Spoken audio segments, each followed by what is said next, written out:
A return of consequence. Beep, congratulations. You, alongside players Mu Chun and Ruo Shi, have vanquished the Dark Dragon Emperor level 255 stars, Super God level boss, earning a reward of 280 billion experience points. As the system notification echoed in his ears, the colossal form of the Dark Dragon Emperor Yaguno plummeted from the sky, crashing down before Zhang Yi in a final display of defiance. Bending down amidst the mountain of spoils strewn about the boss's lifeless body, Zhang Yi exuberantly picked up a fragment of a golden scroll, exclaiming, "The last shard. I've finally gathered them all."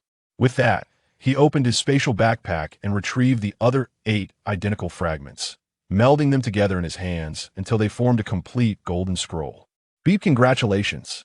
You have acquired the 255-star super artifact Dragon Blood Scroll. Gazing with exhilaration at the scroll he had painstakingly obtained, Zhang Yi had scarcely turned around when, suddenly, a sharp sword pierced through his chest with a sickening thud.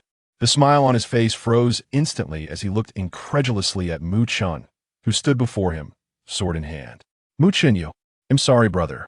The Dragon Blood Scroll and Ruo will be well taken care of," Mu Chun replied, withdrawing the bloodied sword from Zhang Yi's body. Beside him, a girl clad in a white robe, the mage Ruo Shi, looked on calmly as Zhang Yi collapsed to the ground with a soft thud. Ding, you have been struck by the skill critical slash from player Mu Chun, suffering a loss of 32.68 million life points.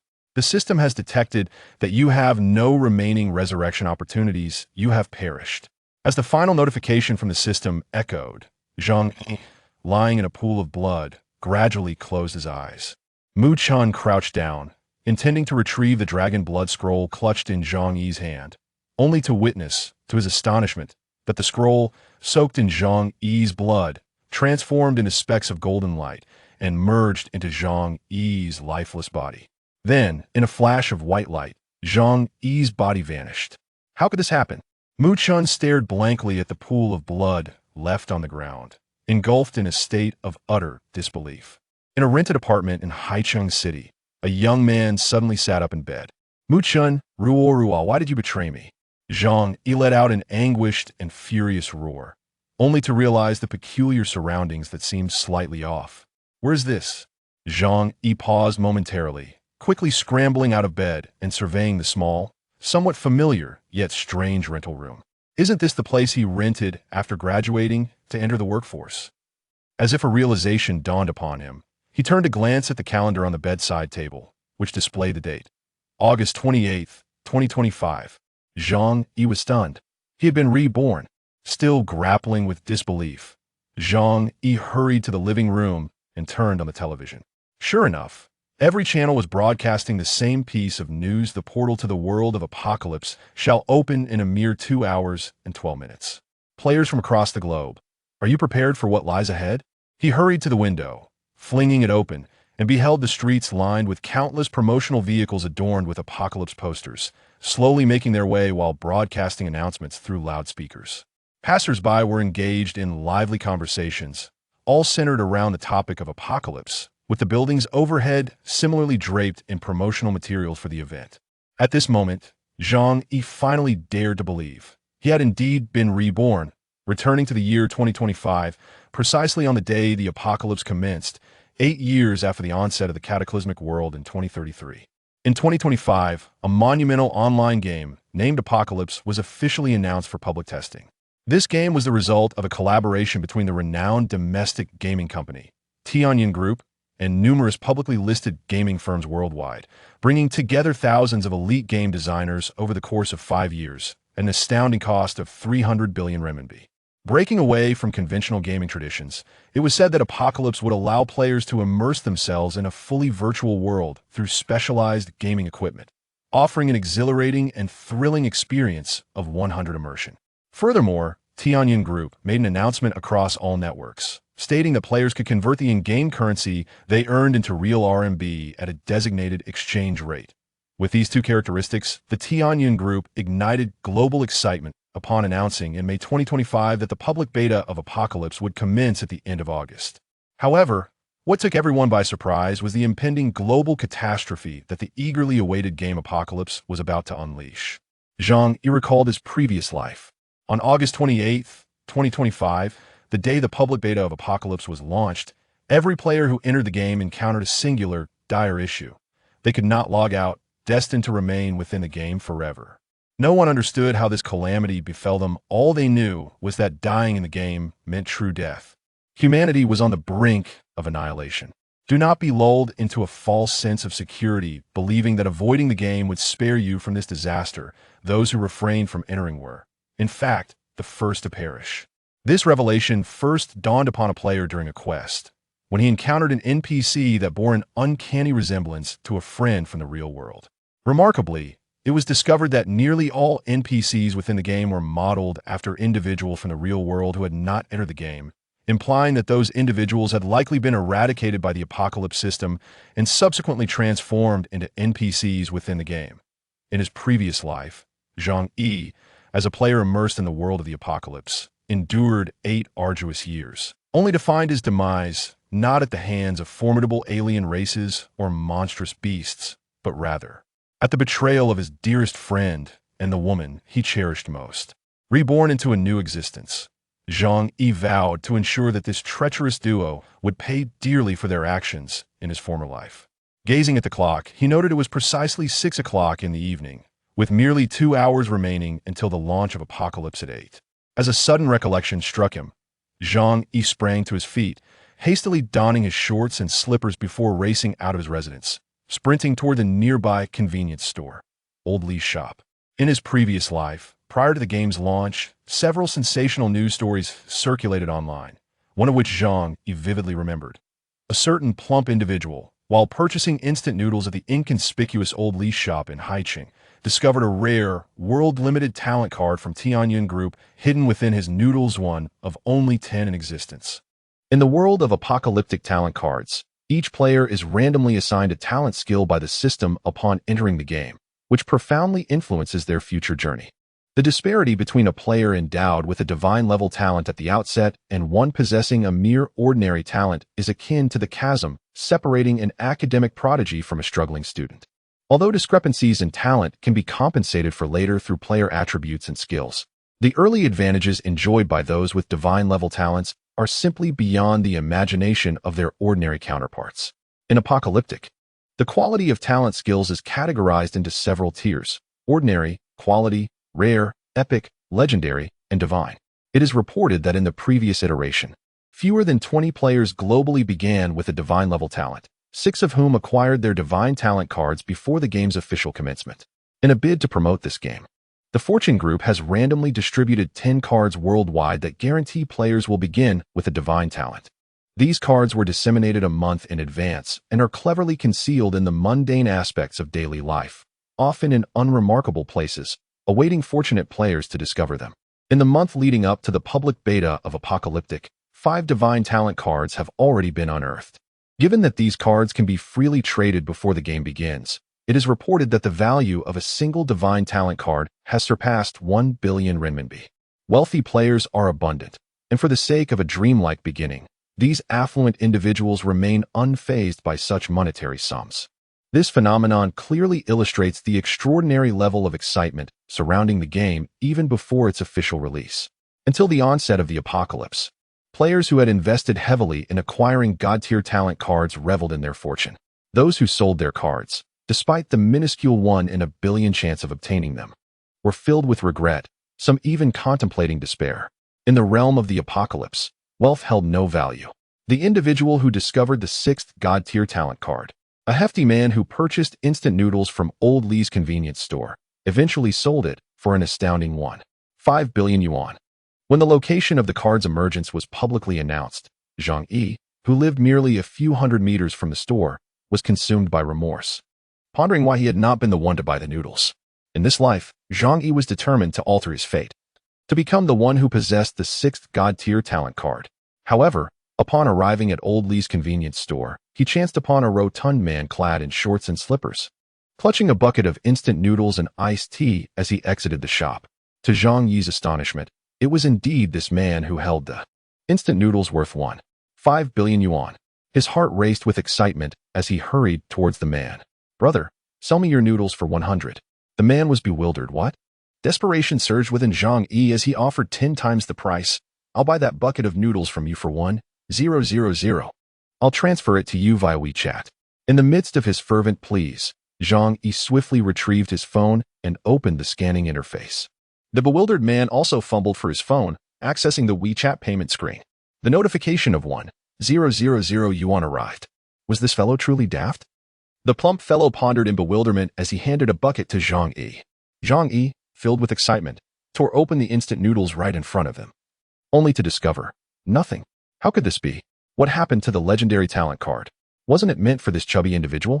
Yet, Zhang Yi distinctly recalled that the fortunate moment for the chubby fellow occurred just past 6 o'clock. It had to be him. While Zhang Yi stood there, lost in thought, an errand boy from Old Lee's convenience store emerged, carrying 2 entire boxes of instant noodles. Addressing the plump fellow, I'll deliver it on my electric bike and place it right at your doorstep, just as you requested. The plump man responded with an approving thumbs-up gesture. This time, it was Zhang Yi who was left in utter confusion. Unable to contain his impatience as he exclaimed to the plump fellow, "Are you out of your mind? Why on earth would you buy so many instant noodles? Isn't the game about to launch? Are you really prepared to survive on this for the coming week? Is there something wrong?" The plump fellow remained equally perplexed and then inquired of Zhang Yi, "Do you want to buy some? I'll sell them to you at a discount, 800 per bucket? I'd rather not." Zhang Yi thought vehemently, wishing he could kick the plump man for his foolishness. Had he known the chubby fellow would purchase such a quantity, he would never have rashly spent 1,000 yuan on a single bucket of instant noodles. However, the legendary talent card must surely be hidden among these instant noodles. Gritting his teeth, Zhang Yi opened his phone. 2 boxes of noodles, 24 buckets in total. The WeChat payment had been received, 24,000 yuan. The plump fellow was utterly stunned, thinking to himself that this guy must either be completely out of his mind or simply extraordinarily wealthy. Even the delivery boy was taken aback. The unexpectedly affluent rotund man, brandishing a half-consumed iced tea, inquired of Zhang Yi, "Do you want the remaining half bottle for 500? No. Zhang Yi swiftly retreated to his dwelling, cradling the 2 boxes of instant noodles handed to him by the delivery man. He had nearly depleted all his savings from years of labor for these 2 boxes, yet he understood that in comparison to the legendary talent card, even 1.5 billion was but a fleeting illusion. With an anxious heart, he hastily began to unbox the noodles. After unwrapping several containers, he finally discovered a golden card nestled within a tub of pickled vegetable noodles. Zhang Yi could not fathom how that rotund man had fortuitously opened this very tub merely 2 hours before the server launch. All he knew was that his hands trembled with anticipation. Upon the discovery of the 6th divine card, the Heavenly Luck Group, which had embedded a tracking system within the divine cards, promptly disseminated this news across the internet, causing an explosion of activity on the Apocalypse forum. Meanwhile, the rotund man, still en route home, felt a swell of pride for effortlessly acquiring over 20,000 yuan, only to drop his iced tea in shock as he stumbled upon this news on his phone, rendering him momentarily paralyzed. Unperturbed by these events, Zhang Yi immediately inserted the newly acquired golden card into the designated slot of his long-prepared Apocalypse game helmet. All that remained was to await the commencement of the server in an hour and a half. Outside, the world bustled with life. Internet cafes were brimming with patrons, as countless individuals returned home from work, eagerly refreshing the Apocalypse official website in anticipation of the server launch. Zhang Yi gazed out at the sky, letting out a sigh. In his previous life, he had survived for 8 years within the game, yet he never comprehended how the Apocalypse governed this world. All he knew was that to endure in the realm of the Apocalypse, one must cultivate strength. Growing up in an orphanage, even with his rebirth, Zhang Yi harbored no attachments. His sole contemplation was how to empower himself. As night descended, the clock struck 8, and the moment arrived. Zhang Yi settled before his computer desk, opened the interface of the Apocalypse game, donned his gaming helmet, and logged in. Chapter 3. I bring the bloodline of Dragon's Sting. Loading game. Logging into the 8th service area. Please wait. In the enveloping darkness, Zhang Yi heard a system notification. The Apocalypse world is divided into 34 major regions, each representing one of the 34 provincial-level administrative divisions in the country. The player's initial login location determines their automatic assignment to a specific region. In his previous life, Zhang Yi was also in the 8th region. Thus he was intimately familiar with the myriad opportunities it offered. Shortly thereafter, Another notification sounded in his ear. Ding, please establish your game ID and select a faction. Promise of a city. Without a moment's hesitation, Zhang Yi entered the same ID he had used in his former life. For he deemed such identifiers inconsequential and was disinclined to ponder over extravagant names. As for the faction, with no need for system elaboration, Zhang Yi directly opted for humanity. In the world of the apocalypse, factions are divided into three categories: humanity, alien races, and demon clans. The backdrop of this game revolves around these three major factions. Apocalypse is a modern warfare game that narrates the story set in the mid-21st century, where extraterrestrial beings invade Earth through a wormhole, launching an offensive against humanity.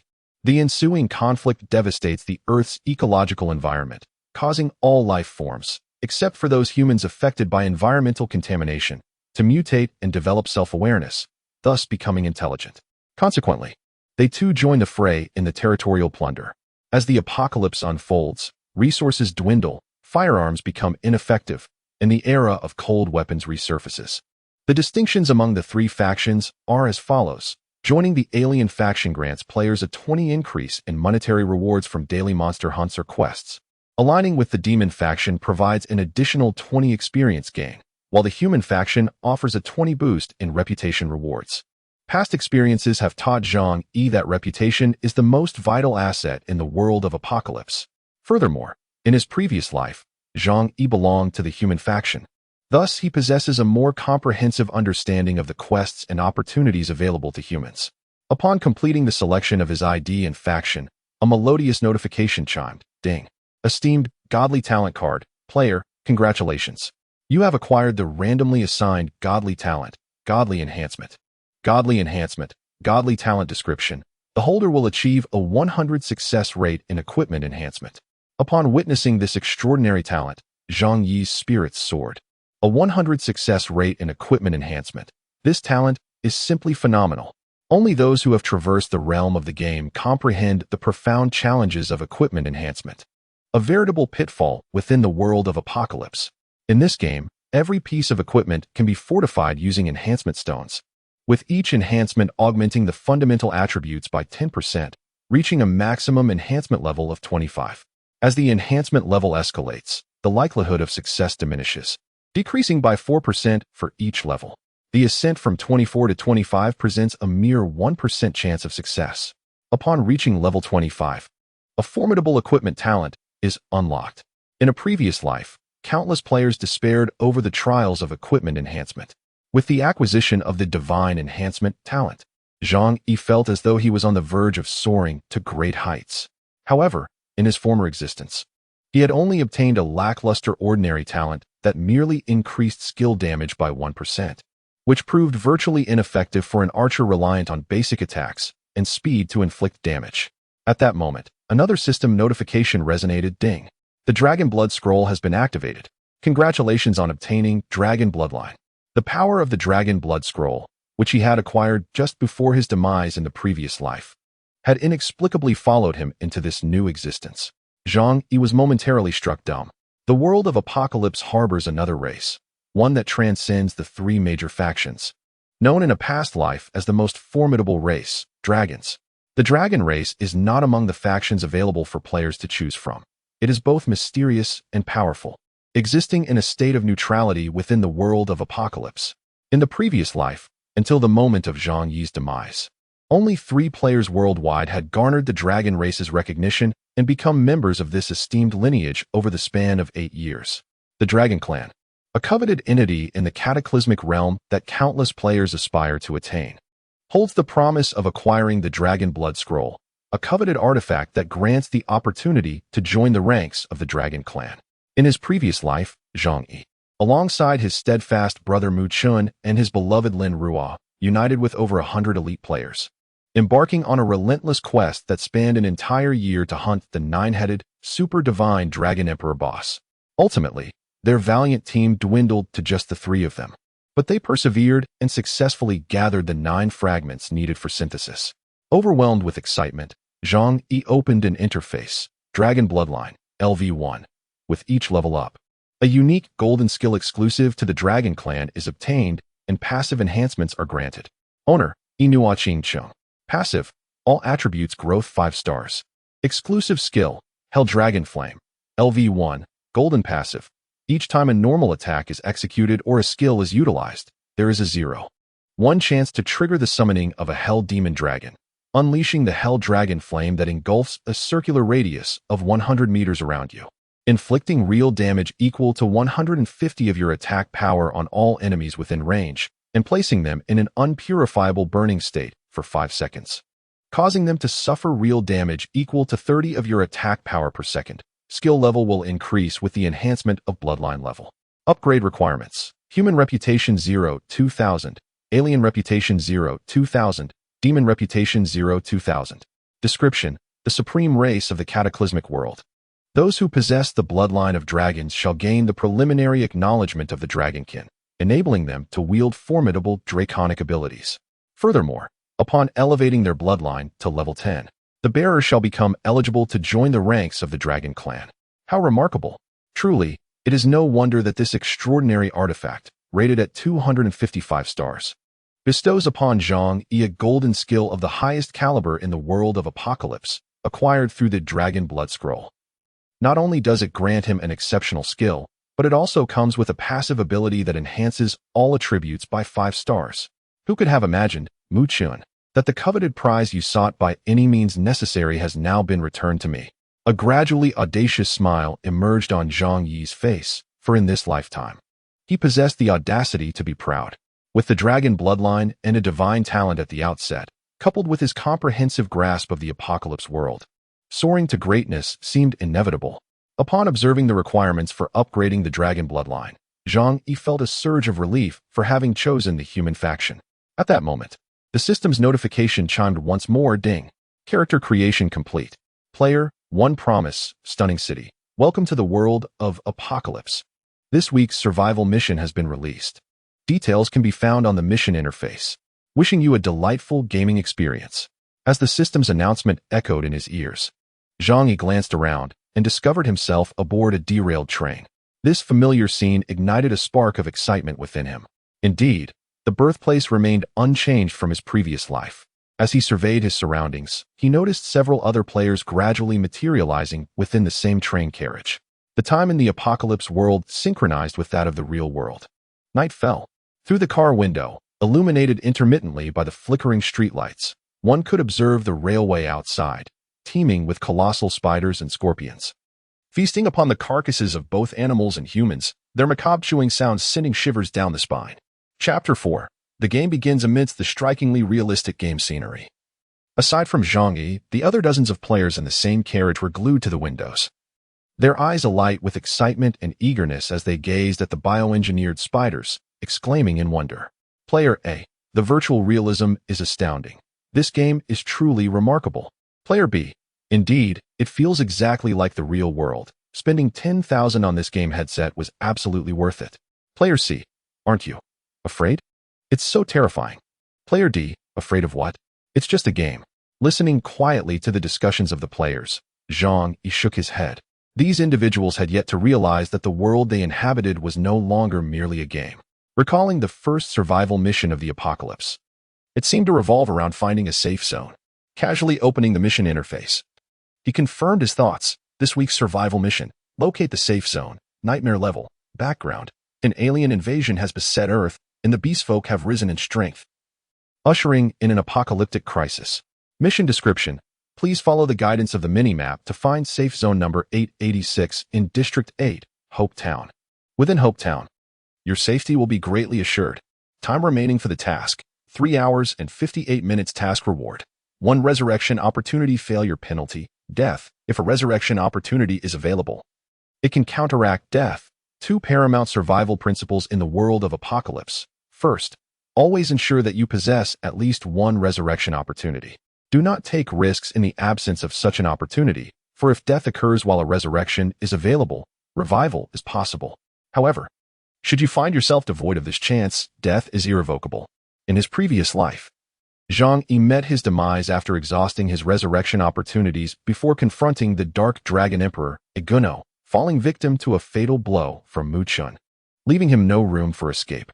Second, fulfill the survival tasks issued by the system each week. In the game Apocalypse, The central narrative for players revolves around these survival tasks. Each Monday, the system releases a unified set of survival tasks for all players.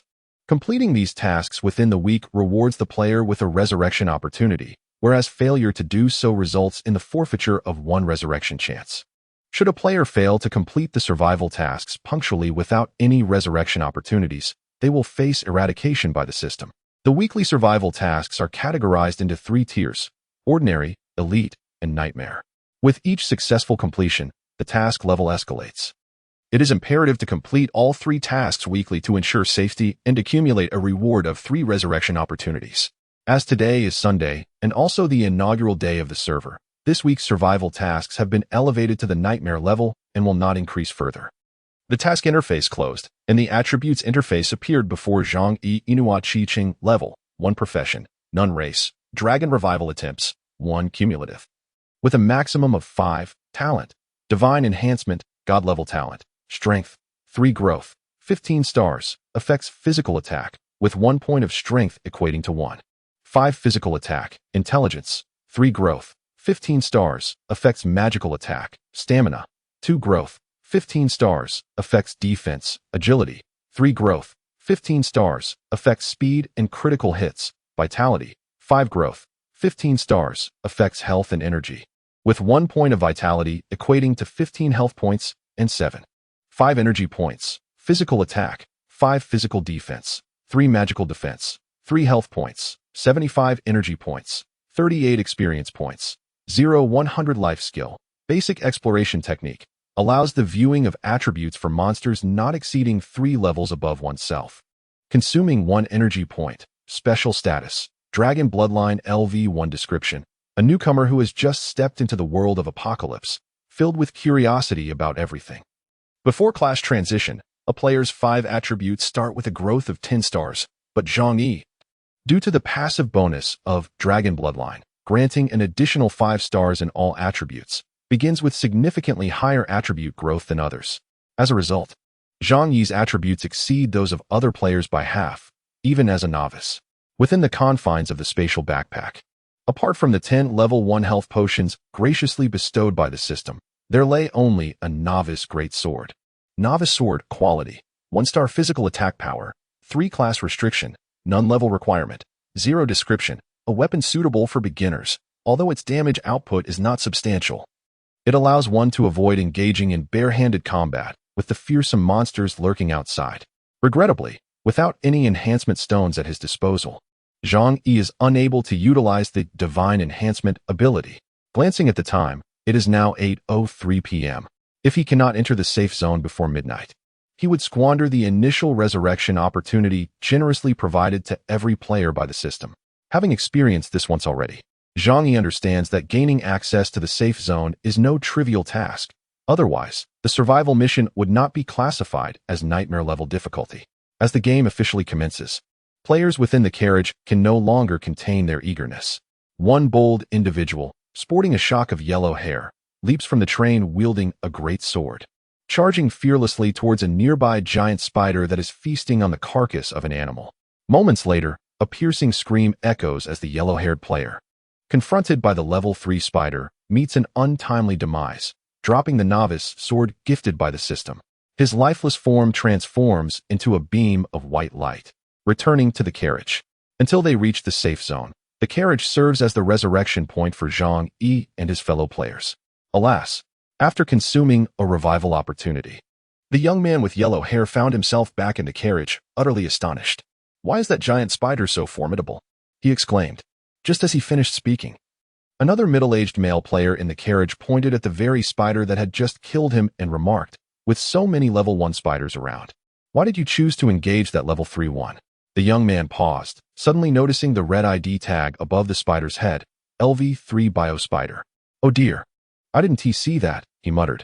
"But it's just a game. We're all level 1 anyway. Dying doesn't really matter. I can always return." With that, the young man leaped out of the window once more. Meanwhile, the other players in the carriage, filled with excitement, brandished their great swords and charged out toward the level 1 biospiders ahead. Only Zhang Yi remained, not in haste to exit the carriage. Instead, he stood by a window, retrieving a safety hammer.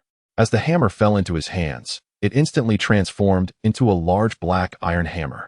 Ding, you have acquired the equipment, rough iron hammer. Observing the hammer in his grasp, which boasted an additional 5 points of attack power, Zhang Yi smiled with satisfaction. Although it was also a 1-star equipment like the novice sword, this level 1 hammer surpassed the level 0 novice sword by 2 points of attack power. A significant advantage in the early stages of the game. Chapter 5, Apex Augmentation regarding the transmutation of a safety hammer into gaming equipment. Zhang Yi was indeed privy to this knowledge from his previous life. He recalled a player inadvertently converting the sole safety hammer in the train car into a weapon, much to the envy of Zhang Yi and other players. With that hammer, which possessed a mere 2 additional attack points compared to the novice swords wielded by other players, that individual became the first among their cohort of new players to escape the train station. Thus, equipped with the iron hammer, Zhang Yi's attack prowess burgeoned from a paltry 5 points to a more respectable 10. Thereafter, he leisurely exited the train car. Upon alighting, a pungent, putrid odor assailed his nostrils. Several female players wrinkled their noses in distaste, but Zhang Yi was already accustomed to such olfactory offenses. It was evident that these fledgling players could, with some difficulty, contend with the level 1 arachnids. After all, these primeval, bioengineered spiders possessed only 6 points of attack, 0 defense, and a meager 50 health points. As long as one did not attempt to engage enemies beyond their capabilities, as the yellow-haired youth had done, their lives would remain unendangered. Furthermore, these novice experience monsters, as designated by the system, would not proactively attack players unless provoked, a feature that greatly safeguarded the safety of novice players in the early stages of the game. Unlike other players who lunged at the giant spiders as if they were treasures, Zhang Yi elected to circumvent the areas teeming with these arachnids. Brandishing his iron hammer, Zhang Yi proceeded to the train station's waiting hall. According to the guidance of the minimap, the most direct route to the safe zone is to proceed straight along the railway tracks. Therefore, Zhang Yi's detour to the waiting hall must have a different purpose. At the entrance of the waiting hall, Zhang Yi encountered a large spider, distinct from the previous black ones, exhibiting a striking red hue. He casually cast a detection spell. Mutated spider, normal physical creature level, 2 talent. Poisoning, a common talent. The mutated spider's attacks have a 1 chance to poison the target, causing it to lose 10 of its health per second for a duration of 5 seconds. Physical attack, 10 physical defense, 2 magical defense, 1 health points. 90 description, a spider mutated due to environmental contamination in the apocalyptic world. It is exceptionally ferocious. However, if you do not provoke it, it will not attack you. This large spider seems rather unusual in the world of the apocalypse. Not only players, but also monsters possess talents. Upon seeing the description on the data panel, Zhang Yi became increasingly convinced. This was indeed the creature. Zhang Yi had inadvertently learned of this opportunity. In his previous life, it wasn't until he spent over 2 hours reaching the safe zone of Hope Town that he heard from other players that there was a beneficial creature in the waiting hall of the train station, which could drop a treasure chest when slain. Allegedly, that player had forgotten to consult the map and, by mere chance, assumed that exiting the train station meant passing through the waiting hall, only to encounter the beneficial creature. According to the player's account, he sacrificed his life once, only to defeat the welfare monster after 2 attempts, ultimately earning a treasure chest that seemingly contained a plethora of valuable items. In this life, Zhang Yi was the first to reach the waiting hall, thus the welfare monster was undoubtedly his. For a level 1 player to challenge a level 2 bio spider is undoubtedly a daunting task, yet this posed no challenge for Zhang Yi, who possessed the dragon bloodline and wielded a formidable iron hammer. Consequently, his gaze fixated on the level 2 bio spider resting at the entrance of the waiting hall. Adhering to the principle that the bio spider would not attack unless provoked, Zhang Yi approached with his iron hammer in hand. With a resounding clang, he struck the towering bio spider, which stood at least 1 meter tall. A roar erupted as a red damage number appeared above the creature's head, 8. The 5-star growth granted by the dragon bloodline, combined with the iron hammer, enabled Zhang Yi's attack power to nearly double that of other novice players wielding basic swords, inflicting significant damage upon the level 2 bio spider. Taken by surprise, the bio spider swiftly turned, its 8 furry legs propelling it towards Zhang Yi, who promptly retreated to evade its onslaught. With a deft maneuver, he swung the hammer once more, delivering another strike that inflicted an additional 8 points of damage upon the creature's cranium. Although not a top-tier expert in his previous life, He possessed a fundamental understanding of positioning and evasive tactics. Thus, Zhang Yi skillfully maneuvered to evade the attacks of the bio-spider while seeking an opportunity to strike it with his hammer. After all, a single assault from the bio-spider would inflict a loss of 7 health points, a significant toll considering Zhang Yi's meager defense of 3 points. Should the poison talent activate, an additional 5 health points would be sacrificed. Resources were scarce in the early stages. The potions bestowed by the system were not to be squandered at such a time. Within half a minute, Zhang Yi managed to land 10 blows, depleting the bio-spider's health by 80 points. With a final, mighty strike, he achieved a golden critical hit, inflicting 16 damage. With a ferocious roar, the bio-spider collapsed before him. A notification chimed. You have slain the bio-spider, earning 2 experience points. As the creature met its demise, a resounding thud echoed, revealing a resplendent golden chest that fell from its carcass. Indeed, a treasure had been dropped. Overwhelmed with joy, Zhang Yi crouched down to unveil the contents of the 1-star chest. Ding! Congratulations on opening the 1-star chest. You have received Level 1 Enhancement Stones, X30. Chests in the Apocalypse world were akin to lottery tickets, classified by rarity according to their star rating. The higher the star rating, the more exquisite the rewards. For Zhang Yi, who possessed the Divine Enhancement talent, the 30 enhancement stones found within this chest were a most fortuitous boon. Eagerly, Zhang Yi commenced the enhancement of the massive iron hammer in his possession using the enhancement stones. Each enhancement consumed a level 1 stone, accompanied by a series of melodious prompts resonating in his ears. Ding! Enhancement successful. Congratulations, your equipment, rough iron hammer, has upgraded to level 1. Ding! Enhancement successful. Congratulations. Your equipment, rough iron hammer, has upgraded to level 2. Ding! Enhancement successful. Congratulations, your equipment, rough iron hammer, has upgraded to level 25. Exclusive talent, severe injury unlocked. Upon once again examining the attributes of the rough iron hammer, 25. Quality, 1-star physical attack, 18, 13. The figure in parentheses denotes enhancement bonus, class restriction, none level requirement. 1 exclusive talent, severe injury, passive. The wielder inflicts an additional 30 points of damage with each attack. Description: do not underestimate this hammer. It can effortlessly shatter your novice sword into fragments.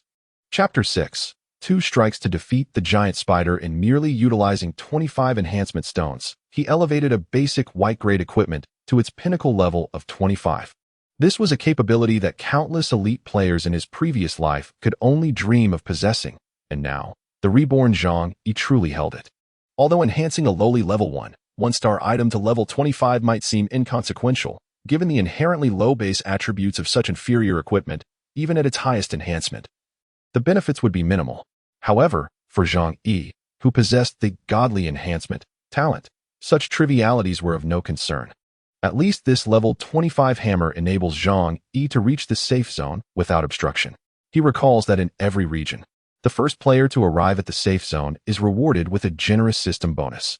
Moreover, even though this piece of equipment may soon be outclassed, when Zhang Yi reaches a higher level and acquires superior weaponry, obtaining 25 enhancement stones would be a remarkable feat with divine enhancements in hand. Possessing level 25 equipment would be a mere formality. It is noteworthy that the talent, Severe Wound, unlocked by enhancing this hammer to level 25 is indeed formidable, as it increases the wielder's attack damage by 30 points, effectively augmenting Zhang Yi's attack power beyond the primary attribute of the equipment itself. With this exclusive talent, Zhang Yi's offensive capabilities have been significantly amplified. Upon inspecting his status bar, he noticed his attack power has risen to 23 points. Coupled with Severe Wound, he could likely fell a level 2 bio-spider with just 2 blows. Without a doubt, this hammer should serve him well until level 5, if not longer. Besides this 1-star treasure chest, next to the corpse of the level 2 bio-spider, Zhang Yi also discovered a copper coin. This coin serves as the universal currency in the Apocalypse world and is a vital resource, albeit this novice creature proved rather stingy. 1 gold coin equals 100 silver coins, which in turn equals 10,000 copper coins. Thus, Zhang Yi picked up the solitary copper coin and exited the waiting hall. According to the minimap layout, venturing out of the waiting hall to reach the safe zone does not seem to be a prudent choice. Upon returning to the train tracks of his birthplace, Zhang Yi beheld a throng of players, companions from his cohort, engrossed in a spirited battle with the level 1 to 3 biospiders. They were utterly oblivious to the survival mission entitled Finding a Safe Zone, lost in the sheer delight of monster slaying. After all, aside from Zhang, all players were experiencing this game, with its astonishing 100 virtual immersion, for the very first time. The thrill and excitement were indeed captivating. In his previous life, Zhang Yi had also spent nearly half an hour battling these spiders before remembering to attend to the survival task. He opened the map, following the directional arrows, and proceeded westward along the tracks. At that precise moment, a burst of white light illuminated the area, revealing a level 3 biospider that had spawned right before him. The proximity of its appearance left Zhang Yi no chance to react, as he inadvertently stepped right onto it. With a furious roar, the biospider, unjustly trodden upon, immediately directed its wrath at Zhang Yi, unleashing a torrent of green venom from its maw. The noxious fluid splattered against Zhang Yi's chest. Ding! You have been attacked by the biospider, losing 13 points of health. The attack power of the level 3 biospider was alarmingly high, without any protective gear. Even with a remarkable 15-star endurance growth, Zhang Yi could not withstand its assault, as his health bar plummeted by 1/6. With a total of 75 health points, he could endure at most 6 attacks from this formidable creature. At that moment, the players behind, who were busy dispatching the level 1 biochemical spiders, cast sympathetic glances towards Zhang Yi, who had provoked a formidable foe. How audacious of him to challenge a level 3 spider. Indeed, his demise seemed imminent. Amidst the murmurs of several players behind him, Zhang Yi swung his hefty iron hammer and brought it crashing down onto the head of the level 3 spider before him. With a resounding thud, 47, a damage indicator leapt from the spider's head, leaving the onlookers utterly astounded. With Zhang Yi's attack power of 23, he could inflict only 17 points of damage on the level 3 spider, which possessed a defense of 6.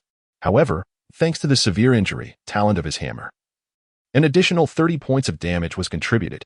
As he deftly evaded the spider's retaliatory strike, Zhang Yi swung again, 94, a critical hit. Fortune smiled upon him, and with the golden critical damage, 2 mighty blows felled the creature. With a mournful wail, the once seemingly invincible level 3 biochemical spider, boasting a total of 130 health points, was vanquished, its life extinguished by Zhang Yi's 2 strikes. Ding! You have slain a biochemical spider, experience point 6. As the saying goes, high risk yields high rewards. The experience gained from a level 3 biochemical spider equated to thrice that of a level 2 spider. In addition, this level 3 biochemical spider dropped 2 copper coins, along with a fist-sized silver stone, level 1 enhancement stone. Description: a valuable item that can be used to enhance 1-star quality equipment, thereby augmenting the player's combat prowess. 2 stones of the same level can be synthesized to create a higher level enhancement stone. Fortune smiled upon him as he unexpectedly obtained an enhancement stone. Consequently, Zhang Yi bent down to collect the copper coins and enhancement stone, brandishing his large iron hammer as he stepped over the carcass of the level 3 biochemical spider, making his way toward the safety zone of Hope Town, leaving behind a group of disoriented players in the darkness. Player A: did I just imagine that? Player B: imagine? Perhaps I have gone blind. Could it be that he killed a level 3 biochemical spider with just 2 strikes? Is this even human? Player C: there must be some sort of cheat involved. With this 25-level hammer in hand, Zhang Yi could easily dominate the train station, using these level 1 to 3 biochemical spiders to elevate his level beyond 3. In his previous life, he might have pursued such trivial gains, but now, Zhang Yi harbored grander ambitions. He dismissed such minor profits. Following the railway tracks, he advanced in a straight line at the swiftest pace for over 20 minutes, climbing over the guardrail and traversing a hill. Upon reaching the summit, Zhang Yi finally beheld Hope Town nestled at the foot of the mountain below. Surrounding the small town, a wall of cement has been erected, and from a vantage point, one can observe a scene of tranquility and peace within the town. In stark contrast, the urban ruins beyond the wall are teeming with countless bioengineered beasts. Were it not for the protection of the wall, it is feared that these monstrous creatures would have long since invaded the town, annihilating the remaining survivors. Currently, no regional announcements have been made, indicating that the novice safety zone numbered 886, where Zhang Yi resides, remains unvisited by players, and the achievement for being the first to enter the safety zone is still intact. Thus, Zhang Yi, wielding a hefty iron hammer, strides into the darkness towards Hope Town. Chapter 7. The first achievement. In addition to possessing 34 distinct regions, the world of the apocalypse is further subdivided into over 1,000 smaller safety zones, akin to novice villages. Each novice village can accommodate more than 10,000 players. This is merely within the domestic servers. Numerous international servers exist as well. It was only years later, during the merging of regions and the onset of national warfare, that Zhang Yi became aware of the game's immense popularity. He was assigned to the safety zone known as Hope Town, designated as number 886. Surrounding this safety zone, countless players hailing from diverse origins are flocking towards Hope Town. Guided by the survival mission titled Finding a Safety Zone, Zhang Yi must enter Hope Town before them to trigger the achievement. Do not be misled into thinking that Zhang Yi is merely a stone's throw away from Hope Town. In reality, the journey from the train station is merely a prelude. It is here that the true test of the harrowing survival quest, finding the safe zone, truly commences. Along the path from Zhang Yi's current location to Hope Town, one will encounter an array of biochemical behemoths ranging from levels 1 to 5. These monstrous entities are devoid of any protective mechanisms for novice players, meaning that even if one refrains from provoking them, proximity alone could incite their wrath. In his previous life, it is said that 1 in 10 players met their demise while en route to the safe zone. Had it not been for his alliance with several others, Zhang Yi would have likely perished as well. However, in this iteration, Zhang Yi has resolved not to team up with other players. For with a formidable level 25 reinforced hammer in hand, he requires no assistance. As he descended the slope, a colossal level 2 biochemical cockroach promptly scuttled towards him. Undeterred, Zhang Yi pressed onward, waiting patiently for the creature to approach. With a resounding thud, he brought down his hammer upon the cockroach, crushing its head with a forceful strike, 51 damage. The creature, its head pinned to the ground, was rendered temporarily incapacitated. Seizing the opportunity, Zhang Yi swung his hammer once more, dealing another 51 points of damage and achieving a knockout. Ding! You have slain a level 2 biochemical cockroach, earning 2 experience points. After collecting a copper coin dropped by the defeated beast, Zhang Yi continued on his journey. Before long, another level 3 biochemical mouse darted towards him, inevitably falling victim to Zhang Yi's hammer strikes, yielding 6 experience points and a copper coin that nestled into his pouch. There is nothing that cannot be resolved with 2 hammer strikes. If there is, then 3 will suffice. The once inconsequential level 1-star iron hammer, after being enhanced to level 25, became nothing short of a divine artifact in the early stages of the game. Thus, Zhang Yi traversed this path with remarkable ease, even facing level 4 and 5 biochemical beasts that necessitated a trio or quartet of novice players to barely contend with. In his hands, it was merely a matter of a few hammer strikes. Ding, you have slain a level 3 biochemical ant, earning 6 experience points. Ding, you have slain a level 2 biochemical spider, earning 2 experience points. Ding, you have slain a level 4 biochemical centipede, earning 12 experience points. It was not until Zhang Yi reached the gates of Hope Town that a cascade of golden light descended from above, accompanied by a melodious system notification that resonated in his ears. Ding, congratulations, you have leveled up, earning 5 free attribute points.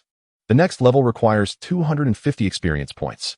After a series of ups and downs, he finally ascended to level 2. Opening the status panel, Zhang Yi allocated all 5 points gained from leveling up to vitality, which enhances health points, regardless of the profession he wished to pursue at level 10. The allocation of points prior to that level would remain unaffected, as upon completing the class transition, the system grants players a reset opportunity. Hence, before reaching level 10, one should augment whichever attribute is lacking. The enhanced iron hammer at level 25 already ensured Zhang Yi's formidable output. Survival capability currently constitutes a significant weakness for Zhang Yi. With 5 points of stamina, equivalent to Zhang Yi's 15-star stamina growth, he receives an augmentation of 75 health points and 37 energy points, effectively doubling his vitality. Upon completing the attribute allocation and closing the status panel, Zhang Yi stood at the threshold of the safe zone, entering the quaint town through a white luminescent barrier impervious to the creatures outside. As he crossed the threshold, he was greeted by a serene and peaceful town, where pristine roads were flanked by unscathed buildings. Countless NPCs adorned with blue IDs bustled about, creating a lively atmosphere. For Zhang Yi, who had just traversed the desolate ruins of the apocalypse, This felt akin to stepping into paradise. Concurrently, a resounding system notification echoed from above. 886 Safe Zone Regional Announcement. Ding! Congratulations to Player 1 promised to the city for being the first to enter the 886 Safe Zone, Hope Town. Achieving the first newbie accomplishment and receiving rewards. Human Race Reputation 120. Including a 20 bonus from the Human Race faction, Silver Coins 10. The reward of 120 reputation points was quite commendable, as under normal circumstances, it would require the completion of several moderately challenging quests to amass such a sum. As the regional announcement reached the vicinity of Hope Town, it echoed in the ears of all players belonging to the 886 Safe Zone. Instantly, those still en route to Hope Town erupted with excitement, and the regional chat channel became a flurry of activity. Lonely Brother. Male, level 1 player goodness. That was quick. They've already reached the safe zone. I just respawned at the starting point. Wait for me. I'll be there again in an hour for sure. Mouse loves cat. Female. Level 1 player E Nua Ching Chung. Are you a handsome guy or a lovely girl? You've made it to the safe zone so swiftly. Impressive. Expert. Male. Level 1 player. Wow. I've been grinding here for mice and almost forgot about the mission to enter the safe zone. Hold on, brothers. I'm on my way. Ding ding ding. The chat channel buzzed incessantly, but Zhang Yi paid no heed and promptly silenced it. Unlike others who still found leisure in chatting, Zhang Yi had yet to grasp the reality of this apocalyptic world. Following the regional announcement, a private system notification chimed in his ears. Ding! Congratulations. You have completed the survival task, finding the safe zone, nightmare level, and have been rewarded with 1 resurrection opportunity. All survival tasks for this week are now complete. Please await the system's release of new survival tasks next Monday at midnight. As the clock struck 8:30, Zhang Yi had reached the safe zone in a mere half hour. He recalled that in his previous life, the first player to arrive at Hope Town did so around 9 o'clock. This indicated that Zhang Yi was ahead of other players by at least 30 minutes, allowing him to reap the benefits that the safe zone afforded. Chapter 8. The quest begins. Reborn. With a clear objective, Zhang Yi was resolute in his determination to become increasingly powerful. His foremost ambition was to rapidly gain prestige and elevate the level of his dragon bloodline. Elevating the dragon bloodline to level 10 would present him with the opportunity to join the dragon clan, which was a distinct concept from merely possessing the dragon bloodline. Upon joining the dragon clan, players could receive formidable support from the dragon kin. He recalled that in his previous life, several years later, when the global regions of the apocalypse world merged and national wars commenced, a player from the heavenly kingdom, Dragon Clan, summoned a dragon cavalry, decimating the secondary city of Cloud City, which housed 100,000 players. Achieving this ultimate goal would likely take a year and a half, rendering it a formidable challenge to elevate the dragon bloodline to level 10. Thus, prior to that, Zhang Yi's immediate aim was to reach level 10 and complete his job transition, for only through this transition could he acquire skills. Level 10 represented a significant turning point for early players. Drawing from the wisdom of his past experience, any seasoned gamer would recognize that the swiftest path to leveling up lay in the combination of quests and monster hunting. Upon his rebirth, Zhang Yi retained a vivid recollection of every detail in Hope Town, including the locations of NPCs from whom quests could be obtained and the whereabouts of the apothecary and equipment shops. In his previous life, Zhang Yi had been an utterly commonplace player, so unremarkable that he might as well have been deemed a failure, languishing in the novice village for an entire month before finally ascending to level 30 and journeying to the level 3 main city. Throughout that month, he had memorized even the spots in Hope Town where signs forbade public urination. Thus, drawing upon his memories, Zhang Yi traversed the streets, weaving through the throngs of NPCs, until he arrived at the doorstep of a quaint little house with a red roof. There, he beheld a young girl, seemingly no more than 8 or 9 years old, with 2 pigtails squatting at the entrance. Her chin rested in her hands, and she wore a glum expression. Above her head, a blue spirit emblem glimmered, accompanied by a prominent yellow question mark, indicating that quests could be acquired from this NPC. In the world of the apocalypse, game tasks were categorized into ordinary and hidden quests. The presence of a question mark signified an ordinary quest, while hidden tasks were elusive and lacked any prompts, making them exceedingly difficult to trigger. The rewards for hidden quests were often unimaginably generous. However, Zhang Yi was well aware that there were no direct hidden tasks available in Hope Town. Approaching the girl, he gently initiated a conversation. "Little sister, what troubles you? Why do you appear so downcast?"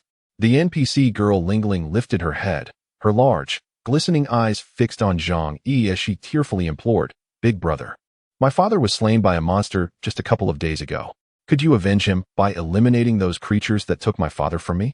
As her words faded, a luminous screen materialized before Zhang Yi, announcing, "Ding, would you accept the quest, Revenge for my father?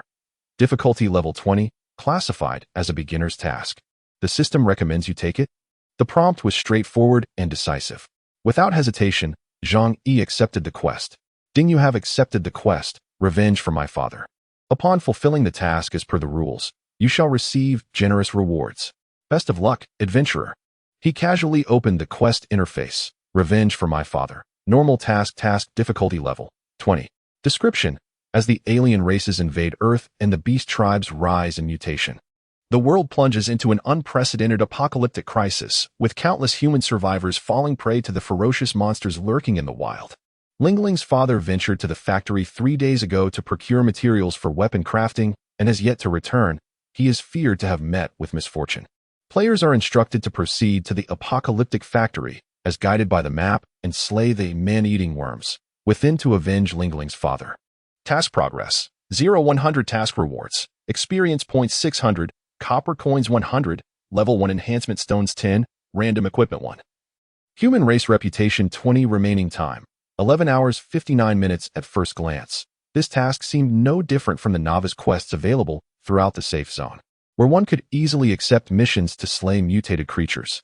However, only Zhang Yi understood that this task was far from ordinary.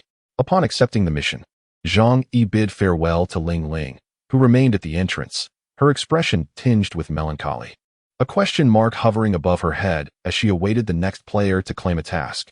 Casting a final glance at the NPC girl, Zhang Yi felt a pang of emotion. Although he did not know her personally, he was aware that Ling was an embodiment of a real girl from the physical world, which meant that in reality, she had been erased by the apocalypse system. This tragic fate extended beyond Ling.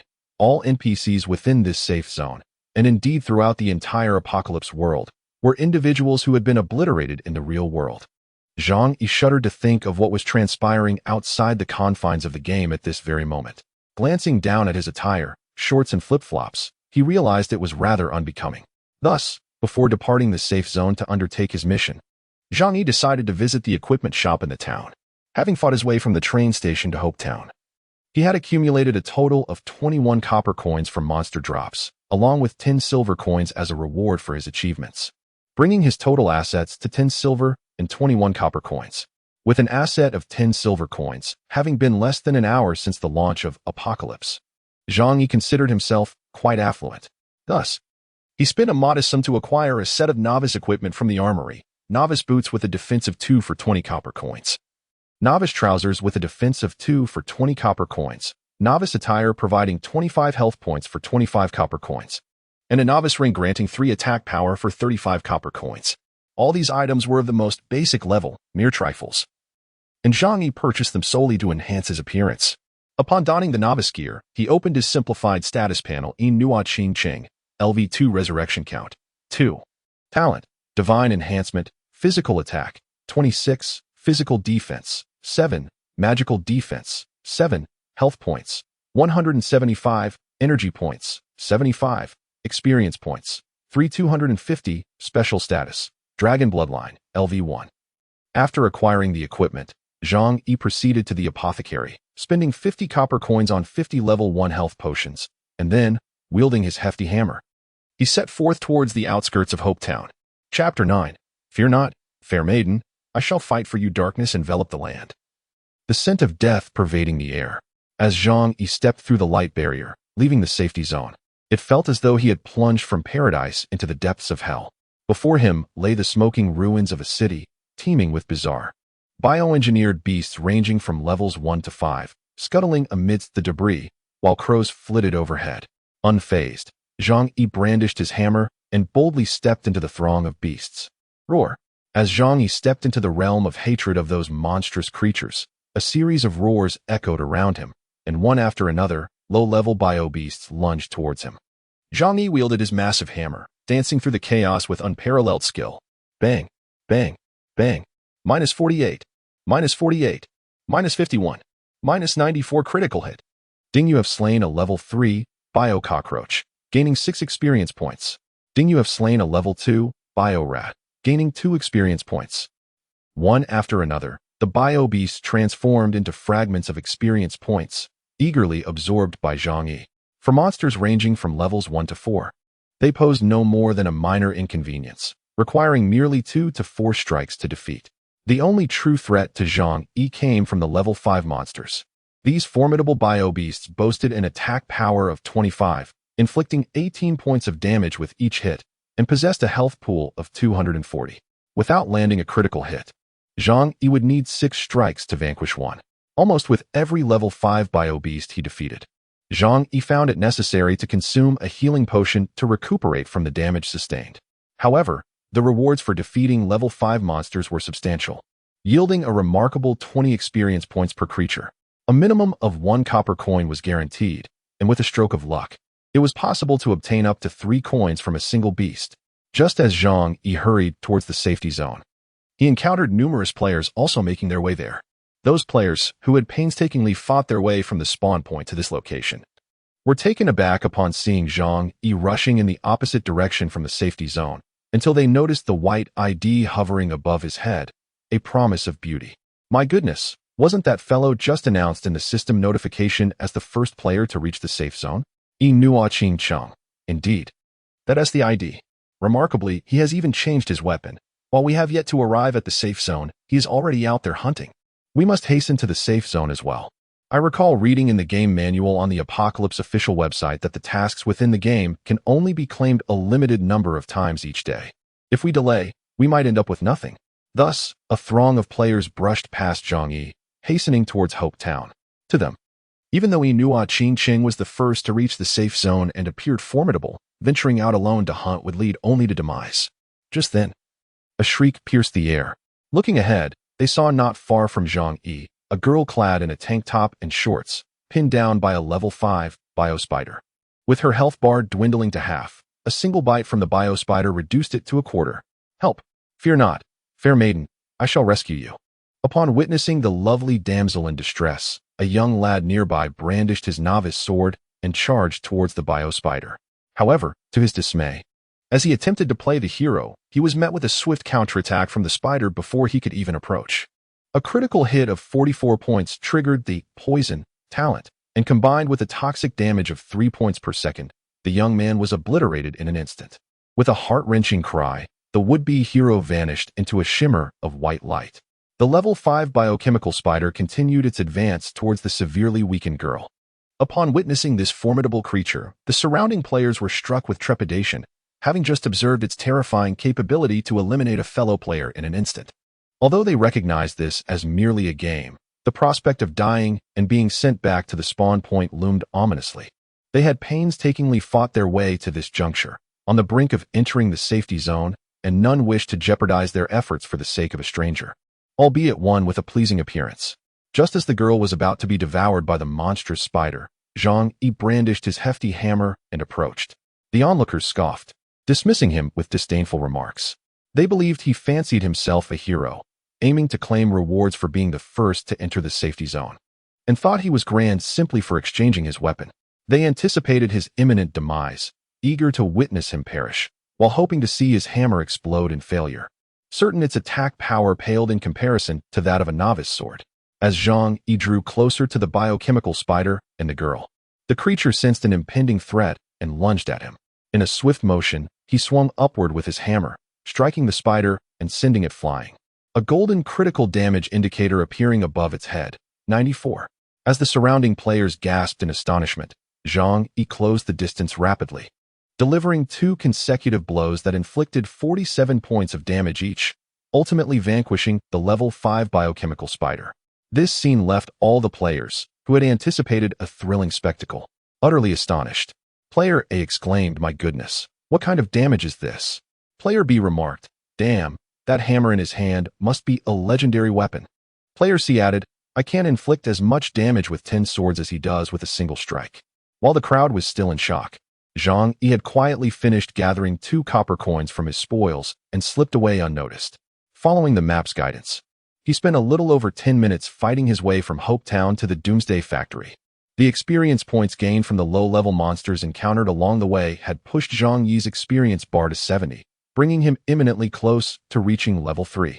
Before him lay a desolate chemical processing plant, nestled in the wilderness, surrounded by overgrown weeds. Vines wrapped around the factory's towering smokestacks, lending an air of decay to the entire structure, which reeked of danger and desolation. For an ordinary individual, the prospect of approaching such a factory in a post-apocalyptic survival game, especially without a team, would be daunting. Yet Zhang Yi, undeterred, brandished his massive iron hammer and boldly entered the factory. Inside, the scene was chaotic. Barrels containing chemical agents lay strewn haphazardly across the floor, while scraps of paper cluttered the ground. The stench of decay hung in the air, emanating from numerous rotting corpses of NPC workers scattered throughout the space. Additionally, there were large, black insects resembling beetles, with 6 legs, voraciously feeding on the dead bodies, producing an unsettling sound with their incessant chewing. These monstrous bugs were precisely Zhang Yi's target, the man-eating worms. Chapter 10.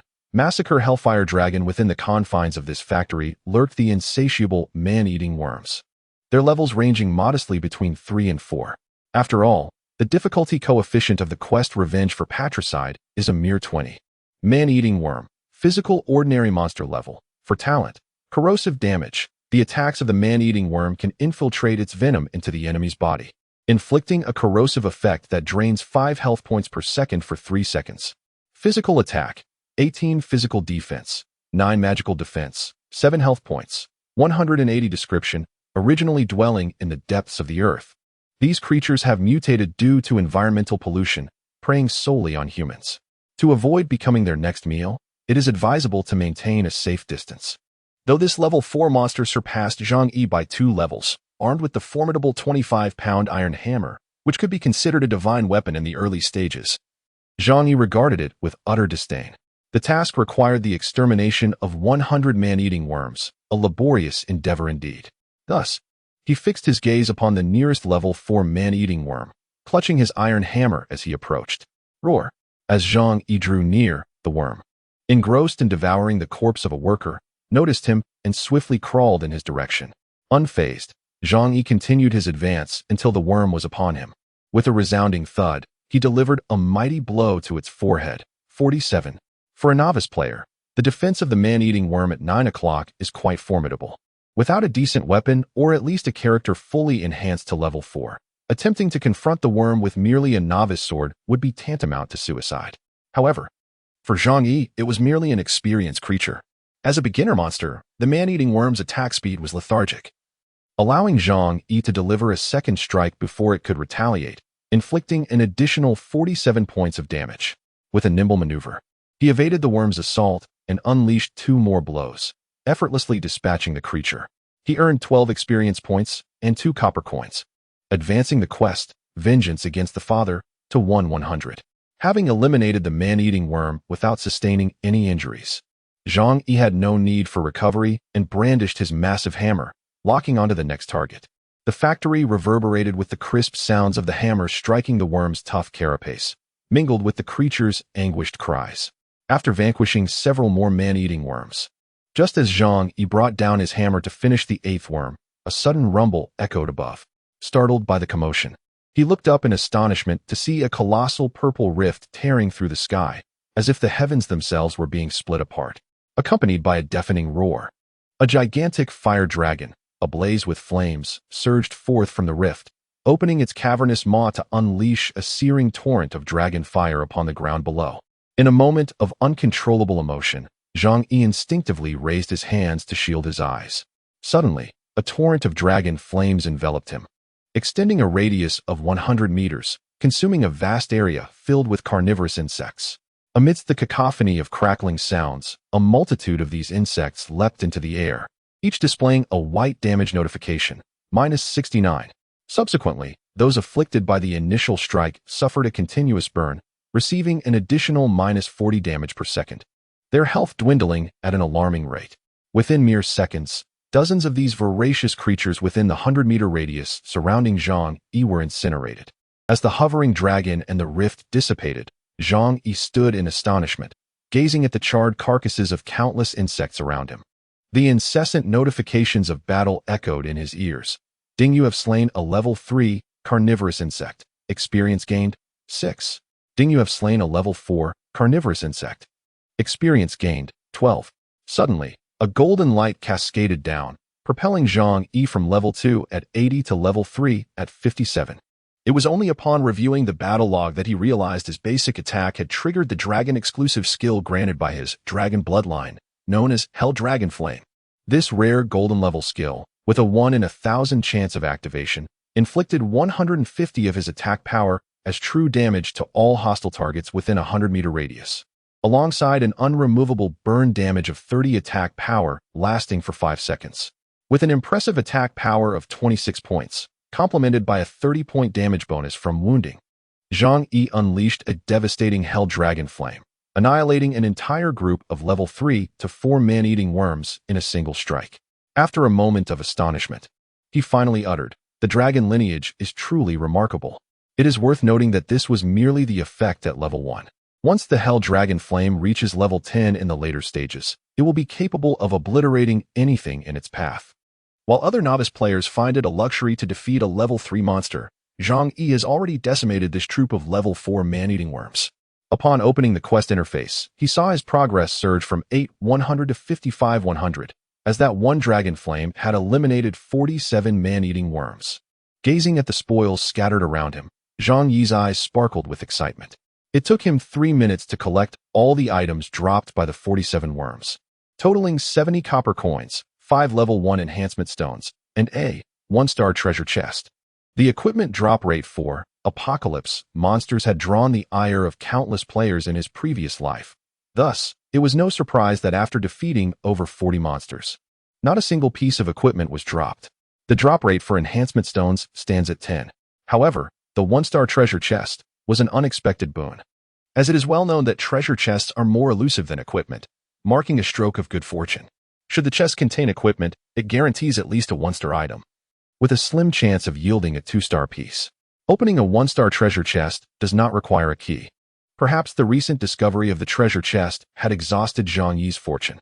Upon opening the chest, he acquired 10 level 1 enhancement stones, along with a piece of 1-star armor, man-eating worm boots, quality 1-star, physical defense 8, magic defense 6, class restriction none, level requirement 4.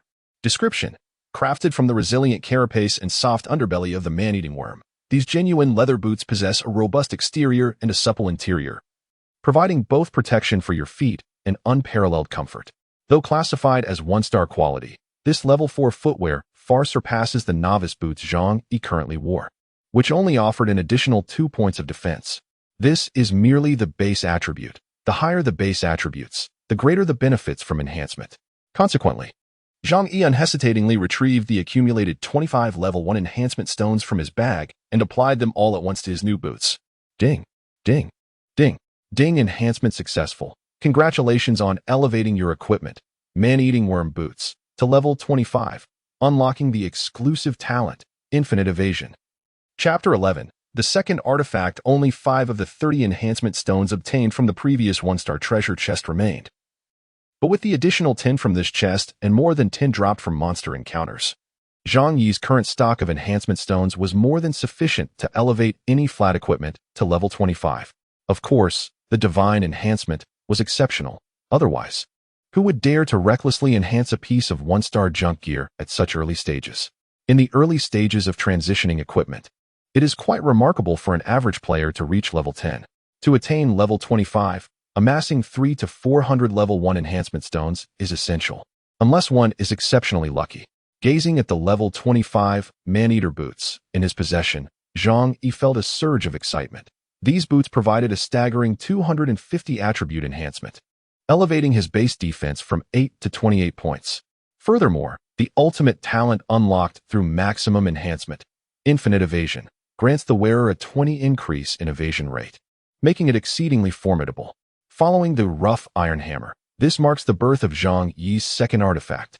With these boots equipped, even level 5 monsters would be incapable of inflicting damage upon him. Alas, the level 4 man-eater boots remain out of reach for Zhang Yi, currently at level 3. so he reluctantly stowed them away in his bag. Upon inspecting his status bar, he noted that his experience points were at 456,800. Once he eradicated the remaining 45 man-eaters from his mission, he would surely ascend to level 4. The man-eater boots ignited an inexhaustible drive within Zhang Yi, and with the mighty iron hammer in hand, he resumed his slaughter among the swarm of man-eaters. At this moment, Zhang Yi fervently wished for another volley of hellfire, enabling him to swiftly reach level 4 and complete his quest. Unfortunately, while the ideal scenario was splendid, reality proved rather stark. Triggering hellfire with a mere 1 in 1,000 chance was not easily replicated. Thus, the ensuing moments were filled with tangible combat. Armed with a level 25 iron hammer, Zhang Yi was nearly invincible within this doomsday factory, and within half an hour, he had vanquished the remaining 45 man-eaters, successfully completing his mission. Observing the experience bar, he realized he was merely 3 points away from leveling up. With a swift motion, he dispatched another level 3 man-eating bug, and as golden light cascaded above him, a notification chimed. Congratulations, you have reached level 4 and gained 5 free attribute points. The next level will require 2,000 experience points. Upon attaining level 4, Zhang Yi eagerly retrieved the man-eating bug boots from his inventory and equipped them. Upon inspecting his status, he noted a remarkable increase in defense from 7 points to 33 points. Suddenly recalling that he had forgotten to allocate the 5 points gained from reaching level 3, he realized he had now accumulated 10 free attribute points. Having donned the man-eating bug boots, Zhang Yi's defense had reached its peak. Hence, there was no need to further increase it. He decided to allocate all 10 points to his strength instead. Despite suggestions that agility might enhance maneuverability, Zhang Yi felt no need for evasion in the face of overwhelming offense and defense. With a 15-star strength growth, his attack power surged by 15 points, bringing his total attack attribute to an impressive 41 points. Coupled with the severe injury talent, his effective attack power soared to 71 points. Gazing at his formidable attribute panel, Zhang Yi nodded in satisfaction. It seems I am now ready to confront that formidable foe. With this thought, he raised his gaze meaningfully towards the depths of the factory. However, he first needed to return and submit his quest. With that, he turned away from the Doomsday Factory, leaving it behind. On the journey back to Hope Town, feeling rather bored, Zhang Yi wielded his hammer with one hand to fend off the monsters charging towards him, while with his other hand, he opened the regional chat interface to observe the interactions among players. To his astonishment, he discovered that he had become a somewhat renowned figure in Hope Town. Weakwater 3000, male, level 2 player. Has anyone encountered an individual with the ID 1 promise, City of Dreams? That fellow inflicts an astonishing amount of damage, over 40 points with a single strike on a level 5 giant spider. Fallen Angel, male, level 1 player. 1 promise, City of Dreams. That name sounds familiar. Isn't he the first to enter the safe zone and trigger the regional announcement? Invincible East, male, level 2 player. I can hardly believe it. Are you suggesting he is cheating? Who could possibly deal such high damage at the beginning? Peppa Pig, female, level 1 player. What he said is true. He killed that level 5 spider to save me. I witnessed it firsthand. Green Tea, female, level 2 player. Oh, come on. Little sister upstairs, don't flatter yourself. I was there too. He wasn't saving you. He was merely passing by, grinding monsters as usual. Did you not see that after he dispatched the spider, he didn't even glance your way before moving on? Reckless Scholar, male, level 2 player. That 1 promise, City of Dreams. Does he wield a large iron hammer? I also witnessed him grinding monsters, and he truly can deal 40 to 50 points of damage. Do you think he might have received a hidden reward from the system for being the first to enter the safe zone? Perhaps a beginner's artifact? Upon witnessing the chat records from merely 20 minutes prior, Zhang Yi could not help but shake his head. This group truly had a penchant for conversation. Or perhaps, it was he who had been excessively ostentatious. Indeed, while everyone else was still wielding novice swords against level 1 monsters, Zhang Yi was already dealing 40 to 50 damage to level 5 creatures with his hammer. Who could remain composed upon witnessing such prowess? Closing the chat interface, Zhang Yi pressed onward. Upon returning to Hope Town, he discovered that the once tranquil settlement had transformed into a bustling hub, teeming with players akin to a marketplace. The safe zone, neither overly expansive nor particularly confined, was now crowded with over 10,000 players. Most were at levels 1 or 2, with only a scant few having reached level 3, while Zhang Yi, at level 4, stood out conspicuously amidst the throng. However, Many players were preoccupied with locating NPCs bearing question marks overhead, eagerly vying for quests, and thus, none noticed Zhang Yi. Due to the game's mechanics, each NPC capable of issuing quests had a limited number of tasks they could offer each day, resetting at midnight. Zhang Yi recalled that each quest-giving NPC could provide a maximum of 100 tasks daily, and there were approximately 50 such NPCs within a safe zone. This meant that at least half of the players would be unable to acquire quests. In his previous life, when Zhang Yi first arrived at the safe zone, he found not only quests scarce, but even the low-level monsters in the vicinity had been completely depleted, leaving him to scavenge only a few mutated wild chickens and wild boars throughout the night, resulting in nearly zero progress. These players are akin to bandits, their speed in seizing monsters surpassing even the rate at which the creatures respawn. While these players fervently vie for tasks, Zhang Yi has already returned after completing one, finding little interest in joining their fray, for he has far more pressing matters to attend to. Chapter 12. Hidden Quest. Thus, pushing through the crowd, Zhang Yi approached the red house where he had previously accepted a quest, only to find the NPC girl, Ling Ling, still sitting despondently at the entrance. However, the question mark above her head had shifted from yellow to gray, indicating that she had exhausted her available quest for the day and players could no longer acquire tasks from her. Zhang Yi drew near the solitary Ling Ling and initiated a conversation. "Little sister, I have avenged your father by vanquishing those monsters." Upon hearing Zhang Yi's words, Ling Ling lifted her head, her bright eyes sparkling with gratitude as a smile graced her face. "Really? Thank you, big brother. Thank you for avenging my father." As she spoke, the girl produced a crystalline blue ring from seemingly nowhere and extended it towards Zhang Yi. "Big brother, this was a gift from my father. To express my gratitude for avenging him, I would like to give it to you." As soon as the words left his lips, Zhang Yi, having completed the dialogue, opted to submit the task. A melodious notification resonated in the air. Ding. Congratulations on completing the task, Revenge Against the Father, earning a reward of 600 experience points, 100 copper coins, 10 level 1 enhancement stones, and 24 human reputation, along with the acquisition of the equipment, Lucky Ring, X1. Additionally, his intimacy with Commoner increased by 6. Gazing at the blue ring gifted by Ling Ling, Lucky Ring quality, 1 star, physical attack power, 9, class restriction, none, level requirement, 4. Description: this ring harbors the power of luck. It is said to bestow good fortune upon its wearer. Moreover, this ring serves not only as an keepable item, but also as a special token. Beyond its conventional use, this ring possesses a mysterious function, subtly hinted at in the equipment's description. However, it is rare for players to deduce this from the description, save for Zhang Yi, who has returned from Rebirth. Thus, by replacing his level 1 novice ring with the Lucky Ring, Zhang Yi's attack power surged from 41 to 47.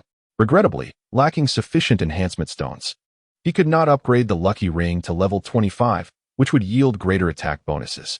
With the task reward of 100 copper coins, equivalent to 1 silver coin, Zhang Yi now possessed 11 silver coins along with over 30 copper coins, rendering him a modestly wealthy individual in the novice village. Thus, Zhang Yi made a visit to the apothecary, while other players hesitated to expend even a single copper coin on a level 1 red potion. He spent 90 copper coins to procure 30 bottles of a level 2 red potion, each capable of restoring 100 health points. With his supplies replenished, Zhang Yi departed from the safety zone and once more ventured into the Doomsday Factory. Upon his return, he observed that numerous players were already engaged in battling the man-eating worms to complete their quests. Most of these players were merely at level 2, finding it somewhat challenging to confront the level 3 or 4 man-eating worms alone. Thus, they typically formed groups of 2 or 3. Although experience points would significantly diminish in a team setting, it ensured their safety. However, Zhang Yi's purpose for returning to the Doomsday Factory was not to farm these man-eating worms. Therefore, he circumvented both the worms and the players and proceeded directly into the factory's interior. Zhang Yi recalled that in his previous life, a player in Safety Zone 886 had triggered a rare hidden quest within the Doomsday Factory. It seemed there was an NPC concealed within the factory, and the hidden quest involved safely escorting this NPC back to the safety zone. Yet, beyond merely locating the NPC, there was an additional prerequisite to claim the hidden quest from him. This was precisely why Zhang Yi chose the task of farming man-eating worms in the Doomsday Factory amidst the plethora of quests in the safety zone. Instead of seeking out the NPC immediately upon his first visit to the Doomsday Factory, he opted to complete the task first. Completing that preliminary task would undoubtedly yield the reward of a lucky ring, which was an essential requirement for triggering the subsequent hidden quest. Within the confines of a factory permeated by the acrid scent of chemicals, Zhang Yi circled around and indeed discovered an NPC nestled within a storage room. This was a disheveled middle-aged man, his face adorned with a scraggly beard and his right hand severed, languidly reclined in the corner as if awaiting his demise. Aside from the blue NPC ID indicator above IL's head, there was no yellow question mark to be found, as this was a hidden quest devoid of any overt clues. Approaching the ailing IL, Zhang Yi triggered a dialogue. "It seems you have been trapped here for quite some time, sir. Allow me to escort you to safety." The sudden voice startled IL, curled up in the dim corner, prompting him to lift his head and gaze at Zhang Yi, his expression one of astonishment. How did you find this place?" Dispensing with unnecessary pleasantries, Zhang Yi, well-versed in the game's narrative, delved straight to the heart of the matter. "I met a girl named Lingling in Hope Town. She implored me to help her find her father." At the mention of Lingling, Illinois was unable to restrain his tears. Casting a glance at his right hand, which had been devoured by carnivorous insects, he shook his head. "It's no use. I am beyond redemption. Even if I were to return, I would be but a shell of a man. It is better to perish here and end it all." Drawing upon memories from his previous life, Zhang Yi understood that at this juncture in the storyline, no amount of persuasion would kindle IL's will to survive, thereby precluding the possibility of forcibly activating the hidden quest to escort IL back to safety, unless Zhang Yi produced the lucky ring and placed it before IL. "Do you truly wish to abandon your daughter?" It was only upon seeing the ring that IL's inner defenses finally crumbled. "Lingling, my daughter." With these words, Illinois slowly rose from the ground. "All right, young man. I implore you to take me back to Hopetown." This ring held more significance than 1,000 words, affirming that the lucky ring was indeed an essential item for triggering this hidden quest. Just then, a system notification chimed in Zhang Yi's ear. "Ding, congratulations. You have triggered a rare hidden quest. Would you like to accept it? Guardian, this quest presents a considerable challenge. The system advises you to ponder carefully." Without hesitation, he accepted the quest, and another system notification followed. "You have accepted the hidden quest, Guardian." As the first player from Safety Zone 886 to obtain a hidden quest, the system will issue a regional announcement. Would you prefer to publicize or conceal your ID? Conceal. Regional announcement. Ding, congratulations to player for triggering a hidden quest. As the first player in Safety Zone 886 to do so, you have been awarded 1,200 human reputation and 1 gold coin. Chapter 13. Guardian. As soon as this regional announcement was made, the chat channel of Safety Zone 886 erupted in excitement. "Chicken, you're too beautiful, male." Level 2 player. Which deity discovered the hidden quest so swiftly? That's incredible. My desire to ascend, male. Level 2 player. Didn't the Apocalypse issue a statement saying that the probability of triggering hidden quests is only 1,000th that of ordinary quests? Moreover, without any prior notice, it is exceedingly difficult to discern the presence of an NPC capable of triggering a hidden quest, even when they are positioned right beside you. Nevertheless, the rewards for these clandestine missions are so bountiful that they far surpass those of 10 ordinary quests. What sheer luck it is to stumble upon a hidden quest merely hours after the server's launch. Mouse loves rice. Female, level 2 player. Wow. The achievement reward is incredibly generous. It directly grants 1 gold coin. My goodness. Storm Angel. Male, level 3 player. To the brother who has received the hidden quest. Please message me. I implore you to share your location. For a sum of 100,000, I would gladly purchase your hidden quest. If you doubt my sincerity, I can locate you offline first to transfer the funds, and then we can proceed with the quest transaction. Storm Angel. To the brother who has received the hidden quest. Please message me. Storm Angel. To the brother who has received the hidden quest. Please message me. Subsequently, the chat channel was nearly monopolized by the player known as Storm Angel, who was willing to spend a staggering 100,000 to acquire a low-level hidden quest early in the game. This individual must certainly be a wealthy tycoon in real life.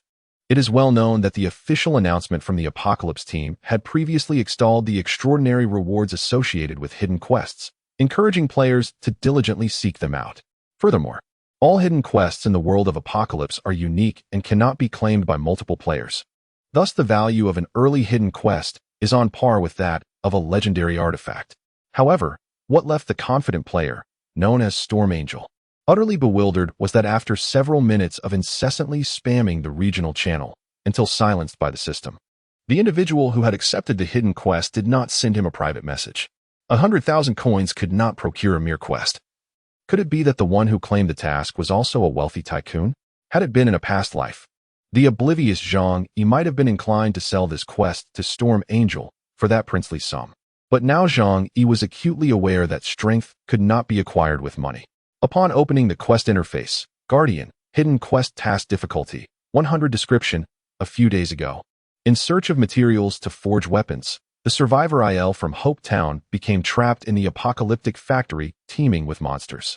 You are to escort IL safely back to Hope Town, and prior to that, you must first accompany him to his hometown to assist him in retrieving an item. Quest progress, 01. Should IL perish during the quest, it will result in failure, and no more than 5 individuals may undertake this task together. Quest reward, unknown remaining time, 6 hours. The difficulty of this task, rated at 100, was a staggering 5-fold increase compared to Zhang Yi's previous task rated at 20. In Zhang Yi's recollection, when this hidden quest was discovered in his past life, a dozen players attempted to tackle it, all met with dismal defeat. Ultimately, even a dedicated team of players that embarked on the quest faced total annihilation. The ultimate objective of this task is to hunt down a formidable elite monster concealed within the confines of the IL family home. Given the substantial difficulty of the mission, coupled with its concealed nature, it generated considerable commotion within the confines of Safe Zone 886, leaving a profound impression on Zhang Yi. He recalls that the task was accomplished approximately 2 or 3 days after the server launched, when players had sufficiently leveled up and upgraded their equipment, allowing several players to cooperate and barely vanquish the elite creature. The dual bountiful rewards from this hidden quest and the elite monster elevated the strength of that player team significantly within Safe Zone 886. Now, Zhang Yi's intention is to confront this hidden task alone. The rich rewards it offers are essential for him to substantially enhance his own capabilities, especially since, according to the historical progression of his previous life, a nightmare looms on the horizon, one that will cast an 8-year psychological shadow over him. To be precise, it is a nightmare that all players within Safe Zone 886 will soon face, wherein those lacking in strength will endure relentless torment and slaughter. As Zhang Yi accepted the mission, Illinois remarked, "Young man, before we return, I would like to visit my hometown to retrieve something. Would you accompany me there first?" Understanding that this was an unalterable aspect of the game's narrative, Zhang Yi nodded in agreement. "Very well, I shall ensure your safety." "Thank you," Illinois responded. Ding. The system reminds you that before escorting IL safely to Hope Town, you must constantly safeguard his well-being, ensuring he does not suffer fatal harm. Otherwise, the mission will fail. Following the system's prompt, Zhang Yi departed from the factory through the back entrance alongside IL. It seemed as though this entity was particularly prone to attracting hostility. No sooner had they exited the factory than a cacophony of roars and growls erupted, with countless monsters launching an assault on IL, doubling the range of the monster's ire directed towards the player. Zhang Yi, wielding a hefty iron hammer, positioned himself ahead of IL and delivered a powerful blow to a looming biomonster. Fortunately, the creatures they encountered along the way were mere low-level adversaries, around levels 3 or 4. With Zhang Yi's attack power of 47 combined with severe injury, he was able to dispatch each foe with merely 2 or 3 strikes, preventing the biomonsters from even grazing IL. Consequently, after a 10-minute journey to IL's hometown, his health remained intact. Upon reaching the base of an old residential building, which was over 60% damaged, Illinois paused and said, "Young man, my home is on the 3rd floor. Please wait for me here while I go upstairs to retrieve some things." Zhang Yi understood that allowing IL to ascend alone would be in vain, so he disregarded IL's request. "I will accompany you upstairs." With that, Zhang Yi led the way, hammer in hand, until they arrived at the door of room 302. To ensure IL's safety, Zhang Yi instructed, "Please wait for me outside." As the last word fell, with a resounding kick, the door was forcefully thrust open.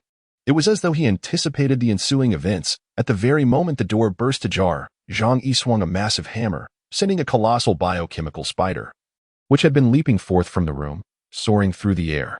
With remarkable composure, he stepped into the room, closed the door behind him, and prepared to launch an assault on the enormous spider that lay sprawled on the living room sofa, having been knocked over by his strike. Suddenly, a thunderous roar erupted as another biochemical spider lunged from the right side kitchen, knocking the unsuspecting Zhang Yi to the ground. Staring in astonishment at the massive creature atop him, he thought, "Damn it, why was I not informed in my previous life that there were two elite monsters here?" Chapter 14. The biochemical spider leader. Having anticipated this scenario, Zhang Yi had come well prepared, daring to charge in boldly. However, he had never expected that there would be two elite monsters within this dwelling. Armed with a hammer and boots, both novice divine artifacts boasting a strength of 25, Zhang Yi felt confident in his ability to confront a single elite monster. Yet, facing two simultaneously would surely spell his doom. Nevertheless, upon regaining his composure, Zhang Yi discovered that only the first spider was indeed an elite. The one now pinning him down was merely a level 5 ordinary creature. This level 5 biochemical spider possessed an attack power of 25, insufficient to breach Zhang Yi's defense of 33, resulting in its bite inflicting a mere 1 point of damage. A moment of false alarm, sigh. Zhang Yi swiftly swung his hammer, sending the large spider flying from his body with a resounding thud. The blow dealt a staggering 63 points of damage, reducing its health by a quarter. Seizing this opportunity, Zhang Yi rose from the ground and cast a probing spell at the larger red spider on the sofa, which was evidently significantly larger than a typical bio spider. However, the results of his inquiry left him utterly bewildered. Bio spider leader. Physical elite creature level. Talent. Physical attack. Physical defense. Magical defense. Health. Skills. Venom spray, pounce. Description: a giant spider mutated due to environmental pollution. Having consumed more than its peers, it has evolved into a leader. Remarkably, even Zhang Yi could not discern the data of this spider leader, indicating its level was at least 8 or higher. In the realm of apocalypse, the quality of monsters is categorized into 4 tiers: ordinary, elite, lord, and boss. Thus, armed with his 25-pound hammer, Zhang Yi commenced this battle of 1 against 2. With a resounding crash, he brought down his hammer upon the ordinary level 5 bio spider, inflicting another 63 points of damage and reducing its health to half. Meanwhile, the colossal figure of the spider leader leaped over the ordinary spider that stood in front of Zhang Yi, lunging toward him. The attack was swift and unexpected. Zhang Yi was grazed on the shoulder, and a damage notification of 35 points flashed above his head. Even the 25-point damage absorption from his carnivorous insect boots could not withstand the might of the spider leader. Subsequently, the spider leader unleashed a venomous spray attack. Entangled by the ordinary biochemical spider, Zhang Yi was struck by the venom, yet miraculously, a large miss notification appeared above him, triggered by the infinite evasion talent of the carnivorous insect boots. As he raised his heavy hammer, poised to dispatch the ordinary spider, an epiphany struck Zhang Yi, prompting him to redirect his assault toward the spider leader instead. With a resounding crash, he swung down, inflicting 45 points of damage upon the spider leader. However, the spider leader's health bar only diminished by a fraction, suggesting its total health was nearing a formidable 1,000 points. Yet, Zhang Yi remained unfazed, for he had devised a new strategy. Using the ordinary biochemical spider as a shield, he maneuvered around it, evading the spider leader's melee attacks with ease. Zhang Yi, wielding his hammer, was able to reach the spider leader while the ordinary spider's damage to him was merely a paltry 1 point, which he completely disregarded. His focus remained steadfastly on the spider leader. Fortunately, Zhang Yi's strikes were sufficiently powerful. Each blow dealt 1/20th of the spider's health. Within mere minutes, after delivering 20 decisive blows, he vanquished the elite biochemical spider leader. Utilizing the ordinary spider as a shield, Zhang Yi sustained minimal damage throughout the encounter, concluding the battle with more than half of his health intact. Without hesitation, after slaying the spider leader, he swiftly dealt 2 fatal blows to his ally, the ordinary biochemical spider that had aided him significantly. A pleasing notification chimed in succession. Ding, you have slain the level 8 biochemical spider leader, earning 600 experience points. Human reputation, 6. Ding, you have slain the level 5 biochemical spider, earning 20 experience points. Defeating elite monsters granted reputation, and the experience from a level 8 elite creature equaled the reward of a task with a difficulty coefficient of 20. Consequently, after dispatching the spider leader, Zhang Yi's experience bar surged dramatically. Crouching beside the corpse of the spider leader, he gathered 80 copper coins, 12 level 1 enhancement stones, and, notably, a gleaming 2-star treasure chest. What a stroke of luck. The items yielded from a 2-star chest, if equipment, would guarantee a 2-star minimum. And the enhancement stones would also have a baseline of level 2, far surpassing the value of a 1-star chest. However, there was a stipulation. To open a 2-star chest or higher, one required a corresponding key, which could be purchased from the shop. At that moment, lacking a 2-star key, Zhang Yi had no choice but to temporarily stow the 2-star chest in his inventory. The leader of the biochemical spiders is the key to the hidden quest known as the Guardian. Defeating the spider leader essentially equates to completing this task. In a previous life, this spider leader had seemed nearly invincible in the eyes of countless novice players, yet Zhang Yi effortlessly vanquished it, largely thanks to the powerful artifact hammer and boots he possessed. Without these two pieces of equipment, he would have struggled to inflict damage on the spider leader and withstand the relentless assaults of ordinary spiders. Thus, the outcome of this battle could have been precarious. After eliminating the spider leader, Zhang Yi opened the door and stepped outside, addressing Il, who stood in the doorway. You may go in and retrieve the items. I shall wait for you. Oh, all right. Il gazed in bewilderment at the two massive spider corpses within the room, a hint of trepidation accompanying him as he ventured inside. Seizing this opportunity, Zhang Yi opened his backpack and discovered that, in addition to the 12 spider crystals dropped by the recently defeated leader and the 10 acquired from a previous quest reward, he had garnered a few more from monster encounters, culminating in exactly 25 level 1 enhancement stones. Aside from the weapon and boots, he had already enhanced to level 25. The finest piece of equipment Zhang Yi currently possessed was the level 4 lucky ring. With the god level enhancement at his disposal, he decisively utilized all 25 enhancement stones on the lucky ring. Ding! Enhancement successful. Congratulations! Your equipment, the lucky ring, has reached enhancement level 25.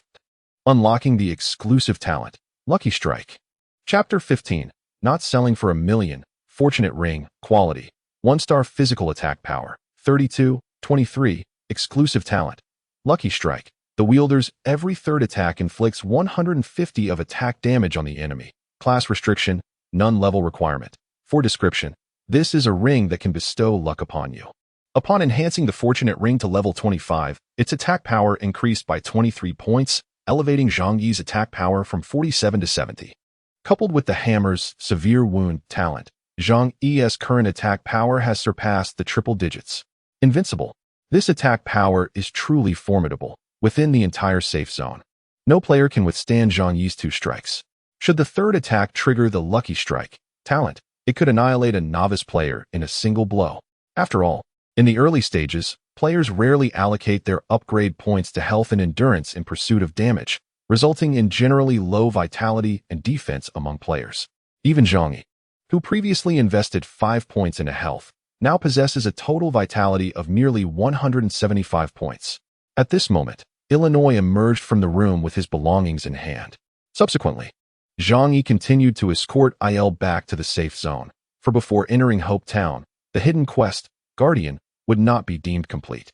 While hurrying back to the safe zone, Zhang Yi discreetly concealed his ID and level indicators to avoid unnecessary troubles. Along this journey, an array of peculiar monsters was omnipresent, with players either soloing or forming parties to grind the lower-level creatures for experience. Zhang Yi, however, refrained from provoking these monsters unless they attempted to assault Il. In such cases, he would unceremoniously crush them with his formidable hammer. Leading a blue-named NPC down the main road, Zhang Yi attracted considerable attention, with passers-by casting bewildered glances and whispering amongst themselves, puzzled by why this limbless NPC chose to accompany a player. After traversing the highway for over 10 minutes and nearing the quaint Hope Town, Zhang Yi suddenly halted. Ahead, he recognized several players who appeared strikingly familiar. The 5-man group. All youthful male players shared a common trait. Their IDs were prefixed with the title King. Upon spotting the leader, seemingly no older than 21 or 22, whose countenance resembled that of a privileged scion and bore the ID King of Glory, Zhang Yi's fists clenched involuntarily, his eyes instantly bloodshot, filled with animosity. This scene startled the nearby NPC, Illinois, who inquired, "Young man, what troubles you?" Il's concern helped Zhang Yi regain his composure. "It's nothing. Just the sight of an old acquaintance," he replied. "An old acquaintance?" Il exclaimed. "Shouldn't that evoke joy? Why do you appear so enraged?" Zhang Yi gathered his thoughts and remarked casually, We are about to arrive at Hope Town. Allow me to escort you home." As he spoke, Zhang Yi deliberately lowered his head.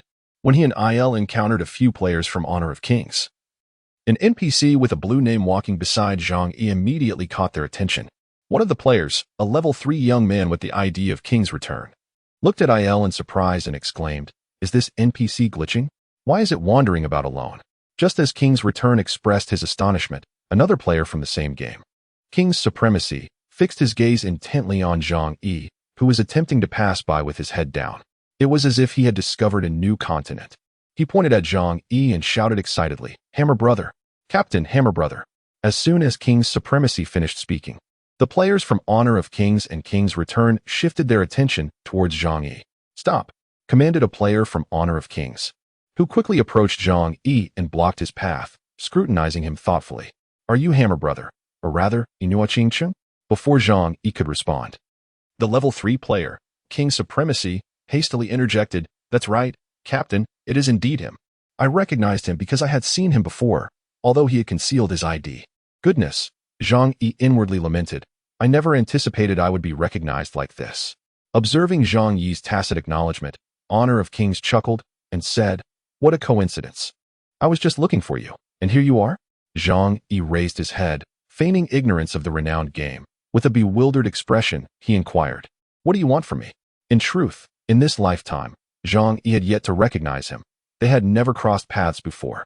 The gaze of the player, known as King of Glory, swept over Zhang Yi. Intrigued, he remarked, "I've heard you possess a legendary hammer capable of vanquishing a level 5 monster in mere moments." To his surprise, Zhang Yi did not deny it, replying, "What of it? So, you truly believe it exists?" Instantly, King of Glory's demeanor brightened. "Let us not beat around the bush. I'm interested in your hammer. Name your price. I've got plenty of money. I wish to acquire it." With an impassive expression, Zhang Yi replied, "I'm sorry, but it's not for sale." King of Glory, undeterred, retorted, "You haven't even stated a price. How can you assume whether I'm willing to buy or you're willing to sell?" As soon as the words left King of Glory's lips, Zhang Yi casually remarked, "Even if you offered me 1,000,000, I wouldn't sell it." The smile on King of Glory's face froze instantly. "You little brat, do you know who I am?" "I am the King of Glory." Zhang Yi glanced up at the ID hovering above King of Glory's head and calmly replied, "I was fortunate enough to play for 3 years, achieving a Starry Radiance rank." At that moment, laughter erupted from those nearby, echoing the sentiments of Return of the King and Supreme King. "What is so funny?" King of Glory exclaimed as he scolded his teammates while fixating intently on Zhang Yi. Threatening, "Don't push your luck. Believe me, I'll eliminate you and make that hammer drop." With a resounding clang, the formidable iron hammer that had mysteriously appeared in Zhang Yi's grasp fell heavily to the ground. Steadying himself against the hammer's handle, he calmly regarded the player known as King of Glory and declared, "Do not say I have not given you a chance. Come, unleash your power." Never before had King of Glory faced such provocation, and in a fit of rage, he swiftly unsheathed a gleaming silver longsword from his waist. Meanwhile, a teammate, the Supreme King, urgently cautioned, "Captain, that hammer inflicts tremendous damage. It can deal 40 to 50 points in a single blow. Do not engage him. You cannot match his strength." Confident in his level 3 armor, King of Glory dismissed the warning, retorting, "If he can strike me for 40 to 50 damage, I shall livestream myself eating excrement." With that, he swung his sword, slicing across Zhang Yi's chest, eliciting a shocking damage notification from above. 1. Ding, you have suffered a malicious attack from the player, King of Glory. The attacker has turned gray. Attacking them will not trigger a criminal status. Upon witnessing King of Glory's ID shift from white to gray, Zhang Yi lifted his mighty hammer and delivered a powerful upward strike, sending King of Glory soaring with a critical hit of -176. As King of Glory crashed to the ground, his body transformed into a beam of white light, swiftly returning to the safety zone to revive. Chapter 16. The Realm of Kings. Ding, you have slain the player, King of Glory. Due to their gray status, you have not incurred any sin points. Surrounded by the illustrious champions of the realm, including the returning sovereigns and 2 other formidable players, even the onlookers, casual players who had paused to witness the spectacle were left utterly astonished. As a level 3 player with full attribute allocation and a newly acquired weapon, it was already remarkable that the player known as King of Glory managed to inflict a mere single point of damage that penetrated defenses. Yet, in a shocking turn, one powerful strike from an opponent dealt a staggering 176 points of critical damage, resulting in the swift demise of King of Glory. What could possibly explain such an occurrence? The palpable fear resonating within the remaining 4 champions, who had just witnessed their leader's annihilation, was unmistakable. Zhang Yi chose to disregard their panic and instead crouched at the respawn location of King of Glory, retrieving a pair of black trousers that had dropped upon his defeat. In the realm of Apocalypse, malicious attacks on players marked as white would trigger a gray name status. Slaying a white name player would yield 100 sin points, transforming the perpetrator into a red name. Should the sin points exceed 1,000, the player would be labeled with a purple name. Upon death, white-named players had a 50 chance of dropping an item. Gray-named players would drop 1 item 100 of the time. Red-named players would yield 2 items. And purple-named players would have all their equipment drop upon demise. Furthermore, the repercussions for red-named players were particularly severe, as death would result in a level reduction of 1, with additional penalties for every 100 sin points accrued. In this game, the punitive measures against red-named players were significant, instilling a sense of caution among players who dared not attack others lightly. However, King of Glory, emboldened by their own formidable status and the unique characteristics of the game, had underestimated the resolve of their adversaries, failing to anticipate that someone would indeed dare to strike, and with such lethal efficiency. It is noteworthy that the Biohazard Trousers, revealed in honor of Kings, is a level 3 equipment, albeit of 1-star quality. Its additional 6 points of base defense surpassed the 2 points added by the level 1 Novice Trousers worn by Zhang Yi, presenting a significant advantage. Most importantly, it boasts a total defense enhancement of 15 points. No wonder Honor of Kings exhibited such confidence before Zhang Yi. To upgrade such an item to level 15 without the divine enhancement, one would need at least 50 or 60 enhancement stones. To invest so heavily in a level 3 equipment at the early stages is indeed a display of extravagance on the part of Honor of Kings. Consequently, Zhang Yi, in full view of the returning champions, donned the trousers that had just dropped from their leader, elevating his defense from 33 to 46 points. Yet, as his gaze lingered on the spot where Honor of Kings had perished, a deep-seated hatred clouded Zhang Yi's eyes. Drawing his thoughts back to 8 years prior, a memory etched indelibly in his mind, one that haunted his dreams. In his previous life, within the ranks of a 1,000-player team in Safe Zone 886, the harsh reality of a world where death was real dawned upon him. Relying on their numerical superiority, they occupied Hope Town for an entire month, committing atrocities of every kind and plunging all players into a waking nightmare. Zhang Yi, among those tormented by this ruthless group, harbored a particularly vivid recollection of one fateful night when he returned without sufficient gold, only to have his hands and feet severed, leaving him on the brink of death. In this data-driven world, players remain alive as long as their health points do not diminish to 0. Even severed limbs gradually recover, inheriting the excruciating pain of reality, a torment that ordinary individuals could scarcely endure.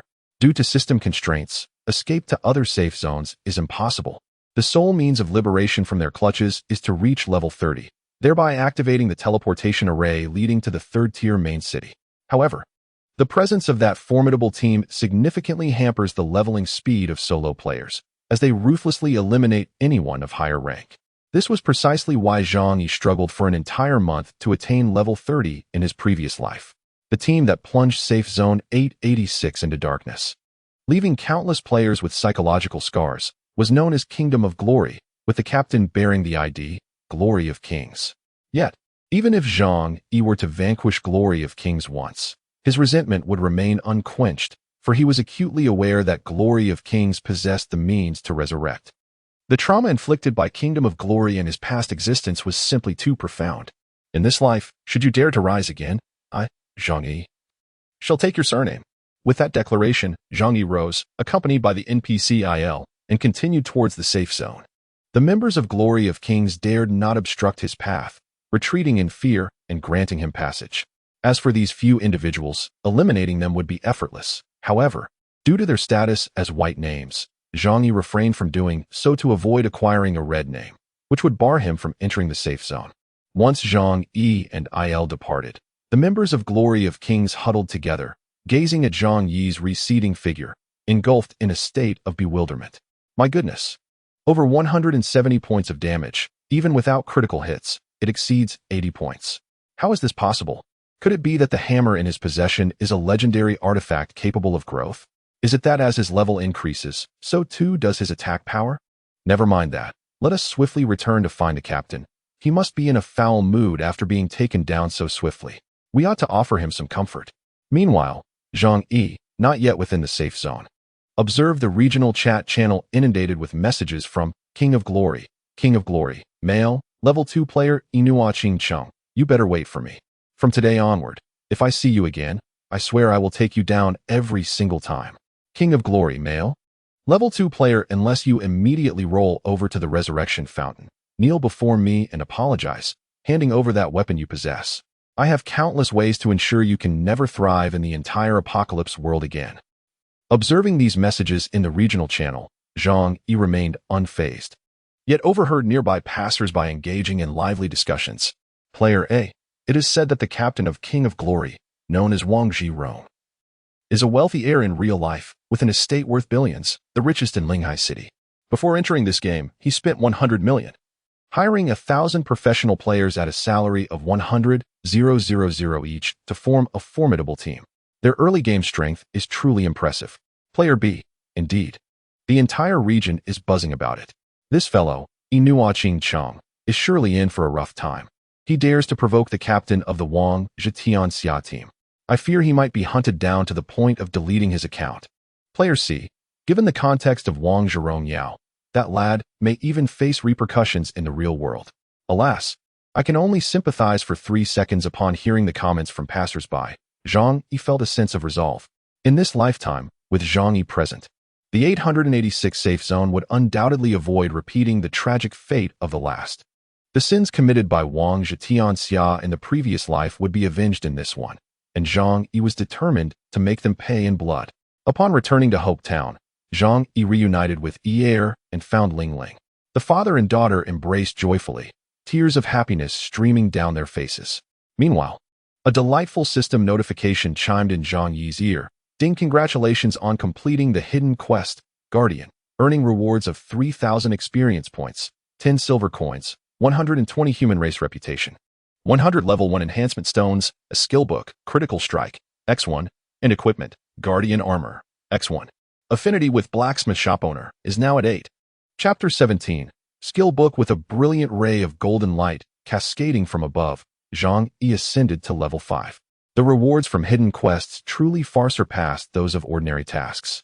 Upon opening the backpack, the first item that caught Zhang Yi's eye was a gleaming silver lightweight armor, its luster suggesting it was a commendable piece of equipment. He effortlessly extracted it. Guardian armor. Quality, 2 stars, health points, 120, additional attribute. Agility 3, class restriction, none.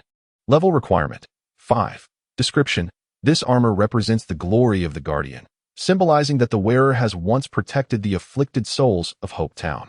May this armor guard you as you safeguard the inhabitants of Hope Town. It is indeed a hidden quest, rewarding him with a 2-star equipment. Remarkably, only 3 hours had passed since the commencement of the Apocalypse game, and at this moment, over 90% of players worldwide had yet to assemble even half of the 7 pieces of equipment. Yet, Zhang Yi had already acquired a 2-star armor. The fundamental attributes of this 2-star armor were exceptionally high.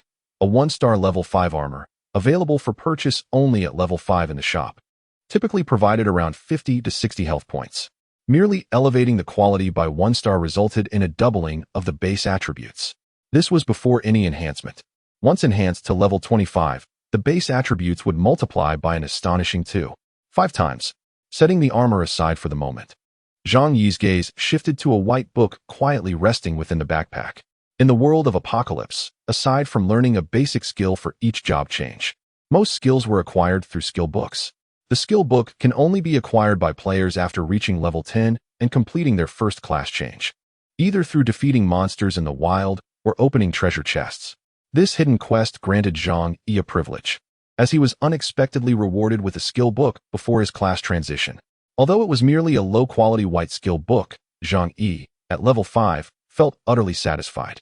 The quality of skill books is categorized by color, ranging from the lowest to the highest as follows: white, green, blue, purple, orange, red, and gold. Furthermore, with few exceptions, the quality of standard skill books cannot be upgraded. Thus, Zhang Yi picked up the skill book, Critical Strike, Quality, White Description, upon use. Grants the skill Critical Strike, effect, charges the weapon to unleash a lethal attack on the enemy, inflicting 115 physical damage, consumes 2 energy points. With energy consumption determined by the user's level, this is a level 1 consumption. Cooldown time, 10 seconds. Class requirement, Assassin, can be used by unclassed players. If the player does not choose the Assassin class after level 10, the skill will automatically revert back to a skill book form. Skill slot consumption, 1. As for white skills, their effects are undoubtedly the weakest. Aside from enhancing damage by 15, this skill possesses no other distinguishing features. Yet it is better than having nothing at all. Additionally, concerning skills, in the world of Apocalypse, every skill that players acquire occupies a skill slot. Starting from level 0, players automatically gain 1 skill slot for every 3 levels they ascend. The acquisition of a white skill requires 1 skill slot. And as the quality of the skill improves, the number of slots consumed increases correspondingly. A golden skill demands as many as 7 skill slots. However, one should not underestimate the limited slot consumption of white skills. They cannot be endlessly stacked. 1 golden skill far surpasses 100 white skills in potency.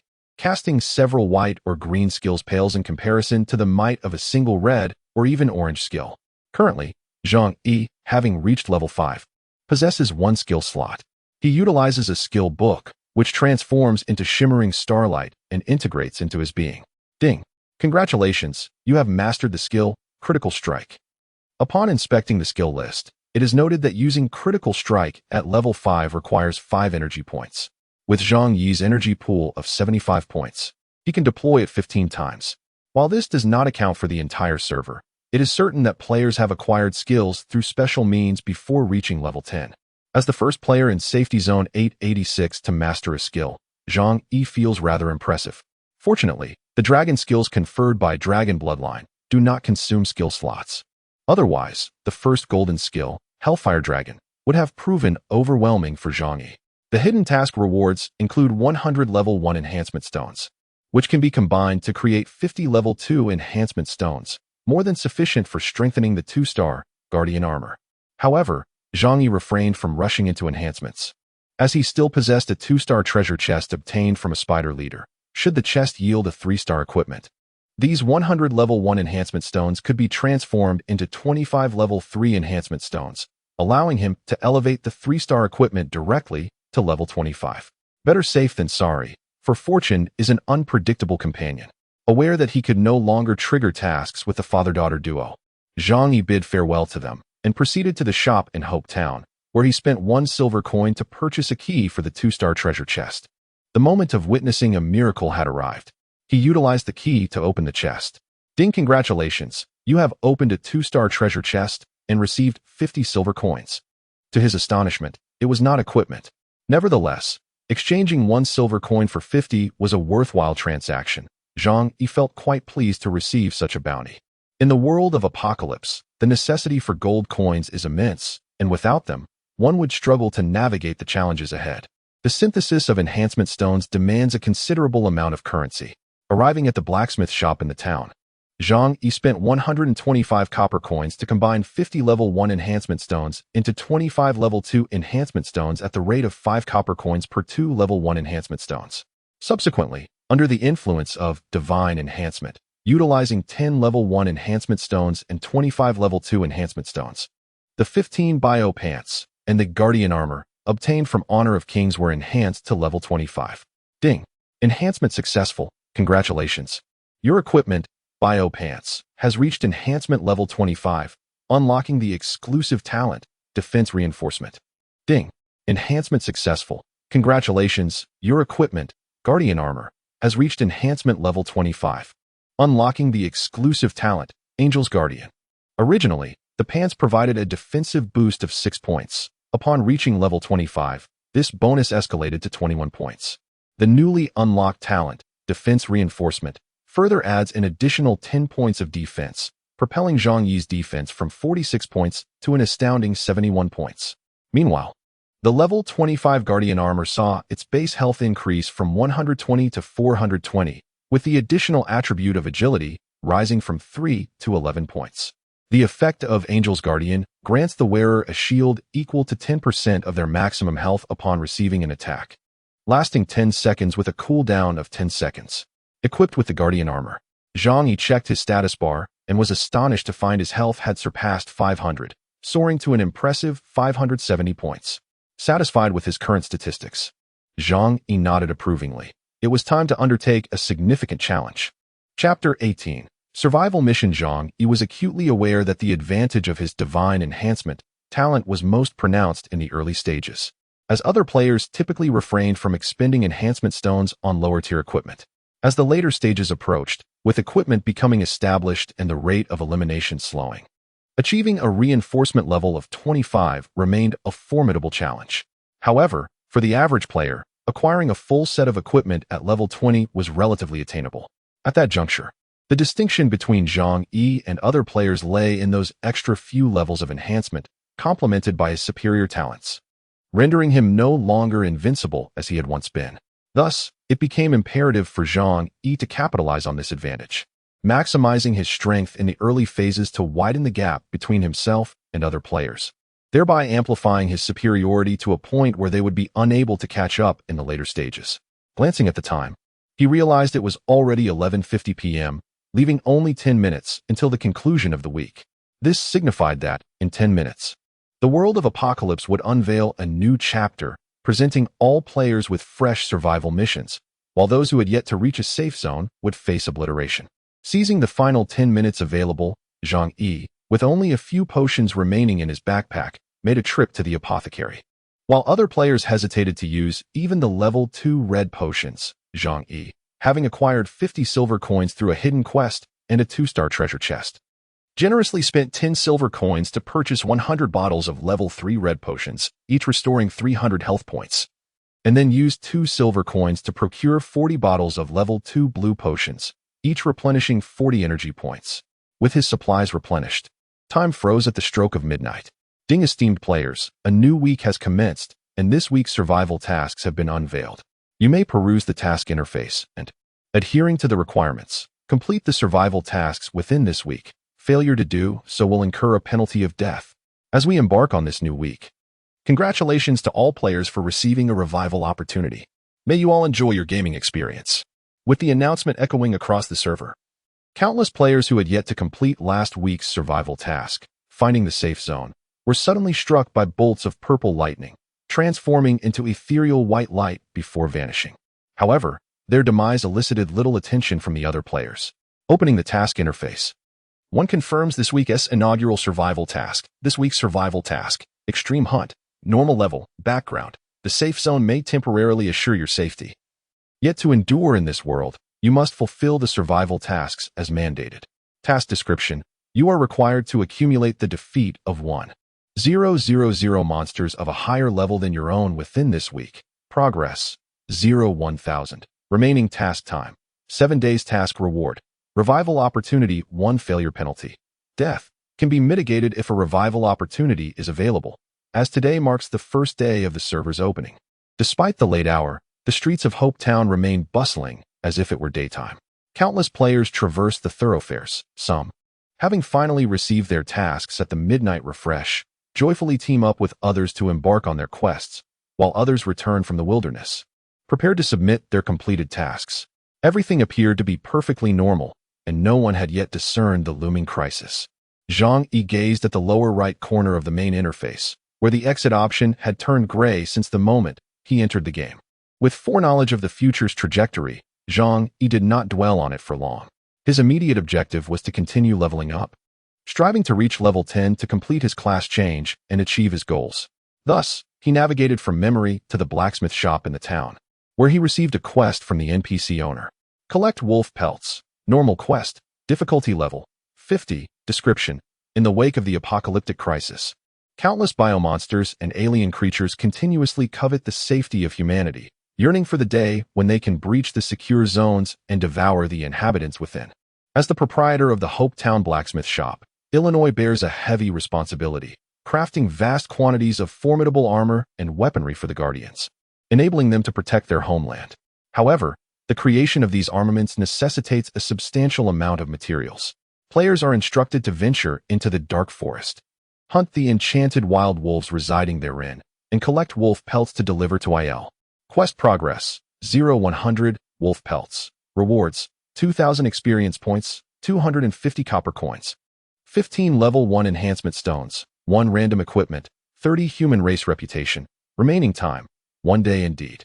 Zhang Yi recalled that the hidden quest, Guardian, involved saving the NPC IL, who was none other than the blacksmith shop's owner. It is said that IL is the premier master blacksmith of Hope Town, and even the loss of a hand has not deterred him from his craft. Consequently, Zhang Yi has once again received a new task from him.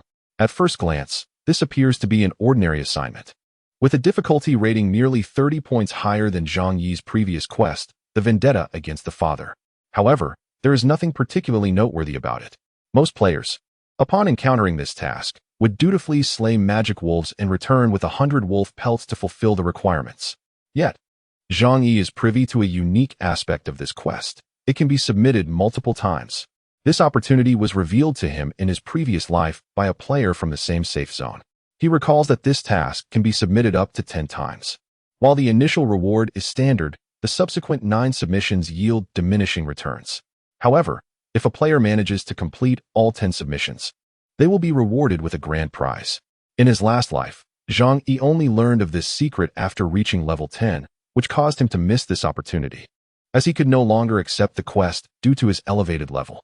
He chose this task because he was weary of the tedious back and forth of questing, and this particular assignment would allow him to focus intently on grinding in the dark forest map for a day and a half.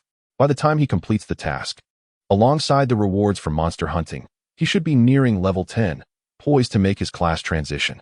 Moreover, by completing this task, Zhang Yi could simultaneously fulfill his survival mission titled Extreme Hunt, achieving a dual purpose.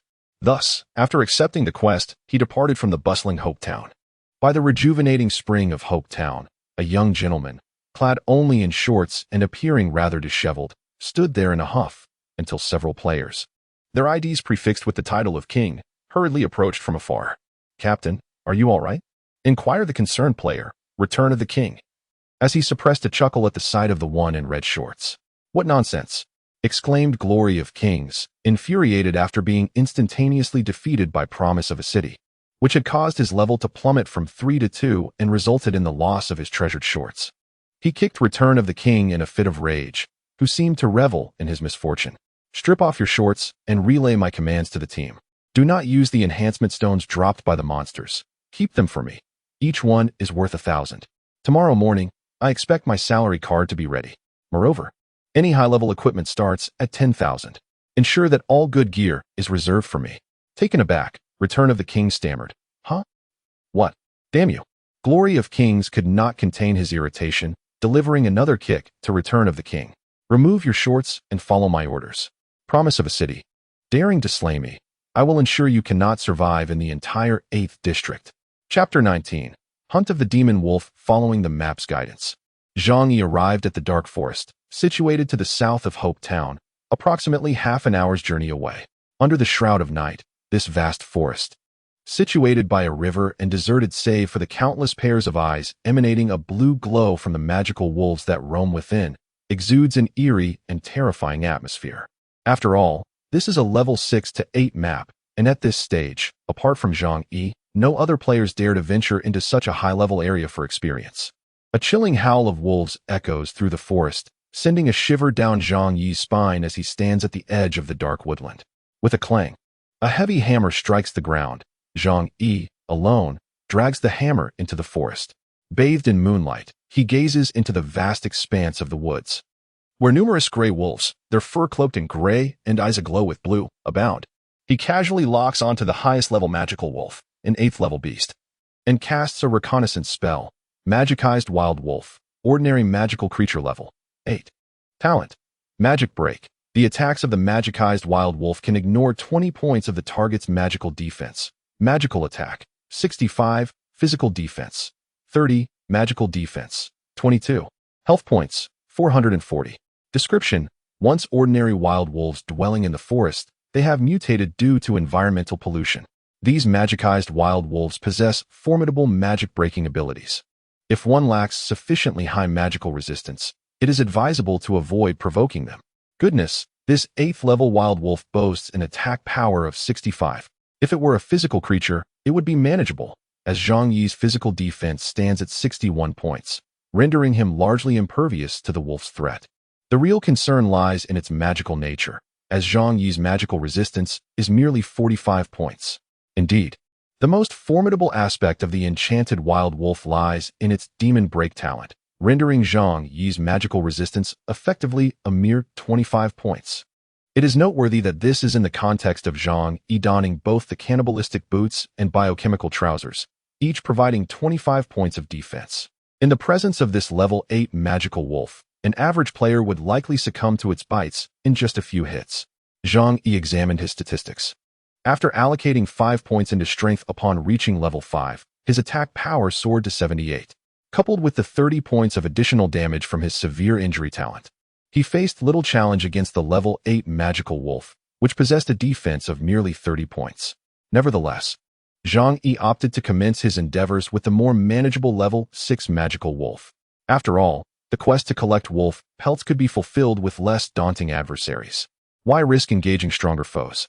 The level 6 magical wolf boasted only 50 points of attack, and its demon break talent could merely disregard 12 points of magical resistance from Zhang Yi, posing minimal threat. Thus, he targeted a nearby level 6 magical wolf, brandishing his mighty hammer as he approached. Upon entering the effective attack range of the wolf, approximately 30 meters, it let out a howl and unleashed a blue magical sphere towards Zhang Yi. Swiftly, he sidestepped the attack and closed the distance, delivering a crushing blow with his hammer. A critical strike. The hammer, glowing with a crimson light, struck the magical wolf, resulting in a damage output of 97 points displayed above its head. The 6th level demon wolf, with merely 300 health points, found itself severely weakened by Zhang Yi's powerful strike, which nearly depleted 1/3 of its vitality. As a mere 5th level player, Zhang Yi's damage output was astonishing, bolstered by the enhancements from his level 25 weapon and 25 ring. The agility conferred by the guardian armor, amounting to 11 points, significantly increased Zhang Yi's speed. Seizing the opportunity before the demon wolf could react, he delivered another decisive blow, 88 damage. Despite the absence of a critical hit, his ordinary attack still inflicted only a slight reduction in damage. At this juncture, the demon wolf, having lost a significant portion of its health, lunged forward, finally managing to sink its teeth into Zhang Yi. A sharp pain surged through his left arm as he was attacked, triggering the guardian armor's exclusive talent, Angel's Guard, which conjured a faint energy shield around him. This shield not only mitigated the 17 damage inflicted by the wolf, but also retained over 2/3 of its integrity. With the shield representing 10 of Zhang Yi's maximum health, it equated to 57 points of health. Without delay, Zhang Yi struck again, activating the Lucky Ring as talent, Lucky Strike, resulting in a damage multiplier of 134 damage. The demon wolf's already dwindling health bar was instantly obliterated, and with a mournful howl, it collapsed to the ground. Ding, you have slain a 6th level, demonized wild wolf, gaining 25 experience points. 3 strikes, and scathe, to vanquish a 6th level demon wolf. Such efficiency was truly remarkable. Crouching beside the corpse of the magical wolf, aside from 3 copper coins, Zhang Yi also procured a gray wolf pelt, precisely what was required for his quest. With his next target locked in, he continued his hunt. A lethal strike followed by a basic attack, combined with the fortunate hit triggered by his 3rd strike, allowed him to dispatch a level 6 magical wolf with relative ease. Although the initial lethal strike only dealt 9 more points of damage than the basic attack, those 9 points proved to be crucial. The total health of a level 6 magical wolf stood at 315 points. Had he opted for a basic attack instead, his 3 strikes would have only inflicted 310 points of damage, necessitating an additional blow to conclude the encounter. 1 extra strike for a single wolf meant 1,000 wolves would require 1,000 additional blows, wasting an inordinate amount of time. Thus, Zhang Yi preferred to expend a tad more energy. The drop rate for wolf pelts was a guaranteed 100, and Zhang Yi's efficiency in gathering them was exceptionally high, with his experience bar rapidly ascending. After slaying over 40 magical wolves, a beam of golden light descended upon him, signaling his ascension to level 6. He allocated all 5 attribute points to strength, shifting his focus from the level 6 wolves to the level 7 magical wolves. This was necessitated by the survival quest, Extreme Hunt, which required him to eliminate creatures of a higher level than his own. The level 7 magical wolves boasted an additional 50 points of health compared to their level 6 counterparts and had slightly higher defense, making it impossible to dispatch them with just 3 strikes. On average, 4 blows were now required to vanquish one. However, the experience gained had also increased by 5 points, as each level 7 magical wolf yielded a reward of 30 experience points. Thus, starting from just before 1 in the morning and continuing until 8 in the morning, Zhang Yi finally amassed a total of 1,000 wolf pelts. At this moment, having hunted 1,000 magical wolves, his level had ascended from the initial level 5 to level 9. Unfortunately, the progress of the Extreme Hunt quest was only 2/5 complete, for upon reaching level 8, the highest level 8 magical wolves in the Dark Forest could no longer facilitate the extreme hunting task for Zhang Yi. Chapter 20. Come and kill me. Don't say I didn't give you a chance unconsciously. He had spent an entire night engaged in this endeavor, transitioning from darkness to daylight. In his previous life, it had been quite some time since Zhang Yi had felt such fervor. Initially, he was the sole hunter of these enchanted wild wolves in the Dark Forest, but now, as he surveyed the surroundings, he found that the vast woods were bustling with numerous players also hunting magical wolves, transforming the once desolate forest into a lively arena. Noticing that many of these players were generally at levels 7 and 8, Zhang Yi couldn't help but check the regional level leaderboard. Safety Zone 886 Hope Town level leaderboard. First, Storm Angel, male, level 9, 72. Second, Glory of Kings, male, level 9, 50. Third, a name not too long, just like mine, male, level 9, 46. Fourth, The Return of Kings, male, level 9, 42. Fifth, Supreme King, male, level 9, 40. Sixth, Kings in Heaven, male, level 9, 37. Upon seeing this leaderboard, Zhang Yi was momentarily taken aback. His level 9 with 10 progress had not made the list. Upon reflection, it is indeed reasonable to note that after spending an extensive period in the Dark Forest solely engaging in monster hunting, I have yet to receive any quest rewards. Conversely, other players have, during the time span from midnight to 8 in the morning, likely completed 2 or 3 quests, reaping the substantial experience rewards that accompany them, in addition to their monster hunting gains, thus accelerating their level progression. Zhang Yi, relying solely on the spoils of monster slaying, has already ascended to level 9, demonstrating remarkable momentum. It is assured that once I return to the safe zone and submit the quest for collecting wolf pelts, I will undoubtedly soar to the pinnacle of the leaderboard, and the margin by which I will lead the second place will be significantly greater than a mere fraction. This is attributable to the fact that Zhang Yi is poised to receive a consecutive 10 quest rewards. In the early stages of the game, players are tightly vying for levels, with all those ranked from 1st to 10th having already attained level 9. What astonishes Zhang Yi the most is the revelation that among the top 10 on the leaderboard, 5 are players from King's Dominion. Even the player known as King of Glory, who was previously vanquished by Zhang Yi and subsequently suffered a 1-level drop, has managed to secure the 2nd position.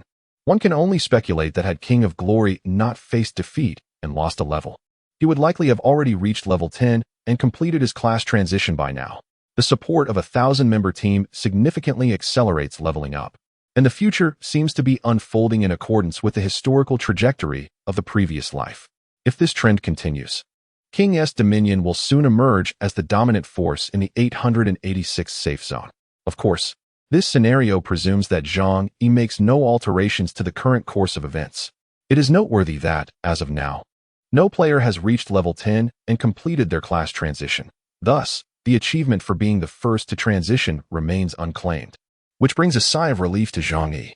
As for the first-ranked Storm Angel, this name seemed to have appeared previously in the regional chat channel. It appears to belong to the individual who stated their intention to purchase a hidden quest from Zhang Yi for 100,000 RMB. This person is not to be underestimated. However, Zhang Yi has no recollection of him. Perhaps he was a fleeting presence in his previous life.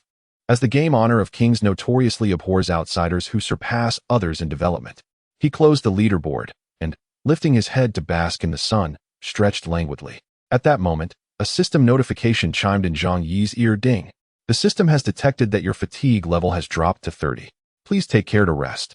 Fatigue is a hidden attribute for players in the apocalyptic world, where 100 represents optimal condition.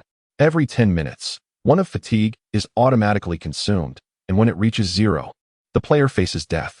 Having persevered for nearly 12 hours since the server opened at 8 last night, Zhang Yi indeed felt exhausted. Thus, he planned to return to the safe zone to submit his quest, advance to level 10, complete his job transfer, and then take a break to recuperate his fatigue. Consequently, Zhang Yi crouched down to collect the spoils dropped by the last magical wolf he had slain. Just then, a sudden flurry of hurried footsteps echoed from outside the forest. For reasons unknown, an ominous premonition washed over Zhang Yi. Turning around, he was met with a throng of players surging into the dark forest, their demeanor fierce and threatening. Through the emblem above their heads, it was evident that the player team, which appeared to consist of 30 to 40 individuals, all boasted levels between 8 and 9.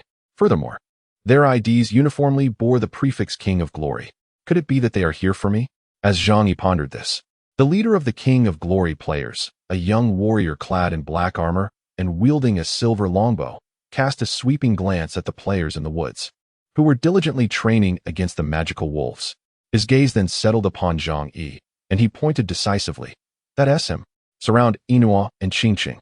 No sooner had he spoken than over 30 players from King of Glory swiftly encircled Zhang Yi from both sides, effectively trapping him. Oh no, they are indeed targeting me. At that moment, the young warrior regarded Zhang Yi with a disdainful snort. Still grinding levels here? Do you even know why I've come for you? Glancing at the equipment adorning the young warrior, Zhang Yi noted, with a hint of admiration, that he was fully equipped with a complete set of 7 items, all seemingly of commendable quality. The black armor and silver longbow he possessed appeared to be particularly exceptional at this stage. Zhang Yi contemplated the situation, speculating. Are they here to deliver equipment to me? Deliver what? The young warrior spat derisively, fixing Zhang Yi with a cold stare as he declared. I'm here to send you to your doom. Unfazed, Zhang Yi surveyed the other players from King of Glory surrounding him and replied nonchalantly. Is this all you've got? I fear it may not be sufficient. Zhang Yi discerned that the players of the Kingdom of Glory, aside from their exceptional champion, were inadequately equipped compared to him, having survived for 8 years in the world of apocalypse. He could even assess the quality and enhancement level of their gear by its luster. Equipment rated at level 25 emanated a faint golden glow, the lower the enhancement level, the dimmer the radiance. The gear worn by these ordinary members was merely of 1-star quality, with enhancement levels not exceeding 10.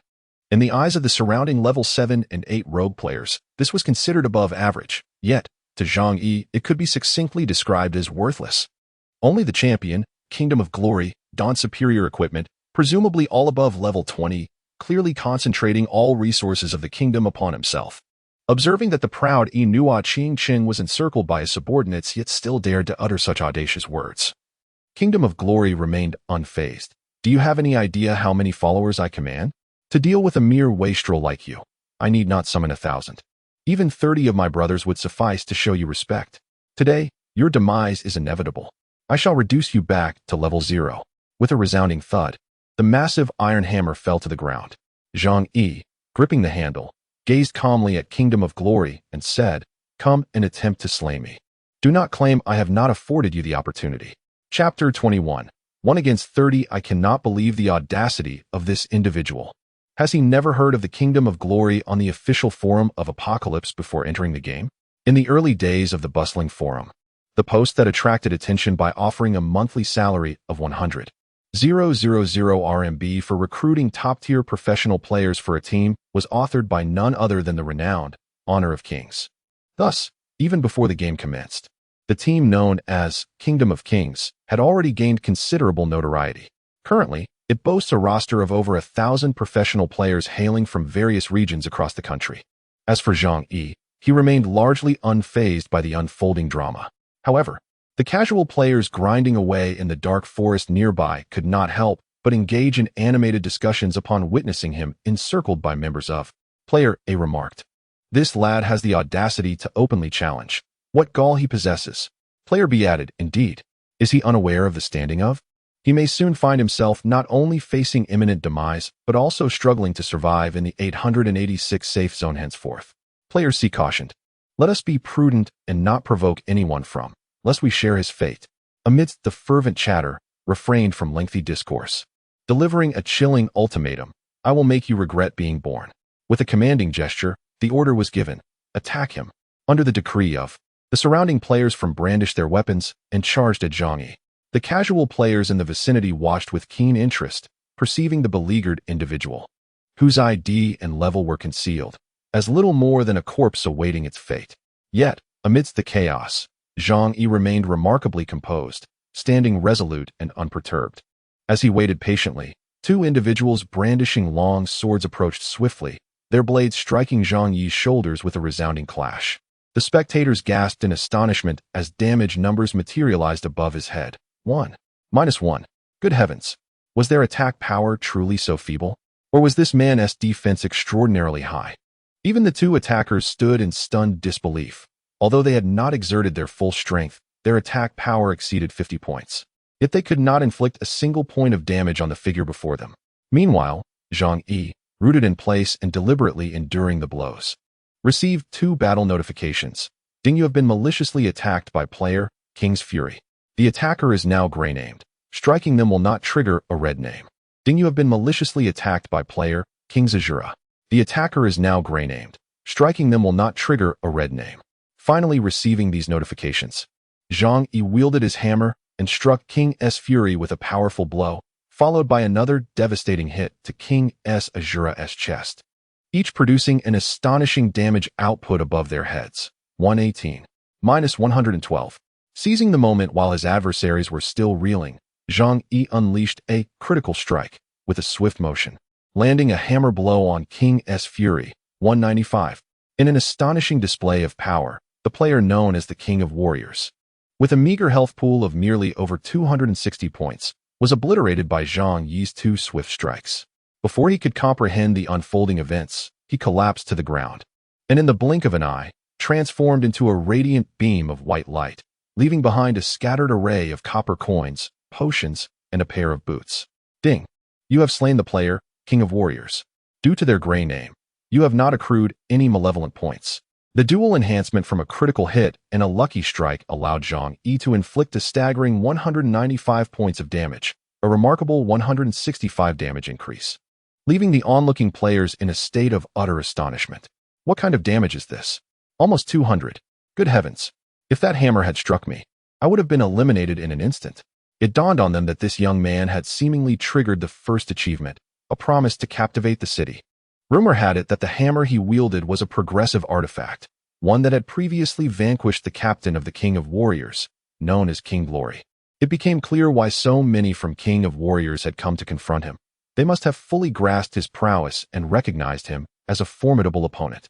Even the players from King of Warriors, still some distance away, exchanged glances of disbelief.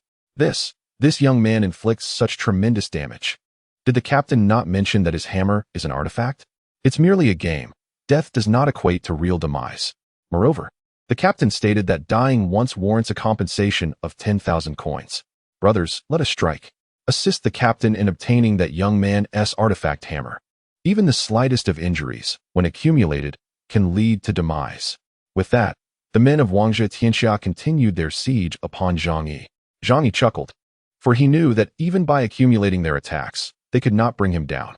In fact, their attacks could not even breach the Angel's protection shield that activated every 10 seconds, let alone deplete his 570 health points, which could withstand 570 of their attacks. Thus, Zhang Yi brandished his great iron hammer, unleashing a slaughterous counterattack amidst the throng of Wangzhe Tianxia members assailing him. Truth be told, this level 1-star hammer had become utterly obsolete. Half of Zhang Yi's current damage output stemmed from the stat points he had accumulated through leveling up from level 5 to level 9. Zhang Yi had allocated all 20 points to strength, which, combined with the 15-star strength growth, translated to 30 points of attack power. As a result, even with the level 1 hammer, Zhang Yi's attack power had surpassed 100, reaching a staggering 108 points, far beyond what these ill-equipped level 8 and 9 players could withstand. What Zhang Yi needed most was a suitable weapon. Witnessing Zhang Yi's ability to dispatch his subordinates with just 2 or 3 hammer blows, Wangzhe Rongyao became ever more convinced that the hammer was a supreme artifact with growth potential, and attributed Zhang Yi's high damage entirely to the hammer. He licked his lips and chuckled, I must have that hammer. With that, he raised an obviously valuable silver longbow and aimed it at Zhang Yi, who was currently under siege. With a whoosh, an arrow shot forth. Thud! From a distance of over 30 meters, sharp arrows rained down upon Zhang Yi's sturdy guardian armor, finally revealing a damage number exceeding 105. The angelic shield, boasting more than 30 points of protection, was shattered, and Zhang Yi suffered an additional loss of 70 health points. Chapter 22. The exceptional longbow emerges upon witnessing the damage inflicted upon him. Zhang Yi felt a twinge of astonishment, for he possessed a defense rating of 61. This calculation implied that the current attack power of Wang Zhirong Yao must exceed at least 160 points. Such formidable power. Aside from a full allocation of points, the bow in Wang Zhirong Yao's possession must be at least a 2-star enhancement exceeding 20. As Zhang Yi's counterattacks had targeted those marked with gray names, he had successfully eliminated 3 players from Wang Zhitianxia, yet he remained unmarked, resulting in the assailant Wang Zhirong Yao's ID turning gray. Zhang Yi's gaze abruptly shifted towards the distant figure of Wang Zhirong Yao, who was stealthily launching arrows. A sudden chill crept down his spine as the bow and arrows in Wang Zhirong Yao's hands relentlessly assaulted him. Even Zhang Yi could not withstand the onslaught of Wang Zhirong Yao's damage. After enduring several arrows, his health bar plummeted dramatically. In light of Wang Zhirong Yao's exceptional damage output, the onlookers erupted into discourse. Truly, as the captain of Wang Zhitianxia, Wang Zhirong Yao possessed remarkable prowess, capable of inflicting such staggering damage. Indeed, the bow in his hand is undoubtedly a rare treasure. Just moments ago, I believed that Inua Qing Chung might launch a counterattack, but it appears that hope has faded. With a few more arrows, Wang Zhirong Yao shall meet his demise. Has no one noticed Inua Qing Cheng's dwindling health? Wang Zhirong Yao has already unleashed 3 arrows, inflicting over 300 points of damage, yet he still retains half of his vitality. At this juncture, Zhang Yi, breaking through the encirclement, suddenly fixated his gaze upon the distant Wang Zhirong Yao, swiftly approaching with his mighty iron hammer in hand. The latter, still engaged in shooting arrows from a distance with great delight, was momentarily taken aback upon seeing Zhang Yi charging towards him, prompting an immediate retreat while attempting to kite Zhang Yi. As Zhang Yi advanced, he adeptly evaded Wang Zhirong Yao's projectiles with nimble side jumps, causing a series of misses to erupt above him. Although ranged attacks possess a significant advantage for kiting opponents, they are also susceptible to counter-maneuvers by the adversary. The additional 11 points from the Guardian armor, combined with the player's initial 3 points, afforded Zhang Yi considerable maneuverability. While closing in on Wang Zhirong Yao, Zhang Yi retrieved a level 3 health potion from his satchel and consumed it in one swift motion. A green recovery value of 300 blossoming above him as his health bar was instantly restored to full capacity. In the early stages, players seldom allocate their precious upgrade points to agility in pursuit of damage. Consequently, the players of Wang Zhitianxia found themselves unable to keep pace with Zhang Yi. Even if they managed to catch up, they would be swiftly dispatched by a few powerful blows, utterly incapable of thwarting Zhang Yi's approach towards Wang Zhirong Yao. Moreover, it is evident that is fully focused on agility, possessing only the initial 3 points in this attribute, which places him at a significant disadvantage in speed compared to Zhang Yi. Consequently, he was swiftly overtaken by Zhang Yi. The result of this pursuit was a resounding blow that sent him crashing to the ground. To his surprise, beyond sheer attack power, exhibited a well-rounded development, with commendable vitality and defense. This allowed Zhang Yi, who could typically inflict over 110 points of damage on others, to deal only 90 points to, whose health bar diminished by merely a quarter. However, grew anxious, for as a ranged attacker, he knew he could not compete in close combat against Zhang Yi. During this moment of hesitation, Zhang Yi struck again, inflicting another 90 points of damage. In a hurried response, drew his bow and shot an arrow at Zhang Yi, while simultaneously retreating and attempting to retrieve a health potion from his bag. Yet, before he could utilize it, Zhang Yi pursued him and delivered a crushing blow to his forehead. With a sharp crack, felt a buzzing in his head ding. You have been attacked by player. Losing 297 points of health. You have died. With a thud, fell to his knees, filled with deep resentment, before dissipating into a beam of white light in front of Zhang Yi. Previously, he was felled by a single strike. This time, it took 3 blows, indicating a notable improvement in his resilience. As Zhang Yi delivered the final blow, triggering a lucky strike that resulted in a staggering critical hit of 297 damage. The crowd was left in awe. Bystander A exclaimed, "Goodness! Almost 300 damage. How is that even possible?" Bystander B remarked, "This fellow must be cheating. Such damage is simply outrageous." Bystander C added, "The captain of the king's domain, the invincible Glory, has been taken down in an instant." After vanquishing the player known as Glory, Zhang Yi, who had not turned red from the kill, lowered his gaze to the spot where Glory had just perished. To his delight, he discovered a scatter of copper coins and potions surrounding a magnificent silver longbow, quietly resting amidst the loot. To his astonishment, he had obtained the very longbow that had boasted extraordinary attack power in Glory's hands, a truly unexpected fortune. It was evident that the bow held immense value. Almost instantaneously, as Glory fell and the longbow was revealed, the remaining players of King's domain were not concerned with Glory's demise. Their focus was solely on the bow. "Don't let him pick it up. Quickly, brothers, we must reclaim the captain's bow. Hurry." With a rallying cry from the esteemed King's Supreme, the remaining 20 players surged towards Zhang Yi at a sprinting pace. However, they were a moment too late.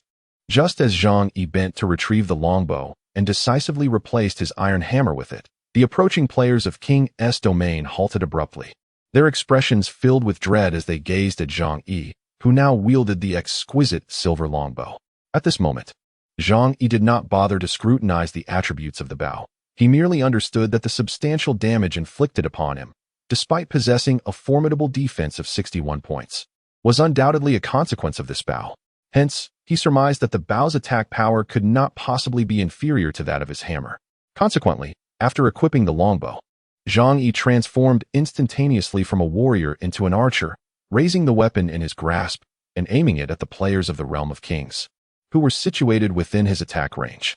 In the world of Apocalypse, the base attack range for ranged classes typically extends to 50 meters, while the players of Kings were merely 20 to 30 meters away from Zhang Yi.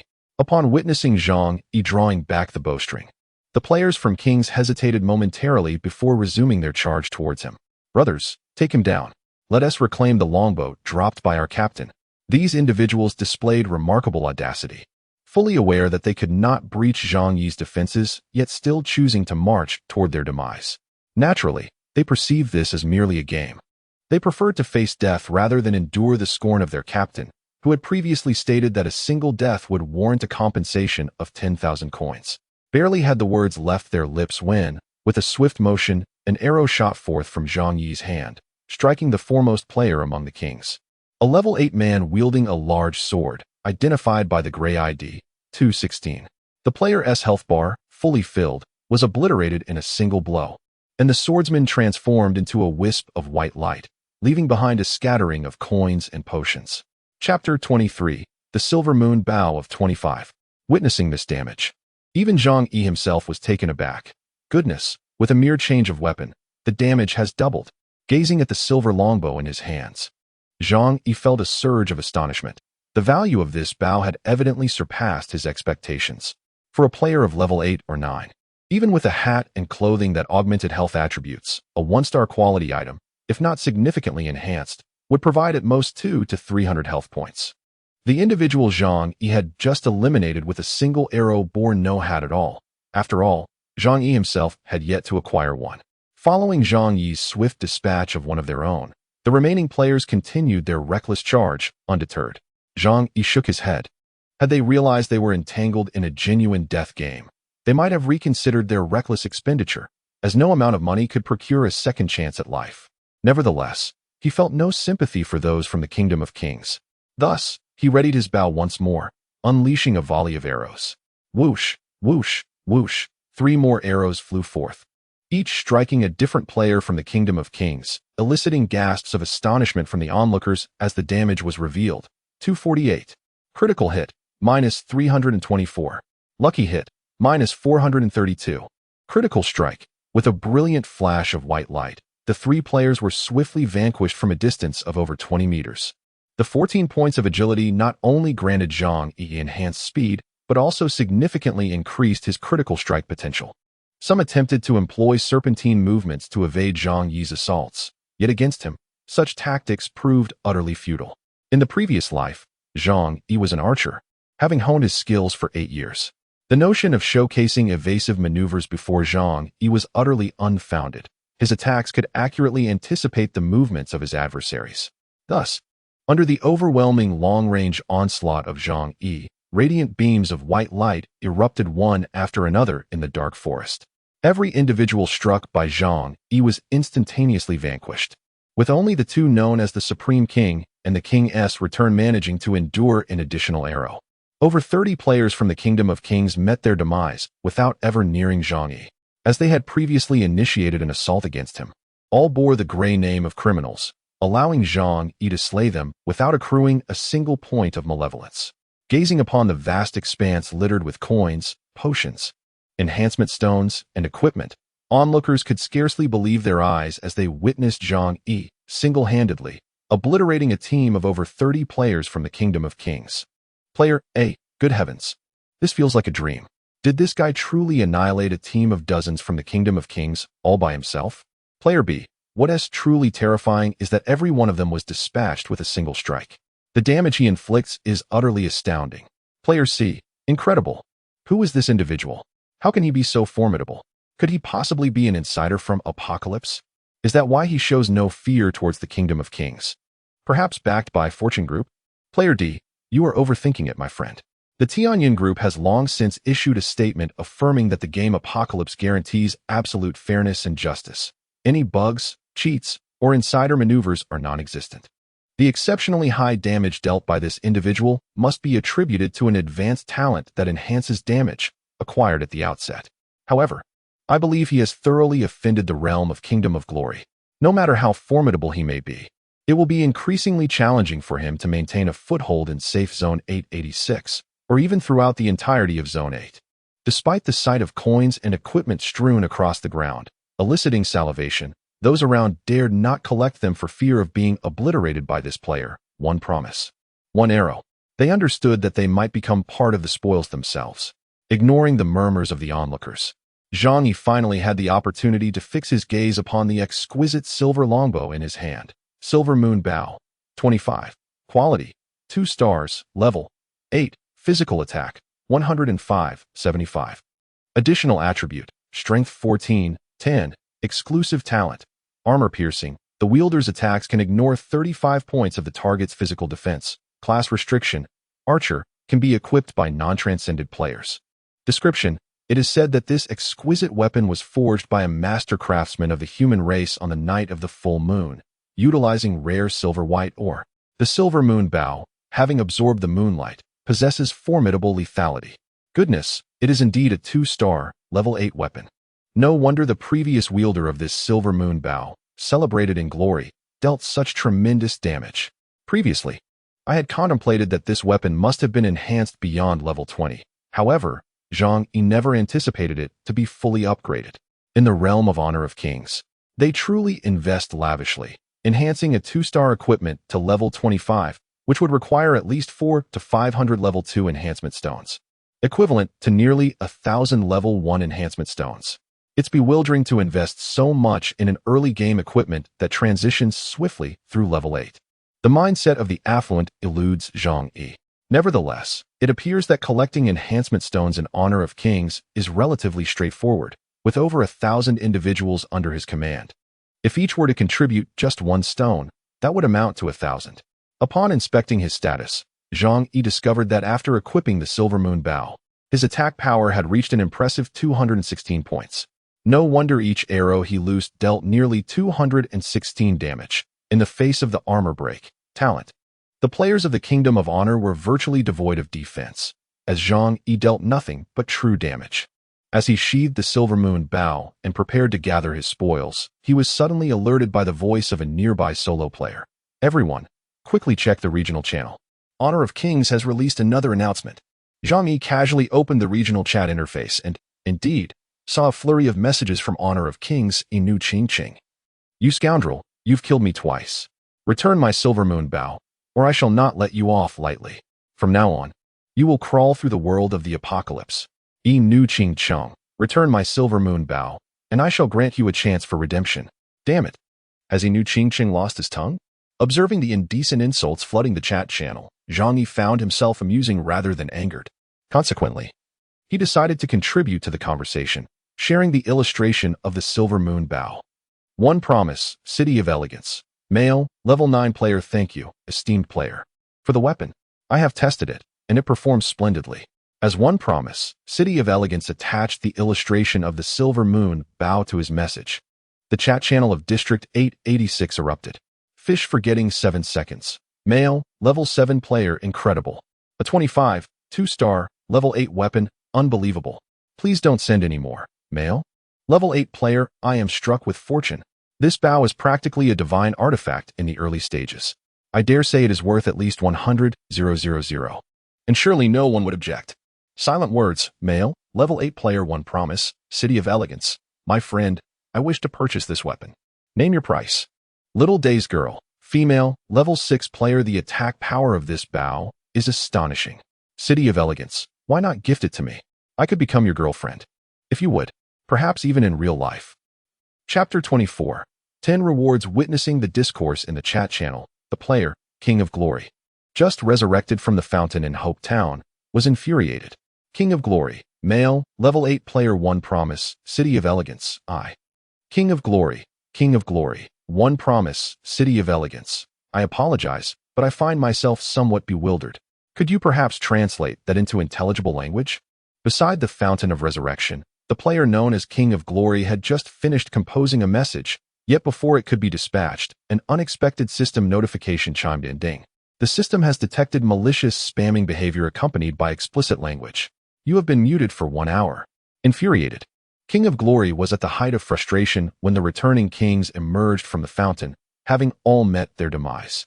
Upon witnessing the annihilation of his comrades, King of Glory became even more enraged. How is it possible that so many of you cannot defeat a single opponent? With such skills, you dare to call yourselves professional players? I pay you a monthly salary of 100,000, and this is the caliber of players I have hired? At that moment, returning kings hastily interjected, Captain, please calm down. The main issue is that this opponent possesses exceedingly high attributes. Have you not noticed that, aside from his attack power, both his defense and health are exceptionally robust? I can assure you, he is undoubtedly equipped with a full set of level 25 gear. Preposterous, King of Glory retorted, his mind swirling with indignation. I have a 1,000-strong team that pulled an all-nighter just to barely assemble one set of level 25 gear. How could he possibly acquire thousands of enhancement stones to fortify his entire equipment on his own? What shall we do now? Returning Kings lowered his head in despair. He has already eliminated you twice and claimed 2 of your items, and this incident has become widely known. Grinding his teeth, King of Glory declared. Levels can be regained through practice, but acquiring 2-star equipment in the early game is no easy feat, especially weapons. Regardless of the circumstances, I must reclaim the Silver Moon Bow.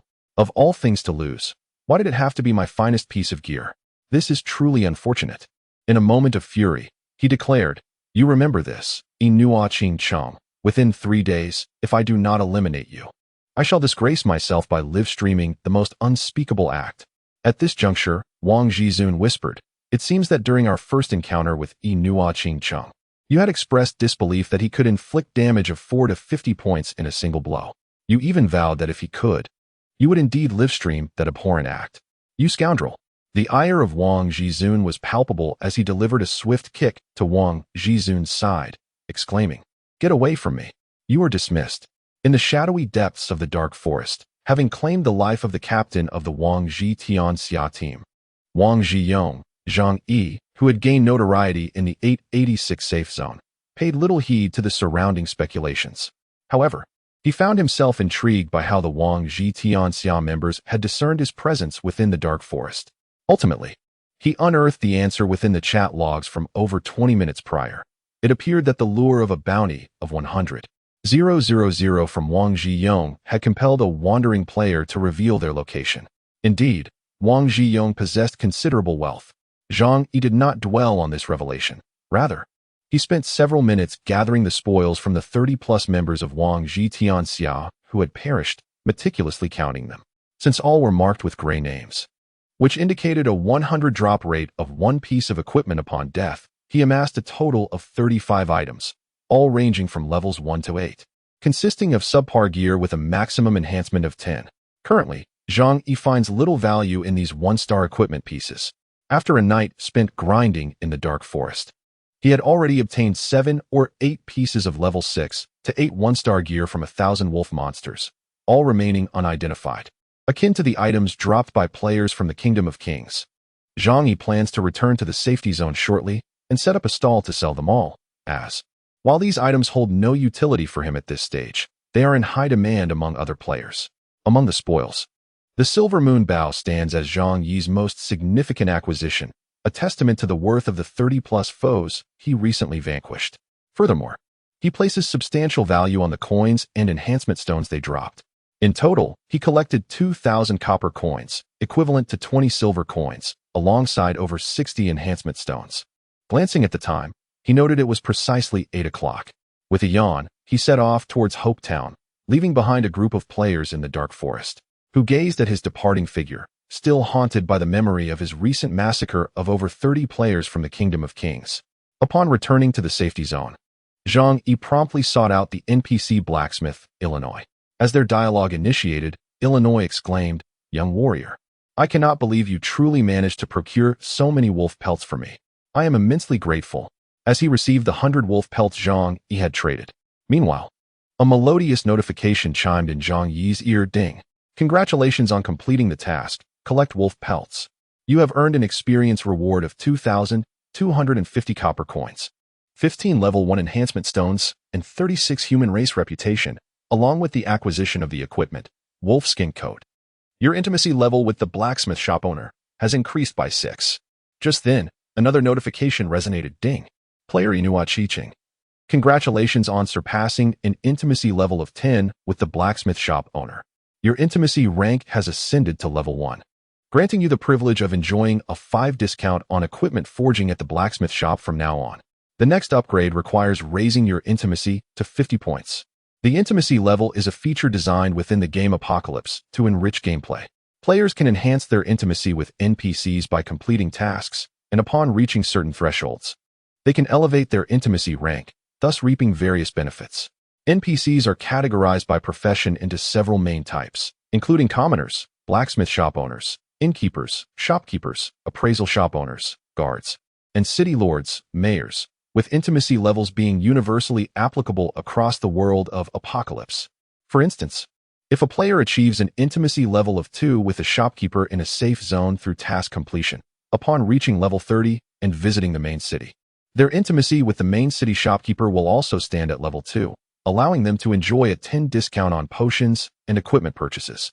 The higher the intimacy level, the greater the benefits one can receive. Furthermore, players may have the chance to acquire hidden quests from NPCs by achieving a high intimacy level. Returning to the main theme. Despite receiving a task reward of 2,000 experience points, Zhang Yi was unable to level up, as the requirement of 8,000 experience points to advance from level 9 to level 10 was exceedingly steep. As for the wolf fur coat, it belonged to level 9. 1 star, a mere trinket, and Zhang Yi, adorned in a 2-star guardian armor, held it in disdain. After submitting the quest, Illinois no longer paid Zhang Yi any attention. A typical player would have certainly turned away in search of another NPC to engage with for quests. However, Zhang Yi suddenly recalled a non-mainstream signature he had once displayed on QQ during his youth. As long as you take the initiative, we will have a story. Thus, Zhang Yi took the initiative to converse with Il. I happen to have some extra wolf pelts. Do you still need them? As soon as Zhang Yi finished speaking, Il's face lit up with surprise. Really, brave one? How many wolf pelts do you have? Do you have 100? Yes, Zhang Yi replied, producing 100 wolf pelts to hand over to Il. Ding. Congratulations, you have successfully completed the quest, collect wolf pelts, for the second time, earning a reward of 2,000 experience points and 50 copper coins. Intimacy level with the blacksmith shop owner has increased to 2. Upon submitting the quest again, the rewards were significantly diminished. Zhang Yi once again produced 100 wolf pelts, continuing to submit them in succession, until he had handed over all 1,000 pelts he had collected in 10 installments. Il's smile widened to an almost incredulous degree. Young warrior, you have utterly astonished me. I never anticipated that you would gather such a multitude of wolf pelts for me. I am at a loss as to how to express my gratitude. Zhang Yi, unfazed, responded, then craft me an item of equipment. In his previous life, the player who completed this task 10 times received the ultimate reward. The owner of the blacksmith shop would custom make a piece of exceptional gear for him. Moreover, it seemed that only the first player to complete this 10-part quest was entitled to make such a request, while subsequent players could only humbly accept a rare equipment reward from IL. Indeed, Illinois did not decline Zhang Yi's request. No problem, warrior. What type of equipment would you like me to forge for you? After contemplating for a moment, Zhang Yi replied, please create a magical staff for me. Chapter 25. First Transformation. Beastmaster. From the moment he acquired the divine talent of godly enhancement at the game's outset, Zhang Yi conceived a unique ambition. In this life, he would tread an unconventional path, embracing the profession that had been scorned by countless players in his previous life. Known as the most abject class in the world of Apocalypse, the Beastmaster. In the world of Apocalypse, player professions are classified into 7 categories: warrior, assassin, knight, mage, archer, priest, and Beastmaster. Those familiar with the game understand the distinct characteristics of each class, but the Beastmaster stands apart from the rest. The profession of Beastmaster is indeed quite unique, as it allows one to summon magical beasts to fight on their behalf. The summoned beasts are not restricted by type. One can call forth robust tank-like creatures to absorb damage in the front lines, unleash damage-dealing mage-like beasts to support from the rear, or summon healing entities to provide aid to oneself or allies. Moreover, in the late game, a high-level Beastmaster can, through their own prowess, assemble a team that includes healing, durability, and offensive capabilities. At first glance, one might perceive this profession as extraordinarily powerful, almost as if possessing it grants access to all professions within the apocalyptic world. Indeed, in a previous life, it was the idealized portrayal of the Beastmaster profession by the game developers that lured countless players into its depths, only for them to later discover that the profession was not merely a trap, but a veritable pitfall, causing those who chose it to weep in despair during the quiet hours of the night. Unlike traditional summoners, a Beastmaster's summoned beasts possess an independent cultivation system, which is entirely separate from the Beastmaster's own attributes. This means that regardless of the type of beast one cultivates, from the moment cultivation begins, half of the player's resources must be allocated to it. Similar to players, these beasts require equipment, must learn skills through skill books, and leveling up necessitates the expenditure of the player's experience points, effectively making it akin to managing 2 characters with the resources of a single account. In terms of equipment enhancement and skill development, it is inherently a deep pit. Many players eventually find themselves unable to sustain even their own character, let alone the beasts. Unless one hails from a family of wealth, such endeavors can prove insurmountable. The Beastmaster is akin to a sorcerer, however, to maintain equilibrium within this profession. The growth of the Beastmaster's attributes is the lowest among the 7 main classes, and their skill damage is remarkably feeble, rendering them incomparable to a true destructive mage. Thus, in the previous lifetime, those players who chose the Beastmaster class, upon discovering the pitfalls of this profession, yet feeling powerless to instigate any change, resolved to forfeit their ability to summon magical beasts. They could not even play this class as a mage, for the development of a Beastmaster is exceedingly sluggish. Consequently, the Beastmaster class was swiftly rendered obsolete, becoming a target of disdain among countless players. Major teams refused to recruit Beastmasters, and no one was willing to form a party with them. The only fate awaiting Beastmasters was extinction. Eventually, among 100 players, encountering a single Beastmaster became a rarity. Nevertheless, the class itself possesses substantial strength, provided that resources are sufficient. The formidable beasts cultivated by a Beastmaster are undoubtedly on par with, if not superior to, the strength of an individual player. The surviving Beastmasters in the latter part of the previous lifetime were notably formidable, capable of summoning beasts whose combat prowess eclipsed that of renowned high-level players atop the main city leaderboard. Fully aware that this class is fraught with challenges, Zhang Yi still chose to embrace it, as the divine enhancement could compensate for the shortcomings in equipment enhancement.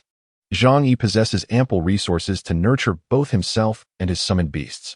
Given that the Beastmaster wields a staff as their weapon, Zhang Yi approached Il with a request for assistance in crafting a staff.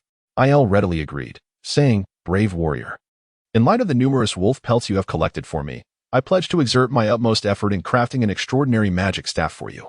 After a brief pause, he continued, "However, the creation of weapons requires time, and the finer the weapon, the longer the crafting process. Please return around 6 o'clock this evening to collect it. Zhang Yi nodded in acknowledgement. Thank you, Master Il. After completing the task of collecting wolf pelts 10 times, accumulating a total of 20,000 experience points, Zhang Yi successfully leveled up to level 10, reaching the maximum experience cap before class advancement, as players cannot exceed level 10 prior to their job change. Thus, after bidding farewell to NPCIL, Zhang Yi made his way to the Minter Hall, located at the heart of Hope Town. As the first player to enter the Minter Hall, he drew envious glances from several players passing by the entrance. Player A exclaimed, "Wow, isn't entry to the Minter Hall restricted to those at level 10? How did this guy reach level 10 so quickly?" Player B replied, "Stop complaining. We should focus on leveling up too. I've heard that the first 100 players to change jobs in each safe zone receive rewards." Player C added, "Is that true? Then what are we waiting for? Let's hurry and slay some monsters." In the Grand Hall, 7 mentors, each adorned in distinct attire, awaited the entrance of Zhang Yi, eager to extend their invitations. The warrior mentor, clad in golden armor and wielding a long sword, boomed, "Youngster, join our ranks as a warrior, and you shall possess a physique akin to mine, with no shortage of admirers encircling you."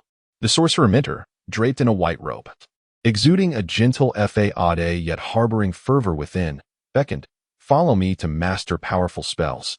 No foe can withstand the might of a tempestuous blizzard. If they do, unleash a second." Before the 7 mentors could complete their introductions, Zhang Yi confidently approached the Beastmaster mentor. "Greetings, mentor. I aspire to become a Beastmaster."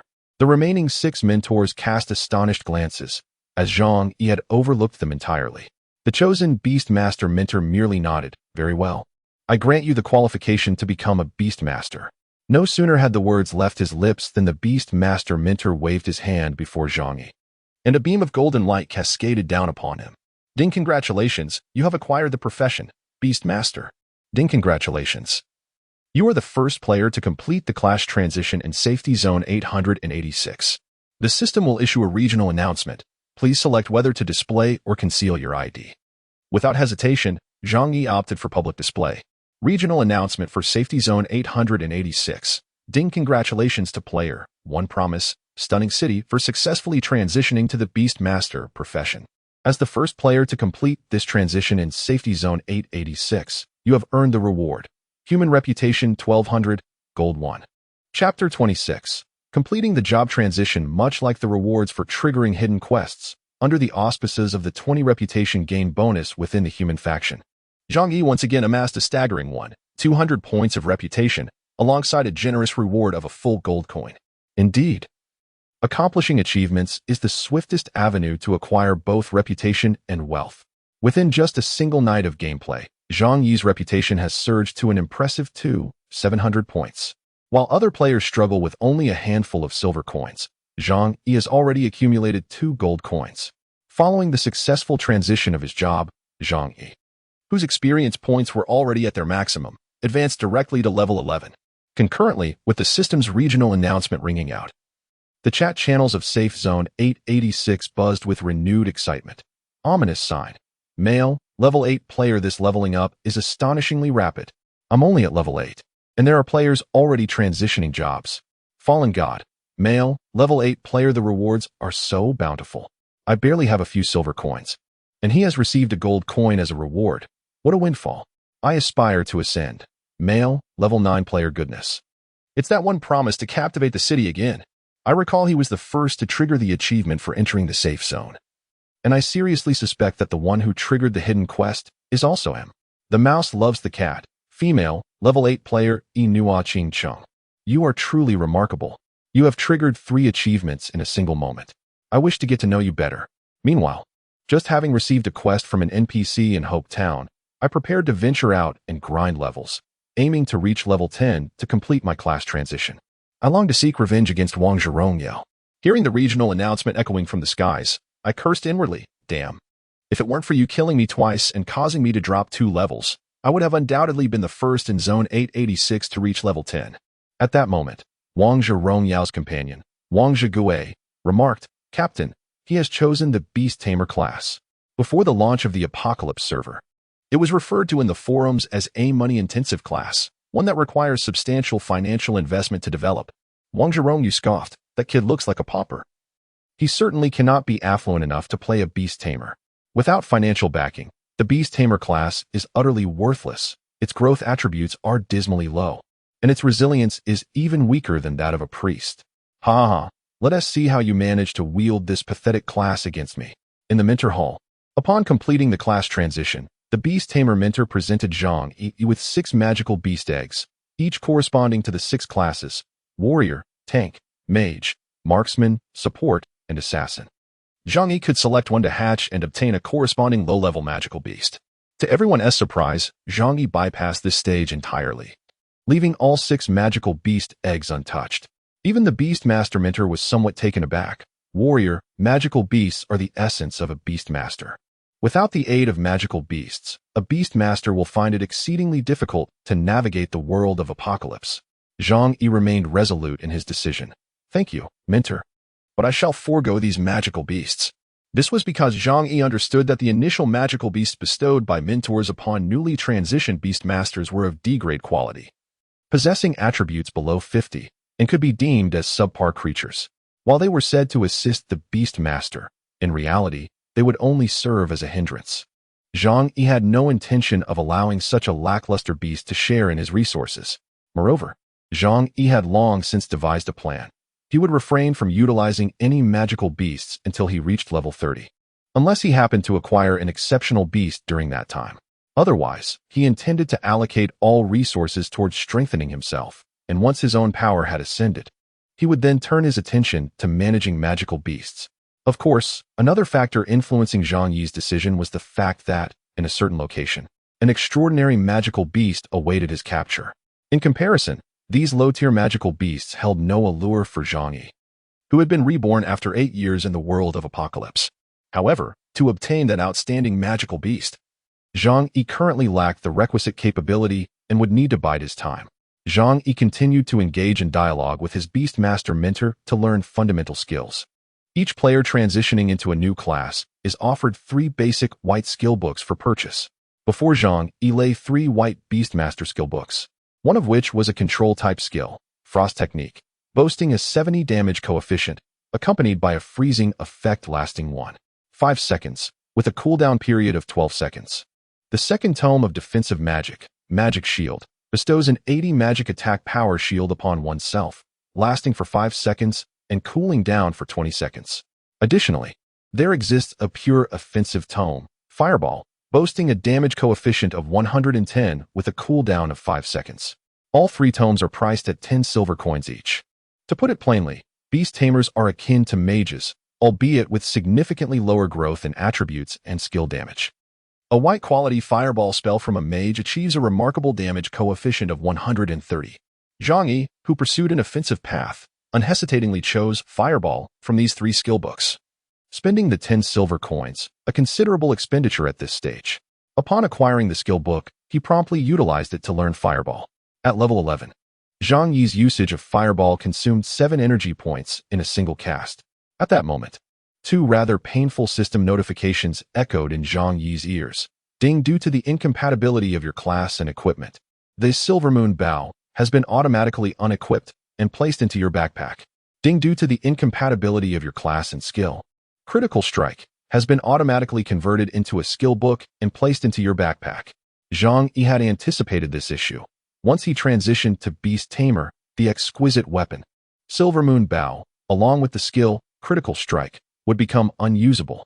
While losing Critical Strike was a minor inconvenience, being a mere white skill, the more grievous loss was that of the early game exceptional weapon, the Silver Moon Bow. Zhang Yi's decision was made with the greater picture in mind.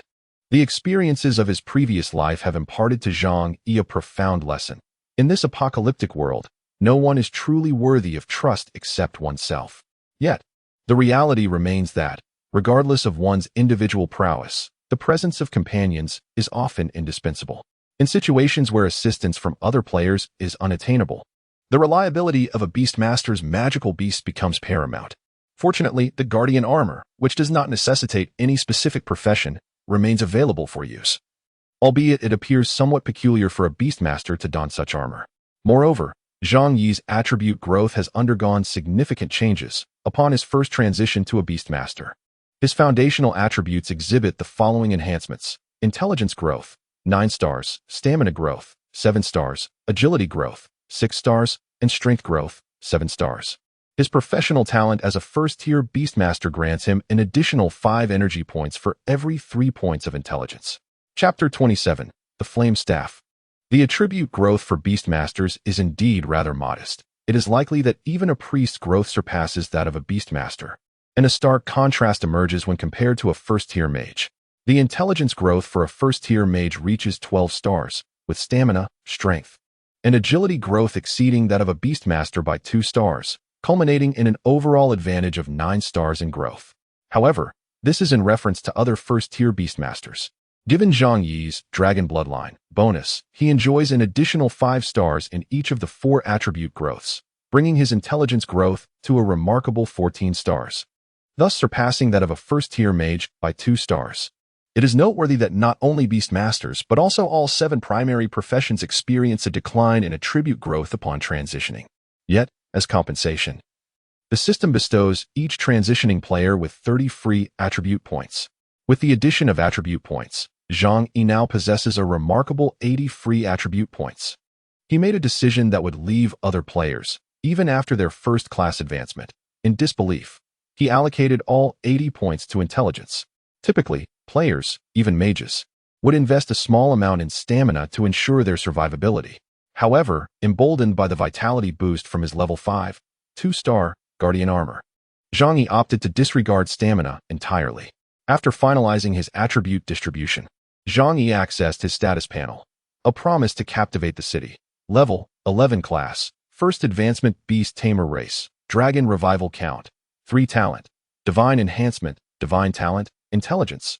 89 endurance. 7 agility. 17 stamina. 7 magical attack power. 157 physical defense. 67 magical defense. 60 health points.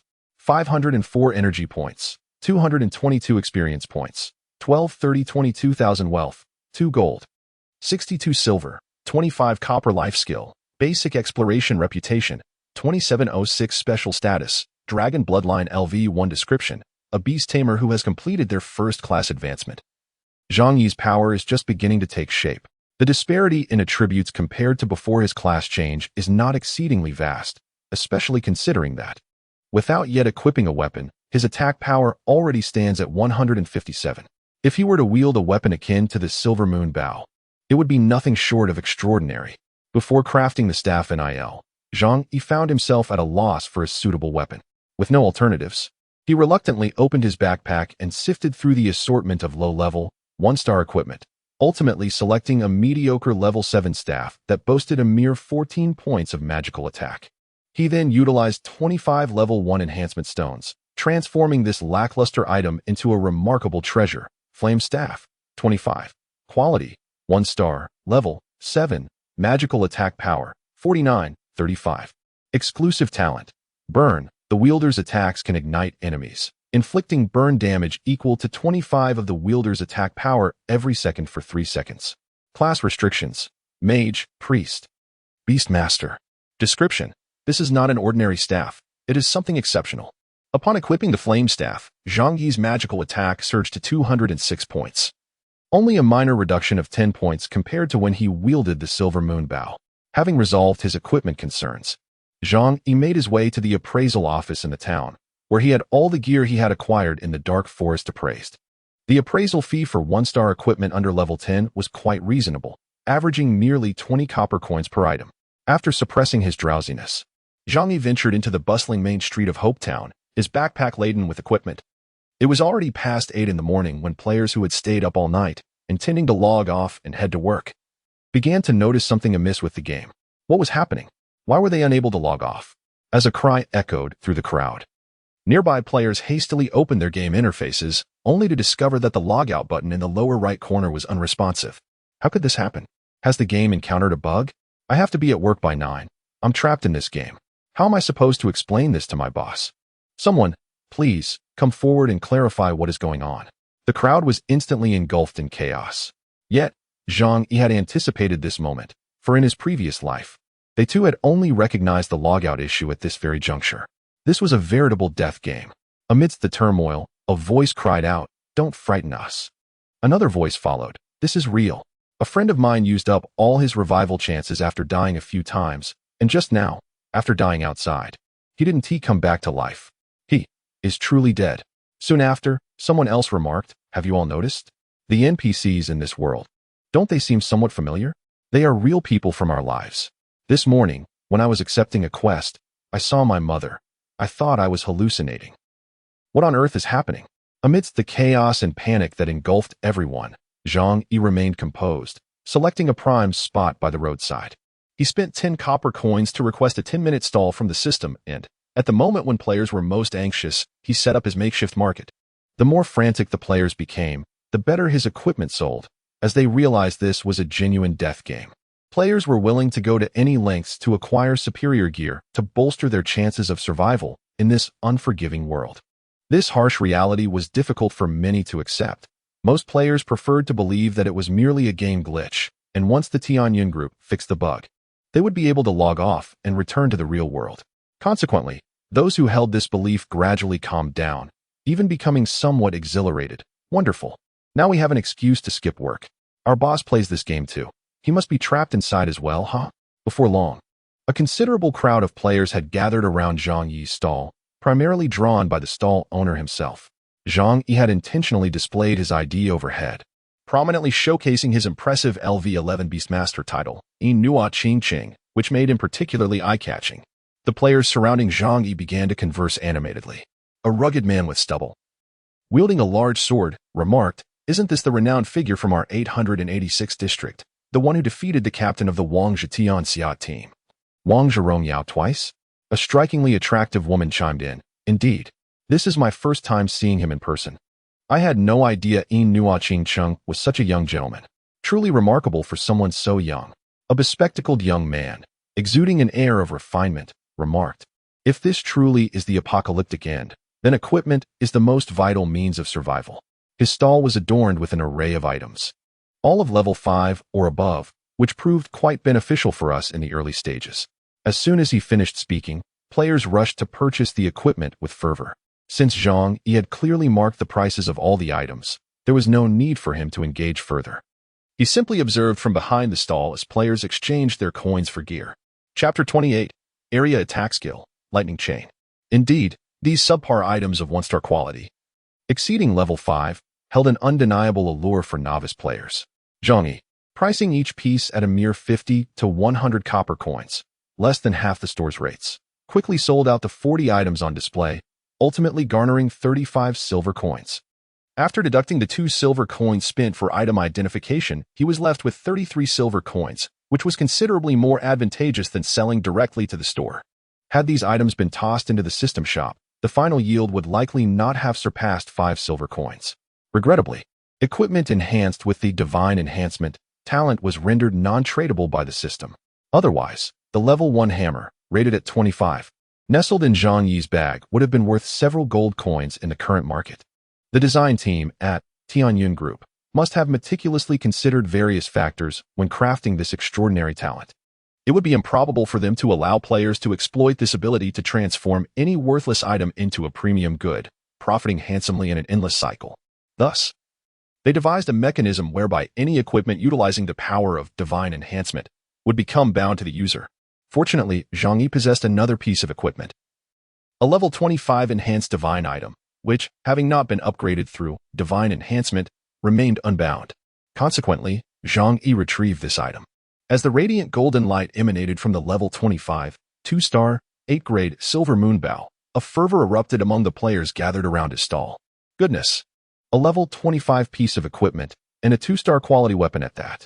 By heavens, I don't even own a level 10 item yet. How on earth did it reach level 25? How many enhancement stones must it have consumed? The silver moonbow.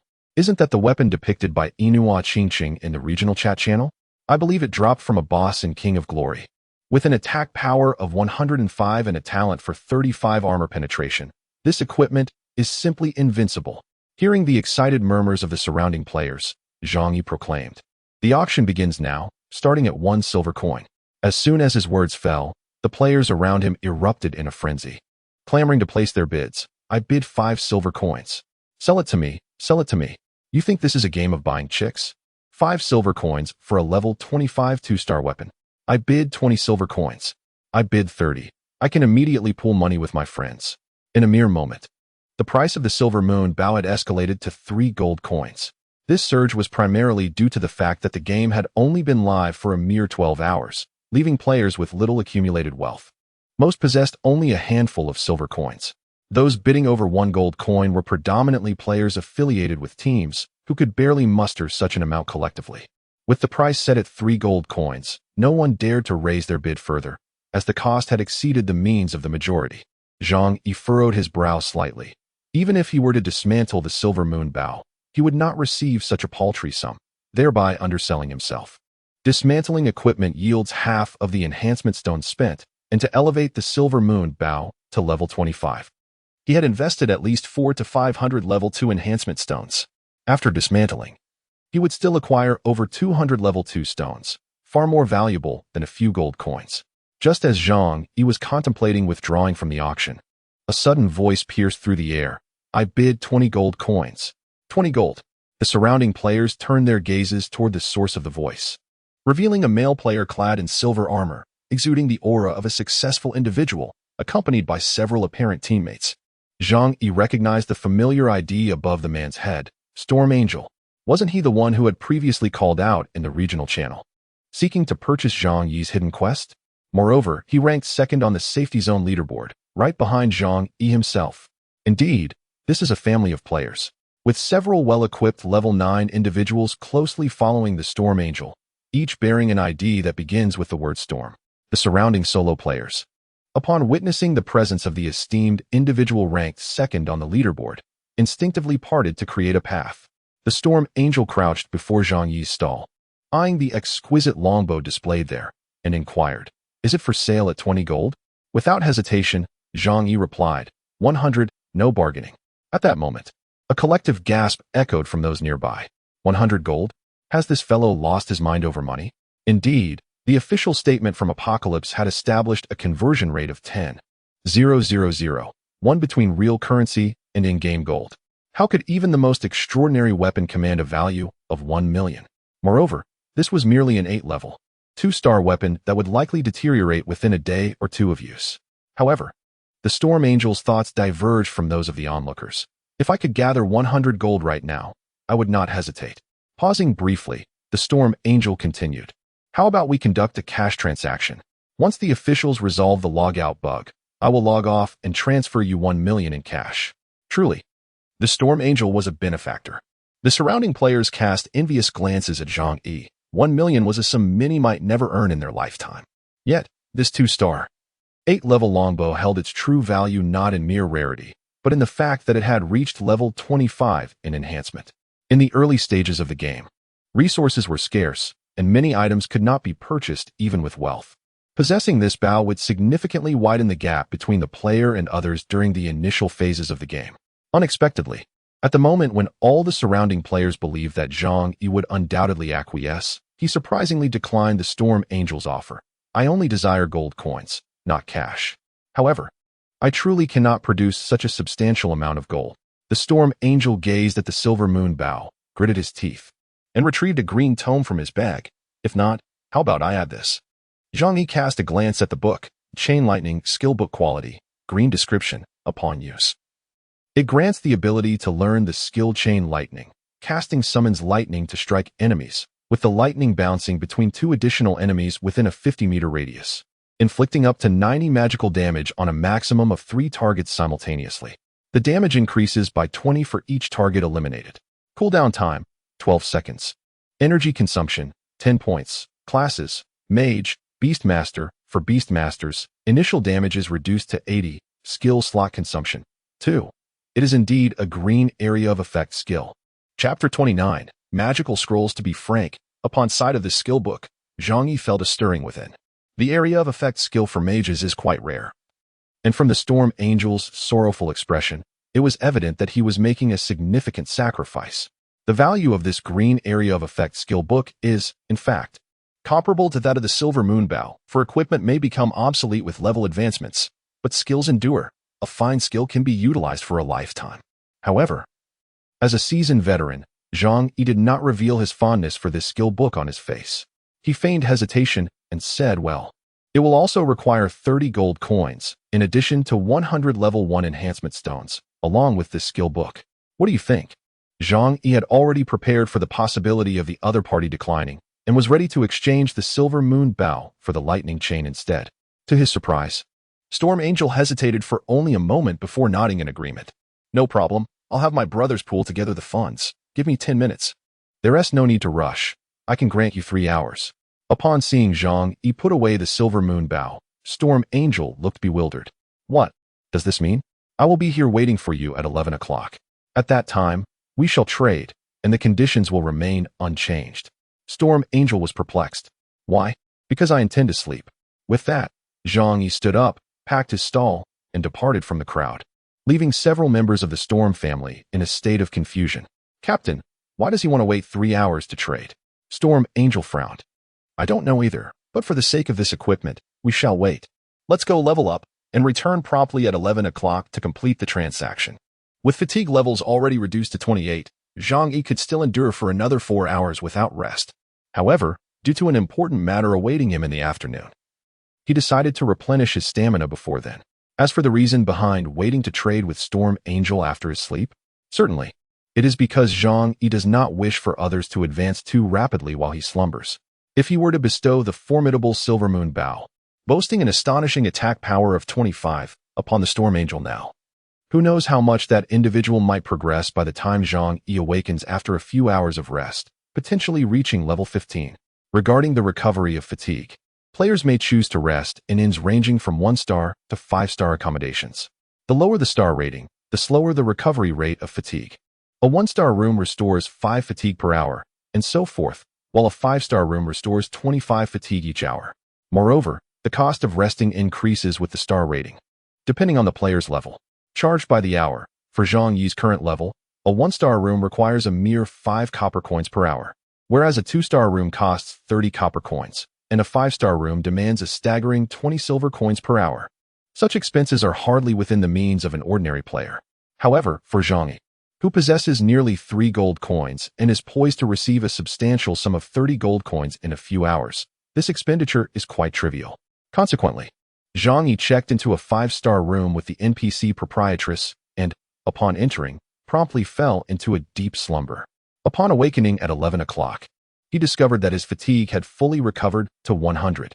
After settling the room fee of 60 silver coins, Zhang Yi, feeling rejuvenated, departed the inn. Casually opening the leaderboard, I discovered that during my brief respite, other players were fervently striving to ascend. Zhang Yi, who had once held the esteemed position of number 886 at the pinnacle of the safety zone rankings, had swiftly plummeted to the outskirts of the top ranks. The leading contender had already reached level 12, an archer known as the Storm Angel. Fortunately, prior to my slumber, Zhang Yi had established a solid foundation. Thus, his current standing was not exceedingly compromised, as he still occupied the 42nd position on the leaderboard after 3 hours of inactivity. Observing the players closely pursuing higher levels, I couldn't help but furrow my brow. Do you not require rest? Await your untimely demise. Perhaps still oblivious to the gravity of the situation, I sensed that around midnight, a considerable number of players would abruptly disconnect, utterly unaware of the cause of their demise. Glancing at the clock, I noted it was already 11:06, 6 minutes past the appointed time with the Storm Angel.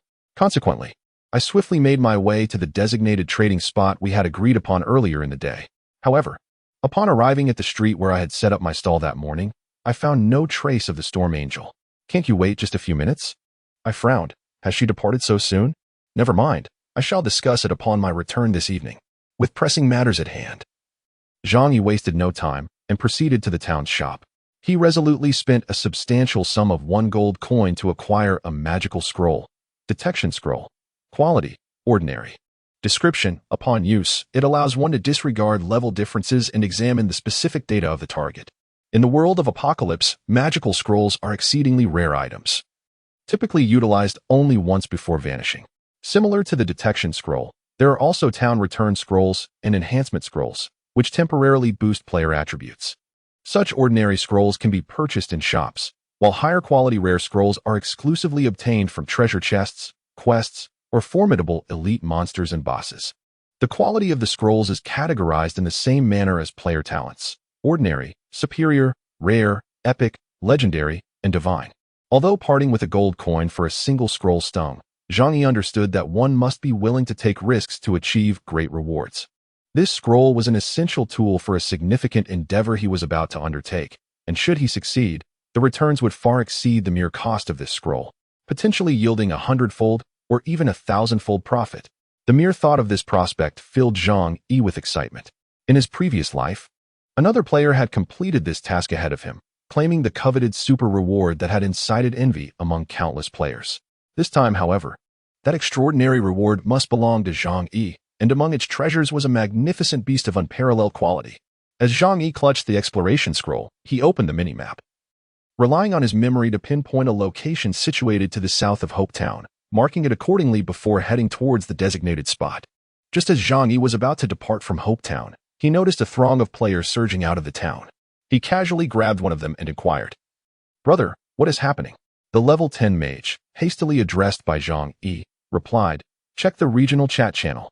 I heard that the Kings of Glory are clashing with the Storm family up ahead in the forest. Many have perished, and numerous items have dropped. Hurry to collect the gear."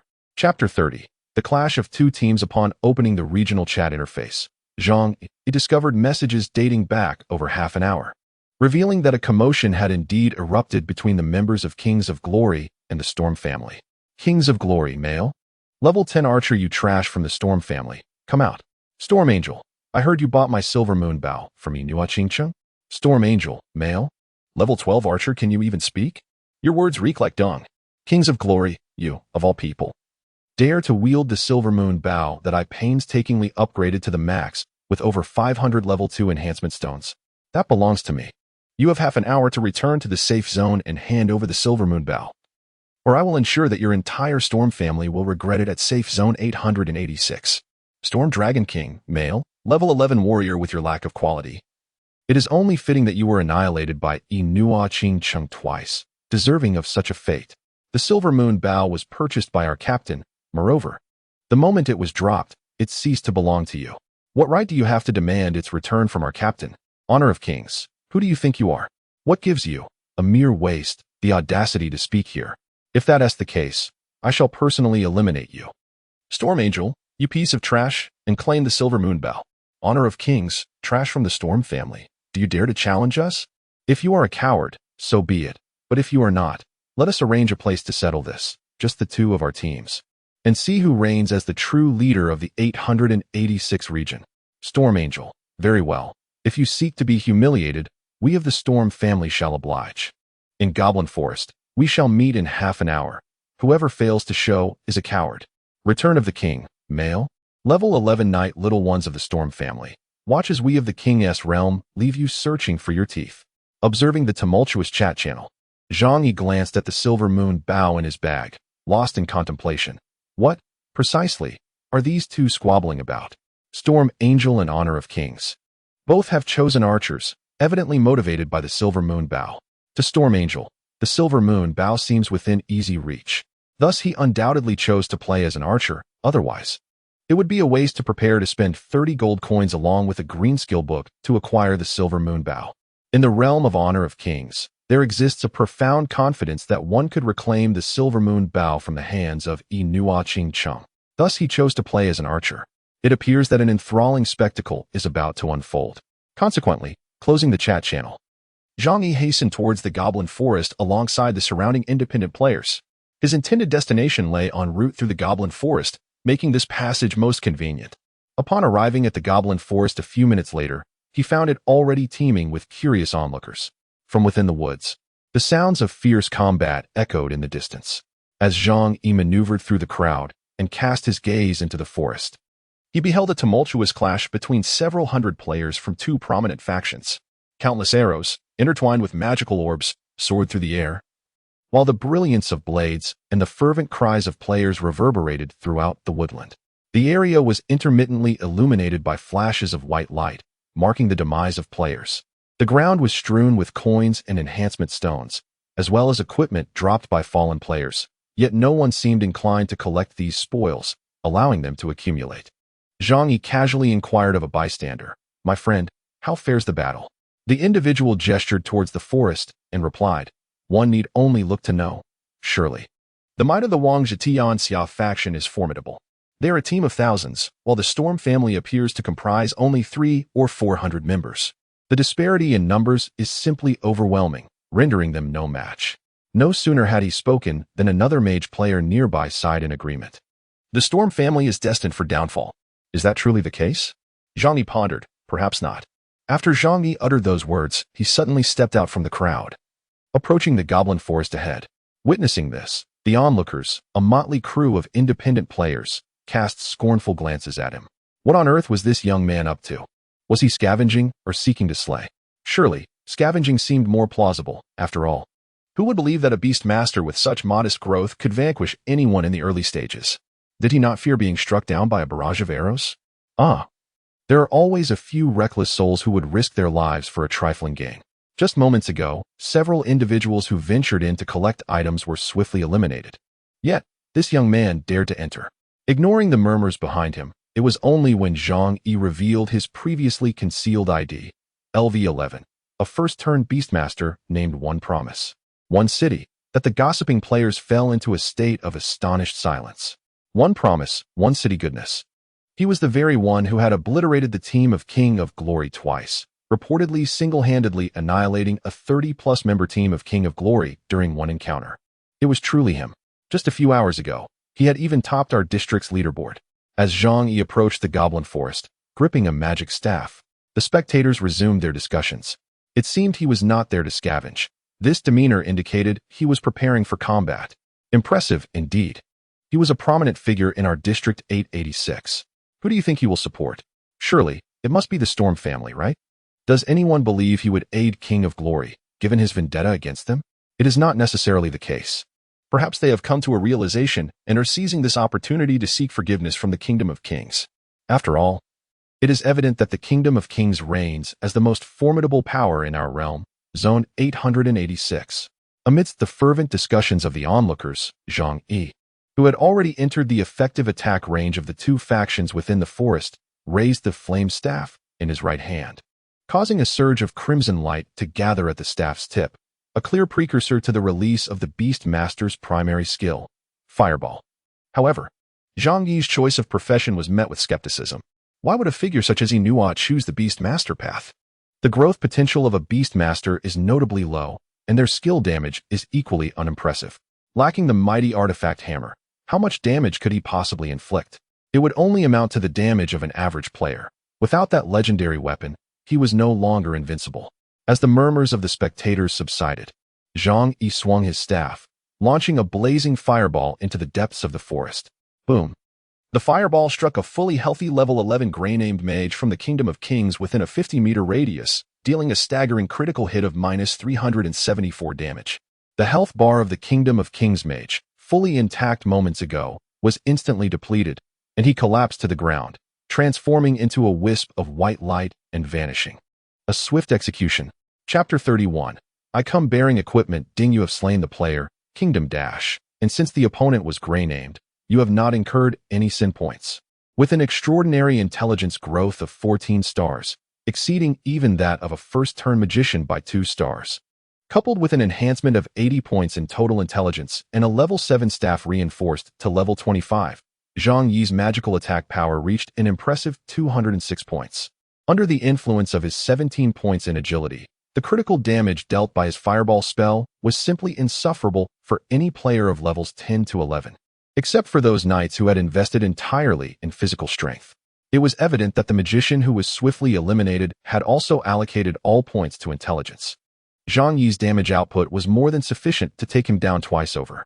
As Zhang Yi initiated the attack, instantly vanquishing a fully healthy magician from the kingdom of the world, those scattered players observing from the edge of the forest were left in utter astonishment. Player A, goodness. Why is his damage still so terrifying after changing weapons? Player B, what the hell? Could he possibly be a full intelligence magician? But the Beast Master has such low intelligence growth. Even with 80 points allocated at level 11, he would only have around 72 points of attack power. Adding the weapon and ring bonuses, it would barely reach 100 points. How could he inflict such high damage? Indeed, Zhang Yi's damage was alarming. Even without a critical hit, it surpassed 180 points. In contrast, throughout the Goblin Forest during this chaotic battle, the damage numbers displayed above players' heads generally range between 50 and 60 points, occasionally peaking at 80 or 90, with not a single instance exceeding 3 digits. In stark contrast, Zhang Yi's damage could only be described as monstrous. However, Zhang Yi was not entirely satisfied with the damage he inflicted, as both his weapon and ring were of a mere 1-star quality. His current offensive power relied solely on over 80 points of intelligence combined with 2 level 25 enhancements. Both his weapon and ring were in urgent need of replacement. After eliminating a player from the Kingdom of Kings with a fireball spell, Zhang Yi swiftly targeted his next victim. With a flick of his wrist, he sent forth a basic attack spell that dealt a remarkable 175 points of damage, once again vanquishing an 11-level, low-health priest from the Kingdom of Kings. Zhang Yi specifically sought out those with gray names, particularly fragile mage and archer classes. Thanks to his extraordinarily high damage output, he could effortlessly eliminate opponents who were not at full health and had over 2/3 of their health remaining with a single strike. Typically, these fragile rear-line classes prioritized offensive capabilities, rarely investing points into vitality. A standard level 10 to 11 mage, priest, or archer would possess health in the range of 2 to 300. Even if Zhang Yi's attack did not result in an instant kill, triggering the burn talent of his fire staff could still lead to the enemy's demise within 3 seconds, inflicting continuous burn damage of 40 to 50 points per second. In the brief span of half a minute since Zhang Yi entered the battlefield, he had already claimed the lives of over 5 players. His explosive output soon caught the attention of several prominent players from the Kingdom of Kings. Just as King of Kings, an 11-level assassin, was about to strike down a storm player with a dagger, he paused, astonished at the sight of Zhang Yi wreaking havoc on the periphery, and exclaimed in disbelief. A promise to capture the city. On the other side, the gaze of the King of Glory followed the Supreme King as it fell upon Zhang Yi, a wave of anger and humiliation washing over him. Damn it, it's that insufferable brat again. Just when I was worried about finding him, he delivered himself right to my doorstep. What a fool. As soon as the words left his lips, one of the junior members beside him exclaimed in astonishment, "But Captain, his damage output is incredibly high. How can a Beastmaster possess such formidable power?" Indeed, upon witnessing Zhang Yi's impressive damage, the King of Glory was momentarily taken aback. However, he quickly grasped the situation. This fool must have allocated all his points to intelligence, undoubtedly rendering him extremely fragile. Let me show you what true power looks like with a single shot. With that, the King of Glory shifted his focus, drawing his bow to unleash a basic archer skill. Fire arrow, aimed directly at Zhang Yi. Boom. Just as Zhang Yi had dispatched the 6th member of the King's realm with a basic attack, he was struck by the flaming arrow. Yet, it triggered the infinite evasion talent of the man-eating insect boots, and a sizable miss appeared above his head. What the hell? The King of Glory was left bewildered. Whose mage stacks agility like that? Initially, Zhang Yi had been scanning the crowd for the King of Glory's presence, but now, the attack had inadvertently revealed his position. Consequently, Zhang Yi fixed his gaze upon the King of Glory, brandishing his staff and casting Fireball, which had just cooled down, hurling it towards the King of Glory. Approximately 40 meters away. Boom. The searing fireball struck the King of Glory, exploding above him with a staggering damage output, 145. In comparison, the defensive prowess of the King of Glory far surpasses that of others. The footwear and trousers he dons, both augmenting his defense, undoubtedly provide enhancements exceeding 20 points. While enduring the onslaught of the fireball technique, he simultaneously activates the burning talent of the flame staff, causing a scorching damage of 32 points to erupt above his head every second. His health is astonishingly high. Calculated as a percentage, his total vitality surpasses 700, even exceeding that of Zhang Yi, who possesses a 2-star enhanced level 25 Guardian armor. It is evident that, aside from the substantial bonuses from equipment exceeding 20 points in enhancement, the King of Glory has undoubtedly invested significantly in vitality, likely a response to having been swiftly dispatched by Zhang Yi on 2 previous occasions. As Zhang Yi launched his attack, the King of Glory commanded several warriors and assassin players from the Kingdom of Glory to retreat from the battlefield and charge towards Zhang Yi on the periphery. Unperturbed, Zhang Yi targeted the relatively fragile assassins, unleashing a series of basic attack projectiles that swiftly eliminated a level 10 assassin before the melee players from Kingdom of Glory could close the distance. Meanwhile, several players from the Storm family rushed in, ambushing those Kingdom of Glory players who had approached Zhang Yi mid-charge. Was this an act of self-preservation by the Storm family players? Zhang Yi felt a twinge of unexpected emotion. At that moment, the Storm Angel appeared by Zhang Yi's side, exuberantly exclaiming, "Brother Qi-Ching, what brings you here? Are you helping us to combat the forces of the Kingdom of Glory?" The Storm Angel was even more moved than Zhang Yi himself. Zhang Yi retrieved the silver moon bow from his bag, stating, "I have come to deliver your equipment." Upon noticing the coveted level 25, 2-star silver moon bow in Zhang Yi's possession, an item for which the Storm Angel had eagerly transitioned to the Archer class, he promptly produced a green skill book, 100 level 1 enhancement stones, and 30 gold coins, placing them in the trading interface. "Everything you requested is prepared," Zhang Yi smiled, replying, "May our transaction be pleasant." With that, he placed the silver moon bow into the exchange. Chapter 32, Hidden Dungeon Ding. Transaction successful. Congratulations, you have received 30 gold coins, 100 level 1 enhancement stones, and the skill book, Chain Lightning, X1. Upon completing the trade, the Storm Angel eagerly equipped the silver moon bow and turned to face a group of players from the Kingdom of Kings emerging from the woods, among whom was an 11-level warrior at the forefront. He unleashed a fire arrow, minus 376 critical hit. The warrior, well balanced in attack and defense, was not instantly vanquished by the strike. However, his health was reduced to less than 1/5 of its total. Moreover, the archer's fire arrow inflicted ongoing burn damage, akin to the burning talent of Zhang Yi's flame staff, dealing an additional 10 of the original damage, 35 points of burning damage, every second for 5 seconds. Consequently, the warrior from the Kingdom of Kings, who had not been eliminated by the Storm Angel's arrow, found himself unable to consume a potion and was ultimately consumed by the flames. Gazing at the damage he had just inflicted, Storm Angel could scarcely believe his eyes. Goodness, the damage was utterly terrifying. Previously, he could only achieve damage in the range of 70 to 80, but with the acquisition of the Silver Moon Bow, his damage had more than doubled. This was indeed an astonishing increase, to the point that Zhang Yi felt a twinge of regret for selling such a weapon to Storm Angel.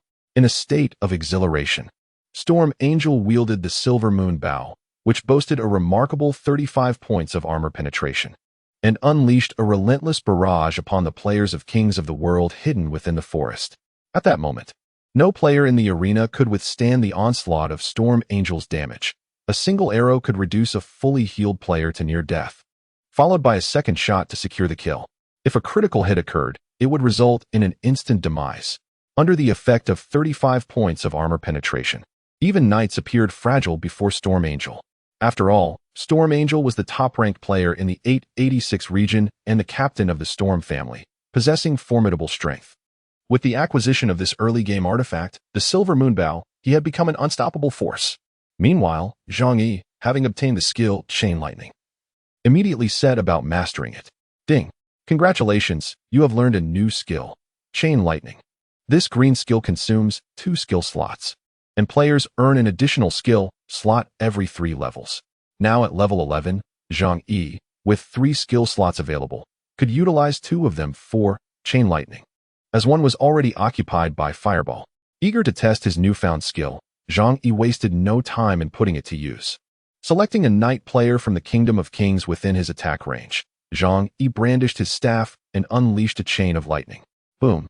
A purple bolt of electricity struck the knight directly, followed by the lightning ricocheting off him to assault 2 nearby players from the same realm. Above their heads, damage indicators flashed in quick succession: 136, minus 167, minus 159. With a crackle, 2 beams of white light erupted on the battlefield, apart from the initial knight struck. The 2 remaining players, a wounded mage and an archer, were instantly obliterated. This offensive skill, combined with Zhang Yi's prodigious attack power, was exhilarating to wield. Thus, the Storm Angel utilized the Silver Moon Bow to turn the tide, aided by Zhang Yi, gradually leading the Storm family players to reclaim control of the situation. The notion that merely 2 individuals could alter the fate of a battle involving hundreds seemed fantastical, yet in the early stages of the game, with top-tier equipment, such a feat was indeed achievable. As an archer, The Storm Angel now resembled a mobile artillery platform, capable of dispatching an enemy with just 2 or 3 arrows.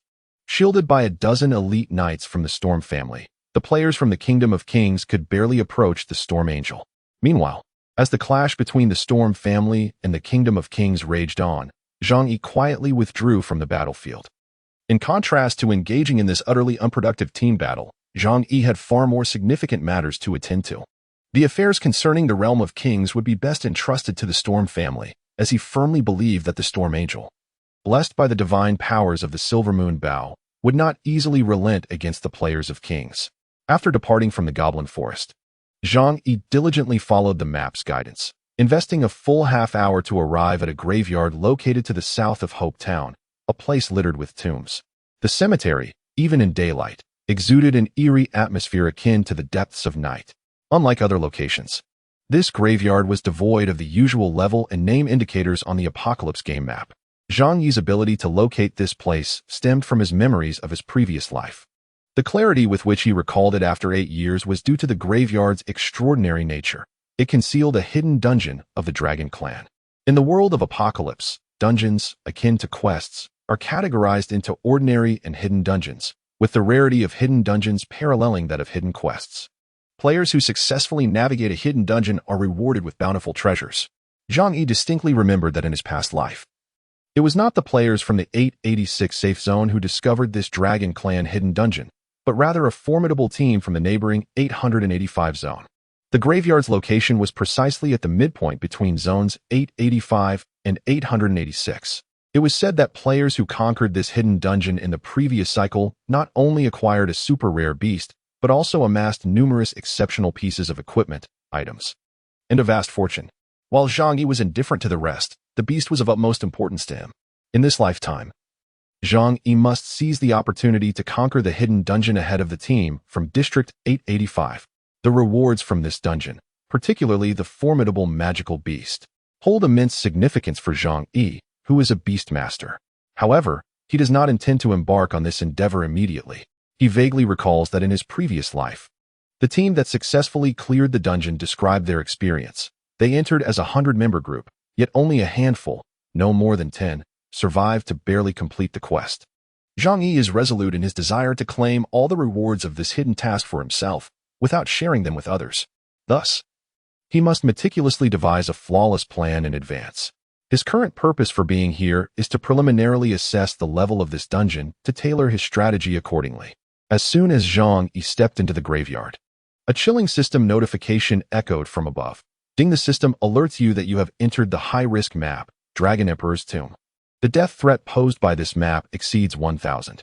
The system advises you to leave Dragon Emperor's Tomb immediately and return for exploration after significantly increasing your level. Zhang Yi understood that such warnings from the system typically manifest only when players genuinely face the lethal dangers presented by the world of Apocalypse, akin to a level 50 player venturing into a level 100 wild area. Nevertheless, Zhang Yi chose to disregard the system's warning and pressed onward into the depths of the Dragon Emperor's Tomb. Upon opening the map, it became apparent that upon entering the Dragon Emperor's Tomb, an introduction regarding the Dragon Emperor's Tomb appeared at the bottom of the map. Dragon Emperor's Tomb, unknown level description. The Dragon Clan, a formidable race that has thrived on Earth for countless millennia, possesses strength that surpasses that of the 3 great races: humans, demons, and otherworldly beings. This clan is shrouded in deep mystery. It is said that within this tomb lies the slumbering form of a supreme Dragon Emperor. Thus, it has come to be known as the Dragon Emperor's Tomb. The day of the Dragon Emperor's revival shall herald the demise of the 3 great races. Having survived for 8 years in the Apocalypse world during his previous life, Zhang Yi has garnered some understanding of the enigmatic Dragon Clan. The leader of the Dragon Clan is referred to as the Emperor, and each Dragon Emperor represents the pinnacle of their kind. In his past life, before his untimely demise, Zhang Yi dedicated a year alongside Mu Chenlin Rua and over 100 elite players to gather the Dragon Blood Scroll, which was obtained by vanquishing 9 divine Dragon Emperors. Upon entering the map, Zhang Yi encountered no monsters, for he was aware that within this tomb, aside from hidden dungeons, there existed but a solitary creature, the guardian of the hidden dungeon. As he delved deeper into the Dragon Emperor's tomb, Zhang Yi indeed discovered the entrance to the dungeon nestled between two colossal mounds, a luminous white curtain. Zhang Yi's heart raced, for it is worth noting that in his previous life, despite surviving for 8 years in the apocalypse world, he had never personally encountered a hidden dungeon. It is but the second day since the launch of the apocalypse. Following the initial thrill, a wave of trepidation swiftly enveloped Zhang Yi, for he understood that traversing the shimmering veil to access the hidden dungeon would not be a simple endeavor. Prior to this, players must vanquish the guardian of the hidden dungeon, Dragon Emperor's tomb. In his previous life, it took the valiant team from District 885 several weeks to defeat that formidable guardian, attempting it a dozen times and exhausting all 3 resurrection opportunities garnered from their weekly survival tasks. Only after great perseverance did they finally succeed. This tale of their struggle became a point of pride for the players of District 885, who boasted about it in the cross-district chat channels. Zhang Yi's purpose on this venture was to scrutinize the Guardian's statistics. By comprehending its data, he could ascertain the requisite level of strength he needed to attain in order to slay it, thus gaining entry into the Dragon Emperor's tomb. Consequently, he retrieved the scrying scroll, which he had procured for a single gold coin, from his satchel and, clutching the scroll, approached the entrance to the tomb. As he drew nearer to the radiant barrier, a deep, gravelly voice suddenly thundered in his ear. "Intruders in the Dragon Emperor's tomb shall perish." No sooner had the words been uttered than Zhang Yi witnessed a beam of crimson light erupting from one of the mounds ahead. In an instant, he shattered the scrying scroll in his grasp, but the red light swiftly re-entered the mound, unleashing a surge of intense crimson radiance. Caught unawares, Zhang Yi was thrust backward by the wave of light, crashing heavily to the ground, his vision fading to darkness as he lost consciousness. Ding! You have been attacked by the Dragon Emperor's guardian, Dragon Blood Swordsman, resulting in a loss of 538 health points. You have perished. As his vision shifted, Zhang Yi found himself in the resurrection spring of Hope Town. Due to his demise, he suffered a level drop penalty, falling from level 11 back to level 10. Unable to contain his frustration, he let out a soft exclamation. Damn it! Zhang Yi had intended to swiftly retreat from the Dragon Emperor's tomb after acquiring the Guardian's data, but he never anticipated being eliminated so swiftly. On his first resurrection, he had already met his demise. Hastily, he examined his belongings, and fortunately, as a player with a white name, he had not lost any equipment upon death, only a handful of silver coins and a few enhancement stones. The greatest loss was a reduction of 1 resurrection opportunity. In a state of astonishment, Zhang Yi accessed the memory preservation interface and was relieved to discover that just before facing imminent demise, he had obtained the coveted item he desired most, Dragon Emperor's Guardian, Dragon Blood Swordsman, Physical Lord Monster Level, 30 Talent. Lifesteal. The Dragon Blood Swordsman inherently possesses a 25 lifesteal ability, enabling the conversion of 25 of all damage dealt into health.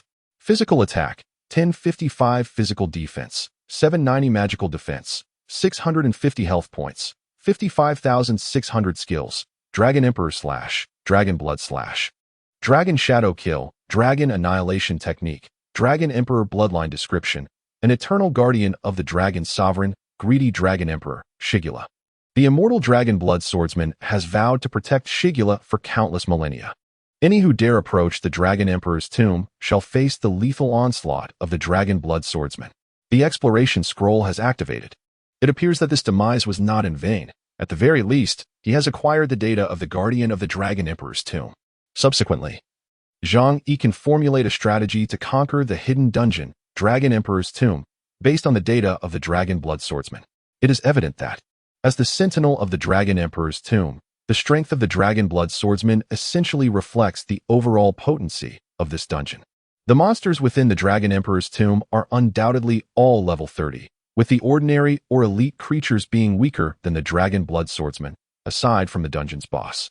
This indicates that as long as Zhang Yi elevates his own power to surpass that of the Dragon Blood Swordsman, he would be well equipped to navigate through this dungeon. The attack power of the Dragon Blood Knight has reached a staggering 4 digits. One must possess at least 4-digit attack power to contend with it. Elevating one's attack power to such heights is no trivial task. It appears that further effort is required. After all, Zhang Yi's current attack power stands at a mere 206 points, leaving a considerable gap to bridge in pursuit of this goal. Glancing at the time, It is now shortly past 11:50 in the morning.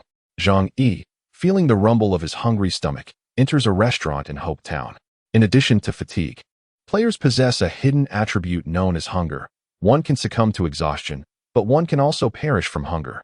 Similar to fatigue, a player's hunger level is optimal at 100, and once it plummets to 0, the player faces the peril of death. However, the rate at which hunger diminishes is only half that of fatigue. Fatigue decreases by 1 every 10 minutes, whereas hunger declines by 1 every 20 minutes. Since the server opened last night at 8 o'clock, nearly 16 hours have passed, and Zhang Yi's current hunger level is at 52. Hunger can be replenished through consumption of food. The more expensive the dish, the better the taste, and the greater the restoration of hunger levels. As a wealthy individual with a fortune of 31 gold coins, Zhang Yi orders a steak for 50 silver coins and a bottle of red wine for another 50 silver coins. Chapter 34. Collecting the Octopus Bug Compendium. It is now around 12 noon, the lunch hour, and the restaurant is bustling with numerous other players enjoying their midday meals. In the quaint restaurant of Hope Town, a diverse array of culinary delights awaits, ranging from the sumptuous steak priced at 50 silver coins, which Zhang Yi is currently savoring, to the humble steamed bun, available for merely 10 copper coins. At this juncture, players find themselves with limited funds, leading most to opt for the economical fried rice or noodles, priced at just 1 silver coin per bowl. Comparatively, the noodles offer the best value for money, being both affordable and effective in replenishing hunger levels. A bowl of noodles restores 10% of hunger, while the steak replenishes 50%.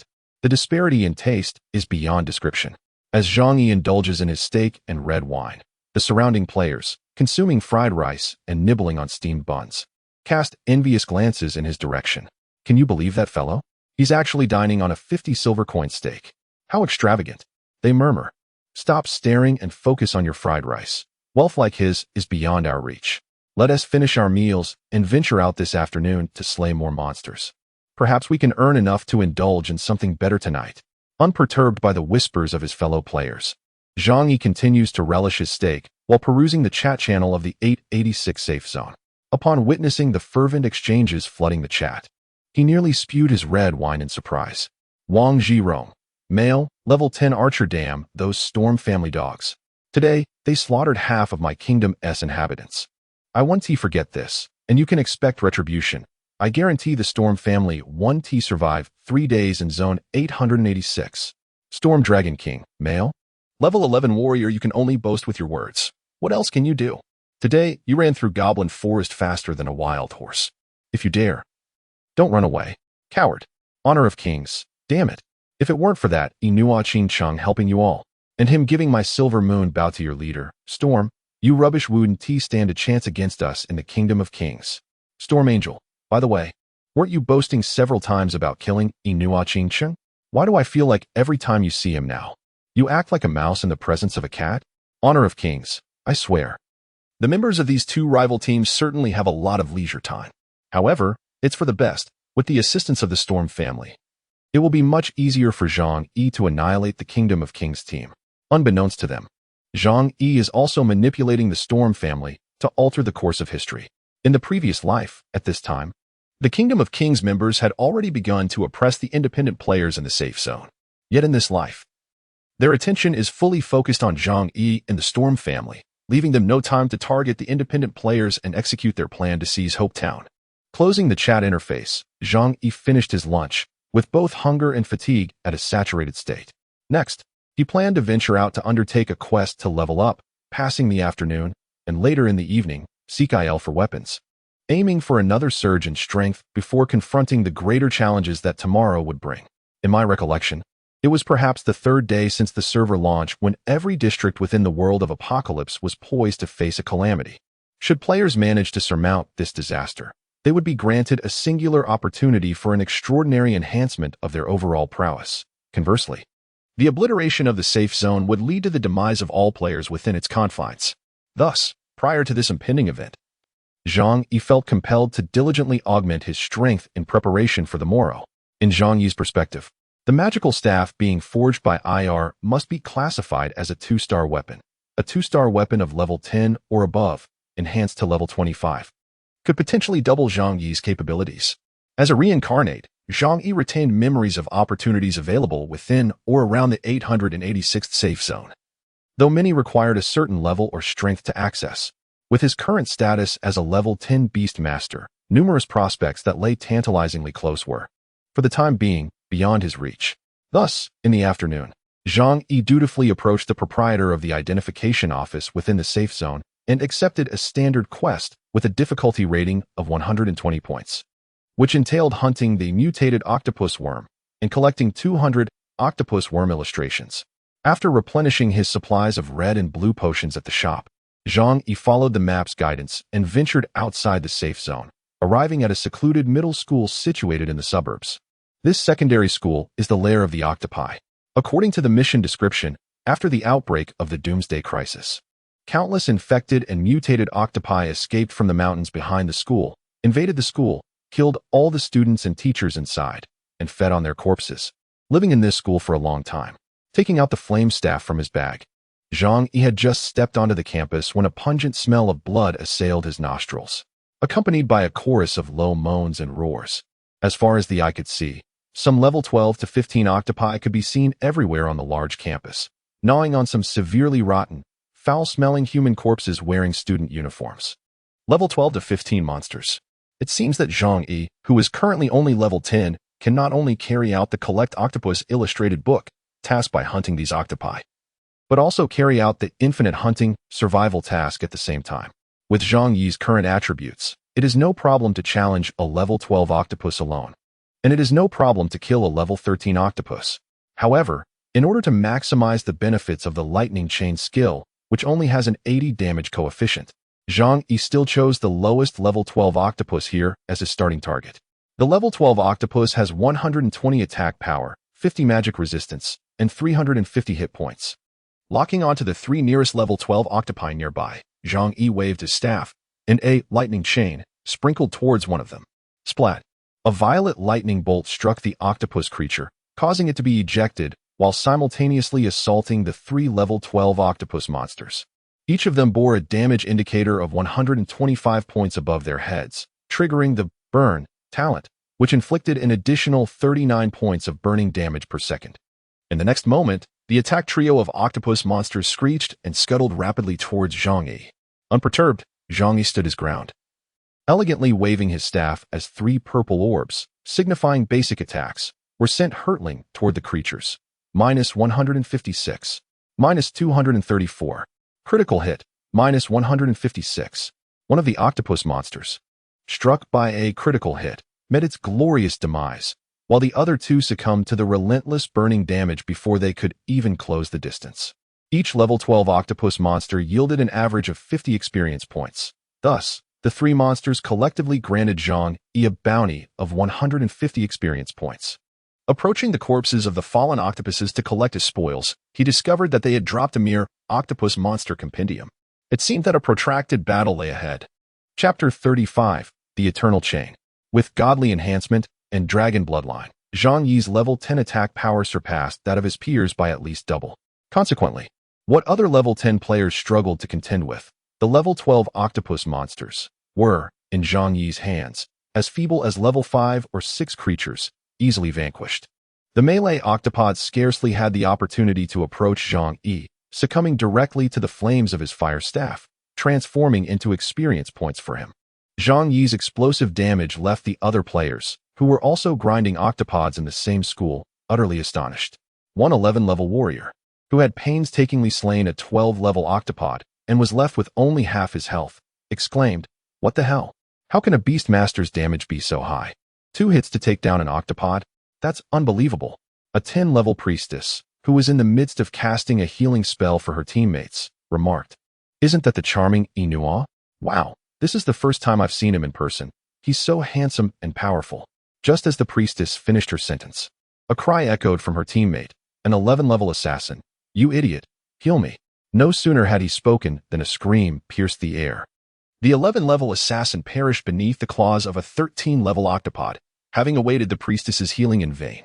Meanwhile, Zhang Yi effortlessly collected the spoils from the fallen octopods while continuously unleashing spells to obliterate the surrounding foes. His seemingly effortless combat style attracted envious glances from numerous players nearby. The pace of monster grinding was already swift, and midway through the battle, as Zhang Yi unleashed a fireball to annihilate an octopod, he triggered a rare golden skill, Hell Dragon Flame, with a 1 in 1,000 chance. A thunderous roar reverberated through the air as a searing dragon flame cascaded downwards, instantly engulfing all the 8-legged insects within a radius of 100 meters around Zhang Yi. A series of real damage points, each amounting to 315, erupted from the heads of dozens of these creatures, accompanied by a continuous burn inflicting 69 damage per second. In the blink of an eye, every 8-legged insect that came into contact with the hellish dragon flame was obliterated. Zhang Yi's experience bar surged visibly, while the surrounding independent players were left in stunned silence. What had just transpired? Who had summoned that flame? It had annihilated so many monsters in an instant. Oh my! No one could comprehend the recent events, while Zhang Yi, the catalyst of the hellish dragon flame, remained unfazed, methodically collecting his spoils and continuing to eliminate the 8-legged insects. The drop rate for the 8-legged insect codex remained at 50, yielding 1 entry for every 2 creatures defeated. By 3 o'clock in the afternoon, Zhang Yi had already dispatched over 400 8-legged insects, thus completing his task. However, noting that the time was still early, he chose not to rush back to submit his quest, opting instead to continue hunting, ultimately slaying over 100 more insects. A pleasant system notification chimed from above. Ding. Congratulations. You have completed this week's ordinary survival task, Infinite Hunt, earning 1 resurrection opportunity. The survival task has been upgraded. Advanced task, Elite. Please complete it within this week. Advanced task. The objective requires players to complete at least 3 tasks exceeding 200 points in difficulty within this week. It is merely Monday, so there is no need for haste. Thus, the grinding continues. After persistently battling until around 5 in the evening, Zhang Yi exhausted all the blue potions in his inventory. A golden light cascaded from above. Ding. Congratulations, you have reached level 13, earning 5 free attribute points. The next level will require 33,000 experience points. Finally, level 13. Zhang Yi let out a sigh of relief and set off towards the safe zone before nightfall.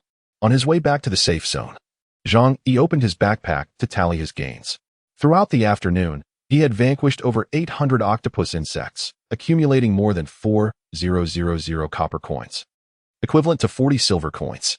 He had also obtained over 70 level 1 enhancement stones, along with an additional 30 from a 1-star treasure chest, amassing a total of 100 enhancement stones.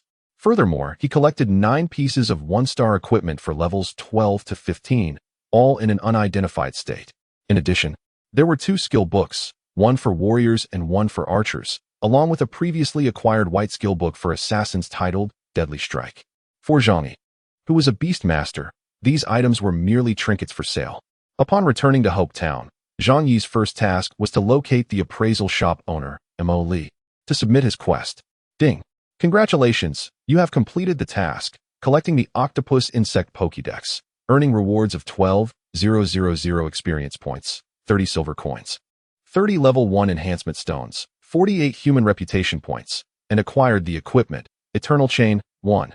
With a closeness level of 8 to the Identification Master, Zhang Yi opened his backpack and discovered a blue crystal necklace resting quietly within. He retrieved it. Eternal Chain, quality, 2 stars, energy value, 60, additional attribute, intelligence 6. Class restriction, Mage, Beastmaster, Priest, level requirement, 13.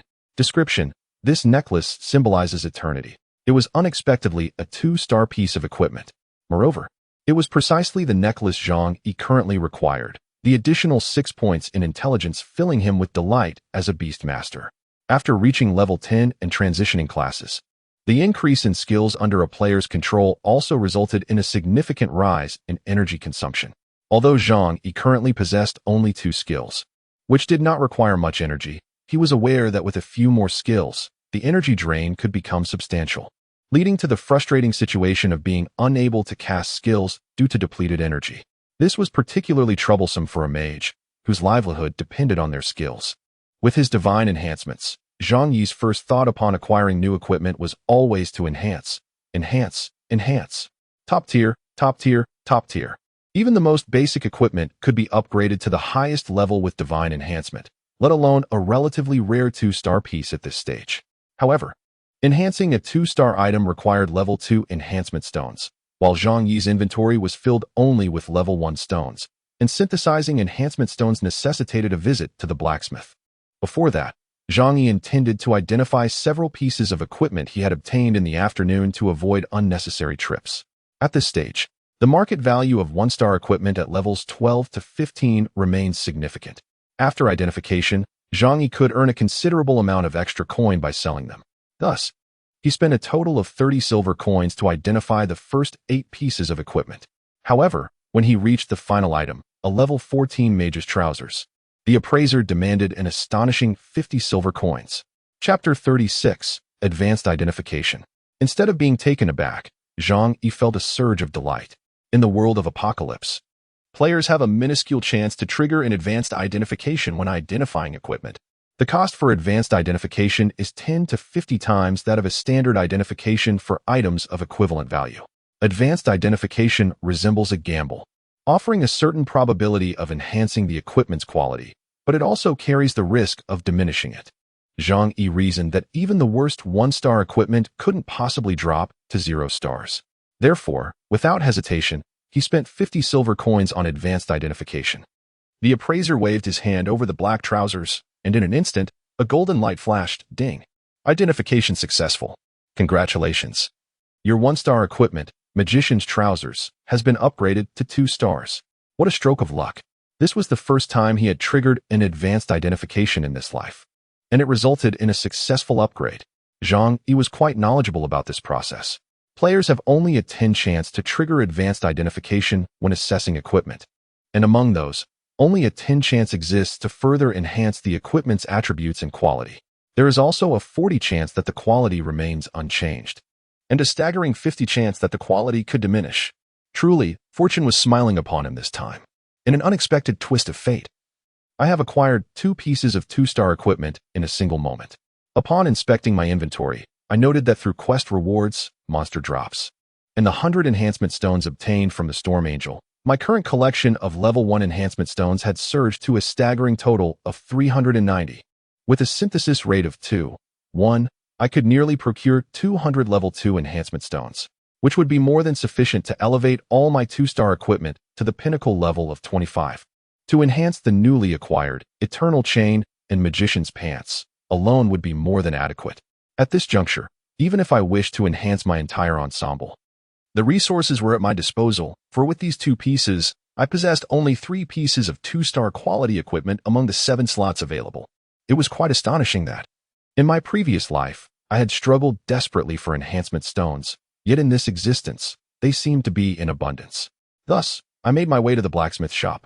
This, however, posed a minor inconvenience, as players are required to visit the blacksmith to synthesize enhancement stones. Inside the shop, Illinois, who had lost his right arm, diligently forged equipment with his left hand, the rhythmic clang of metal resonating through the air. His daughter, Lingling, flitted around him, and the joy radiating from their faces was palpable. Notably, Illinois was crafting a metal staff, a bespoke piece promised to me by him. It appeared to be anything but ordinary, despite having previously saved IL's life through a hidden quest. This did not exempt me from the fees he charged for synthesizing enhancement stones within his establishment. However, due to the intimacy level between Zhang Yi and the blacksmith shop owner reaching level 1, any expenditure at the blacksmith shop grants a 5 discount.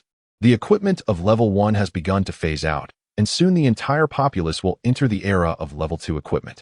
For Zhang Yi, this means he can transition to level 2 ahead of the common players. Consequently, the need for level 1 enhancement stones has diminished.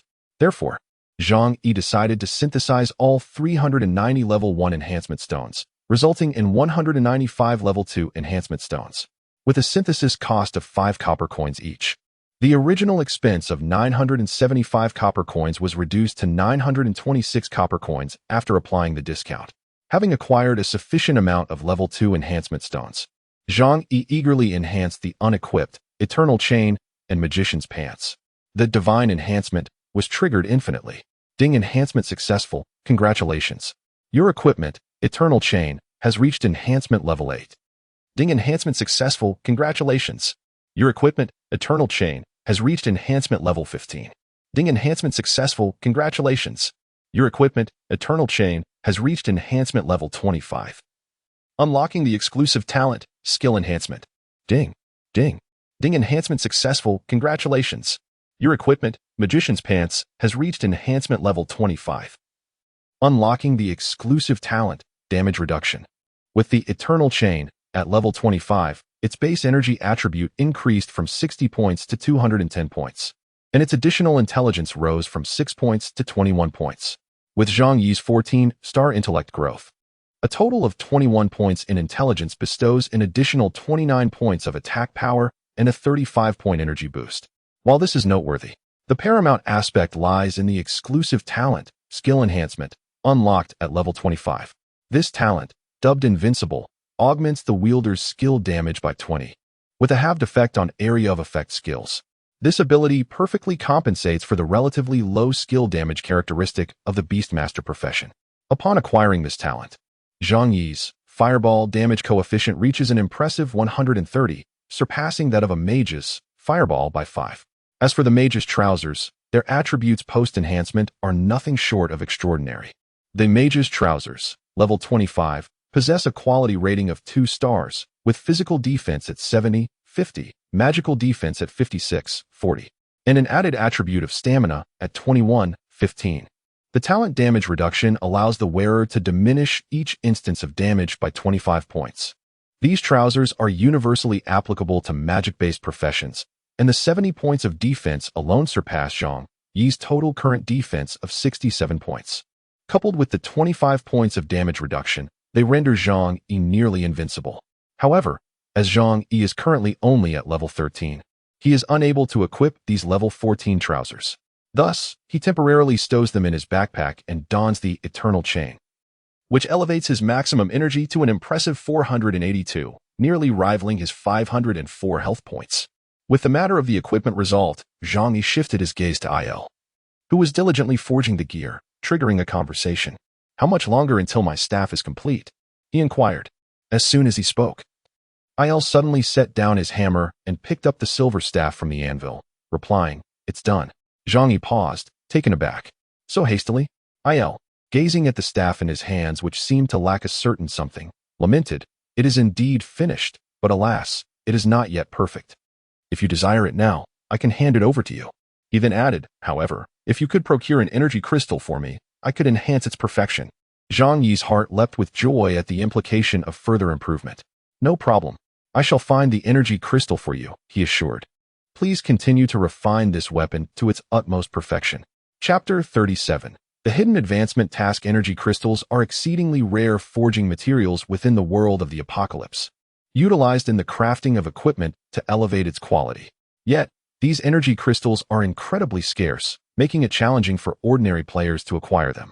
Il's words indicated that the staff possessed potential for enhancement, and knowing where to locate energy crystals, Zhang Yi resolved not to rush. He would gladly invest time and effort to ensure that Il could perfect the creation. With a nod, Illinois turned to Zhang Yi and said, "Very well. Please venture to the city of the undead to procure a first-tier energy crystal for me. I am aware that this place is rife with energy crystals, though their precise locations elude me." The city of the undead? Zhang Yi opened the map and, upon searching by name, discovered that it was a realm suitable for players of levels 15 to 30. The map's description indicated that the city of the undead is divided into 3 tiers, each corresponding to different monster levels, with the lowest tiers first level housing creatures of a formidable level ranging from 15 to 20. It appears that locating an energy crystal will not be a simple endeavor. However, in his previous life, Zhang Yi had heard of this place. He recalled that, although the map was perilous and the undead monsters within were of a higher level and combat prowess than typical creatures, it was rumored to be a treasure trove, often referred to by players of the past as the Novice Zone's treasure city. Besides the high-star treasure chests, the monsters in the city of the undead had a chance to drop exceedingly rare set gear. Countless players had met their demise there, while others emerged with fortunes. Zhang Yi then said to Il, "All right, please wait for me until I return with the energy crystal." At that moment, Illinois suddenly remarked, "Brave warrior, since you intend to venture to the city of the undead, I have a favor to ask of you." Zhang Yi paused for a moment, sensing the impending activation of a hidden quest. IL's words hinted at a task to be entrusted to the player, yet no question mark hovered above his head. Thus, Zhang Yi inquired, "What is the matter?" The undead in the city of the dead possess a plethora of materials suitable for forging equipment. Could you venture into the city of the dead to hunt those undead and assist me in gathering some materials? As soon as IL finished speaking, a system notification echoed in Zhang Yi's ears, quickening his heartbeat. Ding, congratulations. You have triggered the Guardian Advanced Hidden Quest. Acquire rare materials. Will you accept the task? This task is of considerable difficulty and will demand significant time and effort from you. The system advises that if you are not an exceptionally patient individual, you should refrain from accepting this task, as failure will result in severe penalties. Indeed, it was a hidden quest. Moreover, it was an advanced hidden quest related to the Guardian that Zhang Yi had previously completed. This was an unexpected boon, entirely beyond Zhang Yi's anticipation. For in his past life, this advanced hidden quest had not been unearthed by players, even those who had accomplished the hidden quest of the Guardian. The obscurity of this task was exceedingly profound. Had Zhang Yi chosen not to acquire the energy crystals and instead taken the staff directly from IL, he would have undoubtedly missed this hidden quest. Advanced hidden quests hold greater value than standard hidden quests. Overwhelmed with excitement, Zhang Yi hesitated not a moment longer and promptly accepted the task. Such a rare opportunity would not be squandered by a fool. In the next instant, the system's notification chimed again. Ding, congratulations. You have accepted the advanced hidden quest. Acquire rare materials. You may view the details in the quest interface. Swiftly access the task interface. Acquire rare materials. Advanced hidden task difficulty level 440. Description: It is said that the undead within the city of the dead harbor a wealth of rare materials suitable for forging equipment. Please follow the map's guidance to the city of the dead, hunt the undead residing there, and procure 3 rare materials: energy crystals, divine bones, and undead knowledge. Task progress. Energy crystals, Tier 1, 0-10. All monsters in the city of the dead have a certain probability of dropping. Divine bones, 0-1000. Skeleton-type monsters in the city of the dead have a certain probability of dropping. Undead knowledge, 0-1000. Undead-type monsters in the city of the dead have a certain probability of dropping. Task reward, unknown. Remaining time, 7 days. Failure penalty, level -3. If sufficient materials are not collected and submitted to the Master Forger, Illinois, within the stipulated time, the task will be deemed a failure. Goodness. A task with a difficulty level of 440. This poses a considerable challenge for Zhang Yi, who has only recently completed a task with a difficulty level of 120. Moreover, this task demands the collection of 10 Tier 1 energy crystals. With such a quantity of energy crystals, and by adding a few other materials that are relatively easier to obtain, coupled with a modest expenditure, one could almost forge a 4-star piece of equipment at the blacksmith shop at this stage. However, this also indicates that the investment required for the task is substantial, and its rewards are undoubtedly far greater than the mere value of 10 Tier 1 energy crystals. Fortunately, the task is generously allotted a week, 7 days, to gather the necessary materials, which should pose no significant challenge. However, this is merely Zhang Yi's personal perspective. The advanced hidden task is far more arduous than he envisions. Upon accepting the task, Zhang Yi bid farewell to Il. Glancing at the time, it was just 6 in the evening. He did not rush to embark on his mission immediately, for he had several matters to attend to in his bag. At this hour, many players who had been diligently completing quests and battling monsters in the wilderness throughout the day were gradually returning to the safe zone. Thus, the town was bustling with activity, alive with the comings and goings of players. Numerous individuals set up stalls along the street, auctioning unwanted gear or skill books that they had acquired from their encounters with monsters. Zhang Yi casually selected a crowded spot to establish his own stall, displaying the 1-star equipment and 3 white skill books he had on hand. With his ID illuminated above him, leveraging the renown of his character, Inua Qingqing, he swiftly sold all of his items, accruing a total profit of 2 gold coins. Undoubtedly, the majority of this sum stemmed from the 3 skill books. Even though they were of white quality, in the early stages of the game, when players only had 1 skill granted upon class change, they were exceptionally valuable commodities. After attending to his own matters, Zhang Yi strolled through the various stalls of others. Initially, he intended to casually browse, hoping to spot something worthwhile at a reasonable price. If not, he would simply move on. To his surprise, he indeed discovered a remarkable item, Intermediate Fireball Technique, a green skill book for wizards and beast masters. Chapter 38. The overweight man who missed the divine talent card. The intermediate fireball technique boasted effects identical to those of the fireball technique used by both wizards and beastmasters, serving purely as a damage-dealing skill. However, its damage coefficient was enhanced by 15 compared to the basic version. Fireball technique is the quintessential single-target damage skill for the mage class, reaching formidable single-target execution capabilities in the later stages. Moreover, its most notable feature is a cooldown of merely 5 seconds, allowing it to be unleashed almost every 2 or 3 attacks. Thus, Zhang Yi crouched before a rather rotund mage player, the sole owner of this skill book, and inquired, "How much for this book?" 10 gold coins, no bargaining. As soon as the vendor's words echoed, Zhang Yi lifted his gaze from the skill book to meet the stall owner's eyes. This portly vendor, known by the ID Happy Couch Potato, found himself locking eyes with Zhang Yi. They both stood in stunned silence, pointing at each other in disbelief. "It's you. What a coincidence!" To encounter the very person who had bestowed upon Zhang Yi the divine talent card. In his moment of surprise, Zhang Yi was abruptly interrupted by the ecstatic exclamation of Happy Couch Potato. "Oh my, you have my divine." Before the rotund man could finish his sentence, Zhang Yi swiftly covered his mouth. For Zhang Yi, the realization of possessing an extraordinary, rare talent was not a fortuitous occurrence. The portly man, on the verge of tears, lamented, "Return my divine talent to me." At this juncture, Zhang Yi dismissed further lamentations with a pointed gesture towards the green skill book, Intermediate Fireball. He remarked to the corpulent figure, "Do you understand why there are so few people at your stall? Because you are engaging in robbery. This book is worth no more than 5 gold coins, and I shall offer you 10 as compensation. You think a mere handful of coins can make amends for my losses?" The portly man retorted defiantly, "Is a divine talent worth only this paltry sum? I demand 50 gold coins." Zhang Yi furrowed his brow in irritation. "Are you pushing your luck after I've already made a concession? Was our transaction not consensual? You willingly sold it to me. Your greed is your own folly, not mine." Yet the portly man, gritting his teeth, was singularly focused on extorting money from Zhang Yi. "I do not care. Others pay 10 gold coins. If you wish to purchase my book, you must part with 50. Get lost, you insufferable fool." Zhang Yi snapped, unable to endure any longer. "If you refuse to sell, then keep it and take it with you to your grave." The fact that the portly man, a level 14 mage, was reluctant to utilize the skill book himself and instead sought to sell it revealed his miserly nature. However, as Zhang Yi had pointed out, the true value of the intermediate fireball was only 5 gold coins. The 10 gold coins offered were a concession motivated by the merit of the divine talent card. Recognizing the portly man's lack of discernment, Zhang Yi felt no obligation to feel sympathy and simply turned to leave.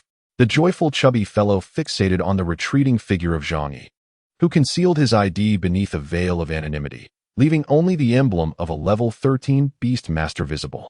Seething with indignation, he muttered through gritted teeth, "If it weren't for you, that divine talent would have been mine. What harm would it be to compensate me for my losses? You scoundrel! I shall ensure you do not have it easy." With that, the joyful chubby fellow abandoned his stall, retracting his setup as he stealthily trailed Zhang Yi ahead of him. He opened his friend list, locating a companion, and sent a private message. "Boss, I have been wronged. Come quickly and help me exact revenge. I await you outside the southern gate of Hope Town. Hurry." Before departing from the safety zone, Zhang Yi made a stop at the apothecary, spending a substantial sum of 5 gold coins to procure a sizable collection of red and blue potions, with blue potions constituting 70% and red potions merely 30%. Having prepared thoroughly for an all-night endeavor in the city of the undead, he ensured his supply of potions was ample to avoid unnecessary back-and-forth trips that would squander precious time. After securing his provisions, Zhang Yi proceeded, following the map's guidance towards the city of the undead, situated to the south of Hope Town. Constantly analyzing the developmental trends of District 886, Zhang Yi opened the regional ranking leaderboard and seemingly made a significant discovery. 1. Storm Angel, male, level 15 archer. 2. Storm Dragon King, male, level 14 warrior. 3. And Muxie, female, level 14 mage. 4. Supreme Ruler, male, level 14 assassin. 5. A name as short as mine, male, level 14 knight. 6. Storm Fantasy, female, level 14 mage. Currently, The leaderboard of District 886 is almost entirely dominated by the Storm family, which has drastically altered the historical trajectory compared to the previous life. In that era, at this juncture, approximately 5 out of the top 10 were members of the Kingdom of Kings. Now, however, the only representative from the Kingdom of Kings in the top 10 is the 4th-ranked Supreme Ruler. For Zhang Yi, this is indeed a favorable situation. With the players of the Storm family reigning supreme, the Kingdom of Kings finds itself unable to assert its former arrogance as it did in the past. Following the acquisition of the Silver Moon Bow, Storm Angel has surged in power, akin to a person invigorated by a potent elixir. Soaring to level 15 and maintaining an unassailable position at the pinnacle of District 880 SIXS leaderboard, Storm Angel is truly formidable. In contrast, Zhang Yi feels a sense of embarrassment. As a reincarnated being endowed with divine talent and dragon bloodline, he has somehow failed to even breach the top 100 of the regional rankings.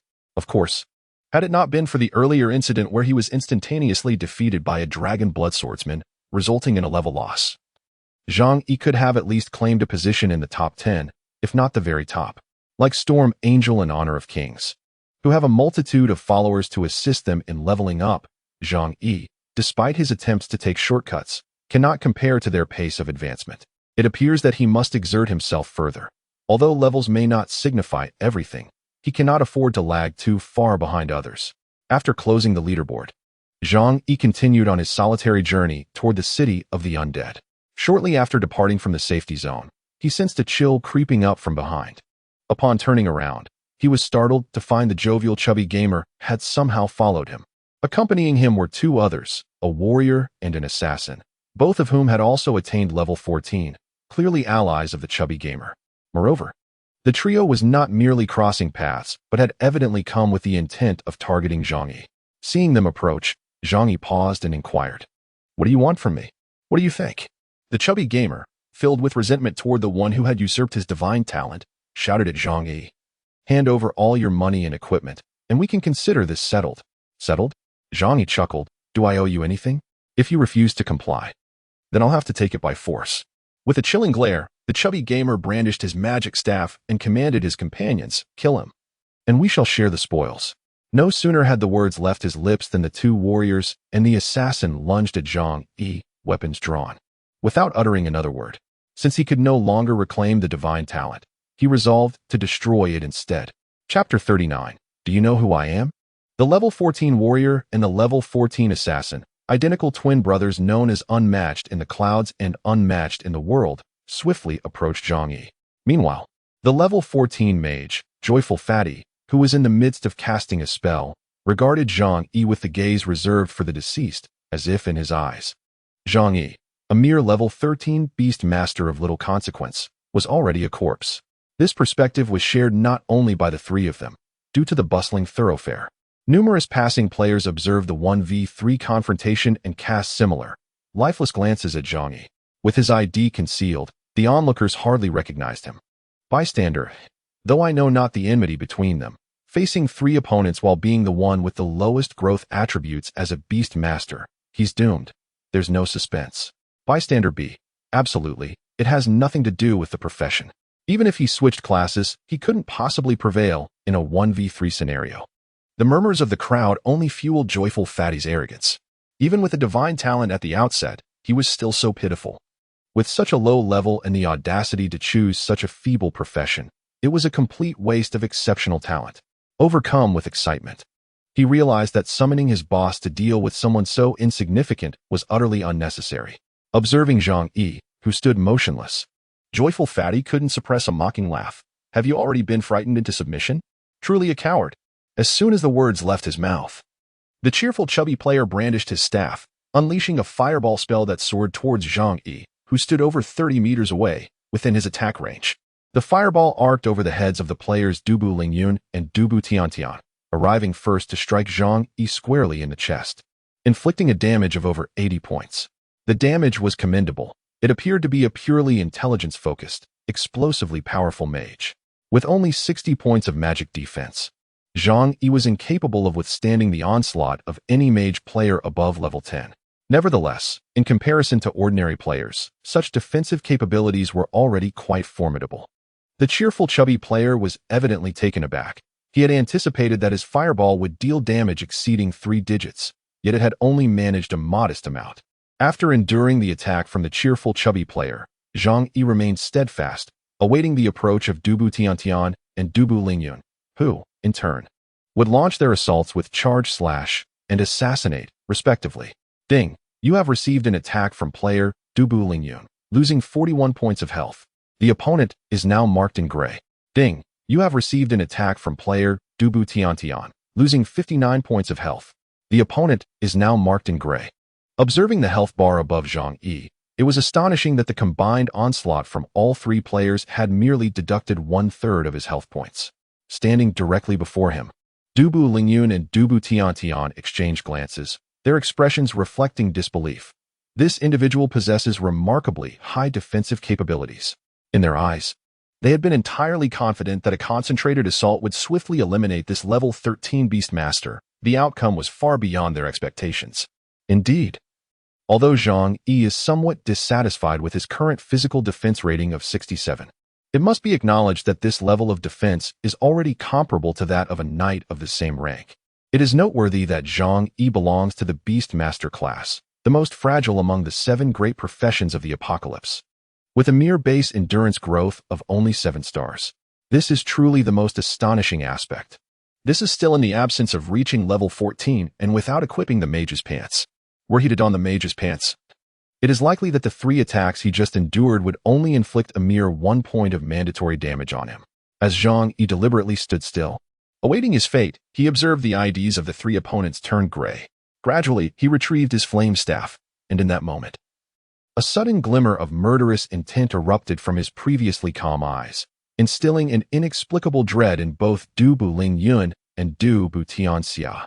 Locking onto the assassin Dubu Tianxia, Zhang Yi took a step back to create distance while wielding his flame staff. A basic attack spell struck Dubu Tianxia squarely in the chest. With his agility attribute of 17, he swiftly followed up with another basic attack, resulting in a devastating double hit, 218. 218.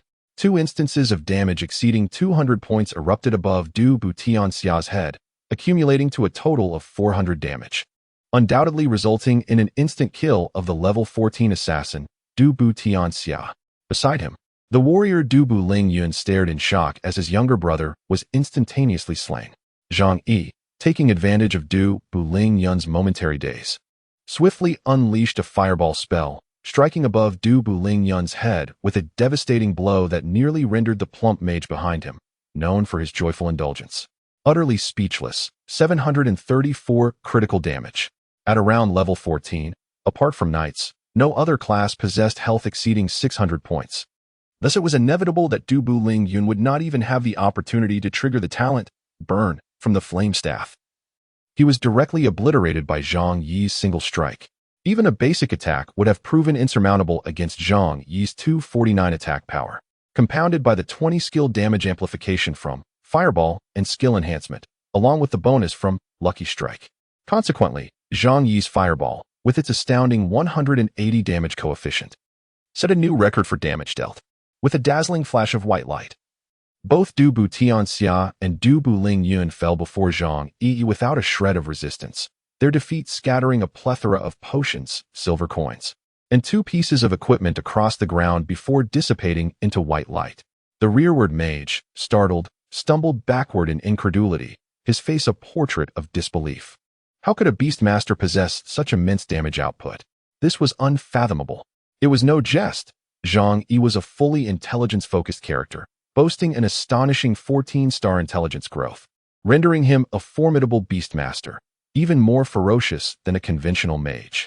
Though possessing only the 13th level, Zhang Yi's prowess, bolstered by his fully enhanced level 25 divine equipment, had already reached the caliber of a level 20 player. After dispatching 2 opponents, he shifted his gaze to the remaining Happy Fatty and inquired, "Do you know who I am?" Happy Fatty gulped nervously and instinctively glanced above Zhang Yi's head, only to find that his ID was concealed. At that moment, Zhang Yi accessed the settings and revealed his ID, level 13, First Transition Beastmaster Inua Qing Cheng. Upon seeing this name, which had appeared countless times in the regional chat and system announcements since last night, Both Happy Fatty and the onlookers were utterly astonished. Goodness! This unassuming fellow is actually Inua Ching Chong, who triggered the system announcements twice, swiftly eliminating the captain of the Wang Zhetianxia team, Wang Zhirongyao, and has been heralded across the entire region. Happy Fatty's expression was one of disbelief. Why? Inua Ching Chong. Chapter 40. The intermediate fireball technique erupts by deliberately exposing his identity in front of Fatty. Zhang Yi aimed to ensure that Fatty would disseminate the information regarding his divine talent back to the safe zone. Once the members of Wang Zhetianxia became aware, they would undoubtedly seek to confront Zhang Yi, for he understood their nature of destruction when something was unattainable. Having no desire to seek them out, Zhang Yi preferred to wait for them to approach him, ready to eliminate one or a whole group as they came. In this life, Zhang Yi would no longer cower before the might of the King's domain. Little did the portly man dream that the individual before him was none other than the renowned celebrity of the 886 safe zone, a figure known to nearly everyone, who had triggered system announcements not once, but twice. It was said that he began his journey wielding a divine hammer, capable of vanquishing foes with a single strike. A person who instilled both fear and loathing in the captain of the 1,000-man squad, Wang Zhetianxia, known as Inua Ching Chong. Had he known that this individual was Inua Ching Chong, even with tenfold courage, he would not have dared to confront Zhang Yi. It was common knowledge that this man had single-handedly challenged more than 30 members of the King's domain, leaving none alive, earning him the title of a bug among the players of the 886 zone. If more than 30 professional players of the King's domain could not best Zhang Yi, how could these three aspire to defeat him? The portly man felt a twinge of fear. As he stepped back, a group of players suddenly surged forth. Upon seeing a young archer clad in silver chainmail, boasting a formidable level of 15, leading the charge, the portly man felt a glimmer of hope and regained his confidence. "Boss, you finally arrived," he exclaimed, then turned his gaze back to Zhang Yi, proclaiming with arrogance, "Humph, my boss is here, Inua Ching Chong. Your doom is sealed." Zhang Yi surveyed the scene with a resigned expression. So, the figurehead revered by the jovial, sedentary gamer was, in fact, Storm Angel. Indeed, the entourage of a dozen or so players, uniformly at level 14 and well-equipped, who were advancing behind the affable, overweight gamer, were none other than members of the Storm family. And the vanguard, a level 15 silver-armored archer, was none other than Storm Angel himself. The silver longbow he brandished was, in fact, the very crescent bow that Zhang Yi had sold to him. The arrival of the Storm family elicited a chorus of admiration from the surrounding casual players. Heavens! The stout fellow's patron was none other than the Storm family. The Storm family's momentum was not to be underestimated. In a single day, they had overtaken the King's world. And that Storm Angel was the foremost expert on the district's leaderboard. With even the captain of the Storm family arriving in person, even if that peerless Zhang Yi were more formidable, his demise was sealed. It seemed that Storm Angel alone could dispatch Zhang Yi with ease, let alone with so many elite players from the Storm family accompanying him. These utterances revealed that these individuals were evidently unaware of the events that had transpired in the Goblin Forest. Approaching the rotund gamer, Storm Angel, yet to notice Zhang Yi across from him, inquired, "What is the matter?" Whereupon the portly gamer pointed toward Zhang Yi, exclaiming to Storm Angel, "Boss, this is the one who bullied me. He slew Ling Yun and Tianxia. Fortunately, you arrived in the nick of time, a moment later, and I would have perished at his hands as well. Oh, who is so audacious?" With these words, Storm Angel followed the direction of the gamer's finger, casting his gaze upon Zhang Yi. Suddenly, the Storm Angel was taken aback, and after a prolonged silence, he coldly remarked, "Dare to touch my brother? You seek death." With the formidable Storm Angel, the foremost figure of the 886 district, and the vast support of the Storm family, the overconfident Happy Fatty's legs trembled with exhilaration. "Inua Ching Ching, did you hear that? I am a brother to the Storm Angel. If you dare to bully the brother of the top player, mark my words, you are doomed." However, barely had the words left his lips when, out of nowhere, a sharp arrow flew from the hands of the Storm Angel, piercing through Happy Fatty's head. "Ding, you have been attacked by player Storm Angel, losing 378 health points. You are now dead." With a look of disbelief, the once smug Happy Fatty turned to the Storm Angel, who had drawn his bow aimed directly at him, and stammered, "Boss." Without a flicker of emotion, the Storm Angel lowered his longbow and replied to Happy Fatty, "I apologize, but when I refer to my brother, it was not you." He pointed towards Zhang Yi. In the next moment, Happy Fatty, who had been instantaneously slain by the Storm Angel, fell to the ground, his face a mask of disbelief, and transformed into a beam of white light that vanished. This scene left the surrounding onlookers utterly astounded. Player A: what is happening? Isn't the Storm Angel allied with that fat guy? Why would he kill his own? Player B: oh my, that damage. And it's not even a critical hit. This is outrageous. It's even higher than Inua Qingqing's damage. The top player truly is terrifying. Upon witnessing the Storm Angel swiftly eliminate his portly companion without a second thought, Zhang Yi was momentarily taken aback. He addressed the Storm Angel, questioning the ruthlessness of such an action against one's own. The Storm Angel replied with a serene smile, "Own? He was merely a friend I met in an online game, not someone I consider family. However, you, my friend, are indeed a brother to me." As acknowledged by the leader of the Storm family, the foremost player on the leaderboard, the surrounding players gazed at Zhang Yi with envy. Having witnessed such a commendation from the esteemed Storm Angel, Zhang Yi responded casually, "Well, thank you, brother." However, he soon pondered the astonishing damage the Storm Angel was capable of dealing. To be frank, the damage inflicted just moments ago on the joyful fatty had startled Zhang Yi. 378. A non-critical hit. This exceeded the damage Zhang Yi had dealt using Fireball combined with a lucky strike against the unparalleled Sky, even after excluding the critical hit portion. It was evident that, aside from skill enhancements and through calculated damage, the Storm Angel's attack power must have surpassed 300, even exceeding Zhang Yi's own. Such fearsome prowess. Had Zhang Yi's gift of a 2-star bow propelled the Storm Angel to such heights in the early stages? One could surmise that, beyond the weapon, the ring in the Storm Angel's possession was undoubtedly a high-grade enhancement, placing him significantly ahead of Zhang Yi in terms of equipment. Just as Zhang Yi was lost in thought, he realized that the Storm Angel had approached him without his notice. "Thank you for your willingness to sell me the Silver Moon Bow. It has greatly accelerated my early development." As the Angel of the Storm concluded his words, Zhang Yi nodded in acknowledgement. "Then, I should also thank you for helping me resolve a dilemma." The Angel of the Storm, somewhat awkwardly, replied, "I thought you would mention that I stole your kill. With your prowess, eliminating him would have been merely a gesture." With that, the Angel of the Storm suddenly presented an item to Zhang Yi. "I apologize for taking your kill. What he dropped rightfully belongs to you." Zhang Yi stared in astonishment at the object in the Angel's hand. It was a green skill book, Intermediate Fireball. Chapter 41, Those Who Harm My Brothers Shall Perish. Goodness. Zhang Yi had previously intended to spend 10 gold coins to acquire the Intermediate Fireball from the Happy Fatty. Yet it had now materialized as a drop upon the latter's demise. He instantly coveted the skill book, but Zhang Yi suppressed his excitement and calmly inquired, "What does this mean?" "It's for you," the Angel of the Storm responded. "Aren't you a Beastmaster? This skill is perfect for you. What's the price?" Zhang Yi asked deliberately. The Angel of the Storm smiled, "I won't take your money. As I mentioned, without my intervention, you would have slain him. And thus this item should rightfully belong to you." Zhang Yi did not hesitate, reaching out to accept the skill book from the Storm Angel's hands. "Thank you. If I come across any valuable equipment or skill books in the future, I will certainly consider selling them to you first." The Storm Angel replied cheerfully, "That sounds great. As long as it's something I need, the price is no issue." After a brief pause, the Storm Angel continued, "Brother, let us add each other as friends for easier communication."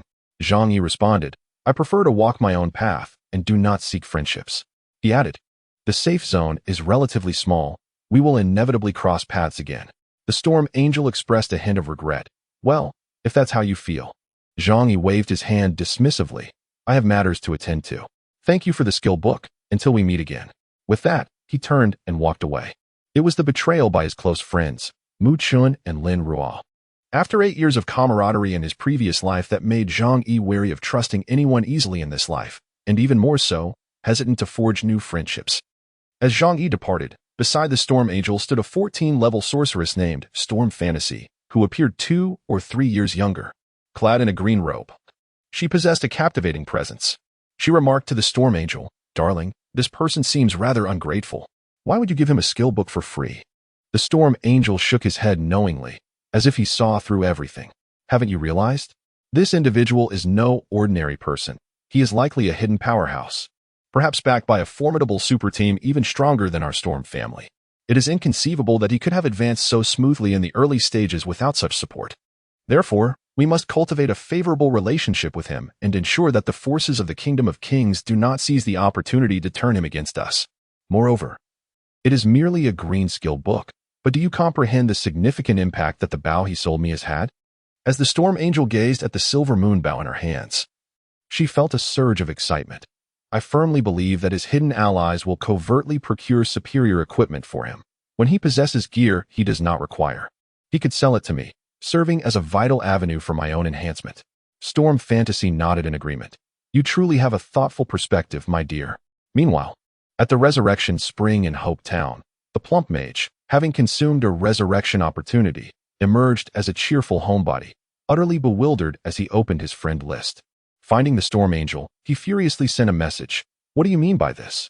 Ding dong, the Storm Angel promptly replied. Those who threaten my brother shall face annihilation. Ding dong, the Storm Angel sent another message. From this day forth, our friendship is hereby concluded. Should you dare to target Inua Ching again, you will live to regret it. Upon receiving this message, the jovial couch potato's nostrils flared with indignation. Just as he had finished composing a vitriolic message intended for the Storm Angel, he was met with a system notification. Ding. The recipient has blocked you. The message cannot be sent. Cursing vehemently, the jubilant slacker exclaimed, Scoundrels, may you all meet a woeful end. Meanwhile, as he continued his journey towards the city of the undead, Zhang Yi gazed at the intermediate fireball in his hand and couldn't help but lament. Why refuse to sell it for 10 gold coins and insist on giving it to me for free? What is the purpose?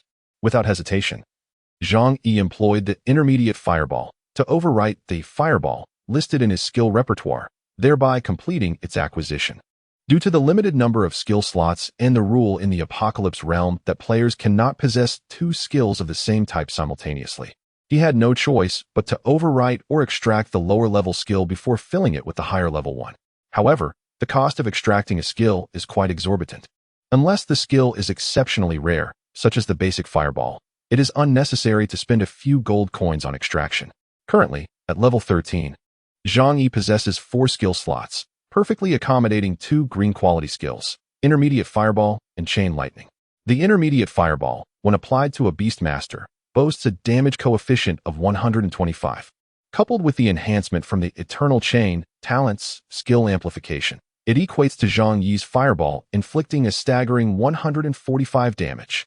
Combined with the Stroke of Fortune, a staggering 195 increase in damage is truly terrifying. Moreover, the Intermediate Fireball spell undoubtedly consumes more energy than its basic counterpart, with the energy expenditure for a single use rising from 7 to 9 points, while the cooldown period remains unchanged at 5 seconds. After spending over 20 minutes, I finally arrived at the City of the Undead. From a distance, it appeared to be a city surrounded by towering walls, reaching several dozen meters in height, yet it exuded an aura of desolation. Countless crows circled above, soaring higher than the walls, while the towering skyscrapers within the city showed signs of destruction, with at least 70% of their structure compromised. According to the detailed description on the map, the City of the Undead was one of the first human strongholds invaded by extraterrestrial forces through a wormhole over a decade ago, originally named Cloud City. During the week-long battle, over 1 million humans in Cloud City were mercilessly slaughtered by the alien vanguard, reducing the once vibrant metropolis to a ghost town. Following the conquest of Cloud City, the invaders established it as a base upon their incursion into Earth. The leader of the alien vanguard, Rocky, unleashed his aberrant powers, transforming the corpses of the fallen into skeletons and undead to guard this stronghold, the City of the Undead. In this forsaken place, the lowest level monsters are at least level 15, while the average player level hovers around 13, thus designating the City of the Undead as an appropriate training ground. Consequently, one can observe numerous players entering the City of the Undead, most of them in groups of 3 to 5, with very few venturing alone, except for Zhang Yi. Thus, Zhang Yi, along with other players, made his way towards the City of the Undead. Chapter 42, The City of the Undead. Surrounding them, the independent players en route to the City of the Undead were filled with a sense of excitement, engaging in lively banter. Player A: I have heard that countless high-star treasure chests lie buried within the City of the Undead, and there's a chance to acquire said equipment. Player B: Exactly. Long before the server of Apocalypse opened, I had seen the official introduction of the City of the Undead map in the announcements. It's truly a treasure trove for novice players. Player C, is that so? Then we must seize the opportunity today to make a fortune in the city of the undead. Player D, don't be too naive. I've heard that the monsters within the city of the undead are significantly more formidable than those in the wild of the same level. It would be a feat just to survive in there. Some players, emboldened by a hint of entrepreneurial spirit, began advertising at the entrance of the city of the undead, looking for players to join. Just 2 gold coins to enter the team. We have 2 spots available, and the team includes a level 14 mage ranked 125th in the region and a level 14 knight ranked 99th, ready to guide you. We also have a healer. Loot will be distributed fairly. Bring along 2 who wish to relax and enjoy. Observing those players soliciting assistance at the entrance of the city of the undead, Zhang Yi couldn't help but shake his head. With their skills, it seemed unlikely they would survive within the city of the undead, let alone assist others. They were surely unaware of how fearsome the skeletons and undead creatures lurking within truly were. At the entrance of the city of the undead, one can observe an enigmatic NPC clad in a black robe, adorned with a floating blue ID, Undead Merchant Ilo.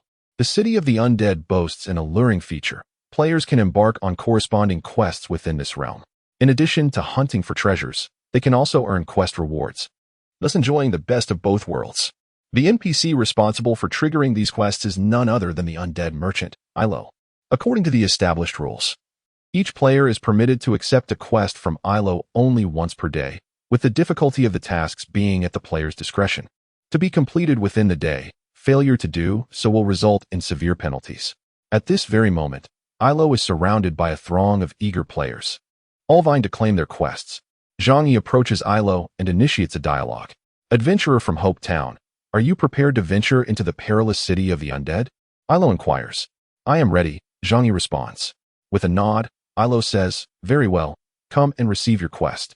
Of course, you may choose to enter the city of the undead directly, but doing so will significantly diminish your rewards. The only quest available from Ilo is titled Undead Exorcism. However, this quest can be categorized by level, presenting varying degrees of difficulty. Level 1 Undead Exorcism has a difficulty coefficient of 100, making it suitable for novice players newly arrived in the city of the undead. The task is not overly challenging. Players are required to enter the city of the undead and hunt a specified number of skeletons and undead creatures within a certain level range as per the regulations. With each elevation in task level, the difficulty coefficient increases by 100, correspondingly raising the level of skeletons and undead that must be vanquished. The clock now reads 7 in the evening, leaving merely 5 hours until the day's tasks reset. Thus, the players currently accepting quests dare not undertake those of too high a level, fearing they may not complete them in time.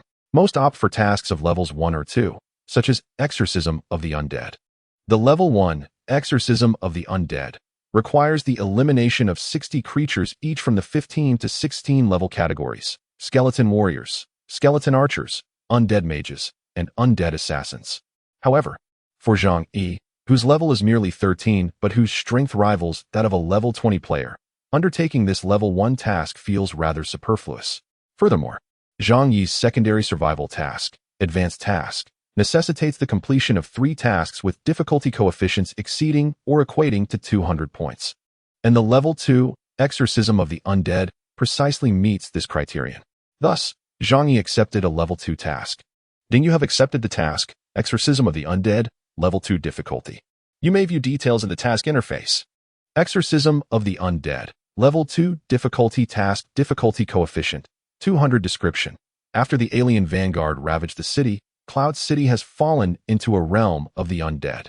The countless souls of humans who perished within its walls remain unextinguished, transformed into skeletons and undead under the perverse influence of the alien leader, Loki, guarding the undead metropolis.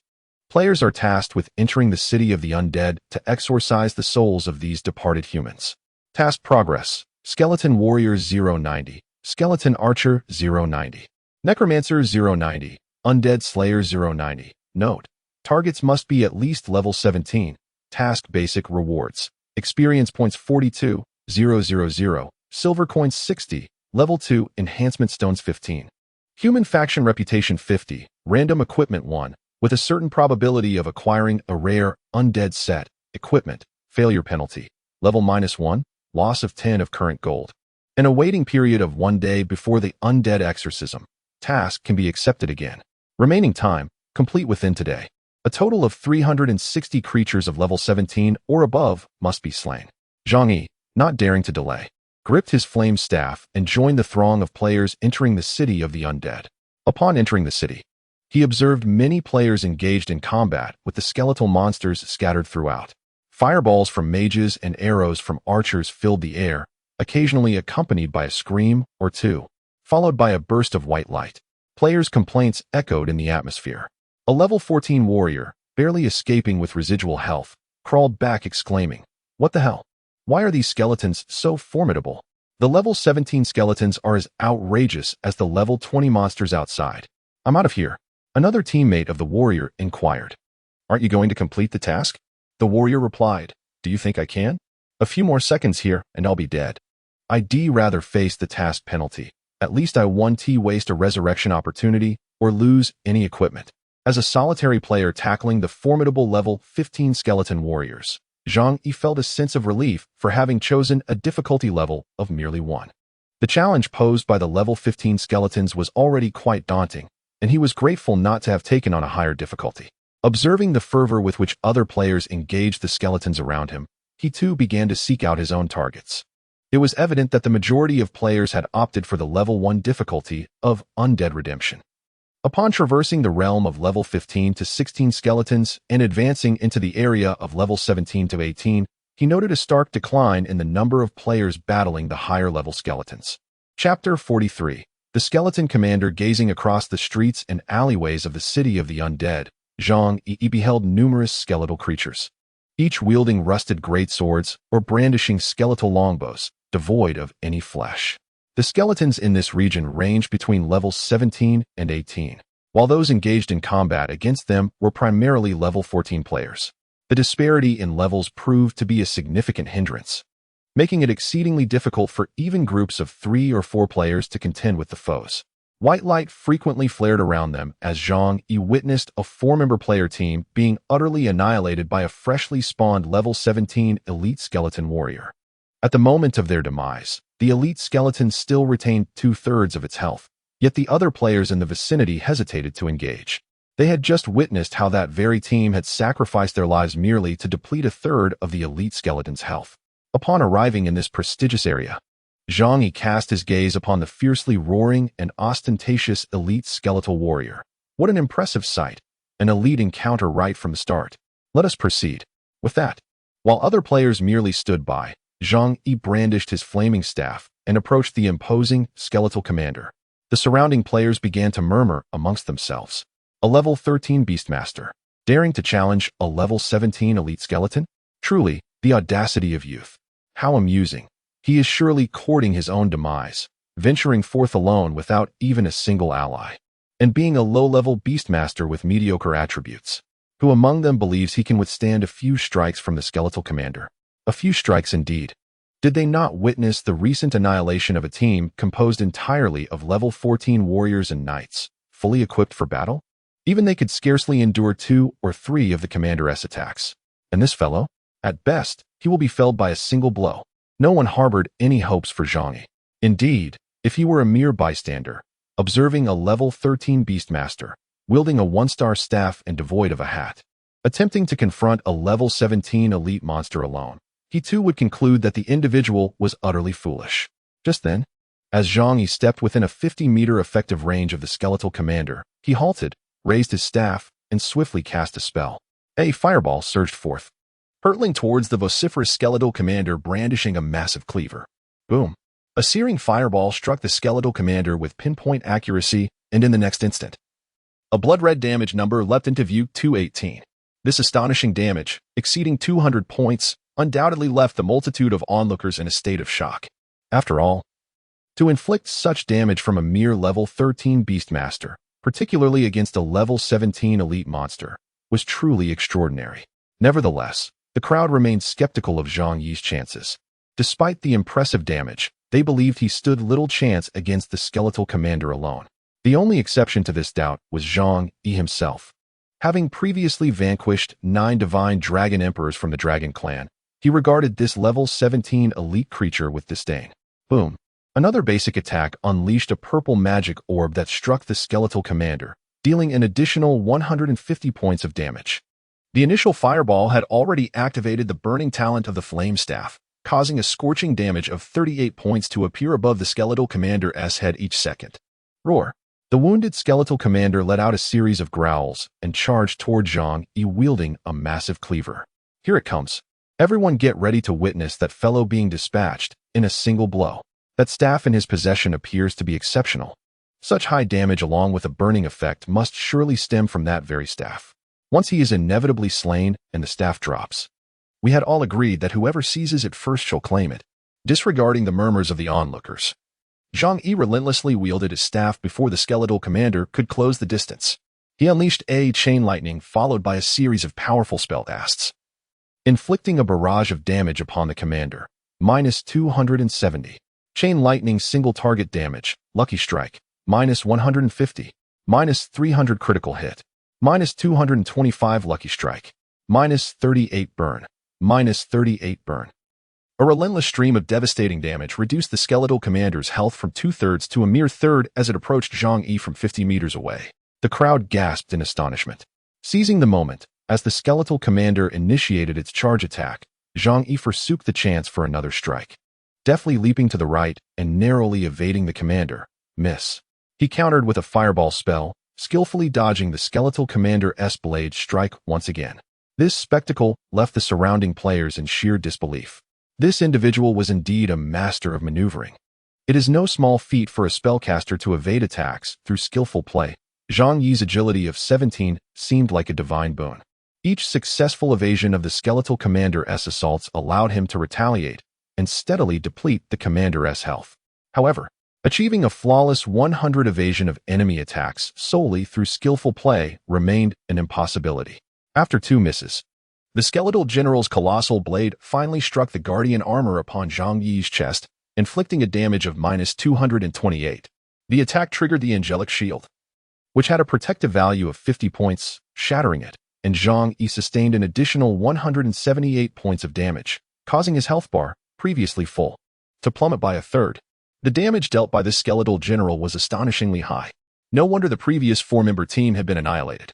However, Zhang Yi, leveraging the exquisite maneuvering skills honed over 8 years in his previous life, combined with the substantial attribute enhancements provided by his 4 pieces of level 25 enhanced gear, managed to withstand the onslaught for several rounds, consuming a level 3 health potion as the price, and ultimately triumphed. Ding, congratulations. You have slain the level 17 elite monster, Skeletal General, earning 5,000 experience points and 12 human reputation. With a roar of unwillingness, the Skeletal General collapsed, and a cascade of coins, enhancement stones, equipment, skill books, and even a resplendent golden treasure chest erupted from its corpse. What a bountiful drop this time. Just as Zhang Yi was about to gather the spoils, a stir arose from all directions. Looking up, he saw the players who had merely spectated during his duel with the Skeletal General now rushing towards him. Clearly, they were all drawn by the allure of the Skeletal General's loot. Chapter 44, Skeletons and Undead. Everyone charge. The Skeletal General dropped so many valuable items. We cannot allow that useless beast master to hoard them all. Hurry, seize the loot. Unbeknownst to the source of a sudden shout, players from all directions surged forth with frenzied enthusiasm. Zhang Yi could not help but chuckle. Waste? Even a waste can single-handedly slay a level 17 elite skeleton commander, while you can merely stand by and watch. Does that not imply that you are even inferior to the so-called waste? The notion of snatching items from Zhang Yi was utterly implausible. As he crouched down, he activated the ID display feature. The moment the name Inua Ching Ching appeared above his head, the throngs of players rushing toward him halted in their tracks, each one gazing in astonishment at the ID hovering above Zhang Yi. Inua Ching Cheng. He is indeed Inua Ching Cheng. No wonder he can single-handedly defeat elite monsters at level 4. The current situation was that since Zhang Yi first entered the safe zone and triggered the regional announcement, he had begun to gain notoriety. Subsequently, after eliminating the captain of the King of Glory team, he caught the attention of many players and was even called out by King of Glory in the regional channel, thus achieving fame overnight. The name Yinhua Qingcheng had become widely recognized in the 886 safe zone. However, the fame was primarily associated with the ID alone. The masses knew only Yinhua Qingcheng but not Zhang Yi himself. Therefore, as long as Zhang Yi concealed his ID, over 99 of the players in Zone 886 would pass him by without recognizing that he was Yinhua Qingcheng. As the ID Yinhua Qingcheng captured the attention of the crowd, surrounding players were reminded of the legendary tales of this individual who, single-handedly, had vanquished over 30 professional players from the realm of Wang Zhetianxia, who would dare to compete with Yinhua Qingcheng for treasures. Consequently, Zhang Yi seized all the spoils, 12 silver coins, 8 level 2 enhancement stones, 2 pieces of equipment, and a skill book for archers. Zhang Yi felt a tinge of disappointment. For aside from the common currency and enhancement stones, nothing else was of use to him. The 2 pieces of equipment were both level 17. One was a 2-star exquisite item, yet it was not suited for Zhang Yi as it was a knight's helmet. The other was a 1-star assassin's outfit.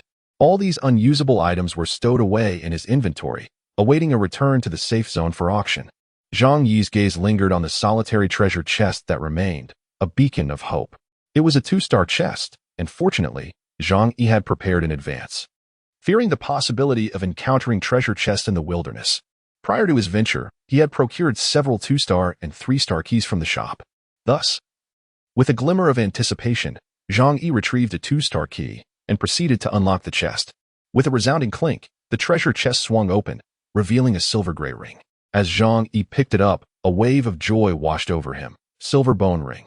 Quality: 2 stars, attack power, 35, additional attribute, stamina 5, class restriction, mage, beast tamer. Priest, level requirement, 14. Description: this ring is crafted from the powdered bones of a skeletal general. It is said that those who wear this ring can attain the true legacy of the skeletal general, becoming formidable warriors like it. A 2-star ring that enhances the attack power of mages is indeed a significant find.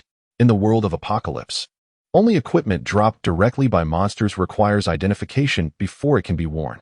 However, items obtained from treasure chests or quests do not require such identification. The level of gear obtained from monsters correlates with the monster's levels, while the level of gear obtained from chests or quests is based on the level of the first player to acquire it, with a maximum deviation of 1 to 2 levels. It is evident that the base attributes of this ring, prior to any enhancements, already surpassed the 32-point attack power bonus provided by Zhang Yi's current 25-level lucky ring. Once it is upgraded to its maximum potential, the increase in attack power will be nothing short of terrifying. The additional 5 points of stamina can reach 18 after enhancement, significantly bolstering Zhang Yi's survivability. It is indeed a delightful acquisition, precisely what Zhang Yi has been yearning for, a remarkable ring. Alas, like the magician's pants, this is also a level 14 piece of equipment, which Zhang Yi, currently at level 13, cannot yet utilize. Placing the silver bone ring alongside the magician's trousers, Zhang Yi opened his status bar and observed that after recently acquiring 5,000 experience points from the skeleton commander, his current experience was fixed at 23. 230 out of 33,000, leaving him only 10,000 experience points shy of reaching level 14. Thus, with the 2 pieces of 2-star equipment as his objective, Zhang Yi stepped over the corpse of the skeleton commander, brandishing his flame staff, and proceeded towards the area densely populated with level 17 to 18 skeleton warriors and skeleton archers. Having already single-handedly defeated a level 17 elite skeleton commander, he felt confident that these ordinary skeleton warriors and archers would pose no significant challenge. However, these skeletal foes possessed a rather troublesome innate ability. The skeleton warrior boasted a talent called Natural Resilience, granting it up to 30 damage reduction, while the skeleton archer had a talent known as Natural Frenzy, which provided a 20 increase in damage and attack speed. Regrettably, Zhang Yi's level was 4 levels lower than that of the skeleton warrior, surpassing the effective range of his basic reconnaissance skill. Apart from their talents, he could discern no additional data about them. Oh well, he decided to plunge into battle without hesitation. With his flame staff in hand, Zhang Yi swiftly locked onto his target and unleashed a fireball spell at a nearby level 17 skeleton archer. Boom, 244. The health bar above the skeleton archer's head diminished by a third. The skeleton archer immediately retaliated, drawing back its bow, and a sharp arrow shot forth. Due to the 20 attack speed bonus granted by innate fury, Zhang Yi's movements appeared rather lackluster in the face of the enemy's astonishingly rapid assault. He failed to evade successfully and was struck by an arrow from the skeleton archer, suffering a damage of -189.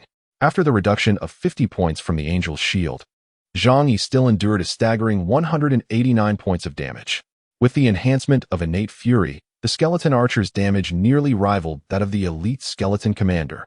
Zhang Yi retaliated with a chain lightning spell, and, coupled with a lucky critical hit from a basic attack, he dispatched the skeleton archer in 3 swift strikes.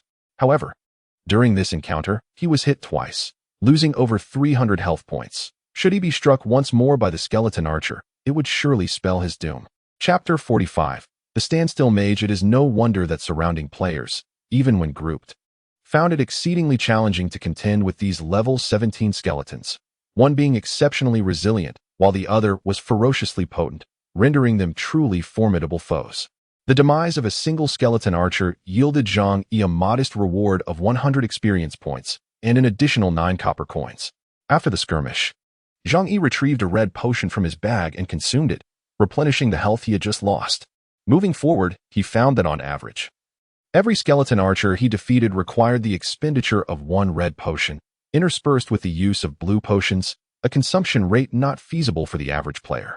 After all, a single level 3 red potion costs 10 copper coins, while a skeleton monster drops a maximum of only 9 copper coins. For Zhang Yi, this was a financial burden he could scarcely afford. However, for Zhang Yi, who possesses a substantial wealth of 31 gold coins, these concerns are trivial. As long as these high-level skeletons yield greater experience and allow him to undertake the task of purifying the undead, he is satisfied. The reason he opts to target the skeleton archers first is due to their comparatively lower health and defense than that of the skeleton warriors, allowing for a swifter defeat. Zhang Yi is eager to reach level 14, at which point he can don the magician's trousers and the silver bone ring, making the battle against these skeletons feel akin to a father besting his son.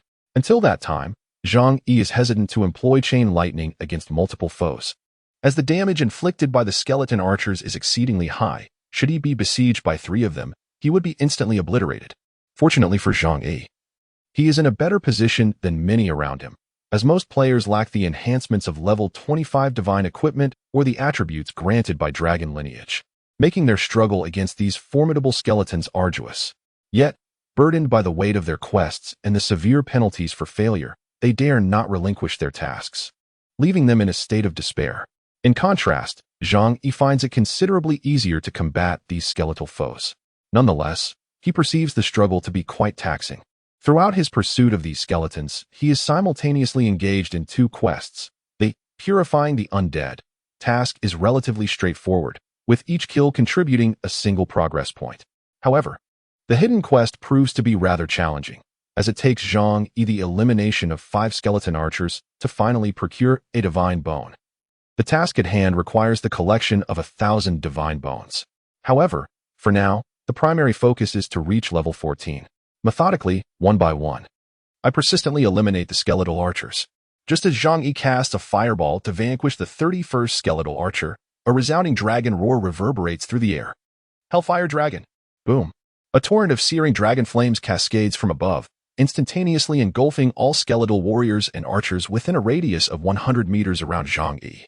The skeletons, ensconced in the inferno, suffer a staggering true damage of 375 points, accompanied by a relentless burn dealing 75 points per second. In an instant, the numerous skeletal archers surrounding Zhang Yi are dealt half their health by the initial impact of the hellfire, and as they approach him, they succumb to the continuous burn damage over the next 5 seconds, perishing one by one. Ding, you have slain a level 17 skeletal archer, gaining 100 experience points. Ding, you have slain a level 17 skeletal archer, gaining 100 experience points. Ding, with a total health of just over 700. The level 17 skeletal archers meet the criteria to be obliterated by the hellfire. Thus, after 5 seconds, the hellfire subsides, and a total of 42 level 17 skeletal archers are instantly annihilated. Meanwhile, over 50 level 18 skeletal archers and the more resilient skeletal warriors are left with but a sliver of health, continuing their advance toward Zhang Yi. Zhang Yi swiftly wielded his staff, delivering a basic attack that felled a skeletal foe, leaving no opportunity for the remaining undead to approach. Capitalizing on the slight advantage of his attack range over the monsters, he preemptively shot down the skeletal archers before they could enter their effective range, then proceeded to dispatch the skeletal warriors with his basic strikes. With a casual flourish, he accrued over 100 experience points, and in the blink of an eye, his experience bar reached its zenith. A radiant beam of golden light enveloped him. Ding! Congratulations, you have ascended to level 14. The surrounding players were rendered speechless, none suspecting that the recent dragon flame was conjured by Zhang Yi himself. Player A exclaimed, "What the hell? Who just used that magic scroll? That scroll must cost at least 100 gold coins to use." Ignoring the murmurs of the players around him, Zhang Yi, having instantaneously risen to level 14 from the activation of the hellish dragon flame, eagerly retrieved the silver bone ring and magician's pants from his inventory to equip them. He then utilized 25 level 2 enhancement stones to strengthen the unenhanced silver bone ring. Ding, ding, ding. Congratulations. Your equipment, silver bone ring, has reached enhancement level 25, unlocking the exclusive talent, advanced wound. With the enhancement of the level 25 silver bone ring, his attack power soared from 35 to an impressive 123 points.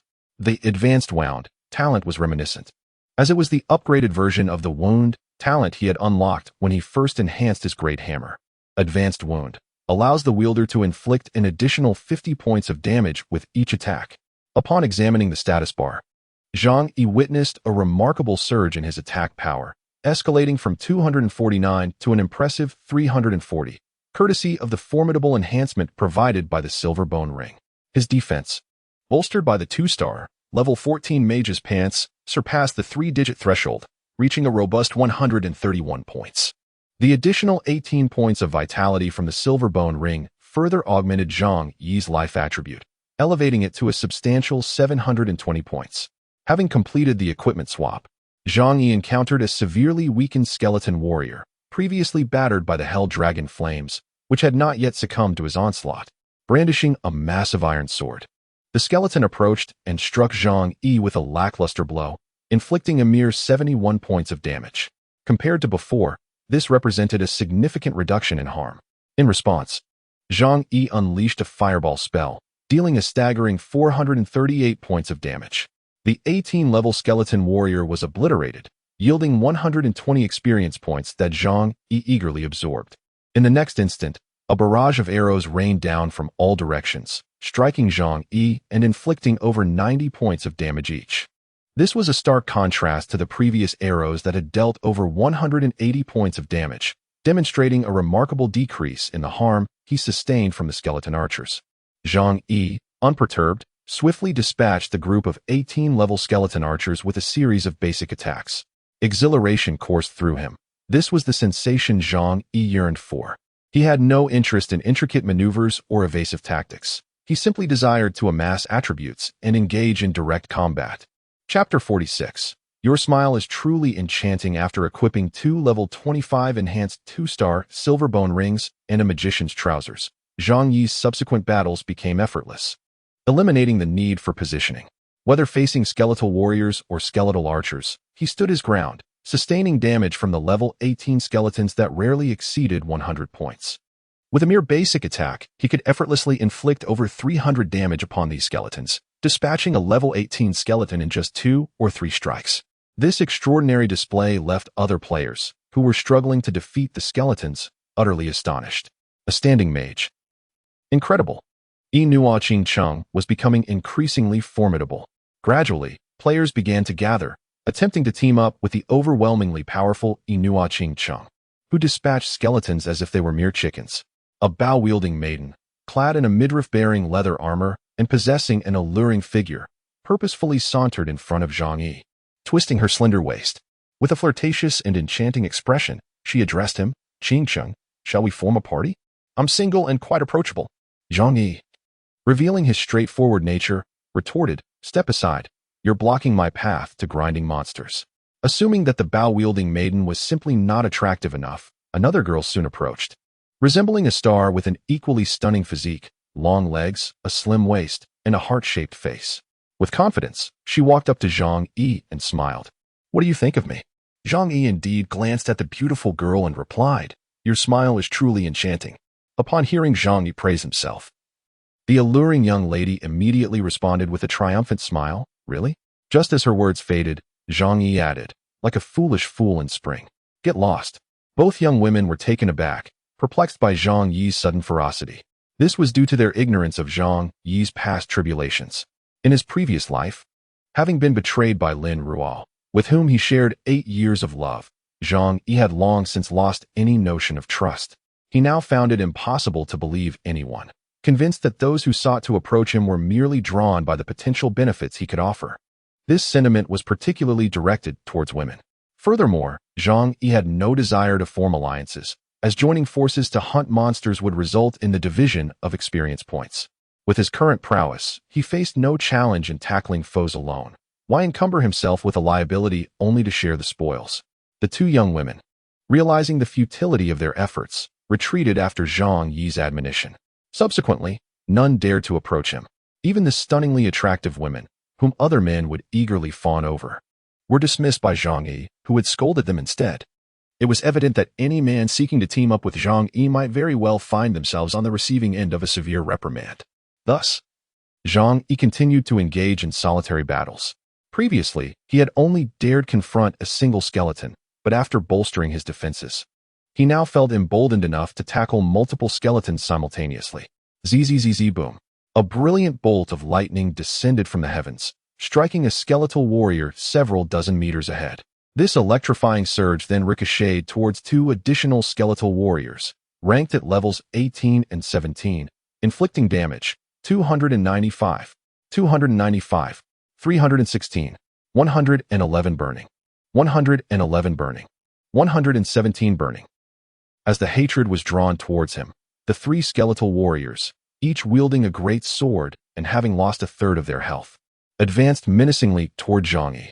Seizing the opportunity before they closed in, Zhang Yi swiftly wielded his fiery staff, casting fireballs in conjunction with his basic attacks, unleashing a barrage of over 300 points of damage upon the trio. Before they could even draw near, these 3 skeletal warriors, with a mere 1,000 health points, collapsed under the relentless onslaught of Zhang Yi's fiery artillery, disintegrating into a pile of experience points and copper coins scattered across the ground. Not in haste to gather his spoils, Zhang Yi continued his assault on the surrounding skeletal foes until the ground became littered with treasures, rendering movement difficult. Only then did he cease his assault to begin collecting the loot, for if he delayed beyond an hour, the system would reclaim the items. After several minutes of diligent effort, he successfully gathered the countless drops from the numerous skeletal warriors and archers he had vanquished in the past hour. Opening the quest interface, he discovered that his progress against the skeletal warriors and archers had reached a remarkable 100. Such efficiency felt akin to wielding a cheat. During this interval, Zhang Yi, by hunting over 200 skeletal monstrosities, had only managed to extract a meager 40-odd god bones. This left him a considerable distance from fulfilling the hidden quest, acquisition of rare materials, which necessitated the collection of 1,000 god bones. The hidden quest was not pressing, as there remained a week to complete it. The more immediate concern was resolving the undead transmigration task, which had to be accomplished within the day. Consequently, Zhang Yi traversed the domain of the level 17 to 18 skeletons, advancing towards the more advanced and enigmatic depths of the necropolis, leaving behind a throng of solo players filled with awe and envy. How is it possible for a beastmaster to wield such formidable damage? One marveled. To obliterate a level 18 skeleton warrior in mere moments is utterly terrifying. A level 14 warrior player lamented, "It takes me half a day to slay a level 17 skeleton warrior, even with the assistance of my teammates. Yet this fellow dispatches high-level skeletons as if they were mere chickens." Beside him, an archer player sighed, "If only I possessed such high damage, I would relish the opportunity to experience being an offensive powerhouse." At that moment, a priestess exclaimed with admiration, "I yearn for a boyfriend as mighty as him to safeguard me. If only Peerless City's little brother were my boyfriend, he could escort me on monster hunts and level-ups." Zhang Yi proceeded directly through the level 17 to 18 domain, where any skeleton warriors and skeleton archers that dared to impede his progress were reduced to experience and gold under the weight of his explosive damage, all of which Zhang Yi claimed. The City of the Dead is divided into 3 distinct layers, each clearly segmented into the skeleton domain and the undead domain. After traversing the skeleton domain, Zhang Yi found himself in the other half of the city of the dead, the undead domain. The desolate urban landscape remained unchanged. Yet in this particular realm, the skeletal figures had vanished. Instead, aimless, semi-transparent humanoid creatures now roamed the streets, some wielding staffs, others clutching daggers. These were the undead mages and undead assassins, the very targets Zhang Yi was tasked to eliminate. Chapter 47. The Undead Set. The undead mages and undead assassins, ranging from levels 17 to 18, possessed strength comparable to that of the skeleton warriors and skeleton archers, thus posing little threat to Zhang Yi. He could dispatch them with ease, often defeating one in just 2 or 3 strikes, without any pressure. Consequently, Zhang Yi dedicated over an hour to vanquishing 90 undead mages and 90 undead assassins, successfully fulfilling all 4 progress requirements for the quest, Undead Exorcism, each reaching 100. He was now ready to submit the task, and the time was merely 9 o'clock in the evening. In just 2 hours, he had accomplished the Level 2 quest of difficulty rating 204, Undead Exorcism, an impressive efficiency. However, Zhang Yi hesitated to submit the quest and return to the city, for he had yet to complete his primary objective in the City of the Dead, the Energy Crystal. In the realm of IL, a first-tier energy crystal is required for Zhang Yi to continue crafting weapons. Despite spending 2 hours in the City of the Undead, he has managed to acquire over 40 each of Divine Bone and Undead Awareness. Yet not a single crystal has emerged. Zhang Yi anticipated the difficulty in obtaining the energy crystal, yet he never imagined it would prove to be this arduous. With 3 hours remaining, he resolved to persist in his endeavors, determined to secure at least one first-tier energy crystal that night. If he failed to do so, he feared he would be unable to procure the exquisite weapon crafted by IL before the impending calamity swept through the safe zone by dawn. Zhang Yi was counting on this weapon to confront the disaster, for he knew that merely relying on the 25 silver bone ring would be insufficient. Thus, Zhang Yi continued to battle the undead, grinding from 9 o'clock until 11:30 in the evening, yet still no energy crystal emerged. Nevertheless, during this time, he did manage to acquire 2 pieces of rare, undead set equipment, though they were regrettably of 1-star quality, unsuitable for his use. One belonged to the warrior set, the undead armor, and the other was the undead necklace, belonging to the assassin set. The 7 distinct classes each possess unique bonuses from their respective undead sets. For instance, the warrior set enhances lifesteal capabilities, while the assassin set boosts movement speed. The mage and beastmaster undead sets confer casting speed enhancements, with a 2-piece bonus of 5 and a 3-piece bonus of 10. Collecting all 7 pieces of the mage's undead set grants a remarkable 50 increase in casting speed. If given the opportunity to acquire a high-star necromancer set, it would indeed be quite remarkable. As for the energy crystal, Zhang Yi decided to forego it. For if he did not venture out to submit the quest, the task, Necromancer's Redemption, would soon expire and fail. Thus, Zhang Yi made his way to the outskirts of the Necromancer city, where he submitted the quest to Necromancer Merchant, Alo, who stood beside the city gate. "Ah, young adventurer. I did not expect you to complete the task so swiftly. Your prowess is truly astonishing. Please accept the rewards you rightfully deserve." Upon the conclusion of Alo's words, a melodious system notification resonated in Zhang Yi's ears. Ding. Congratulations on completing the quest, Necromancer's Redemption. Level 2 difficulty. Earning rewards of 42,000 experience points, 60 silver coins, 15 level 2 enhancement stones, 60 human prestige, and obtaining the equipment, Magic Hat, X1, along with a special reward of level 1 energy crystal, X1. Your intimacy with Wild Traveler has reached 8. Golden light cascaded down. Ding. Congratulations, you have leveled up. Your current level is now 15. By the heavens. Upon hearing the system's announcement regarding the quest rewards, Zhang Yi nearly spewed forth a mouthful of blood. After a night spent battling skeletons and the undead to no avail, he was unexpectedly granted a level 1 energy crystal as a quest reward. Nevertheless, this was ultimately a fortuitous turn of events. Otherwise, Zhang Yi had intended to retreat to the safe zone for a rest, planning to grind again the following day. As for the equipment reward, while it was regrettable not to receive the Necromancer set, the hat was exactly what Zhang Yi needed, as he had been devoid of headgear until now. Upon opening his backpack, Zhang Yi examined the recently acquired Black Mage hat, which was merely a level 15, 2-star item. However, due to the inherently low vitality of magic-based professions, It only conferred an additional 130 points of health and 6 points of endurance. In contrast, if it were a knight's armor of the same level, it would bestow at least 250 points of base health. Consequently, Zhang Yi retrieved 25 level 2 enhancement stones from his bag and, with a series of rhythmic clinks, he succeeded in fortifying the hat to a remarkable level 25.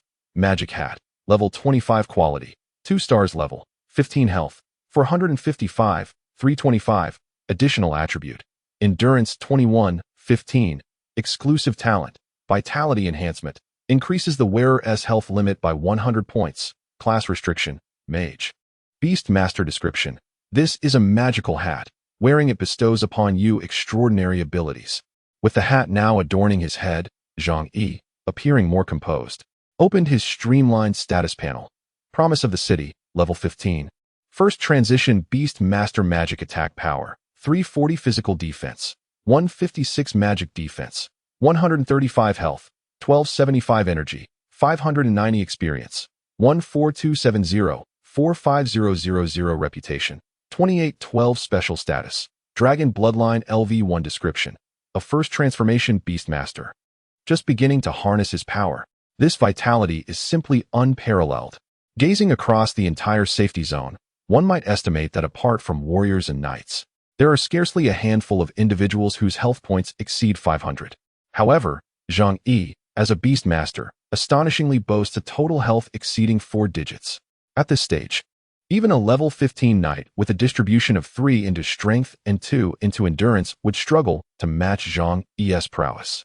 Their equipment could not possibly reach the standard of level 15 2-star, nor could their enhancement surpass level 15. Presently, Zhang Yi possesses both formidable offense and robust defense, embodying a perfect amalgamation of mage and tank. Once Il crafts the weapon, Zhang Yi's strength will ascend to another echelon. It would be no exaggeration to claim that within the entire 8th district, he feels invincible, let alone in safety zone 886. Checking the time, it was 11:30. Although merely half an hour remained until the resurrection task in the realm of the undead would refresh, allowing him to undertake new missions and continue battling skeletons and undead. Zhang Yi was not inclined to grind through the night as he had the previous evening. After nearly 12 hours of exertion from noon until now, his fatigue level had plummeted to 30, and he felt mentally drained. Thus, he deemed it essential to return for some rest. Consequently, while players continued to arrive in groups at the realm of the undead, preparing for an all-night leveling session, Zhang Yi departed the realm, heading towards Hope Town. On his way back to Hope Town, Zhang Yi casually opened the leaderboard and discovered that after an entire night of fervent grinding in the realm of the undead, he had achieved a level of 15 with 32 experience, successfully securing a spot among the top 10 of the elite list in District 886, currently ranked 5th.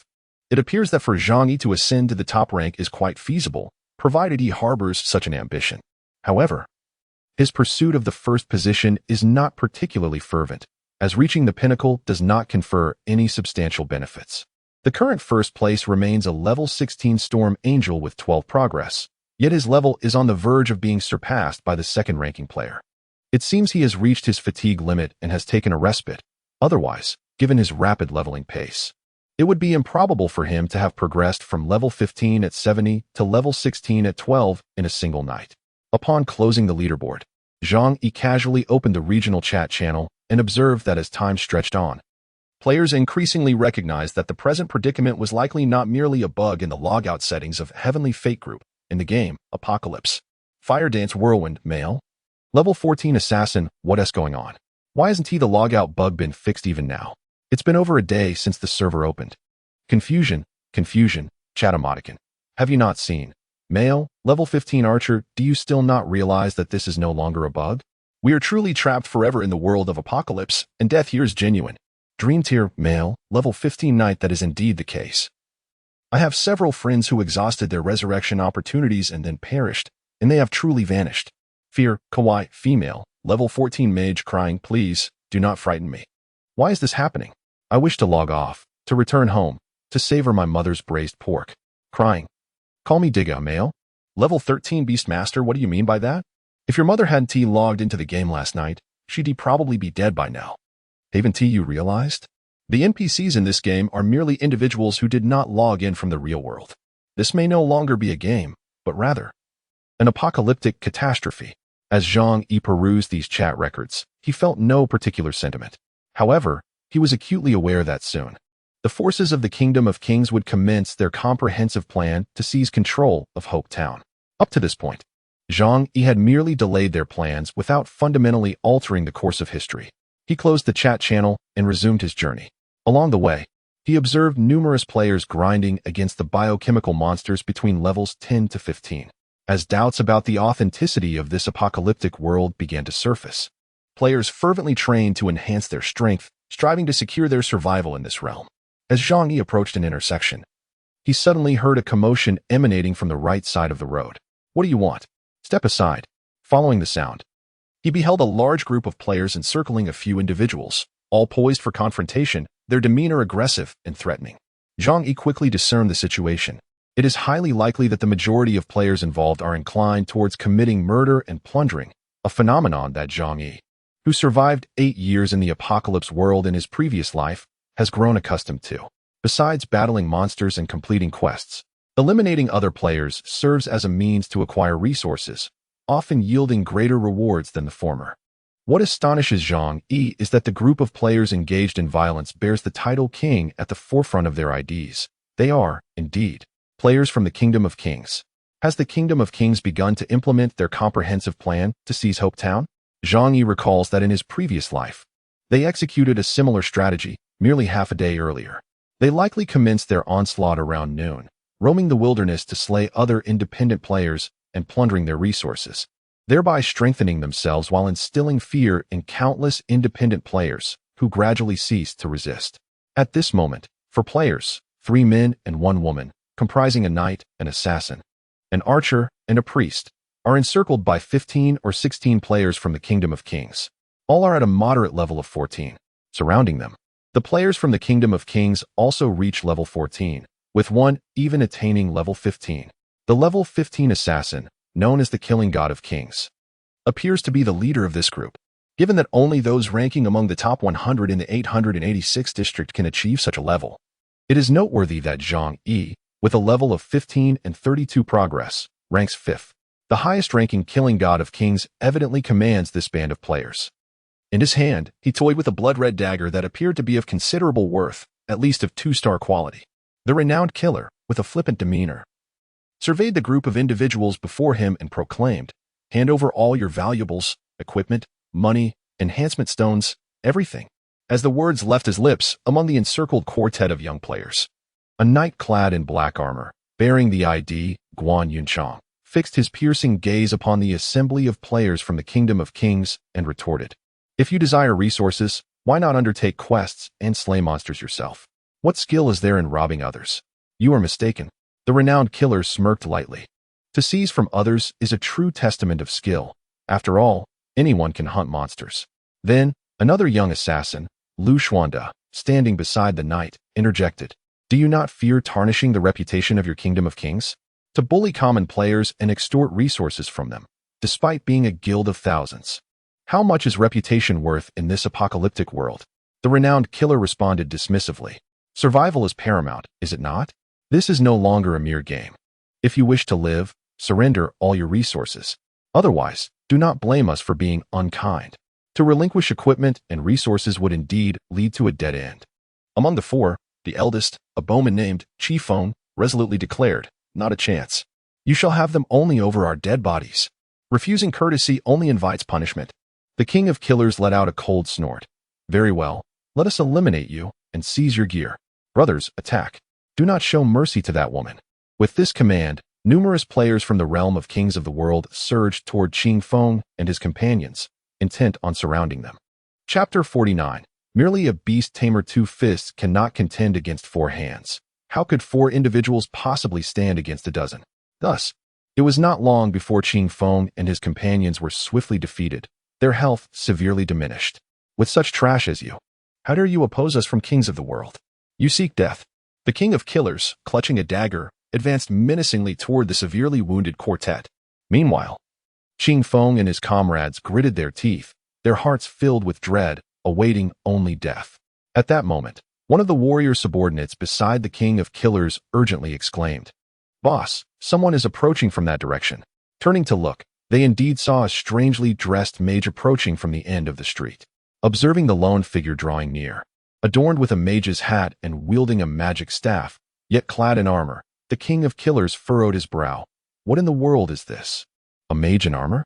Beside him, the level 14 warrior subordinate, King of War, expressed concern. "Boss, that individual seems to come with ill intentions. Perhaps they are the allies of those four?" The King of Slaughter turned to glance at Chi Feng and his companions before shifting his gaze to the approaching mage, dismissively remarking, "So what? He is but one man, merely here to offer another head." Concealing his identity, Zhang Yi, a level 15 beastmaster, silently approached, gripping a flame staff. At that moment, Wang Zhishinzhan, a level 14 warrior, stepped forward from the ranks and shouted at Zhang Yi, "What do you want?" Zhang Yi remained silent, continuing his advance.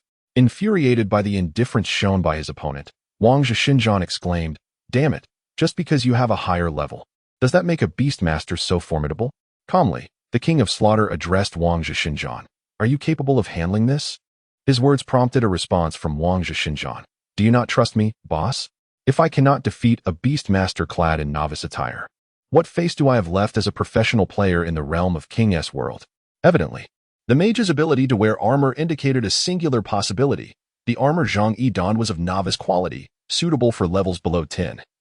As only novice gear was unrestricted by class, the fact that a level 15 beastmaster was still equipped in such low-level novice gear underscored the extent to which his already inferior attributes had deteriorated. Thus, the esteemed warrior paid no heed to the presence of Zhang Yi, who stood merely one level above him. With a swift motion, he drew a gleaming silver sword from his waist, directing it menacingly at Zhang Yi, accompanied by a disdainful smile. "If you do not summon your beast, you may find yourself bereft of the opportunity to battle at all." Upon hearing this, Zhang Yi calmly uttered 3 words, "No need. You shall perish." The utter disregard displayed by Zhang Yi incensed, who lunged forward, sword in hand, towards him. Meanwhile, the players from and looked upon Zhang Yi with sympathetic gazes. To them, Zhang Yi, a beastmaster with the lowest attribute growth among the 7 major classes and possessing minimal skill damage, was merely a novice clad in gear below level 10. They believed that should close the distance with a charge, Zhang Yi would undoubtedly meet his demise. Even the 4 players previously targeted by regarded Zhang Yi with concern. Yet, beyond their worry, a sense of confusion prevailed. The youthful knight, Guan Yunchang, merely 21 or 22, gazed quizzically at Zhang Yi, inquiring, "Who is he, and why is he aiding us? I do not recognize him." The assassin youth, Lu Xianda, appeared equally perplexed and turned to the archer, Qing Feng, who was a few years their senior. "Do you know him, Feng? If neither of you knows him, then who am I to know?" Qing Feng pondered. "He seems to harbor a grudge against, rather than coming to our aid." After a moment of pause, Qing Feng expressed his concerns. "However, venturing alone to seek out the king of the world is akin to courting death. What could he possibly be thinking? Indeed, he is merely a beastmaster." Guan Yun sighed deeply. "I had thought he was some formidable figure. It seems he is destined to be obliterated." Alas! Observing in silence for 3 seconds, he mourned for the unknown comrade on his journey to the afterlife. Meanwhile, Zhang Yi's gaze remained fixed ahead, intently watching the approaching king of divine battle, who was drawing ever closer to his attack range, as the staff in his hand began to gather magical energy. At last, the king of divine battle entered within Zhang Yi's effective strike range of 50 meters and initiated a charge, confidently hurtling towards Zhang Yi. Just as everyone in the rear assumed Zhang Yi was undoubtedly doomed upon the king's approach, Zhang Yi swung his staff and unleashed a fireball spell. Boom! The searing fireball struck the king of divine battle from a distance of 40 meters, instantly igniting a conspicuous red damage numeral above him in the nocturnal sky. 427. Aside from the king of divine battle himself, the players from the kingdom of the world behind him, along with Guan Yun and the others, were left utterly astonished. In his moment of excitement, the king of divine battle failed to recognize the extent of damage inflicted by this seemingly inconsequential beastmaster, continuing his relentless charge towards Zhang Yi. As the talent of the flame staff triggered the effect of burning, the formidable warrior, king of gods, continued to advance, suffering a burn damage of 115 points per second above his head. Zhang Yi chose not to deliver any finishing blows. instead watching as King of Gods approached with remarkable speed. Ultimately, before reaching Zhang Yi, King of Gods succumbed to a cumulative burn damage of 345 points over 3 seconds, depleting his health completely. Having traversed a great distance, he collapsed before Zhang Yi, offering himself in a gesture of submission, only to be met with a swift demise, transforming into a beam of white light before Zhang Yi. With merely a fireball spell, Zhang Yi obliterated a level 14 warrior. Due to King of God's prior malicious attacks on Guan Yu and his companions, which had resulted in his gray name, Zhang Yi's concealed ID did not transform into a red name upon his defeat, remaining hidden from view. The remaining players of the Kingdom of Kings were left astounded. Did he just die in an instant? What kind of damage is this? Guan Yu and Lu Xuanda, who had anticipated Zhang Yi's imminent demise, were equally taken aback. My goodness, is this brother using hacks? A single fireball dealt 400 points of damage? Chapter 50, altogether now amidst their shock. The players from the Kingdom of Kings were filled with a growing sense of rage. This fellow has slain our leader. Brothers, let's take him down. Indeed. That staff in his possession must be extraordinary, possibly a 3-star weapon, for such damage could not be inflicted otherwise. Let us all join forces and seize that staff from him. As soon as the words fell, Zhang Yi nonchalantly remarked, "Come, all of you attack together." His audacious demeanor provoked the players of King's Glory to their limits, and in the next instant, a dozen individuals brandished their weapons, charging towards Zhang Yi with lethal intent. Unfazed, Zhang Yi stood his ground, elegantly raising his flame staff, his target fixed on a level 14 assassin at the forefront, unleashing a chain of lightning. Boom! A purple bolt of lightning descended from the heavens, striking the assassin and subsequently ricocheting to hit 2 warriors positioned behind, inflicting critical damage of -628, -291, and -302. Wow! A burst of white light flashed as the leading level 14 assassin was instantaneously annihilated by a critical hit, while the 2 warriors suffered a third of their health being depleted. Following this, Zhang Yi executed 2 swift basic attacks, dispatching one of the warriors with ease. In a mere 5 seconds since the onset, he had already taken down 2 adversaries, leaving Guan Yu and the others in stunned disbelief. Meanwhile, several mage and archer players from King's Glory commenced their ranged assaults, unleashing a barrage of fireballs and arrows, including those imbued with slowing effects. 5 simultaneous attacks descended upon Zhang Yi from 3 mages and 2 archers, triggering the infinite evasion talent of the man-eating worm boots, resulting in 2 missed notifications above his head, along with 3 nearly negligible damage hits of -45, -28, and -39. Under assault, the Guardian Armor talent, Angel's Guardian, was triggered. The combined attacks from 3 adversaries totaled 112 points of damage, yet even the 128 points of protective angelic shield enveloping Zhang Yi remained unscathed. This fellow not only boasts formidable offensive power, but also astonishing defensive prowess. Is this not a testament to the exceptional gear he possesses? Fear not, for we are many against one. No matter how superior his equipment, he cannot possibly withstand our assault. Let us press on. Amidst their words, the melee players from the Kingdom of Kings continued to advance toward Zhang Yi. Meanwhile, Zhang Yi remained steadfast, wielding his staff with unwavering resolve. Boom, boom, boom.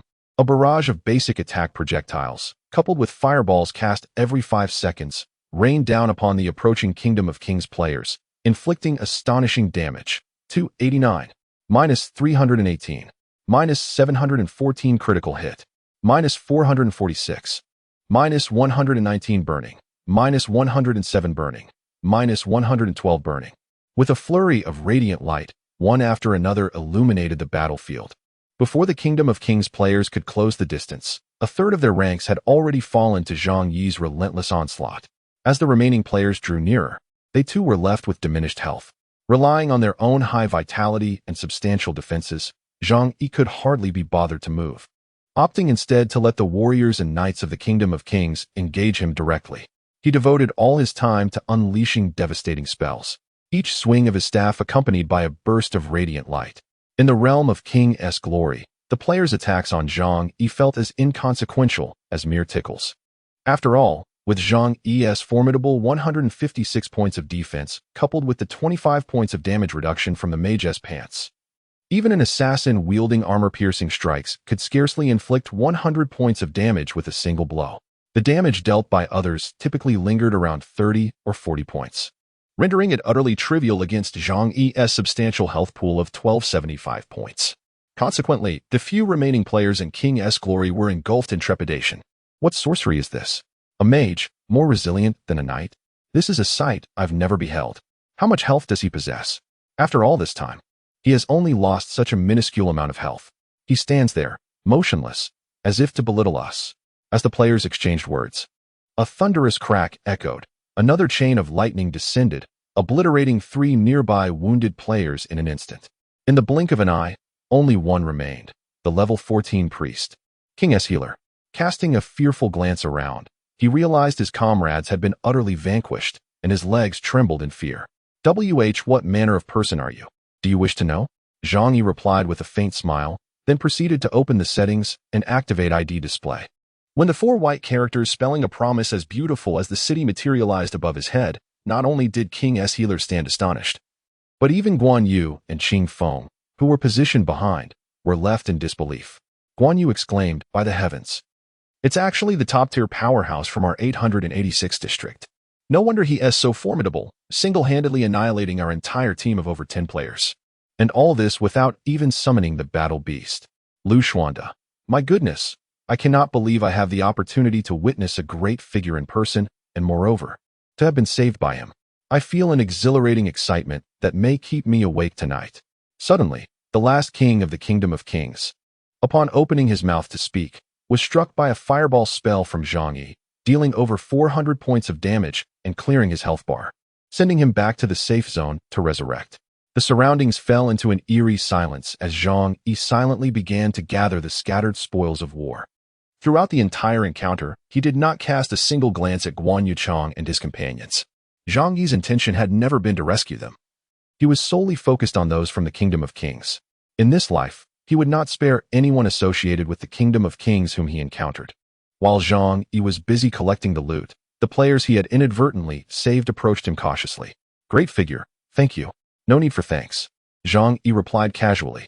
Just as he finished gathering his belongings and stood up, preparing to turn away, a soft call reached his ears. "Zhang Yi." He froze. Turning around, he asked, "How do you know my name?" As the words lingered, his gaze landed on the priestess among the 4, the one who had called out to him, leaving him momentarily stunned. At the same time, Guan Yunchang, Lu Xuanda, and Qing Feng, who seemed to have just now caught a glimpse of Zhang Yi's face, wore expressions of disbelief as they stared at him. "No way. It really is you, Zhang Yi." The individual known as Guan Yunchang, an impassioned young knight of similar age to Zhang Yi, rushed excitedly before him, clapping a hand upon Zhang Yi's shoulder and exclaiming, "Zhang Yi da, ha!" Zhang Yi regarded Guan Yunchang with a stoic expression, and after a prolonged silence, he finally unveiled a gentle smile, saying, "It has been a long time. I never anticipated encountering you here." Chapter 51. A heartfelt reunion of good brothers. Zhang Yi was equally astonished to find himself in the company of several old friends he had not met even in his previous life. Guan Yunchang, Lu Xuanda, Qing Feng, and Yaru. No wonder these IDs felt so familiar, and why these faces seemed so recognizable. Perhaps it was due to the passage of 3 years, or rather, 11 years, causing Zhang Yi's memories to gradually blur. Yet, upon seeing these individuals once more, a long-forgotten surge of excitement and fervor flooded his heart. Before him stood those who had been his classmates during his high school years, his comrades, and steadfast brothers. Many memories that were nearly faded away suddenly resurfaced in Zhang Yi's mind in that instant. During his high school days, there existed a legend in Class 305 of Linhai High School about the 3 brothers of the Peach Garden. It was said that these 3 were sworn brothers, inseparable in all endeavors, skipping classes together, engaging in brawls side by side, sharing meals, playing games, and even sleeping in the same dormitory, sharing everything, save for a girlfriend.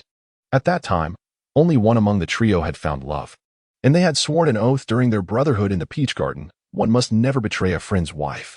Among these 3 brothers, Zhang Yi corresponds to Zhang Yi. The other 2, who stood before Zhang Yi, were the youthful players known as Guan Yunchang and Lu Xuanda, whose real names were Guan Hao and Lu Xing. Reflecting upon those days, Guan Hao and Lu Xing were truly the best of friends to Zhang Yi. He vividly recalls an incident when a group of ruffians assaulted him. In an act of bravery, Guan Hao shielded him, enduring 2 stabs from the assailants and spending half a month in the hospital. Lu Xing, too, had once sought justice for Zhang Yi and Guan Hao, confronting the thug who wielded the knife, resulting in a fierce brawl that left him battered and bruised, ultimately landing him in jail. These two were indeed Zhang Yi's steadfast comrades. In his previous life, Zhang Yi had not encountered Guan Hao and Lu Xing, perhaps due to a seemingly trivial action that altered the course of history in this lifetime, allowing him to reunite with these cherished friends. Upon seeing Zhang Yi, Guan Hao and Lu Xing felt as though they had returned 3 years into the past, each extending their palms to stack together and exclaiming, "Though we may not share the same birth date, let us perish on the same day." Observing Zhang Yi's indifference, Guan Hao chuckled awkwardly, then patted Zhang Yi on the shoulder, exclaiming with a boisterous demeanor, "What happened to you, my friend? On the day of graduation 3 years ago, you vanished as if into thin air, leaving Lu Xing and me searching for you in vain." As Zhang Yi was about to utter something, his gaze inadvertently shifted to the two individuals beside him, the archer known as Qin Feng and the priestess Yajiao. Zhang Yi was aware that they were siblings, Han Feng and Han Yajiao. The priestess, Yajiao, possessed an unparalleled beauty during her high school years. She was widely recognized as the belle of Linghai High School and seemed to grow even more enchanting with time. Since being the first to recognize Zhang Yi and call out to him, Yajiao had remained silent, her clear, water-like eyes fixated on him throughout. After exchanging a brief glance with Yajiao, Zhang Yi seemingly averted his gaze, withdrawing from the moment, and turned to Guan Hao and Lu Xing, saying, "I have a task I need to submit, so I must take my leave." "Hey, Zhang Yi." Upon witnessing Zhang Yi genuinely turning to depart, Guan Hao and Lu Xing hurriedly stepped in front of him, blocking his path. "What is the meaning of this? You vanished 3 years ago without a word, and now you act as if we are strangers. Do you not consider us brothers anymore?" In the midst of their conversations, Guan Hao inquired, "What truly transpired 3 years ago? Why did you disappear without a trace?" After a moment of silence, Zhang Yi replied, "What has passed should not be revisited." "All right then, we shall not dwell on the past," Lu Xing interjected. "After all, it is a rare occasion for the three of us to reunite." "Are you really intending to leave just like that?" Zhang Yi maintained an air of indifference, responding, "I genuinely have a task that requires my immediate attention." "Very well. Since we all reside in the same district, we are also heading back. Let us go together." As soon as Guan Hao's words fell, Zhang Yi replied, "No need. Let's each go our own way." With that, Zhang Yi turned his back on Guan Hao and the others, departing alone. Watching Zhang Yi walk away, Guan Hao felt an urge to chase after him, but was abruptly held back by Lu Xing. "Let it go, Haozi. Perhaps after 3 years, everything has changed.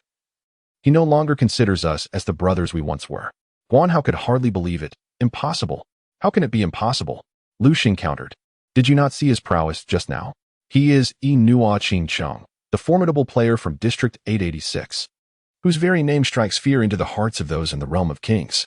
Did you not witness him single-handedly annihilate a team from the kings? We are simply not on the same level as him, and it is destined that we can no longer be the good friends we once were." Meanwhile, the priestess, Yero, crouched on the ground, her head buried in her hands, weeping uncontrollably. On the other side, Zhang Yi, having parted ways with Guan Hao and the others, continued his journey towards Hopetown, his heart tumultuous. He had encountered some of the most significant individuals from his past before the world of Apocalypse unfolded. Yet, how he wished to rekindle the camaraderie of 3 years ago, to reassemble the trio of the Peach Garden brothers with Guan Hao and Lu Xing. However, this time around, Zhang Yi was gripped by fear of betrayal, particularly from those he once regarded as his closest allies. In the previous life, it was not only Mu Chun and Lin Ruo. Among the acquaintances Zhang Yi had known prior, at least 3 out of 10 would eventually betray him for various reasons, be it for a coveted piece of equipment, monetary gain, a skill book, or other elements that could enhance a player's strength. In the face of self-interest, camaraderie held little value. The betrayals by Mu Chun and Lin Ruo were the final straw that broke the camel's back for Zhang Yi. Thus, in this new life, he refrained from investing his heart in anyone, which was why he hesitated to acknowledge Guan Hao and the others. He feared that even they might turn against him in due course. Beyond this, another reason for Zhang Yi's resolute demeanor lay with the priestess, Yero. This girl stirred countless memories within him, but it was all in the past. Some things ought to remain unremembered. Consequently, Zhang Yi endeavored to regain his composure and return to Hopetown. It was already past midnight, yet many players continued to traverse the town, anxiously attempting to log out repeatedly. Zhang Yi made his way directly to the blacksmith shop, where he found the NPC who was still forging equipment at this late hour. He handed over a first-tier energy crystal to him. Chapter 52, The Necromancer's Robe. Perhaps anticipating impending calamities for Hope Town, Il was tirelessly crafting gear for the town's guards throughout the night. Upon receiving the energy crystal submitted by Zhang Yi, IR's expression softened with satisfaction as he nodded appreciatively. Young adventurer, you have indeed exceeded my expectations by discovering an energy crystal. Zhang Yi, placing his hopes upon IR, replied, Master IR, the next step lies in your hands. IR nodded affirmatively, assuring him, do not worry. With this energy crystal, I shall forge a remarkable weapon for you. After a brief pause, IR continued. Come by around noon to collect it. It should be ready by then.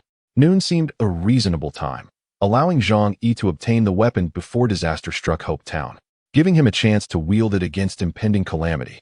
To be precise, what constituted a disaster for other players in Hope Town appeared to Zhang Yi as a fortuitous opportunity. Reflecting on this thought, he felt a surge of inexplicable excitement. At that moment, IR inquired, by the way, how is your progress on collecting the divine bones and the knowledge of the undead that I entrusted to you?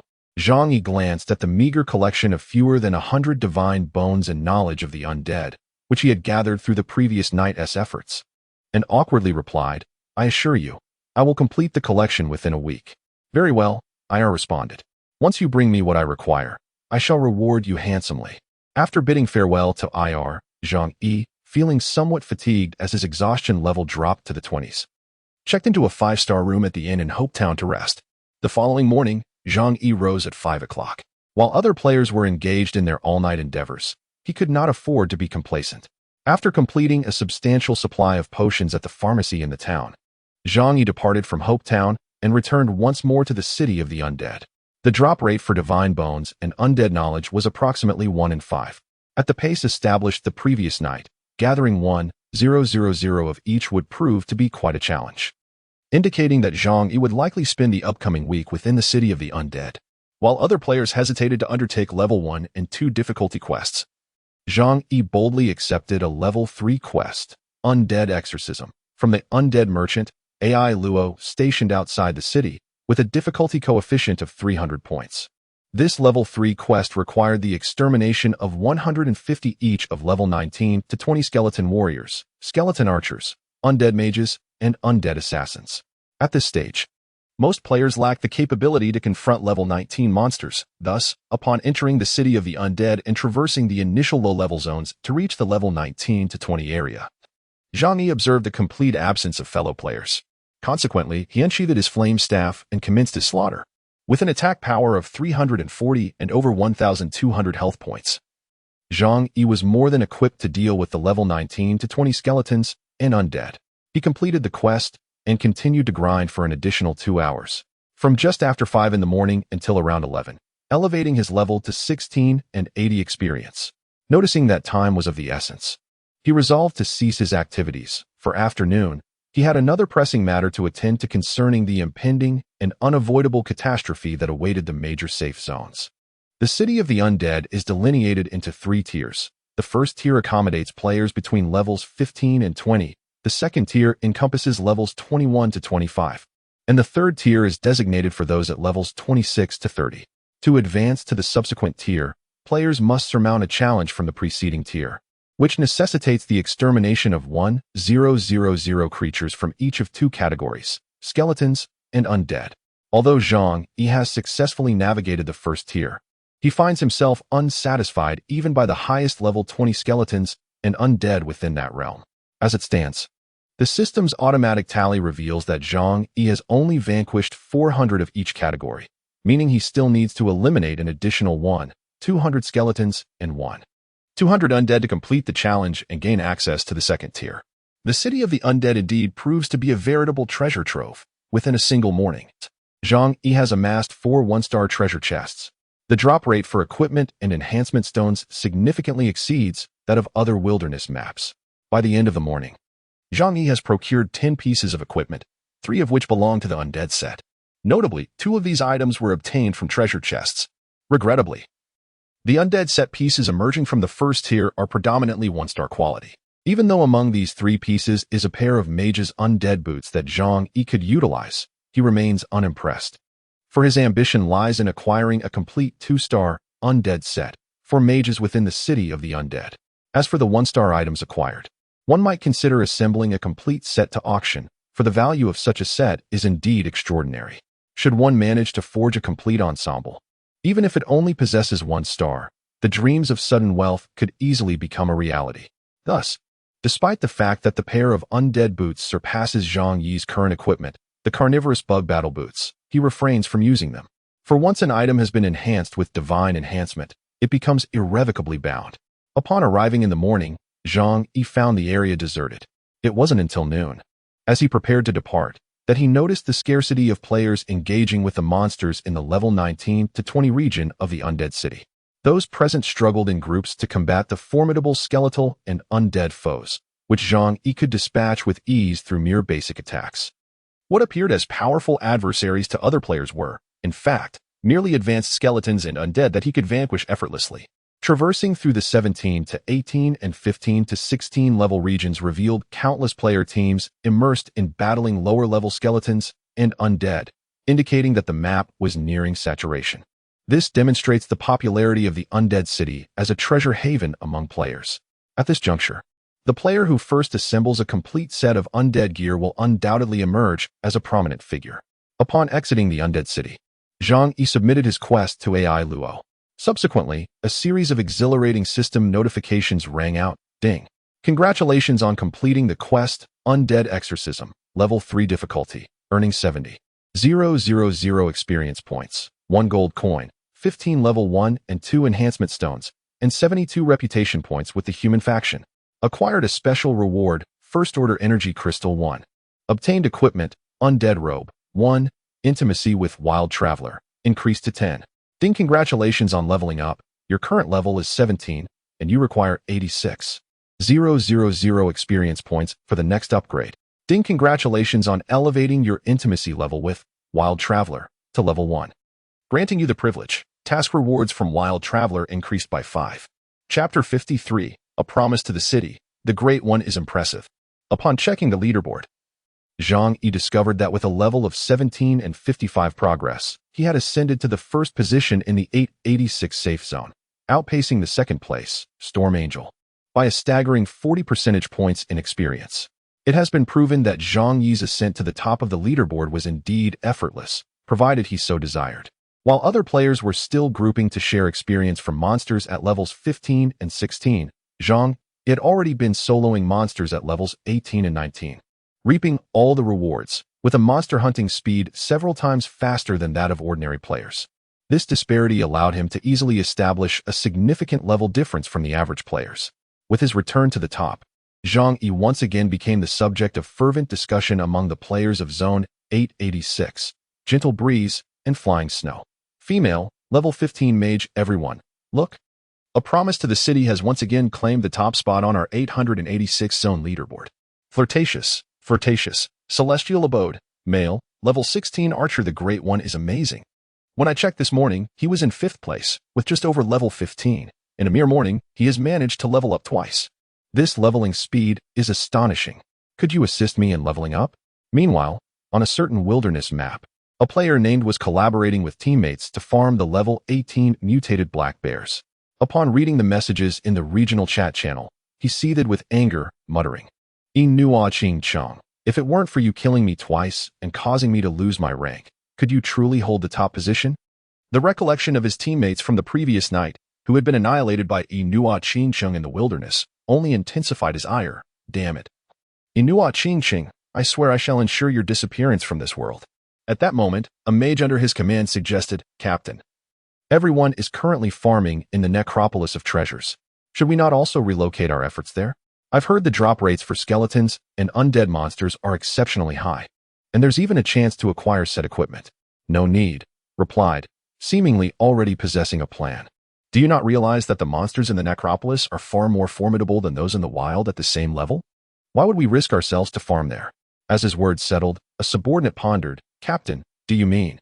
With a sly grin, responded, "Let them farm for another 2 to 3 days until they have nearly completed their sets.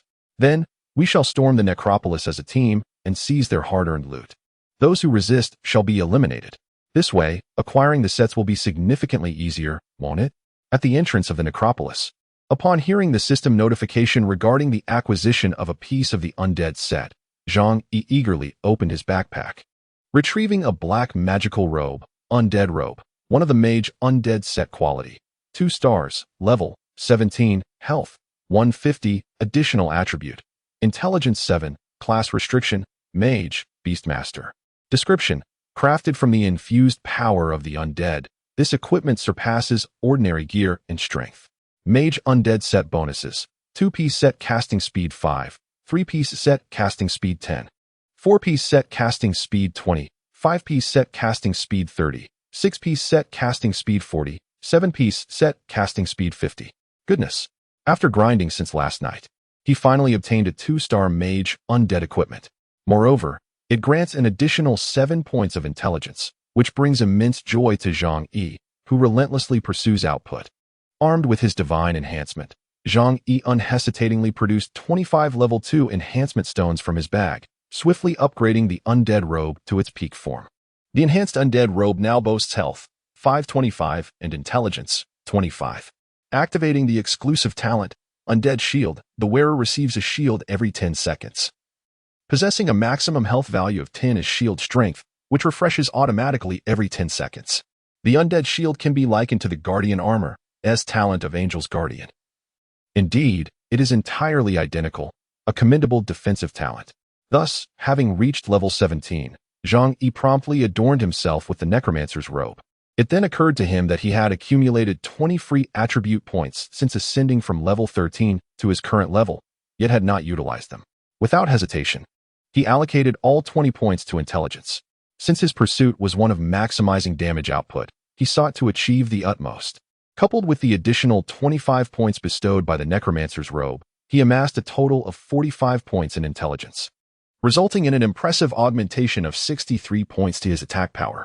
In contrast, the Guardian Armor, which provided 25 points, came at the cost of 105 health points. Generally, armors of this nature tend to offer a significantly higher amount of health. In comparable tiers, the base health of armor can reach twice that of a mage's attire. Regrettably, the Guardian Armor was bound to him, and thus could not be traded, compelling him to return it for decomposition, which would yield 12 level 2 enhancement stones in return.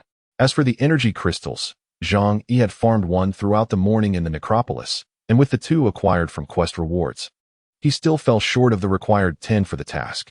After submitting the quest, he departed the necropolis. A half-hour journey later, upon returning to Hope Town, the clock read 11:30 a.m. With half an hour to spare, there was no rush. He decided to have a meal. The steak he had dined on the previous night was quite palatable, albeit a tad too greasy, so he resolved to indulge in a different flavor today. Thus, Zhang Yi opted for a more indulgent choice. In the restaurant, he spent a gold coin to order a pot of charcoal-grilled bullfrogs, accompanied by a bottle of red wine that had risen to 60 silver coins with the increase in his level. Seated alone at a table, he dined lavishly, causing the players around him, who were contentedly eating bowls of fried rice and noodles costing only a few silver coins, to drool. A warrior uncle, relishing his egg-fried rice, exclaimed, "Wow, this guy must be incredibly wealthy. The cost of his meal surpasses my earnings from a day of undertaking quests and battling monsters in the wild." A mage girl, nibbling on a dry steamed bun, lamented, "That grilled bullfrog looks so delicious. I wish I could have some too." After his sumptuous meal, as the clock approached 11:55, Zhang Yi made his way to the garrison of Hope Town, relying on his memory. This location served as the abode for the NPC guards of Hope Town. At the entrance stood a level 20 NPC guard, clad in armor and wielding a spear. Zhang Yi's objective was this very guard, Morg. At that moment, Morg existed merely as an ordinary NPC, devoid of any question mark above his head, thus unable to trigger a quest. Unperturbed, Zhang Yi lingered at the garrison entrance, his gaze fixated on the NPC guard Morg, who felt an unsettling prickle at the back of his head from such scrutiny. As the clock struck midnight, a server-wide announcement echoed through the air. Chapter 54. A catastrophe approaches. Server announcement. Ding attention all players in the apocalypse world. Darkness descends. The god of death, Golden Skeleton King, will invade all major safe zones in 6 hours. Players are advised to prepare for the defense of their homes. Global announcement. Ding. Attention all players in the apocalypse world. darkness descends. The god of death, Golden Skeleton King, will invade various safe zones in 6 hours. Players are advised to prepare for the defense of their homes. Global announcement, ding. Global announcement, ding. The cross-region chat channel feature has been activated. Players may send cross-region messages by spending a certain amount of in-game currency, limited to safe zones within the same major region, as the system's announcement reverberated 3 times.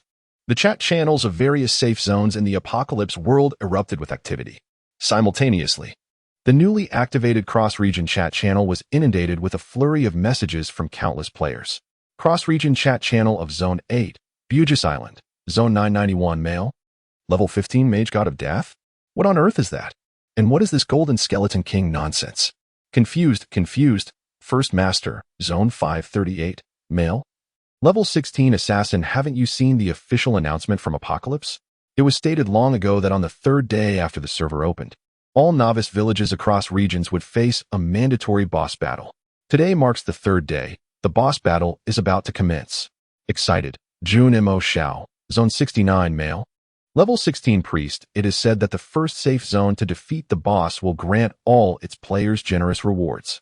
Jiao Xiao Chan, Zone 777, Female, Level 14 Archer. I haven't paid much attention to this announcement. Could someone enlighten me?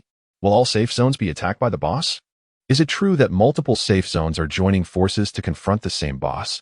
Lu Xiaobu, Zone 777, Male, Level 16 Warrior. Do not fear, my dear. I shall protect you. Honor of Kings, Zone 886, Male, Level 15 Archer. You pathetic fools from other zones. The first kill of the Golden Skeleton King will undoubtedly be ours in Zone 886. Surrender your resistance. Cool. Peerless Beauty, Zone 1 Male, Level 17 Warrior. Beware of being annihilated by the boss. It is said that the penalty for the boss breaching a safe zone is that every inhabitant of that zone must perish. Zhang Yi glanced and noted that the cost for a cross-zone message was 10 silver coins. These idle individuals certainly possess considerable wealth, after all. 5 messages could buy a sumptuous steak dinner, and yet, here they are, engaging in cross-zone conversations as couples. Quite impressive indeed. Just as the system announcement concluded, the NPC guard Morg at the entrance of the security hall suddenly displayed a yellow question mark above his head. It has refreshed. Zhang Yi, filled with excitement, hastened towards Morg. Having been reborn, Zhang Yi possesses the gift of foresight. On the 3rd day of the game's launch, every safe zone will face the invasion of the Level 20, 1-star boss, the Golden Skeleton King, precisely at 6 o'clock in the evening, originating from the City of the Undead. At that time, players from each safe zone must unite to combat the boss. Upon its defeat, all players in the safe zone will receive rewards, while the one who delivers the final blow will be bestowed with unparalleled riches. Moreover, he was aware that on the day the boss battle commenced, at the precise moment the server-wide announcement was made, a unique quest would materialize in every safe zone. Should any player within a safe zone successfully complete this quest, they would facilitate an early invasion of the boss into their respective safe zone. In addition to weakening the might of the Golden Skeleton King, this would grant the players in that safe zone a greater likelihood of confronting the boss ahead of others, thereby significantly increasing their chances of achieving the first kill. The special quest that could provoke the early incursion of the Golden Skeleton King into the safe zone lay before Zhang Yi at this very moment. This quest was singular to each safe zone and was only available for a brief window of 30 minutes, from 12 o'clock to 12:30. Should no one claim the quest within this time frame, it would vanish. In his previous life, a player from one of the safe zones had discovered this quest and, after completing it, caused the boss to invade their safe zone prematurely. Tragically, they were unable to withstand the boss's assault, resulting in the annihilation of their entire zone. Zhang Yi was determined to secure the first kill of the Golden Skeleton King, as he vaguely recalled that in his past life, the individual who achieved this feat was rewarded with a staggering 10,000 prestige points from the system, along with other generous rewards. Despite Zhang Yi's considerable strength, he could not single-handedly rally the entire safe zone. What lay ahead was a battle that necessitated the collective effort of all players within the safe zone. Thus, it was imperative that the boss invade Hope Town in advance if Zhang Yi was to have any chance of claiming the first kill of the Golden Skeleton King. Thus, Zhang Yi approached the NPC guard Mog and initiated a dialogue. "Esteemed Guardian, I see you are troubled. What weighs upon your heart?" Mog sighed deeply, his face etched with concern. A calamity looms over Hope Town. Who can withstand the Golden Skeleton King? If the people of Hope Town unite as one, we shall prevail. Zhang Yi asserted. Mog shook his head, continuing, unless we act swiftly to thwart the Golden Skeleton King's invasion before it reaches Hope Town. At this moment, Zhang Yi inquired, what can I do to assist you? The lair of the Golden Skeleton King lies within the city of the undead. Young one, if you could venture there and slay some skeletons and undead, it might diminish the combat prowess of the Golden Skeleton King. As Mog's words faded, a system notification echoed in Zhang Yi's ears. Ding, would you like to accept the quest? Hunt the skeletons. Your reputation exceeds 500 points, meeting the quest requirements? Such is the function of reputation. In the apocalypse world, many advanced or even hidden quests necessitate players to attain a certain level of reputation before they can be undertaken. In the previous life, numerous players faced the heartbreaking dilemma of encountering elusive hidden quests only to find themselves unable to accept them due to insufficient reputation. Furthermore, in the later stages, the system would unlock a reputation shop, allowing players to exchange their reputation for exquisite equipment and items. Thus, without hesitation, Zhang Yi chose to accept the task, only to be met with a perplexing notification from the system. Ding. The system has detected that your team consists of fewer than 5 members. The task cannot be accepted. To his surprise, this was indeed a team-based endeavor. Truth be told, Zhang Yi preferred solitude, reluctant to team up with others unless absolutely necessary. However, since this task required a group, he had no choice but to comply. Resigned, Zhang Yi opened the regional chat interface, composed a message, and sent it forth. Yin Nua Qing Cheng, male? Level 17 Beastmaster, is there anyone looking to team up for a run in the City of the Undead? I need 4. I'll lead while you all just lie back. Chapter 55 Ding. Your ex-girlfriend has requested to add you as a friend. Perhaps the players were preoccupied with quests and leveling up. The previously quiet regional chat channel erupted with activity in response to Zhang Yi's sudden message. Ominous sign, male. Level 16 Assassin. Wow, it's the first time I've seen the esteemed Yin Nua Qing Ching speak in the region. I need to cling to this thigh. Wink, wink. I aspire to reach the heavens. Male, level 15 warrior, the top player of Zone 886, is leading a run in the City of the Undead. Wow, I want to join. Mouse loves cat. Female, level 15 priest brother Ching Chong. Please take me along. I have plenty of healing to offer. I can heal you anytime. Dozens of messages suddenly flooded the chat channel, and Zhang Yi felt a sense of satisfaction. It seemed that the deliberate commotion over the past few days, coupled with the 2 announcements that did not hide their IDs, had indeed made an impact against the formidable faction of Wangzhe Tianxia, establishing his reputation in the 886th district. Just as Zhang Yi was about to select a few teammates from the regional chat who seemed inactive, an irritating ID flashed across the screen. Wangzhe Rongyao, male. Level 15 archer. Everyone in the 886th district, listen up. Anyone who dares to team up with Yi Nua Qing Cheng will be considered an enemy of Wangzhe Tianxia. From now on, don't expect to survive in the 886th district. Wangzhe Rongyao, I mean what I say. If I find out anyone is getting too close to Yi Nua Qing Cheng, they won't see the light of tomorrow. A flurry of threats followed, causing players to retreat into the shadows, and those who had previously sent private messages to Zhang Yi for team invitations hastily retracted their requests. Zhang Yi furrowed his brow. Are they all so afraid of Wangzhe Tianxia? Yet, upon reflection, it made sense. In this life, Zhang Yi faced his challenges with ease, unafraid of Wangzhe Tianxia. However, in his previous life, he had been one to shy away from their presence, too intimidated to oppose them. After a brief pause, Zhang Yi continued in the chat channel. Do not worry, join my team, and I will ensure your safety. No sooner had he spoken than Wangzhe Rongyao retorted. What a joke. You can't even guarantee your own safety, let alone that of others. A promise can shake the city. Allow me to forewarn you, the next time we meet will mark your demise. At this moment, Zhang Yi was disinterested in engaging in verbal sparring over the game Honor of Kings. His foremost priority was to assemble a team promptly, for if he did not gather a group by past midnight, the task would vanish into thin air. Consequently, Zhang Yi chose to disregard the game's banter and continued to send out team formation messages in the chat channel. To his astonishment, no one dared to reach out to him for quite some time. Perhaps it was understandable that casual players did not respond, but Zhang Yi had hoped that members of the Storm family would notice his call for assistance. Yet, there was no sign of them either, which left him feeling somewhat disheartened. Just then, a notification chimed. He had received a friend request. Ding. Player, Yuru, female. Level 15 Priest, has applied to add you as a friend. This ID sent a ripple of surprise through Zhang Yi. After a moment of hesitation, he accepted the friend request. Ding. You have received a new message from a friend. Yuru, where are you? Before Zhang Yi could respond, Yuru sent another message. I just saw you speaking in the regional channel, so would you rather call out in the region than team up with us? Zhang Yi hesitated briefly, glanced at the time, and noted it was already 12:10. He replied to Yuru, I'm in the safe zone, near the blacksmith shop. Yuru responded almost instantaneously, Great, hold on.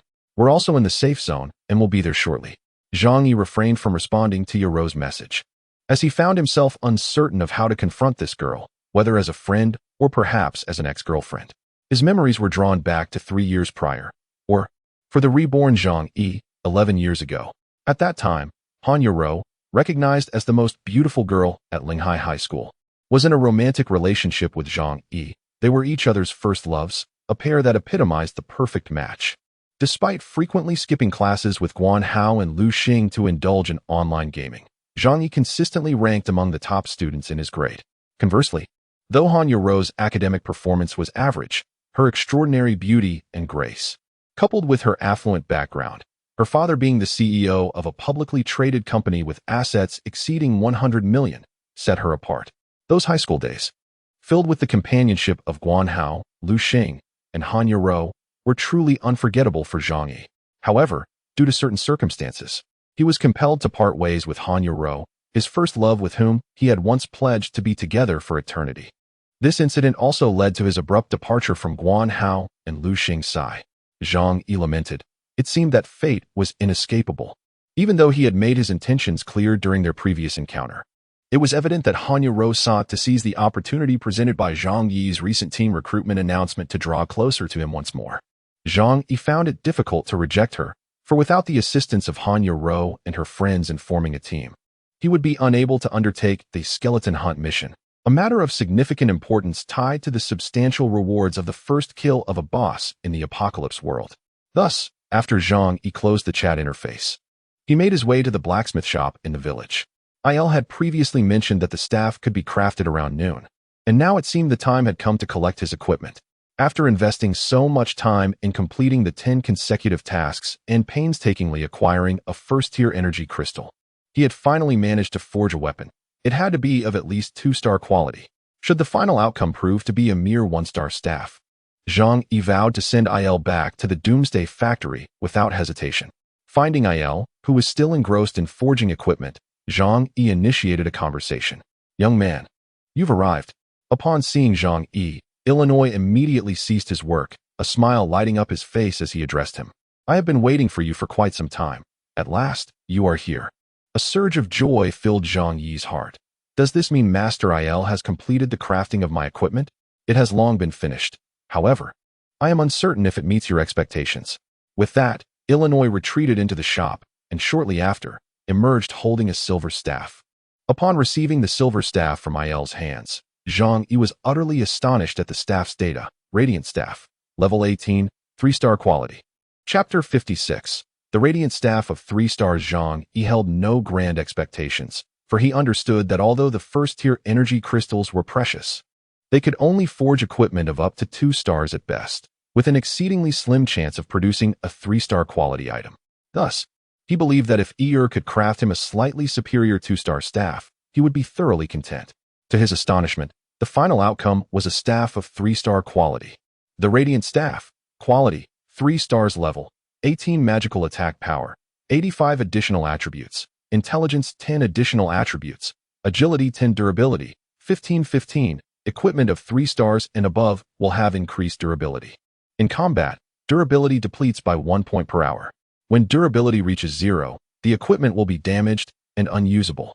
It can be restored at a blacksmith shop for a certain amount of currency. Class restrictions, Mage. Beast Master description. This masterpiece is the result of the great blacksmith Ear's utmost efforts.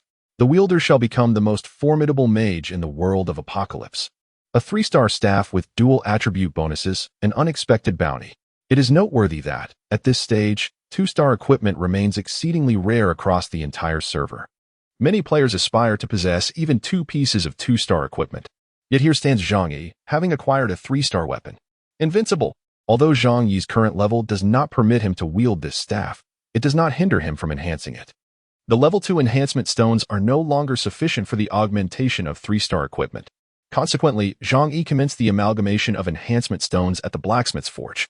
Each synthesis of 2 level 2 enhancement stones into a single level 3 stone incurred a substantial fee of 50 copper coins. Without hesitation, Zhang Yi extracted 100 level 2 enhancement stones from the 150 within his inventory, expending 25 silver coins to synthesize 50 level 3 stones. 25 of these were reserved within his inventory, in anticipation of the subsequent 3-star equipment, obviating the need for frequent visits to the blacksmith's forge for synthesis. The remaining 25 were entirely invested into the Radiant Staff, leveraging the Divine Enhancement's assistance to immediately augment the Radiant Staff to its zenith, level 25. Beyond the exponential surge in attack power from 85 points to 298 points, the dual attribute bonuses of intelligence and agility also ascended to 35 points. Most exhilarating to Zhang Yi was the unique talent unlocked, Multi-Strike. Multi-Strike. The wielder's basic attacks can simultaneously target 2 adversaries within effective range, inflicting 60 attack damage upon each. The wielder can manually toggle Multi-Strike on or off. When Multi-Strike is deactivated, the wielder's basic attacks inflict 110 damage upon a single enemy. The higher the star rating of the equipment, the rarer the talent unlocked upon maximum enhancement. This talent was an extraordinary boon for Zhang Yi. One could envision that upon reaching level 18 and equipping this 3-star staff, Zhang Yi's damage output would be so immense as to vanquish even knights with a few strikes. Moreover, this staff was the instrument Zhang Yi intended to employ against the Golden Skeleton King boss this very evening, contingent upon reaching level 18 before 6 o'clock in the evening. Having stowed the Radiant Staff within his inventory, a resounding cry echoed from behind. Zhang Yi? Turning around, it was unclear when, but Guan Hao, Lu Xing, Han Feng, and Han Yaru had already arrived. All 4 were merely at level 15. Their gear is varied as their skills, placing their abilities distinctly at a lower tier. It was no surprise that during their high school days, they had been rather inept at gaming, often dragging Zhang Yi down. Even now, there seemed to be no improvement. "You're here," Zhang Yi greeted them with a casual indifference, resembling a stranger more than a friend. The knight Guan Hao stepped forward, addressing Zhang Yi. "Honestly, are you dismissing our past friendship because of our lower levels and skills? Is that why you pretend not to know us?" As soon as he finished speaking, the assassin Lu Xing chimed in, "Exactly. Otherwise, why would you seek a party in the regional channel and not invite us?" Zhang Yi paused before responding. "Did you not see the news about Honor of Kings?" Guan Hao replied, "We did." Lu Xing added, "And what of it? Should we applaud you?" Zhang Yi continued, "Knowing that, do you still dare to team up with me? Are you not afraid of retribution from the Kingdom of Kings? We, the 3 brothers of Taoyuan, fear no one." At this moment, Zhang Yi coldly remarked, "Fine. Consider this as me hiring you. Do not worry. You will not be at a loss. Once you assist me in completing the task, I will reward each of you with 5 gold coins. 5 gold coins. Huh. How generous of you." Guan Hao suddenly shoved Zhang Yi with force, exclaiming angrily, "What on earth is wrong with you? Are you trying to provoke me into teaching you a lesson to bring you back to your senses?" In the midst of the conversation, the archer behind, Qing Feng, remarked, "Zhang Yi, should you encounter any difficulties, do not hesitate to speak to us. We shall never stand idly by, even if it means confronting the formidable forces of the world alongside you." Han Yaru, with a gentle bite of her lip, gazed at Zhang Yi with eyes reminiscent of stars, filled with nostalgia and sorrow. She pondered why, 3 years prior, Zhang Yi had chosen to abandon her, as if they had never known one another. Zhang Yi seemed reluctant to elaborate further. "If you do not wish to assist, I shall not impose." With that, he departed, heading towards the security office, while Guan Hao and the others clenched their teeth in frustration, silently trailing behind. They could not sever their bond with Zhang Yi, even if he no longer regarded them as brothers. Upon arriving at the security office, they found NPC guard Mog surrounded by players, all evidently aware of the task at hand. Fortunately, none among them had yet met the requirements to undertake the quest. After all, in the early stages, acquiring 500 reputation points was no small feat, through completing tasks that yielded only a handful of points. The average player typically boasted a reputation of merely 200 to 300 at this juncture. Seizing the opportunity while Mog's question mark still hovered above him, Zhang Yi promptly formed a party, inviting Guan Hao and the others, thus assembling a 5-member team. He then approached Mob once more, triggering the dialogue and successfully accepting the quest. Ding! You and your teammates, Guan Yu, Lu Xianda, Qing Feng, and Yero, have accepted the quest, Hunt the Skeleton. You may view the task details in the quest interface. As long as the captain meets the required reputation, any member may participate. Upon acceptance of the quest, the yellow page above Mog's head instantly transformed into a gray hue. This task is unique. Once claimed by the first player, no others may undertake it thereafter. Other players who are ineligible to accept this quest cast envious glances towards Zhang Yi and his companions. Zhang Yi casually opened the quest interface to examine it. Hunt the Skeleton. Normal quest difficulty level. 220 description. Darkness is poised to engulf Hope Town. The God of Death, the Golden Skeleton King, shall prepare to invade Hope Town at precisely 6 o'clock this evening. Players are requested to journey to his lair, the City of the Undead, and weaken the Golden Skeleton King's combat prowess by eliminating the marked skeletons within the City of the Undead. Note, your attacks may also precipitate the Golden Skeleton King's early invasion of Hope Town, with the exact timing contingent upon the quest's progress. Quest progress, 0 unlimited. There is no upper limit. The more marked skeletons you eliminate within the allotted time, the greater the weakening effect on the Golden Skeleton King. Quest rewards, determined by the degree of task completion remaining time. The quest deadline is set for 4 p.m. today. Chapter 57. Youngster, whom do you wish to slay? At long last, the quest has been successfully claimed. The personal and regional first kill rewards for the boss are calculated on a district-wide basis. In the 8th district, there exist over 1,000 safe zones, and it is certain that numerous areas can trigger this task, not solely Zhang Yi. Therefore, what remains is to observe which team in which zone exhibits a higher task completion rate. At this moment, Guan Hao, Lu Xing, and several others, who have also accepted the Hunt the Skeleton mission, express a sense of curiosity. What manner of task is this? And how can it possibly weaken the attributes of the boss? Zhang Yi then stated, time is of the essence. You should replenish your supplies, and we shall set off immediately. Once prepared, the 5-member team embarked towards the City of the Undead. Zhang Yi led the way in silence, while Guan Hao and the others followed, their expressions somber. After a prolonged silence, Guan Hao suddenly broke into laughter. Do you remember back in high school when the 3 of us frequently skipped classes to play games? Each time we fled, the class monitor would devise some excuse for us. Haha, our dear class monitor Yaru really had a tough time. Indeed, Zhang Yi could not forget those days, when Han Yaru was the class monitor, before he and Guan Hao had begun their relationship. Every time he skipped class with Guan Hao, he had to rely on Han Yaru to concoct elaborate justifications for their absence. Han Yaru, they claimed they had a stomach upset from lunch and went to the infirmary. Han Yaru, Guan Hao's house caught fire, and Zhang Yi and Lu Xing went to help extinguish it. Han Yaru, they went to the hospital to visit their sick grandmother. Director, are the 3 of their grandmothers the same person? Han Yaru, their grandmother is hospitalized due to illness. Each day brings a different excuse, and it cannot be a repeated one, which indeed puts our class leader Yaru in a difficult position. Haha. Guan Hao chuckled heartily, recounting an incident when Yaru first skipped class with us to surf the internet, only to be caught red-handed by the Dean of Discipline. It was quite thrilling. Haha. Zhang Yi remained silent, making Guan Hao appear somewhat foolish. Lu Xing then remarked, Zhang Yi, do you realize how many suitors Yaru has turned down for your sake since you left? How can you be so heartless? Enough of that. Zhang Yi finally interjected with a soft reprimand.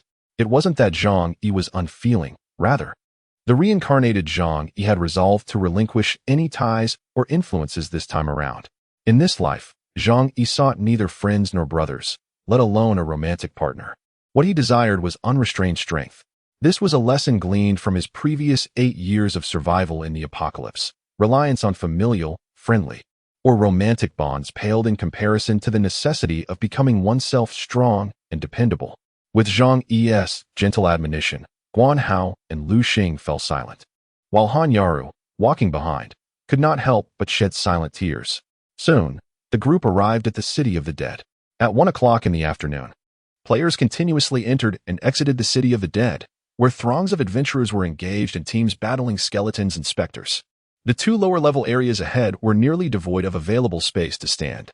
At the entrance of the City of the Dead, Zhang Yi inquired with Guan Hao and the others, have you completed the exorcism of the dead task today? No, Guan Hao replied, shaking his head. Our levels are too low, and our equipment is inadequate. Even the lowest level skeletal undead, which are merely level 15 within the City of the Dead, would pose a challenge for us. Consequently, Zhang Yi pointed towards the undead merchant, Elro, and said to Guan Hao and the others, "You should accept a level 3 difficulty task. I will assist you in completing it while concurrently undertaking that task." Although they had never ventured into the City of the Dead, they had gleaned some knowledge about its layout through conversations in the chat channel with other players. They understood that a level 3 difficulty task involved facing the highest tier skeletal and undead creatures, which ranged from levels 19 to 20, a territory that many seasoned players still dared not enter. Qingfeng expressed his surprise, saying, "Isn't level 3 difficulty a bit too high? We might struggle against level 19 skeletons. Perhaps we should opt for a lower difficulty?" "It's fine," Zhang Yi reassured them. "The areas for levels 1 and 2 are already saturated. We should head directly to the level 3 zone. I will lead, and you can focus on surviving." Despite Zhang Yi's confidence, Guan Hao and the others remained somewhat hesitant. Having witnessed Zhang Yi single-handedly annihilate a team of over a dozen from the Kingdom of Kings, his prowess was indisputable. Their concern, however, revolved around their own capabilities. Lu Xing whispered, "We've exhausted our resurrection opportunities. Are we truly going to enter the level 3 zone? What if?" Before he could finish, Guan Hao interjected, "Regardless, I trust Zhang Yi. I too hold faith in him." The gentle breeze followed suit, stating, "Moreover, the first and second tier areas are indeed overcrowded. There is no longer any place for us to establish ourselves. Let us venture into the third tier zone." With that, Han Yaru was the first to approach the undead merchant, Errol, and upon triggering the dialogue, she promptly accepted a level 3 difficulty quest titled Undead Exorcism from him. While other teams of players around level 16 or 17 hesitated to undertake quests of such caliber, Han Yaru, a mere level 15 priestess, boldly embraced the challenge, instantly sparking a flurry of discussions among the surrounding players who were also accepting quests. A level 16 warrior remarked, "What bravery, young lady, to dare take on a level 3 quest. How impressive." A level 17 rogue chimed in, "What a stunning lady. Shall we form a party? I can guide you through the level 3 challenges." Observing a throng of male players encircling Han Yaru with ulterior motives, Zhang Yi's clenched fist gradually relaxed. What was he feeling jealous about? Han Yaru had long ceased to be connected to him. Her choices in suitors or companions were hers alone, irrelevant to him. Noticing that Han Yaru was ensnared by those drawn to her beauty, Han Feng and Lu Xing hurriedly attempted to extricate her from the crowd. However, they were unexpectedly met with hostility from the very players seeking to approach Han Yaru, simply due to their association as her friends. A robust knight of level 16 forcefully shoved aside the scrawny Lu Xing, disdainfully uttering, "With your level and strength, how dare you even attempt to escort a lady?" Lu Xing, undeterred, shouted towards the group encircling Han Yaru, "Who among you dares to lay a finger on Yaru? I shall take your life." As his impulsive declaration echoed, several members of the hostile group, their faces twisted with malice, advanced ominously toward Lu Xing. "You wish to kill whom?" Chapter 58. Your responsibility is to lie still. Han Yaru, ensnared and overwhelmed, felt an acute sense of anxiety and dread, casting a helpless glance towards Zhang Yi nearby. However, upon witnessing Zhang Yi's complete disregard for her plight, despair enveloped her. Lu Xing and Han Feng instinctively retreated before the menacing figures approaching them. "What do you intend to do?" Suddenly, one of the burly warriors, a level 16 figure with a scruffy beard, unsheathed his long sword without a moment's hesitation, steadily closing in on Lu Xing and Han Feng. In a cold voice, he proclaimed, "With your ineptitude, that girl will inevitably face daily torment if she remains in your company. You cannot protect her. It would be wiser to entrust her to us for her safety." Han Feng, no longer retreating, stood resolute, his gaze piercing as he confronted the group of hulking men. "I shall protect my own sister. There is no need for your assistance. Can you truly safeguard her?" Beside Yoro, several robust men swiftly brandished their weapons. Guan Hao rushed over, but the three of them were unable to withstand the onslaught of the burly men, and they couldn't even approach Han Yoro. Just then, the group of muscular men, who were closing in on Guan Hao and his companions, suddenly recoiled in terror as if they had encountered something dreadful. Before Guan Hao could grasp the situation, the formidable men had dispersed like startled birds. Turning around, they beheld Zhang Yi, clad in a black mage robe and hat, exuding an air of indifference typical of a beast master who had inexplicably appeared behind them. Guan Hao and Lu Xing exchanged astonished glances. each incredulous. Could it be that Zhang Yi frightened off that group of men? At that moment, Zhang Yi, adorned with the freshly activated white ID of One Promise, City of Grace, walked past Guan Hao and his group, making his way directly toward Han Yuro. Many players in the vicinity were drawn to the presence of One Promise, City of Grace, while the scattered players still encircling Han Yuro, with ulterior motives, remained oblivious. It was only as Zhang Yi approached that one of them finally noticed him. Upon the first sight, shock washed over him. One Promise, City of Grace. With that exclamation, the group surrounding Han Yuro turned their gazes toward Zhang Yi, each face reflecting disbelief. Wasn't he the top player in the 886th district? Indeed. He appeared quite formidable. What could he possibly want?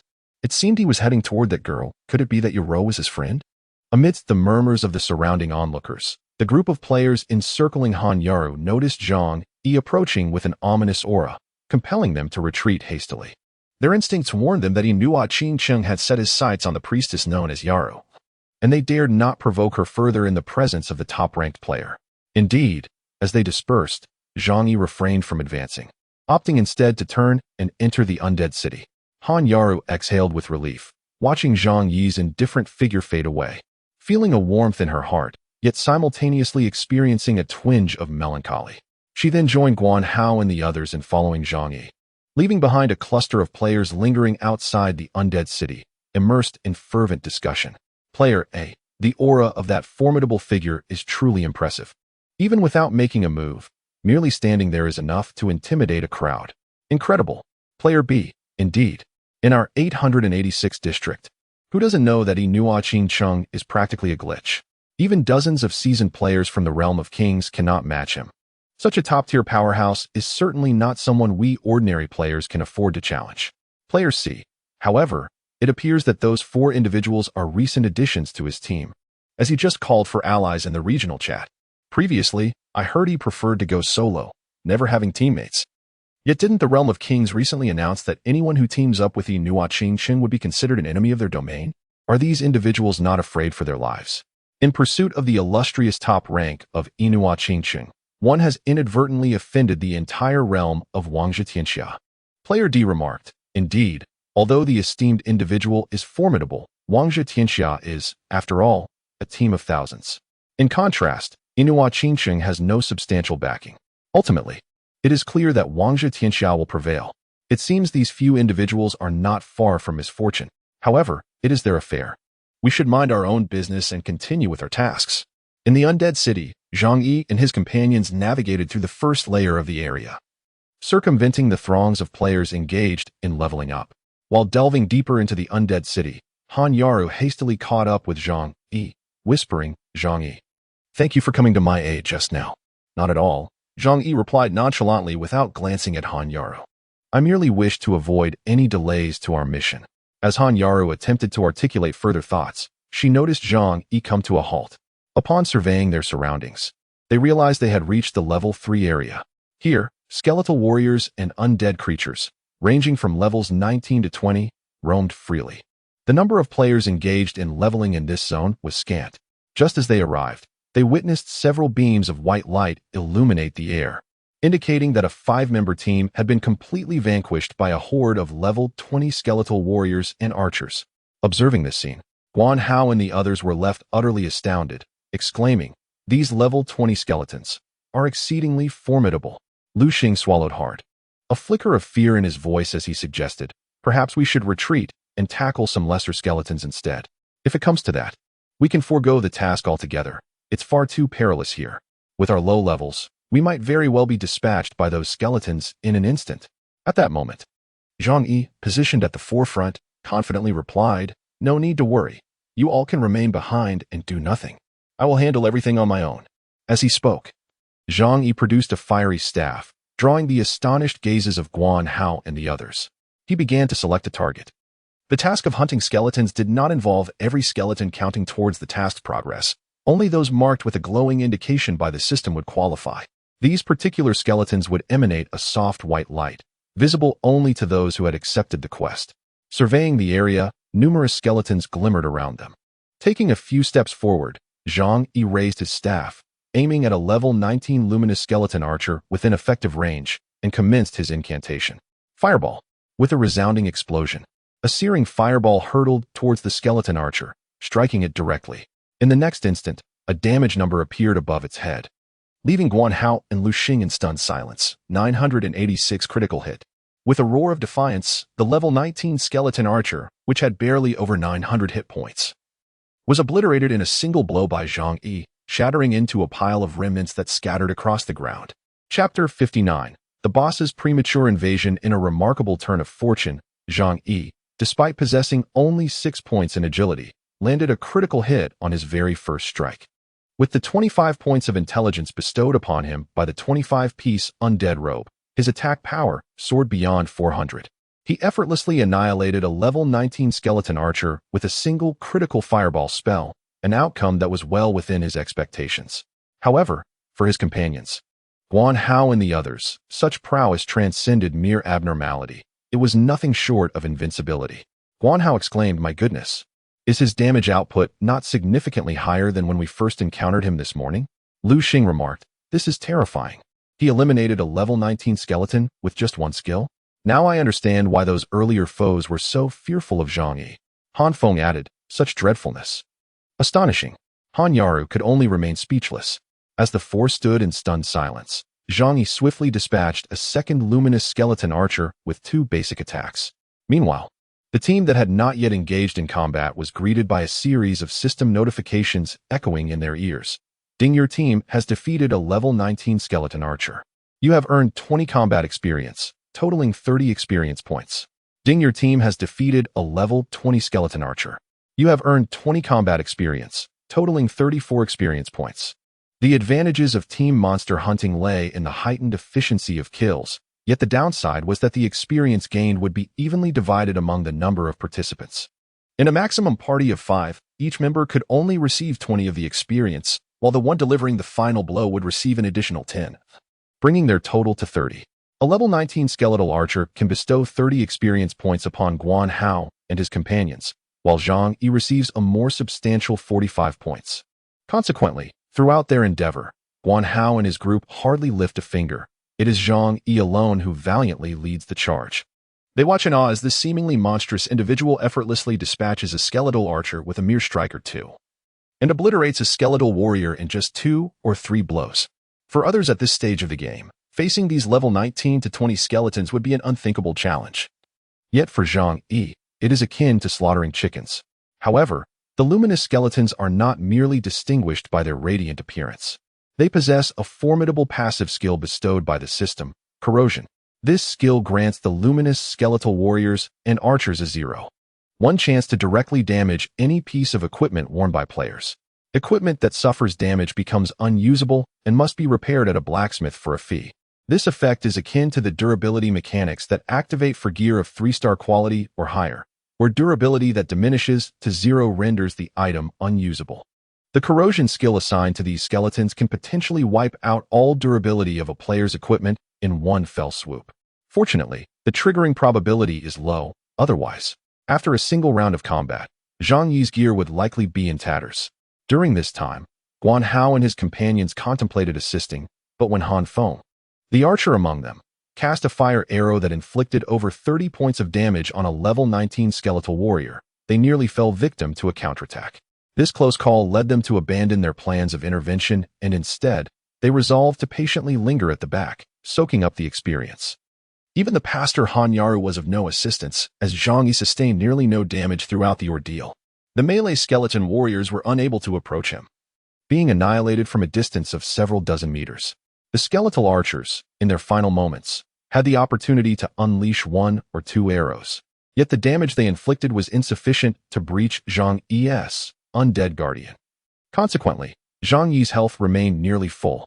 The only drain on his energy came from the continuous casting of fireball and chain lightning, which consumed resources rather rapidly. At Zhang Yi's level of 17, each fireball consumed 12 energy points, while chain lightning demanded a staggering 15 points. Thanks to his ample energy reserves, he only needed to use a potion after slaying a dozen or so skeletons. As Zhang Yi relentlessly dispatched the radiant skeletons, his quest progress surged, soon surpassing 50, signifying that he had vanquished over 50 skeletons. According to the parameters of the Hunt the Skeleton quest, For every luminous skeleton slain, the attributes of the boss, the Golden Skeleton King, were diminished by 0.01. Thus far, Zhang Yi had only weakened it by 0.5. However, there was no need for haste, as this was merely the yield of his 10 minutes of hunting, simultaneously engaged in the hidden task of gathering rare materials. Zhang Yi observed that with the demise of the skeletal archers and warriors, divine bones occasionally fell from their forms. In an instant, the ground around them was strewn with various loot such as monetary enhancement stones, divine bones, skill books, and treasure chests. However, Zhang Yi had no time to collect these treasures, for his primary objective was to slay as many skeletons as possible to significantly weaken the boss's attributes, thereby prompting it to launch an assault on Hopetown sooner. Guan Hao and his companions, unable to assist in the fight, decided to aid Zhang Yi by gathering the spoils in their spare time, thus providing him with some measure of support. They intended to present all the gathered items to Zhang Yi once the battle concluded, feeling somewhat guilty about merely siphoning experience without contributing equally to the spoils. Yet, for them, even picking up items posed a perilous risk, as they could easily fall victim to a volley of arrows from the skeleton archers. Fortunately, the activation rate of the corrosion effect was quite low, and Zhang Yi was not frequently targeted by the skeletons, allowing his equipment to remain largely intact. Thus, from 1 o'clock in the afternoon until 4, they tirelessly fought until the mission deadline, when a system notification finally chimed in their ears. Ding. Your mission, Hunt Skeletons, has been completed, with a completion rate of 955. Please return to the safe zone to submit the task and receive generous rewards. Meanwhile, an announcement reverberated across the region. Announcement for Zone 886. Ding. Attention, players. Due to the completion of the special mission, Hunt the Skeleton, by players in Zone 886, the attributes of the invading boss, Death God, Golden Skeleton King, will be reduced by 9.55 during the boss invasion battle at 6 o'clock this evening. Furthermore, the boss will invade the safe zone of 886 48 minutes earlier, specifically at 5:12 p.m. today. All players in the 886 safe zone are urged to prepare to defend their homeland. As the system announcement concluded, the chat channel for Zone 886 buzzed with excitement once more. Chapter 60, Corruption Divine Abode. Male, Level 16 Archer a special mission? Reducing the boss's attributes? Is such a mechanism in place? Where can one accept this mission? Brothers who have completed it, could you kindly share the details? Brat, Male, Level 16 Assassin. It seems that the mission spawns from a guard near the entrance of the security office. I was considering accepting it as well, but the task requires a minimum of 500 reputation points to partake. You're too beautiful. Male, Level 16 Mage. Incredible, my friend. A nearly 10 reduction in attributes, and the invasion occurring almost an hour earlier in the safe zone. It appears that this time, the first kill of the boss shall undoubtedly belong to us in Zone 886. Flowing Year, Male, Level 17 Assassin. Do not rejoice too soon. Since our district has this special task to expedite the boss's progress, it is certain that other districts possess similar tasks. Perhaps their completion rates surpass ours, leading to an even greater weakening of the boss. Observing the discussions in the regional channel, Zhang Yi felt no concern whatsoever. He was immensely confident that the boss in District 886 would be weakened the most, and that their invasion would occur the earliest. No one could match Zhang Yi's speed in defeating the skeletons of the undead city. Even if others formed 5-member teams, Zhang Yi was almost single-handedly clearing the area. The first kill of this boss was certainly within his grasp. As he concluded his tasks, the hour was still early. The boss was scheduled to invade the safe zone at 5:12 p.m., which was still over an hour away. However, that time indicated the boss's departure from the undead city towards the safe zone, and it would likely arrive around 5:30 p.m. Before that time, Zhang Yi intended to assist Guan Hao and the others in completing their tasks in the undead city. After all, it was Zhang Yi who had encouraged them to undertake the Level 3 difficulty task, Undead Exorcism, before entering the undead city. Thus far, he had only helped them progress against the skeleton warriors and skeleton archers, while their progress against the undead mages and undead assassins stood at 0. Without Zhang Yi's assistance, their group would be utterly incapable of confronting these formidable undead foes, and the only fate awaiting them would be the failure of their mission. Thus, Zhang Yi led them to vanquish the undead, simultaneously engaging in a personal challenge to slay 1,000 skeletal archers and 1,000 necromancer killers. Only then could he ascend to the next level. They continued this endeavor until 5 o'clock, at which point Gua Hao and the others had completed their tasks. Zhang Yi then resolved to withdraw, intending to disband the party and undertake a solo mission. He did not plan to return to the safe zone immediately. Instead, he awaited the impending boss invasion, fully aware that such encounters were often protracted. Recalling the previous life, the first safe zone to topple the boss had taken 2 to 3 hours. The duration was inconsequential. Zhang Yi aimed for the final blow. Thus, he merely needed to return when the boss was near its demise. As for the task of hunting skeletons, the timing of its completion was irrelevant, even if he chose to report it after the boss's defeat. The objectives of weakening the boss's attributes and prompting its earlier incursion into the safe zone had already been accomplished.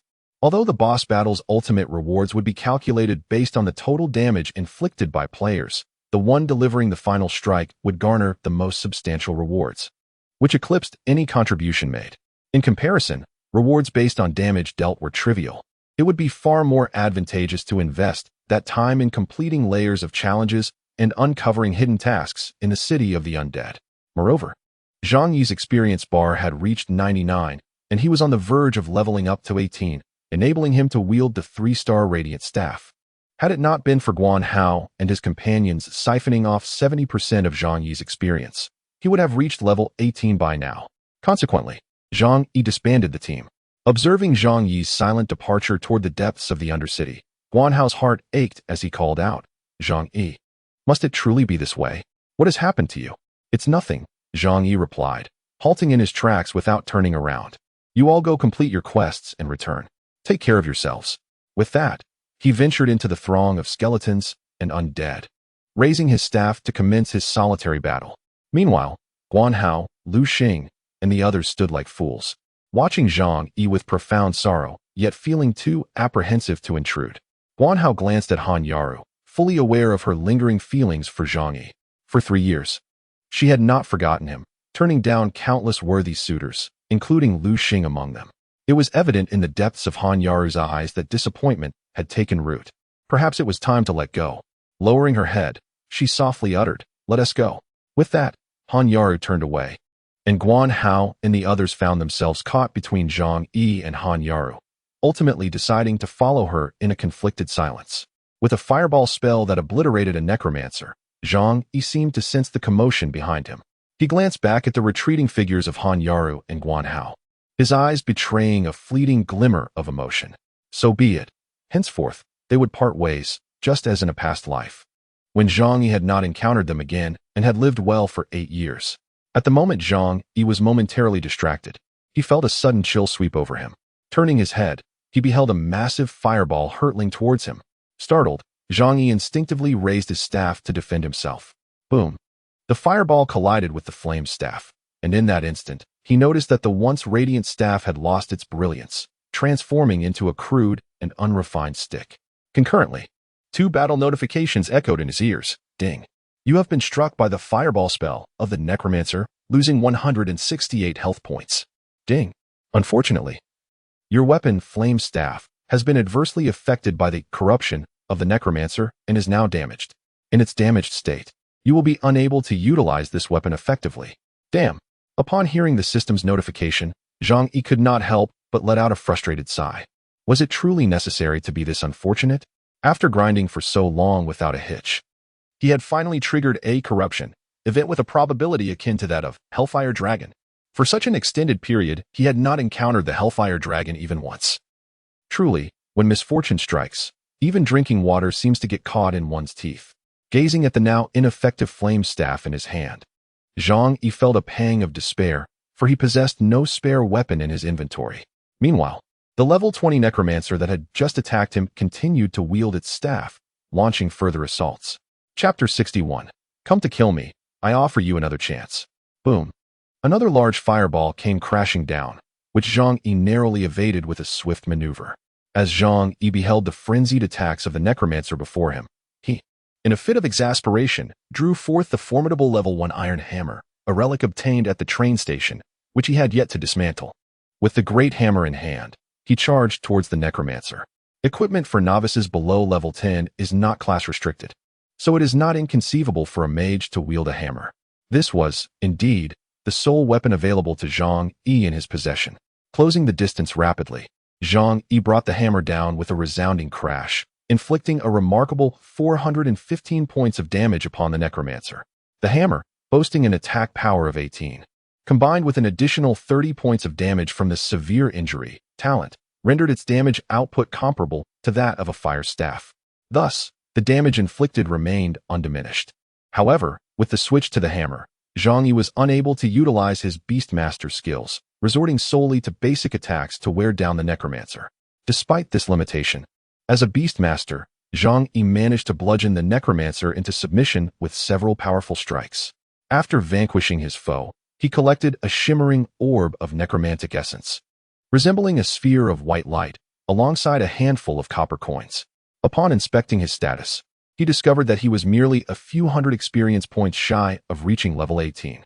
With the prospect of defeating a few more skeletons or undead creatures looming, Zhang Yi was prepared to continue his hunt.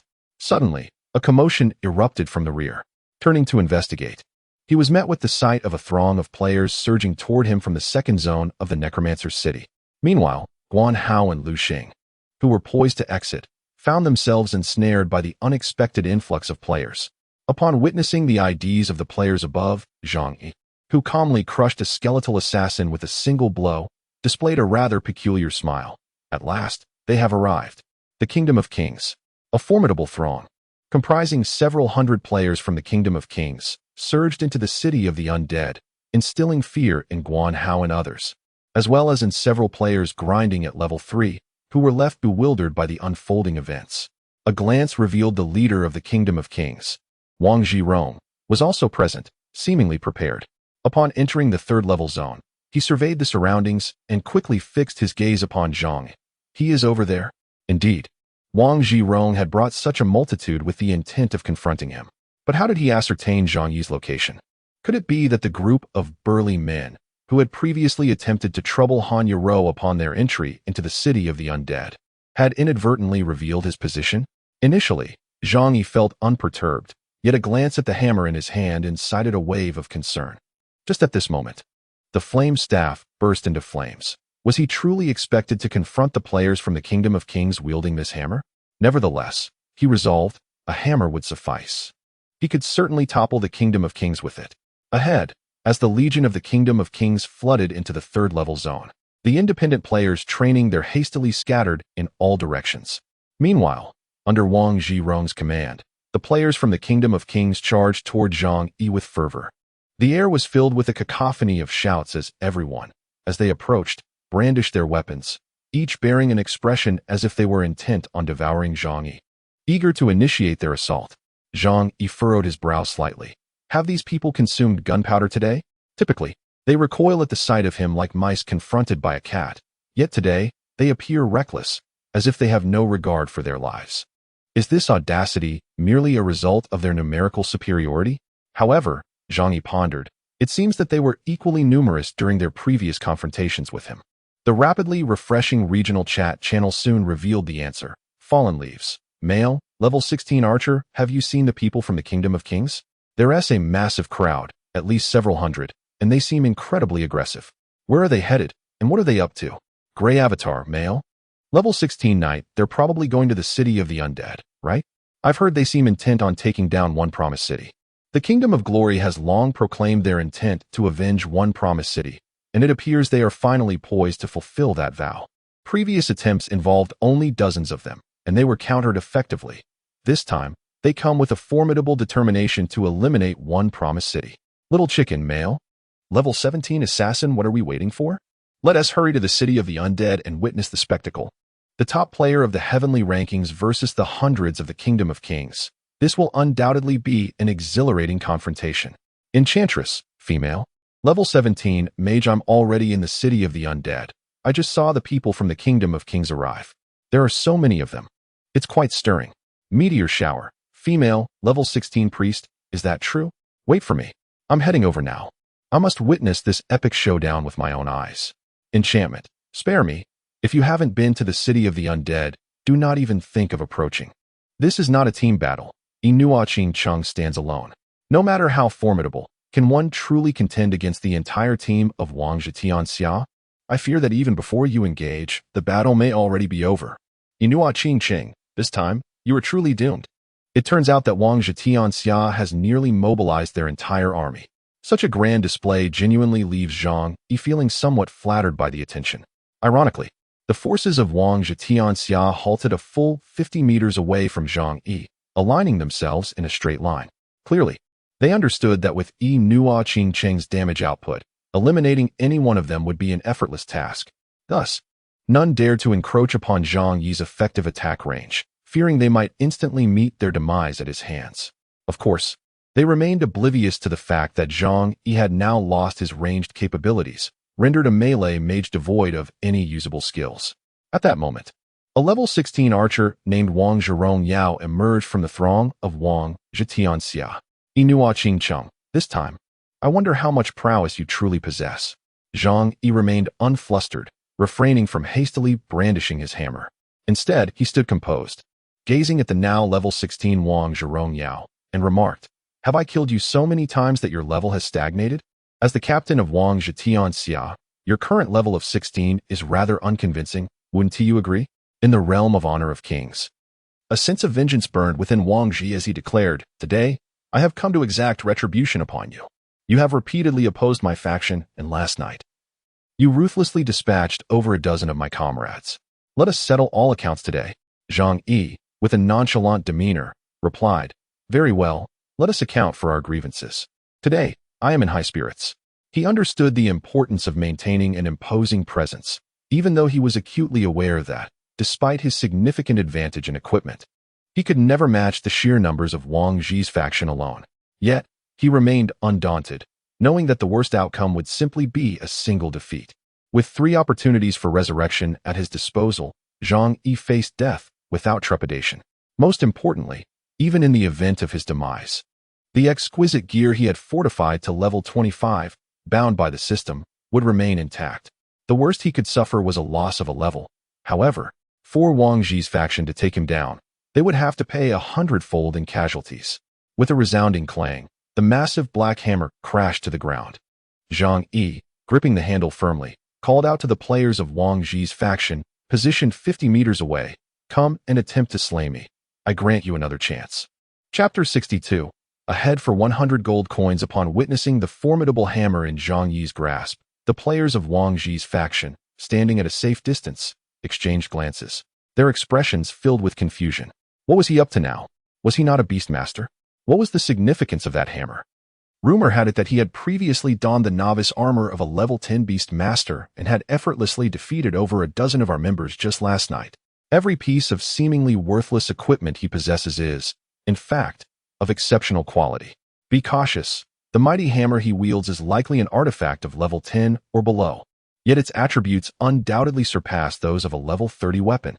Even before the skirmish begins, the players from the Kingdom of Glory exhibit an inexplicable fear towards Zhang Yi, who grips the colossal iron hammer. The battle has yet to commence, and already, the players from the Kingdom of Glory have suffered a considerable psychological defeat, an outcome that Zhang Yi eagerly anticipated. Simultaneously, numerous independent players, drawn by curiosity, hastily arrived from the first and second zones of the undead city, with some even traveling from afar specifically to witness the spectacle. The surrounding area quickly became inundated with onlookers. As the impending clash between the top player of District 886 and the 1,000-member team from the Kingdom of Glory generated palpable excitement among many players. Whispers of speculation began to circulate within the crowd. A knightly figure, arms crossed, remarked, "The Kingdom of Glory is putting on quite the show this time. It seems they are overly confident in their ability to handle Inua Qingcheng. If their entire team cannot subdue a single Inua Qingcheng, I fear they shall have no face left to show in District 886. A young priestess, savoring her lollipop, chimed in, "Is that so? It's so unfair for so many to gang up on just one brother Qingcheng. The people from the Kingdom of Glory must feel no shame." A bespectacled wizard interjected, "Shame? Unbeknownst to you, previously, Inua Qingcheng single-handedly annihilated the formidable teams of the Kingdom of Kings on 2 consecutive occasions. Inua Qingcheng is indeed the bug of our District 886. Without mobilizing such a multitude, how could the Kingdom of Kings contend with this glitch?" A bearded warrior mused, "This time it's hopeless. Inua Qingcheng is doomed." Meanwhile, a strikingly voluptuous archeress countered, I beg to differ. I have great faith in this young lad, Inua Ching-chung. Though youthful, his prowess is undeniable. That hammer he wields must be a novice-grade artifact. Otherwise, he wouldn't still be using such a low-level weapon at level 17. In the early stages of this game, attributes are paramount. As long as Inua Ching-chung maintains an advantage over the attributes of the Kingdom of Kings, even if 1,000 of them come, they shall be powerless against him. Overhearing the lively discussions among the onlookers, the Kingdom of Glory was resolute. If I cannot slay you today, I shall bear your name. Just as the words left his lips, a level 17 silver-armored knight, Return of the King, leaned over and whispered to the Kingdom of Glory, Captain, you once claimed you wouldn't believe Inua Ching-chung could inflict damage in the range of 40 to 50 points. Or else you'd eat dung live on stream. Yet, you've yet to fulfill that promise. Curse you. Kingdom of Glory kicked Return of the King with fervor, then issued a command. Brothers, let us slay him. A bounty of 100 gold coins for the one who defeats Inua Ching-chung. The crowd erupted in excitement. 100 gold coins? That is utterly outrageous. Alas, I too yearn to engage in battle. Should fortune smile upon me, and I vanquish Inua Ching-chung, 100 gold coins would suffice to procure an exquisite set of equipment, each piece boasting a level above 20. Even Zhang Yi, upon hearing the bounty amount in the game, was taken aback. Am I truly worth such a sum? A single kill valued at 100 gold coins. The notion left Zhang Yi with an almost overwhelming impulse to end his own life. Ahead, with a clarion call from the game, a multitude of players surged towards Zhang Yi, driven by the allure of 100 gold coins and the quest for glory, eager to slay. Standing firm, Zhang Yi brandished his colossal hammer, patiently awaiting the arrival of his adversaries, while a fierce glint of murderous intent gradually ignited in his eyes. Do you wish to end my life? It shall not be so simple. As the words left his lips, he zeroed in on the first target, a level 16 warrior. The King's Champion, charging forth with a swift strike. As the warrior drew near and pierced him with a sword, triggering a gray name, Zhang Yi swung his hammer upward with a mighty blow, sending the King's Champion flying. In the next instant, both players' heads displayed a damage notification. 1. Minus 392. The warrior, having been struck away, gaped in disbelief at the 1 point of mandatory damage that appeared above Zhang Yi's head. Although he was not a full-on damage dealer, boasting a commendable attack power of over 180, the King's Champion had been confident. To his astonishment, he found himself unable to breach his opponent's defenses. This fellow's resilience was astonishingly formidable. As the champions of the realm found themselves in a state of disbelief, Zhang Yi approached with his iron hammer in hand. With a resounding strike, he dealt an astonishing 884 points of critical damage to the champion, effectively depleting 1/3 of their remaining health. It was a swift execution. With the champion's body transforming into a beam of white light and vanishing, the surrounding players gasped in astonishment. Yet, this spectacle did little to deter the warriors of the Kingdom of Kings. Driven by the allure of a 100 gold bounty, they pressed forward eagerly. As melee players, including warriors, knights, and assassins, closed in, the mages and archers positioned at the rear also entered the effective attack range and unleashed their offensive on Zhang Yi. A barrage of arrows and magical projectiles whizzed through the air, creating an overwhelming onslaught that was nearly impossible to evade. Most of the attacks struck Zhang Yi, inflicting damage ranging from 30 to 50 points.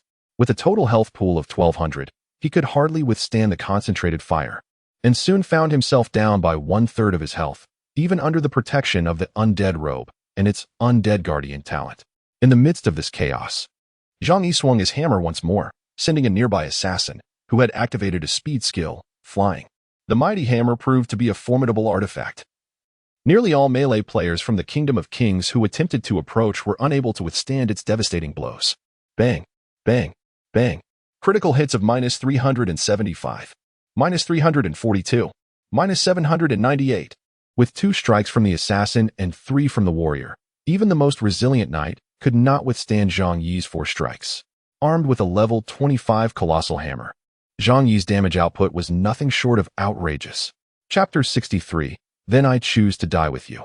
As the radiant lights flickered around Zhang Yi, witnessing his subordinates fall one after another, the player, in search of an opportunity to attack from a distance, swallowed hard, a deeper malice glinting in his eyes. Damn it. Everyone, charge. We must overwhelm him. Against the odds, After eliminating dozens of players from the Kingdom of Glory, Zhang Yi found his health diminished by more than half. This was despite the fact that most of his opponents could inflict only a single point of mandatory damage upon him. The archers, who had learned the armor-piercing arrow at level 10, and the assassins wielding armor-piercing strike, posed the greatest threat to Zhang Yi, deliberately targeting those with gray names. He aimed to keep his sin value at 0, minimizing his losses should he fall.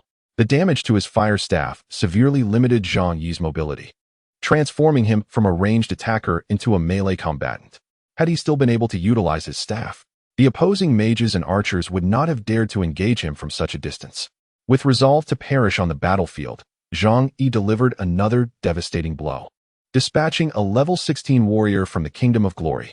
At that moment, amidst the throng of warriors surrounding them, several figures suddenly emerged, breaking through the encirclement and swiftly approaching Zhang Yi. "Brother, we have arrived." Upon closer inspection, it was none other than Guan Hao, Lu Xing, and Han Feng, who had fought their way in from outside. With a clang, Guan Hao, a knight, grasped his hammer and shield, positioning himself to shield the critically wounded Zhang Yi. The assassin Lu Xing and the archer Han Feng flanked him, while the priestess Han Yaro immediately began casting minor healing to restore Zhang Yi's vitality. A surge of emotion flooded Zhang Yi's heart. "Have you all lost your minds?" Thud, thud, thud.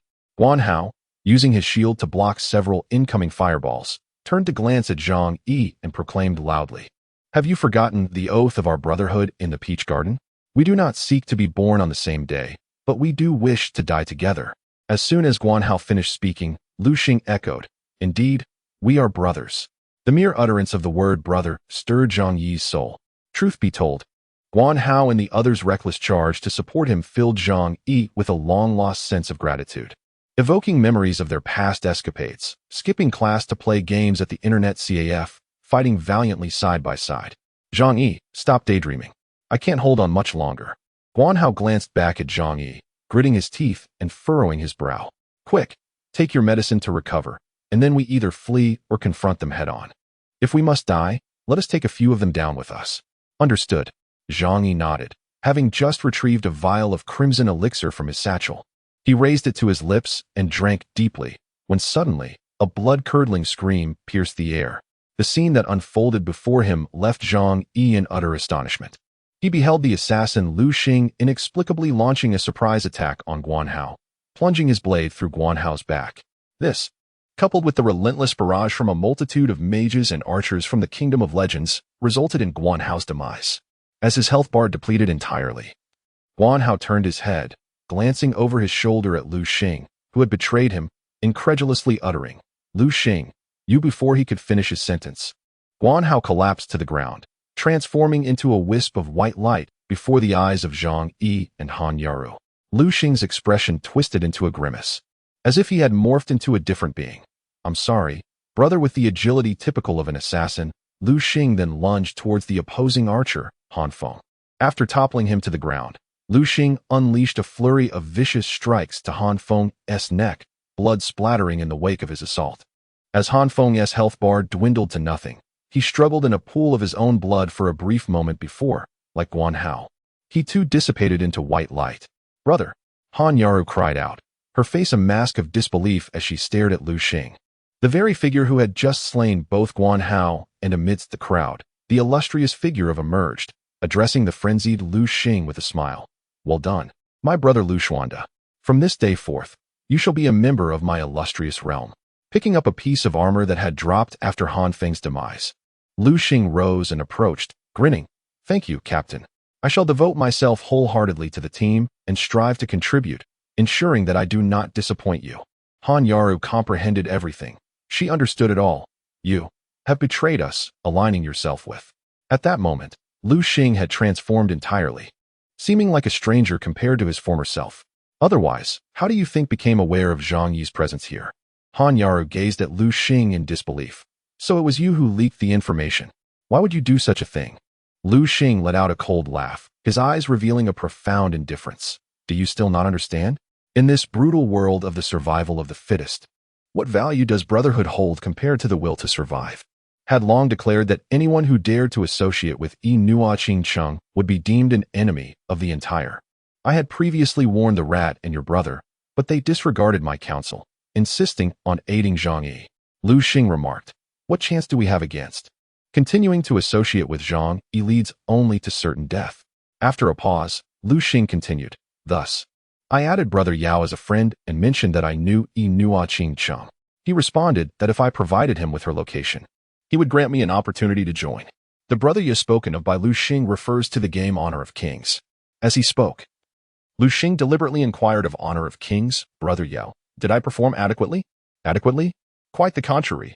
You were exceptional, chuckled Honor of Kings, adding, I merely asked you to send me the location of Yi Nua Qing Cheng, yet you even went so far as to eliminate 2 of your good brothers for me. Impressive. You truly possess a ruthless nature, willing to slay your own kin without a trace of hesitation. Such talent is precisely what I admire. At that moment, Han Yaru felt an overwhelming shock, while Zhang Yi appeared remarkably composed, as though Lu Xing's betrayal did not astonish him in the least. Having once endured the treachery of his closest friends and beloved, Zhang Yi perceived Lu Xing's betrayal as somewhat anticipated. Observing Zhang Yi's calm demeanor, Lu Xing was taken aback, asking, why are you so unfazed? Ignoring Lu Xing entirely, Zhang Yi turned his gaze toward Han Yaru, who was crouched on the ground, her shoulders trembling slightly. In a cold voice, he stated, you have one more chance to choose. Join them and oppose me, and you may avoid death at their hands. Initially, it was assumed that for the sake of survival, Han Yaru would make a choice akin to Lu Xing's. However, to everyone's surprise, she rose from the ground and declared, then I choose to die alongside you. Chapter 64. You will regret this, Yaru. Lu Xing gazed at Han Yaru, a hint of reluctance flickering in his eyes. He addressed her, I spoke with Brother Yao, and I agreed to assist him in dealing with Yi Nua Qing Cheng. He has consented to make an exception and allow you to join the realm of kings alongside me. As he spoke, Lu Xing extended his hand towards Han Yaru, saying, Yaru, come with me. From this day forth, no one shall dare to bully us in the realm of kings. Han Yaru found it unfathomable that the very person who had just taken the lives of her brother and dear friend could utter such words to her. Do you not feel disgusted? She retorted. He was not mistaken. At that moment, Zhang Yi echoed Lu Xing's sentiments, addressing Han Yaru, by joining the realm of kings. You can at least safeguard your life, rather than facing death alongside me at their hands. Han Yaru turned to him, her gaze penetrating as she replied, 3 years ago, we vowed never to betray one another. Have you forgotten? Zhang Yi fell silent for a moment. You will regret this, he warned. I will not, Han Yaru declared resolutely. I shall never regret it. Witnessing Han Yaru's unwavering loyalty to Zhang Yi, even in such dire circumstances, Lu Xing's frustration morphed into anger. Captain, may we eliminate Yi Nua Qing Cheng now? He implored. For long before Zhang Yi had forged a bond with Han Yaru, Lu Xing had been one of her admirers. In his eyes, it was his own timidity that had allowed Zhang Yi to seize the opportunity to win her heart. Due to his complicated relationship with Zhang Yi and Guan Hao, Lu Xing had always suppressed his dissatisfaction towards Zhang Yi deep within his heart. It was not until 3 years ago when Zhang Yi abruptly vanished without a word, leading Lu Xing to believe he had a chance, that he fervently pursued Han Yaru. However, his advances were consistently met with rejection, as Han Yaru proclaimed that her heart would forever belong to but one person, Zhang Yi. This conviction only intensified Lu Xing's belief that Han Yaru's refusals stemmed from lingering feelings for Zhang Yi. He surmised that only with Zhang Yi's complete demise would he stand a chance with Han Yaru. As Lu Xing's words faded, Wang Zhirong Yao smiled faintly. Of course you can. Do you wish to take his life yourself? Lu Xing glanced at Zhang Yi, clearly intimidated. For he knew that confronting Zhang Yi with his own strength would be akin to striking a rock with an egg. At that moment, Wang Zhirong Yao stated, You are not his match. Your task is complete. The ensuing matters shall be entrusted to me. I shall fulfill my promise to you. That woman will be preserved for you. A vow made in a city of promises shall surely lead to his demise. Lu Xing nodded, expressing his gratitude. Thank you, Captain. Wang Zhirong Yao then fixed a gaze upon Zhang Yi, akin to that of one observing the deceased, and commanded, Take him down. With that, the surrounding players of Wang Zhitianxia surged forward, brandishing their weapons to lay siege upon Zhang Yi. Despite being alone, Zhang Yi remained unfazed. With a mighty iron hammer in hand, he struck down a warrior from Wang Zhitianxia with 2 powerful blows, subsequently creating an opening behind him. To everyone's astonishment, Zhang Yi then abandoned Han Yaru and fled, Lu Xing and the others were rendered speechless. What the hell? He abandoned his woman and fled for his life. Observing the despondent expression on Han Yaru's face, Lu Xing seized the opportunity to laugh heartily. Yaru, do you see this? This is the person you have clung to for 3 years. In times of peril, he forsakes you and escapes on his own. Is such a person even worth your remembrance? As Han Yaru watched Zhang Yi's solitary retreat, a profound sense of disappointment washed over her. She could hardly fathom that the one she desperately wished to protect would so easily abandon her and flee alone. At that moment, Wang Zhizun hastily exclaimed, "Yin Nua Qing Cheng is making a run for it. I'll take a team to pursue him." "There's no rush," Wang Zhizong replied nonchalantly. "He's running in the opposite direction. Where can he possibly go? If he ventures further inside, it's a dead end. However, we must ensure he doesn't possess a return scroll. Go ahead and pursue him without hesitation. Catch him and eliminate him. I at least want to see him drop a piece of equipment. Rest assured, Captain, it's in my hands." Wang Zhizun accepted the command and led a throng of players from Wang Zhitianxia deep into the necropolis in pursuit. Meanwhile, Lu Xing continued his attempts to sway Han Yaru. "Yaru, stay with me. No matter how formidable Zhang Yi is, he cannot protect you, and he is utterly unreliable. I have now joined Wang Zhitianxia. I can safeguard you." Having just lost her brother Han Feng and feeling abandoned by Zhang Yi, Han Yaru's heart was ashen. She had no desire to engage with Lu Xing. Lu Xing approached Han Yaru with an increasingly audacious smile, assuring her, "Rest assured, Yaru, from now on, I shall treat you well." At that moment, a thunderous roar echoed through the air, startling the returning champion. "What was that sound?" he exclaimed in shock. It seemed that the game realized the gravity of the situation. "Hurry, let us move." Immediately, the champion led the army of the kingdom towards the depths of the city of the undead. Upon passing through an intersection, they were taken aback by the sight on the right side of the street, where a large area of the ground bore the charred remnants of a fierce fire. The lifeless bodies of numerous players from the kingdom, who had just met their demise and had not yet been refreshed by the system, lay sprawled amidst those of several necromancers and undead assassins. Equipment, gold, potions, and enhancement stones were strewn about the ground. In the midst of this carnage stood a beast master clad in a black robe, wielding a shimmering silver staff. His head adorned with a radiant ID, level 18 beast master, one promise captivating the city. Surrounding Zhang Yi, amidst the ruins scorched by hellfire, were several surviving white-named players from the kingdom, spared from doom as they had been designated as protection targets by Zhang Yi. This was the reason he had slain so many players from the kingdom, yet maintained his white name. Every target he had locked onto was a gray name. The scene before them left both the champion and the accompanying players from the kingdom utterly speechless. Suddenly, an array of blinding white lights illuminated the battlefield, and the lifeless bodies of countless players from the Kingdom of Glory reappeared simultaneously, indicating that they had all perished at the same moment. What kind of force could annihilate so many, including those formidable level 19 and 20 undead, in an instant? All that the players could feel was shock. No one noticed that the character, Yin Nua Qing Cheng, had ascended from level 17 to 18 during the chaos, and had exchanged his hefty iron hammer for a magical staff. The white-named players, who had witnessed their comrades being obliterated by a wave of dragon flames, stood frozen in terror. Chapter 65. Inua Qing Cheng approaches Wang Zhigui Lai, his face a mask of disbelief, exclaimed, "How did he manage to eliminate so many at once?" Wang Zhirong swallowed hard, acutely aware that this individual needed to be dealt with swiftly. He posed an escalating threat to their realm. Yet, it seemed that he had grown even stronger than before. Wang Zhigui Lai felt a pang of fear. It seemed as if Inua Qing Chen was perpetually growing in strength. With the supreme players having fallen in such a short time, how could they possibly defeat him? Humph. Wang Zhirong scoffed dismissively. Judging by the scorch marks on the ground, he must have just employed a magical scroll, one that is at least of epic rarity. I refuse to believe he possesses another. Did he truly think himself invincible? Had he not nearly fallen to their hands outside? Had it not been for his swift escape? It is merely a matter of their accoutrements being far superior to ours.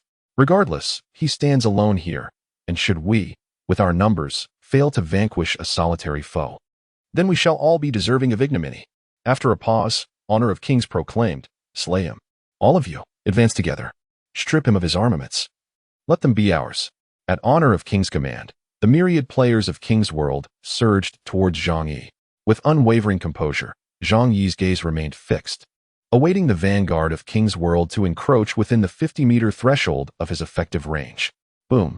With a delicate flourish of his staff, a cerulean bolt of lightning descended from the heavens, striking the foremost gray-named level 16 warrior of King's World, ricocheting to two others behind him, inflicting simultaneous damage upon all three. Minus 1,236 critical hit. Minus 631. Minus 1,198 critical hit. Whoosh. Whoosh. Two beams of celestial light illuminated the scene as two of the three struck by the chain lightning were instantly felled from full health, while the third's health was decimated. Ding. You have slain the player, King Supreme, a gray-named player with a sin value of 0. Ding. You have slain the player, King's Big Shot, a gray-named player with a sin value of 0. Zhang Yi meticulously targeted those with gray names, assiduously avoiding the taint of a red name for himself. The onrushing players of King's World, witnessing the four-figure damage inflicted by Zhang Yi, were seized by a collective terror, halting their advance in unison. Even Honor of Kings, who had previously dismissed Zhang Yi as inconsequential, was astounded. Damnation, how has his damage become so amplified? What kind of cheat is this? In the realm of Honor of Kings, it is unimaginable. At this moment, Zhang Yi wields a level 25 enhanced 3-star weapon, the Glimmering Staff. Thus, he did not abandon Han Yaru to flee alone. Rather, he sought a temporary reprieve from battle to defeat a few monsters, aiming to accumulate the few hundred experience points needed to reach level 18. Only after obtaining the Glimmering Staff could Zhang Yi hope to contend against the formidable army of several hundred players from the Kingdom of Kings. However, he did not anticipate that the Supreme King would pursue him. Now, with the Glimmering Staff in hand and having reached level 18, Zhang Yi unleashed a fireball that instantly annihilated the Supreme King. Simultaneously, he triggered a 0.1 chance of activating Hellfire Dragon, obliterating not only the players from the Kingdom of Kings who had pursued him, but also the undead monsters in the vicinity. This time, it was they who had come seeking him. Zhang Yi had no intention of leaving the city of the undead alive, but he was determined to make the Kingdom of Kings pay a price 100-fold greater than his own suffering. Grasping the Glimmering Staff, Zhang Yi emerged from the smoldering ruins, appearing to the players of the Kingdom of Kings as a demon risen from hell. Since the players of the Kingdom of Kings dared not advance, it fell upon Zhang Yi to dictate the course of this battle. As he approached, the immediate reaction of the players was to instinctively retreat. Who could stand fearless before Zhang Yi now? Even Honor of Kings trembled in fear. His damage output was staggering, capable of dispatching a knight in merely 2 or 3 strikes, rendering them utterly fragile. One after another, the onlookers, eager for the spectacle, gathered in the distance to witness the unfolding drama, perhaps fearing the humiliation of losing face before this crowd. The players have steeled themselves and issued a command. What do we have to fear? Charge forth, and for every death, you shall receive a compensation of 1 gold coin. The players have exchanged glances, gathering their resolve before charging towards Zhang Yi. For the promise of a single gold coin for each demise was trivial, as their ultimate plan was to eliminate the obstacle posed by and subsequently execute a full-scale invasion of the 886 region, exploiting the other players within the safety zone to amass wealth. At that juncture, the notion of merely 1 gold coin would be inconsequential. They could demand as many as they desired. All the resources of the 886 region would belong to them. With a thunderous sound, Zhang Yi unleashed a fireball, empowered by the 35 agility points conferred by the, striking 2 distinct gray-named players from with a flurry of attacks. 925. 648. A brilliant flash illuminated the arena as the first, a level 16 assassin, was obliterated by the fireball's 925 points of damage, while the knight's health plummeted by a third. Seizing the moment before they could close in, Zhang Yi delivered 2 additional strikes, finishing off the wounded knight. When targeting a single foe, the multiple attacks, talent of the augmented Zhang Yi's damage by 10. Bolstered by the prospect of resurrection, the players have surged forward, undeterred. As Zhang Yi embarked on a frenzied harvesting spree, he advanced forward with an unparalleled momentum. Under the extraordinary attack power enhancement of the 3-star, Flowing Light Staff, at level 18. No player in the realm of Kings of Glory could withstand Zhang Yi's second assault, save for the knights.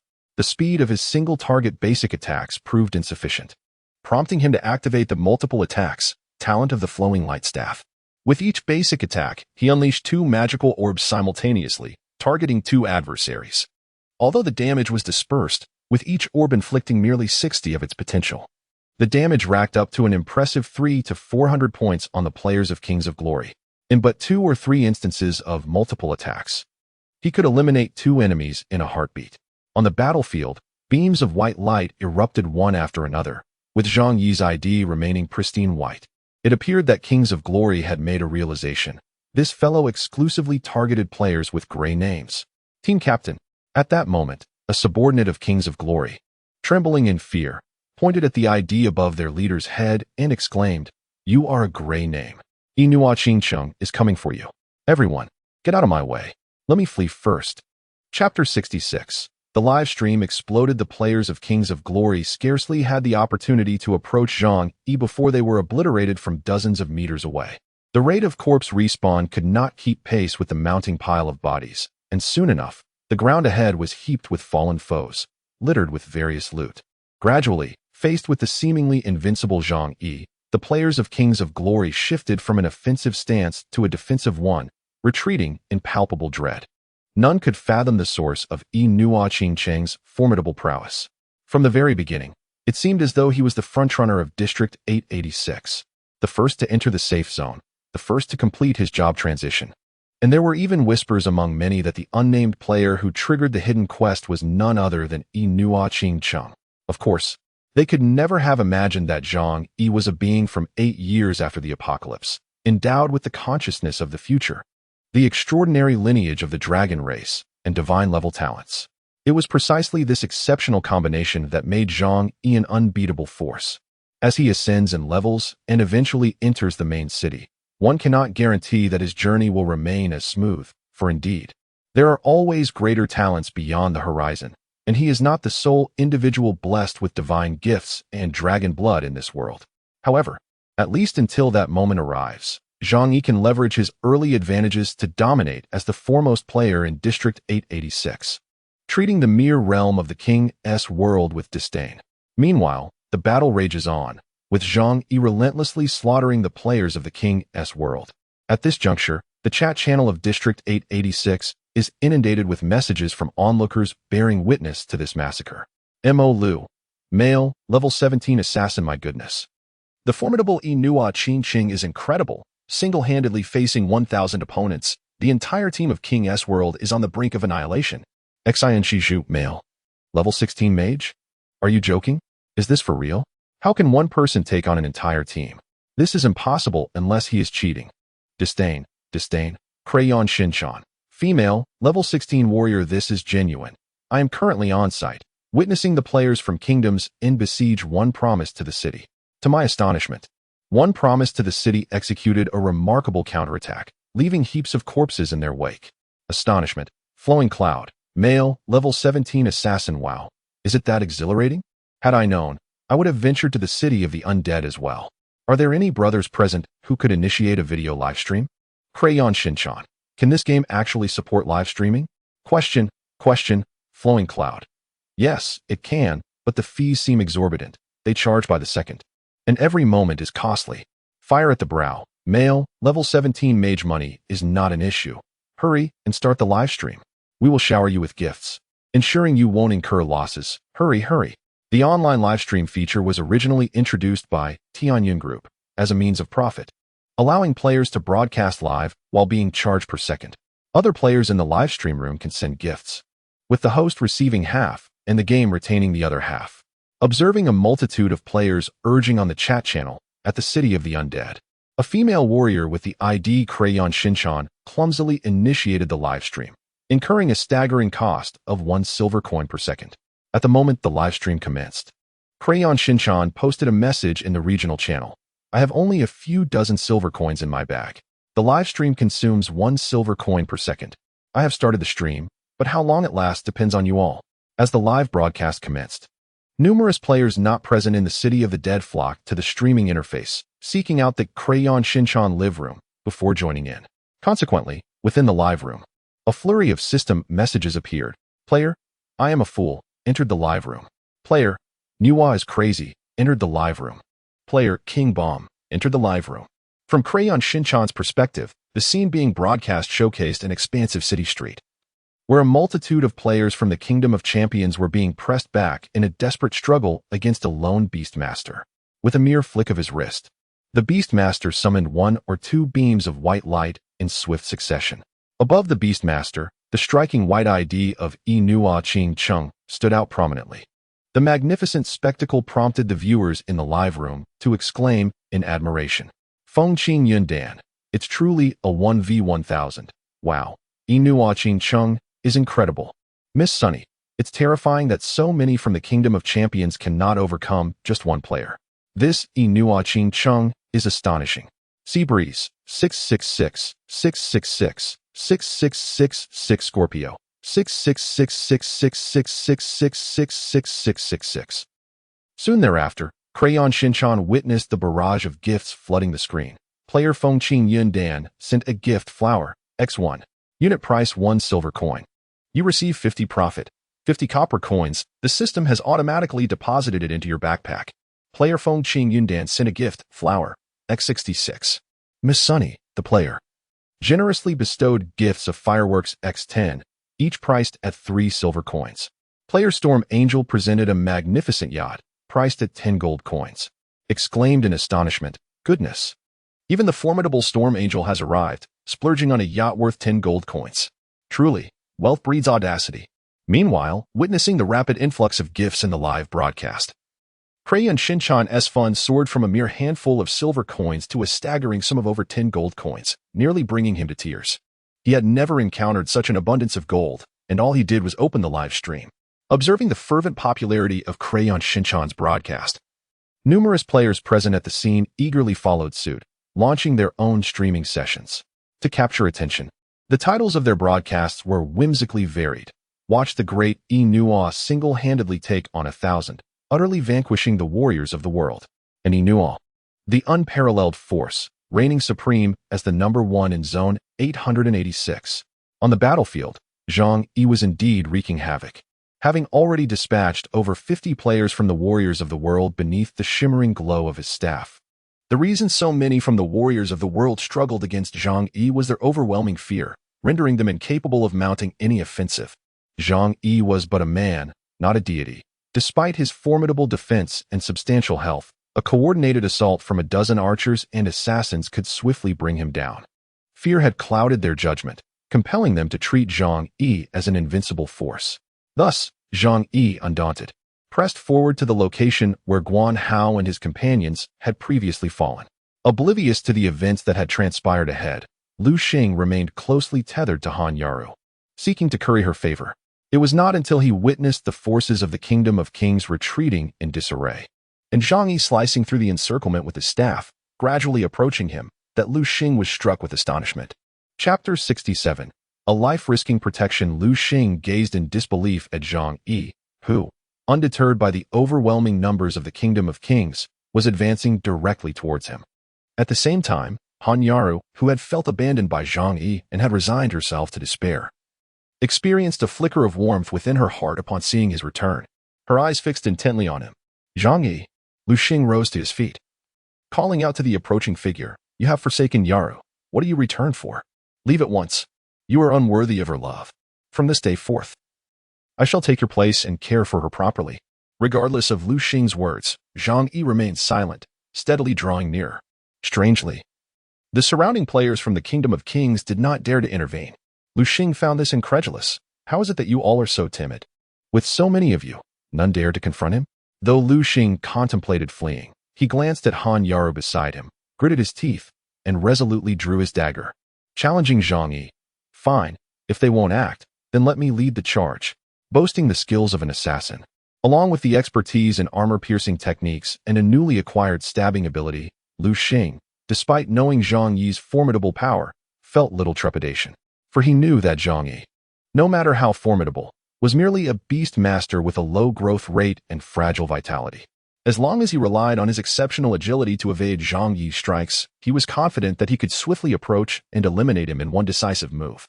With a dagger in hand, Lu Xing charged towards Zhang Yi, intent on delivering a swift blow. The onlookers buzzed with excitement, anticipating the imminent confrontation. Just as Lu Xing stepped within a 50-meter range of effective attack, Zhang Yi raised his staff with a flick of his wrist, unleashing a fireball with unwavering resolve towards his former brother, Lu Xing. With a swift allocation of points in agility and strength, Lu Xing, possessing over 40 points in agility at that moment, reacted with remarkable speed. He deftly sidestepped and perfectly intercepted the fireball, 928 damage. His health bar, once full, was instantly obliterated.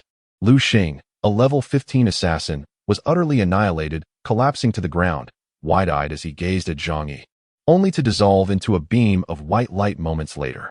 Due to his previous act of slaying Guan Hao and Han Feng, which had triggered his red name status, Zhang Yi incurred no infamy for eliminating the red-named Lu Xing. The various streaming platforms erupted in laughter as many viewers were entertained by the spectacle. Goodness, I thought he was some top-tier expert daring to challenge the #1 on the leaderboard. But he turned out to be just a novice taken down in a single strike. I commend the maneuvering and skill execution. However, the truth was that Lu Xing's seemingly skillful evasion was merely a result of Zhang Yi's keen observation of the sudden change in Lu Xing's direction and position, allowing him to predict his next move with precision. Anticipating the inevitable, the foundational skills required by mid-tier players in the post-apocalyptic realm were merely a formality. After swiftly eliminating Lu Xing, Zhang Yi found himself at the side of Han Yara. Though the players from the Kingdom of Glory hesitated to engage, they surrounded Zhang Yi from a safe distance of 50 meters, effectively sealing off any escape route. It appeared that breaking free from this encirclement would not be an effortless endeavor. Standing before Han Yaru, Zhang Yi retrieved a golden return scroll from his backpack, an item he had previously acquired for 1 gold coin in the safety zone, initially intended for his own unique circumstances. He presented it to Han Yaru, instructing her to use it to return. Han Yaru glanced at the scroll in Zhang Yi's hand and replied, "What about you? Let us return together. I will cover for you. You should go first. Do not deceive me. I am aware that the return scroll requires 10 seconds of casting time and can be interrupted by attacks. How will you manage to leave? Do not hinder me here." Zhang Yi, growing impatient, tossed the return scroll at Han Yaru, exclaiming, "Leave," startled by Zhang Yi's sudden outburst. Han Yaru trembled and tearfully picked up the scroll that had fallen to the ground. "Very well, Zhang Yi, I shall no longer trouble you." With that, Han Yaru shattered the return scroll, and a white progress bar immediately appeared above her head. Witnessing the scene from a distance, the players of Kingdom of Glory, who had been observing the unfolding events, shouted in unison, "Do not allow them to return. Attack." However, the players stood in silence, exchanging glances, none daring to advance. In the realm of honor of kings, a surge of frustration erupted. Damn it, a bunch of cowardly souls. If today ends with Inua Qing Chung escaping, all of you shall vacate the Kingdom of Kings. 1 gold coin insufficient, is it? Very well, for each death, a compensation of 10 gold coins shall be granted. And for anyone who slays Inua Qing Chung, a reward of 1,000 gold coins awaits. I possess the means to gather the funds in the Kingdom of Kings. My word is my bond. With this proclamation, the players surrounding the Kingdom of Kings, emboldened by their own opportunity for resurrection, cast aside their fears and hesitations. Embracing the mindset that a single death would merely result in a loss of 1 level, they armed themselves and surged towards Zhang Yi with the intent to encircle him. Zhang Yi furrowed his brow slightly, realizing that they no longer feared his formidable presence and had officially commenced their assault. As he gazed at the countdown above Han Yaru's head, only 5 seconds remaining, a cadre of mages and archers from the Kingdom of Kings, now within effective range, began to wield their staffs and draw their bows, aiming at both Zhang Yi and Han Yaru to initiate a barrage of ranged attacks. Whoosh! Whoosh! Whoosh! Dozens of arrows and magical projectiles cascaded down upon them. Han Yaru, terrified, shut her eyes tightly. In that moment, Zhang Yi, who could have evaded these assaults, positioned himself before Han Yaru, resolutely using his own body to shield her from all incoming attacks.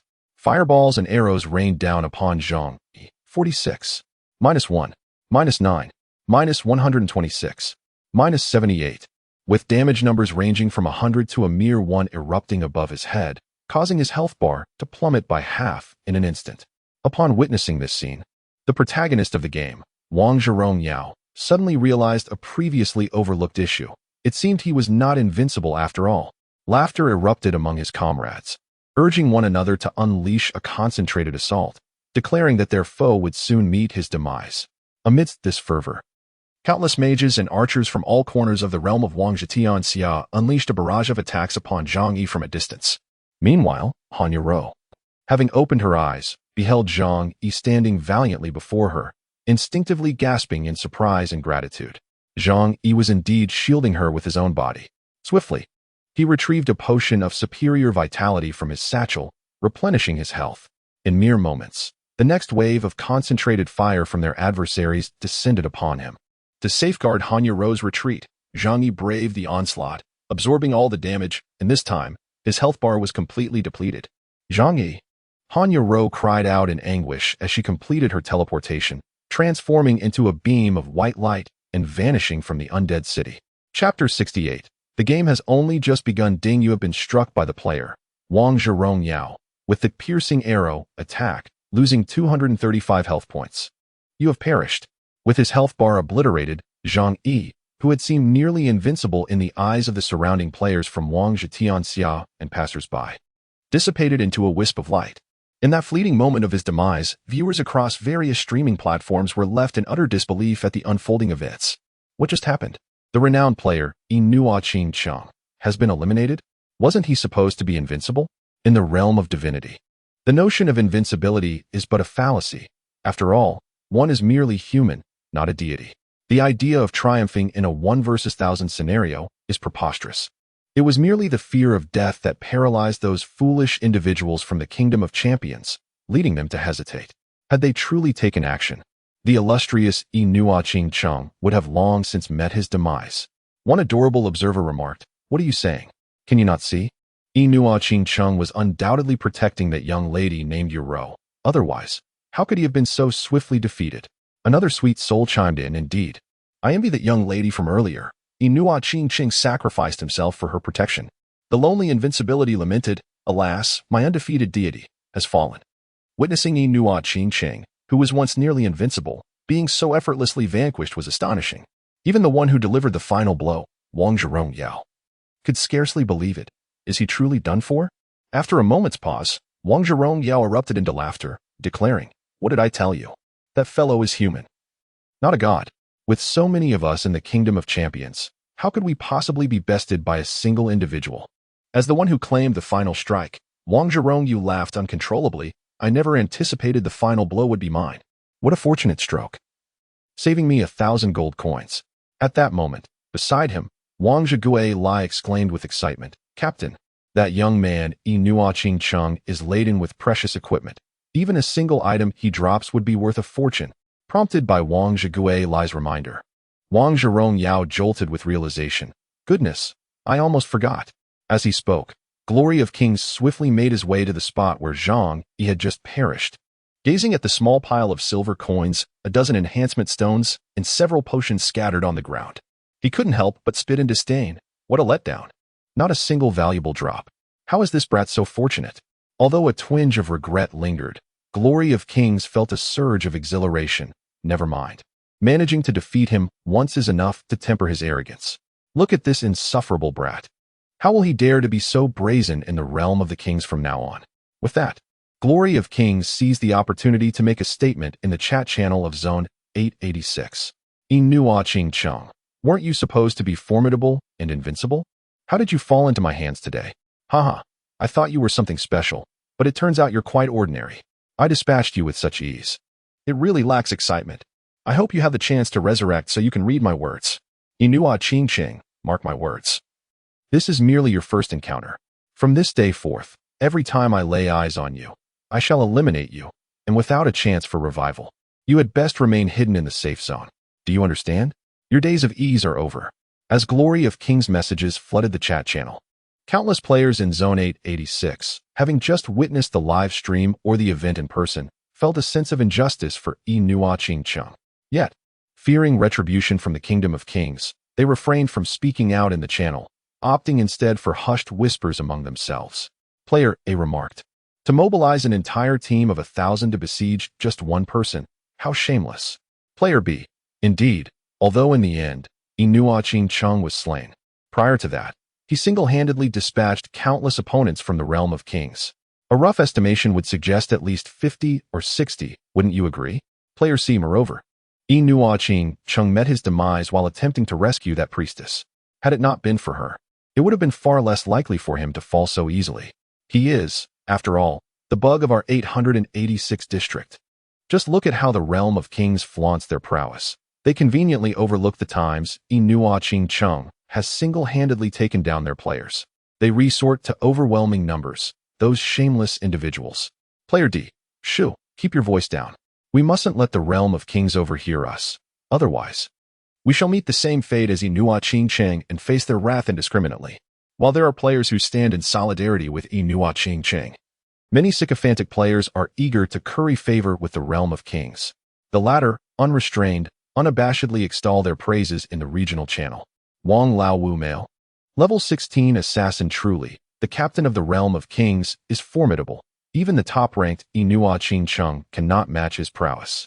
Surely, in the future, our 886 district will be under your dominion. Green Tea, female, level 15 Knight O, glorious gentleman. Does the realm of kings have openings? I wish to join your esteemed team, and I am single, you know.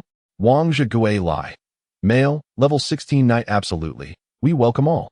Come one, come all, and join us in the realm of kings. Amidst the adulation echoing through the chat channel, the illustrious king of glory, amidst the ruins of the undead city, gleefully collected potions and enhancement stones dropped by Zhang Yi. You seek to challenge me? I have warned you before. Your demise will be most lamentable. Nuoqing Chung, I shall ensure your disappearance from this realm, compelling you to regret crossing paths with me.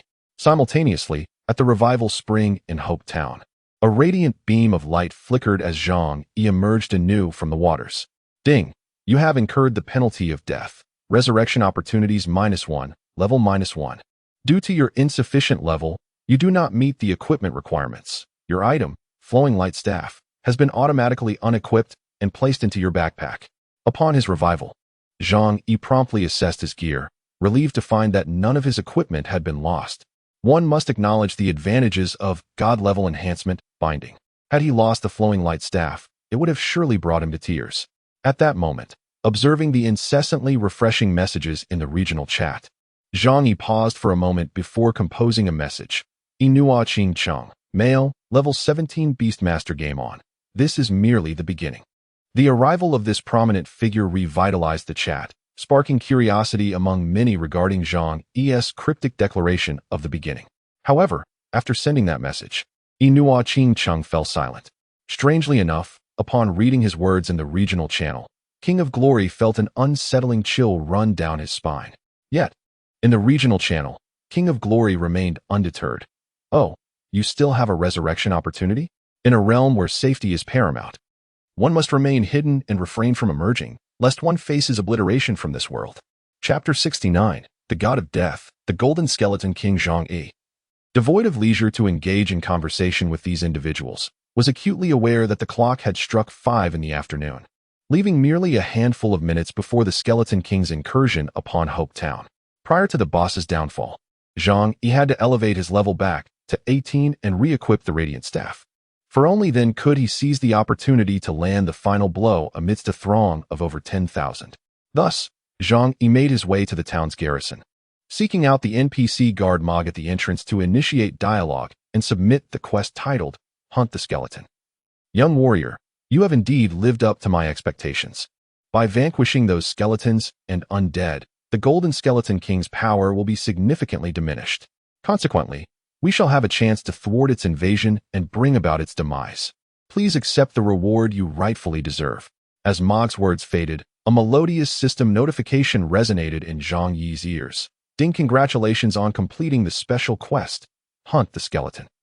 Based on your quest completion, you have received the following rewards. Experience points 52, 800, silver coins 80, level 2 enhancement stones 15, human reputation 84. As this quest is unique across the region, you have obtained a special skill book reward, Blink 1. Additionally, your intimacy with Guard has increased by 8. Though lacking in equipment rewards, he had acquired a far rarer skill book. Thus, Zhang Yi promptly opened his backpack and was pleasantly surprised to discover that the reward for the quest was the skill book, Blink, which astonishingly possessed a green quality. Blink, skill book quality, green description. Upon usage, one can acquire the mage skill Blink, designate any location within a 20-meter radius as the destination, enabling instantaneous movement. Furthermore, the user's next attack will inflict an additional 15 damage after using Blink, consuming 3 energy points, with a cooldown period of 15 seconds. Class restrictions: Mage. Beastmaster. For Beastmasters, using Blink will increase the damage of the next attack by 10. Skill slot consumption.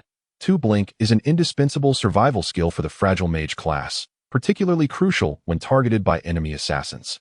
Unfortunately, at the current level of 17, Zhang Yi had only 5 skill slots available, with the Green Fireball and Chain Lightning already occupying 4 of them. He would have to wait until reaching level 18 to unlock the 6th skill slot and learn Blink.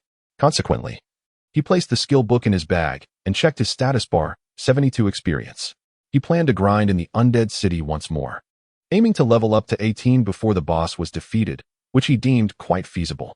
Before that, Zhang Yi visited the blacksmith shop, spending a total of 9 gold coins to repair the flame staff, which had been damaged by the undead mage.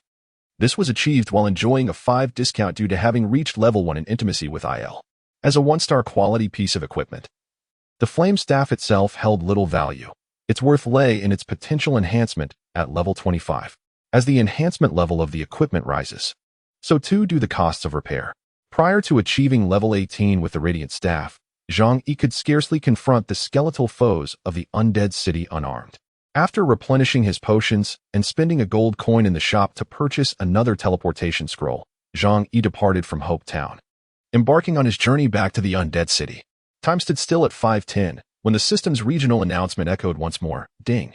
Attention all players in Safe Zone 886. The God of Death, the Golden Skeleton King, will commence his invasion of Hope Town in 2 minutes. He is expected to leave the Undead City and arrive at Hope Town by 5:30 at the latest. All players are urged to return to the Safe Zone immediately and prepare to defend Hope Town against the Golden Skeleton King. It was evident that countless players were hastily returning from the wilderness, yet Zhang Yi alone ventured in the opposite direction, leaving the safety of the zone. Shortly after departing, he felt the ground tremble beneath him, and from the direction of the Undead City, a roar akin to that of a colossal beast reverberated in the air. Simultaneously, a system notification chimed. Ding. The God of Death, the Golden Skeleton King, has been resurrected and is en route to Hope Town. All players are advised to prepare. Within the safe zone, a fervent excitement surged among the players. Meanwhile, those still in the Undead City, battling the skeletons, bore witness to the rise of the Golden Skeleton King, with several players even streaming the moment live. Zhang Yi also opened the live streaming interface, casually selecting a stream hosted by a player in the Undead City and clicking to enter. To his astonishment, the player's perspective appeared before him on a luminous screen. Within the screen, an enormous skeletal warrior, towering at least 20 to 30 meters in height, adorned with a regal crown and draped in a flowing cloak, emerged from the depths of the Undead City, radiating a shimmering golden light. Above this resplendent giant skeleton, a clear red ID label read, Level 20 Death God Golden Skeleton King, 1-star physical boss. Insignificant humans, bow beneath the might of my golden greatsword. With a thunderous roar, the Golden Skeleton King, having fully emerged from the earth, raised its colossal golden sword and brought it crashing down upon the ground. The screen shook violently, accompanied by a cacophony of screams, as countless bursts of white light erupted from the display. In the next instant, the screen went dark, followed by a system notification. The streamer has perished. The video has ended. Within the safety zone, a multitude of players watching the live stream were left in stunned silence. Player A exclaimed, "Goodness, that Skeleton King is massive, just like Godzilla." Player B added, "Did you see how many people it obliterated with that one strike? It's utterly terrifying. Who could withstand such a force?" Player C interjected, "Even if we can't withstand it, we must try. I've heard that if we fail to resist, everyone in the safety zone will perish. It's coming, oh dear. I'm so frightened." Player D, "Everyone, remain calm. We must unite our efforts. While the boss is yet to arrive, let us swiftly position ourselves. Knights and warriors, step forward to hold the line. Do not allow the boss to breach the safety zone. Mages and archers, provide your support from the rear." As all those within the 886 safety zone fervently deliberated on strategies to confront the boss, Zhang Yi, en route to the Undead City, chanced upon the Golden Skeleton King, approaching Hope Town from the direction of the Undead City. Boom, boom. With each stride of the Golden Skeleton King, the ground trembled as if an earthquake had struck. Brandishing a colossal golden sword, it unleashed a storm of sparks and lightning, effortlessly cleaving through any players who dared to impede its path, reducing them to mere beams of white light or crushing them beneath its feet. Zhang Yi halted, exclaiming in awe, while still as formidable as ever. Chapter 70. The Invasion of the Skeleton King. 1. Thus, Zhang Yi circumvented the Golden Skeleton King and made his way directly to the undead city. At this moment, the vast expanse of the undead city lay desolate. Aside from those who had perished and returned, all other players had retreated to the safety zone. The most perilous locations often provide the greatest sanctuary. Those from the Kingdom of Glory likely did not anticipate that Zhang Yi would return to the undead city to level up. Of course, even if they were aware, they would have no time to spare for Zhang Yi, as their sole focus would be on devising ways to secure the final blow against the boss. As Zhang Yi stepped into the City of the Dead, the regional announcement echoed, "Ding! The God of Death, the Golden Skeleton King, has commenced his invasion of the safe zone." Henceforth, the protective measures of Safe Zone number 886 are revoked. Players within this area are permitted to engage in player killing and may face death. Monsters may now enter. And until 10 o'clock tonight, all players within 1 kilometer of Hope Town will receive a special protection from the system. Dying within this protective range will not consume resurrection opportunities, nor will items be lost. Only a mere 10% of experience points at their current level will be forfeited. The red name system is suspended, and players will not incur any sin value during this time. Ding! Attention all players in Zone 886. The rules for this boss invasion battle are as follows. Should the Golden Skeleton King inflict damage exceeding 70% on the safe zone, all players within this area will face a death penalty. It is imperative that you protect your homeland and join forces to hunt down the Golden Skeleton King. Zhang Yi, unfazed, proceeded directly to the 3rd level of the City of the Dead, seizing the flame staff and engaging with the nearby skeletons and undead of levels 19 to 20. Meanwhile, at Hope Town, the Golden Skeleton King, dragging his colossal sword, arrived at the entrance of the safe zone, where countless players gathered, resolutely guarding against the boss's invasion. Brothers, attack! Do not allow the boss to breach the safe zone. Amidst the crowd, a rallying cry was heard, and thanks to the special protection mechanism of the system, the players, well prepared and undaunted, charged fearlessly towards the Skeleton King. Had this occurred earlier, upon realizing the grim reality of this death game world, the players would certainly refrain from squandering their precious opportunities for resurrection in a futile struggle against the boss. Yet now, within the confines of the designated time and area, the penalty for death is merely a loss of 10 of experience. Calculating rewards based on output provides ample motivation for the players to fight fervently. Whoosh! Crash! Countless arrows and magical orbs were unleashed by the throngs of spellcasters and archers from the rear, striking the colossal figure of the Skeleton King, which loomed like a mountain. A wave of damage erupted from the top of the Skeleton King's skull. 12. -19. -7. -1. -22. Each figure represented a negligible amount of damage, with some even falling into single digits, alongside mandatory damage that failed to breach defenses. This outcome was anticipated, as the Golden Skeleton King is the first 20-level, 1-star boss in the apocalyptic world. In addition to the ranged assault initiated by the spellcasters and archers, melee classes, warriors, knights, and assassins encircled the Skeleton King, wielding their weapons to jab and strike vigorously. The damage they inflicted on the boss mirrored that of the ranged attackers, amounting to only a few points here and there. This was despite the boss's attributes being reduced by 9.55, observably, when the Skeleton King first approached the vicinity of the safe zone. Aside from minor depletion during the journey, its health percentage hovered around 90. In the midst of the concerted assault by the numerous melee and ranged players in Zone 886, they managed to diminish the Skeleton King's health by a mere 0.1. According to the data revealed by players above level 17 utilizing the reconnaissance skill, the Skeleton King boasted a staggering total health of 1,250,000 points. The damage inflicted by the players, amounting to just a few dozen points per hit, was utterly insignificant in the face of such formidable resilience. At that moment, after enduring several waves of intense attacks, the Skeleton King commenced its retaliation. With a thunderous roar that resonated throughout the battlefield, the Skeleton King raised its golden greatsword and brought it crashing down upon the ground, striking dozens of players within the sword's radius. Accompanied by a cacophony of screams, those players struck by the greatsword experienced catastrophic damage. 1536. Minus 1,498. Minus 1,613. A flurry of white lights erupted as over 90% of the players affected were instantaneously annihilated, with an average damage of 1,500 points. Even the warriors present found themselves felled in a single blow. Thus, only the most resilient knights remained, comprising the mere 10% who survived. Without delay, the Skeleton King lifted its left foot, and the colossal skeletal paw descended, crushing another group of players into radiant oblivion. The crowd surged with agitation. The damage dealt by this boss was truly terrifying. A single hit was essentially fatal. Yet, what was there to fear? Death merely resulted in a loss of 10 of experience. Instead, players resolved to maximize their contributions before being vanquished, knowing that greater rewards awaited them once the boss was finally subdued.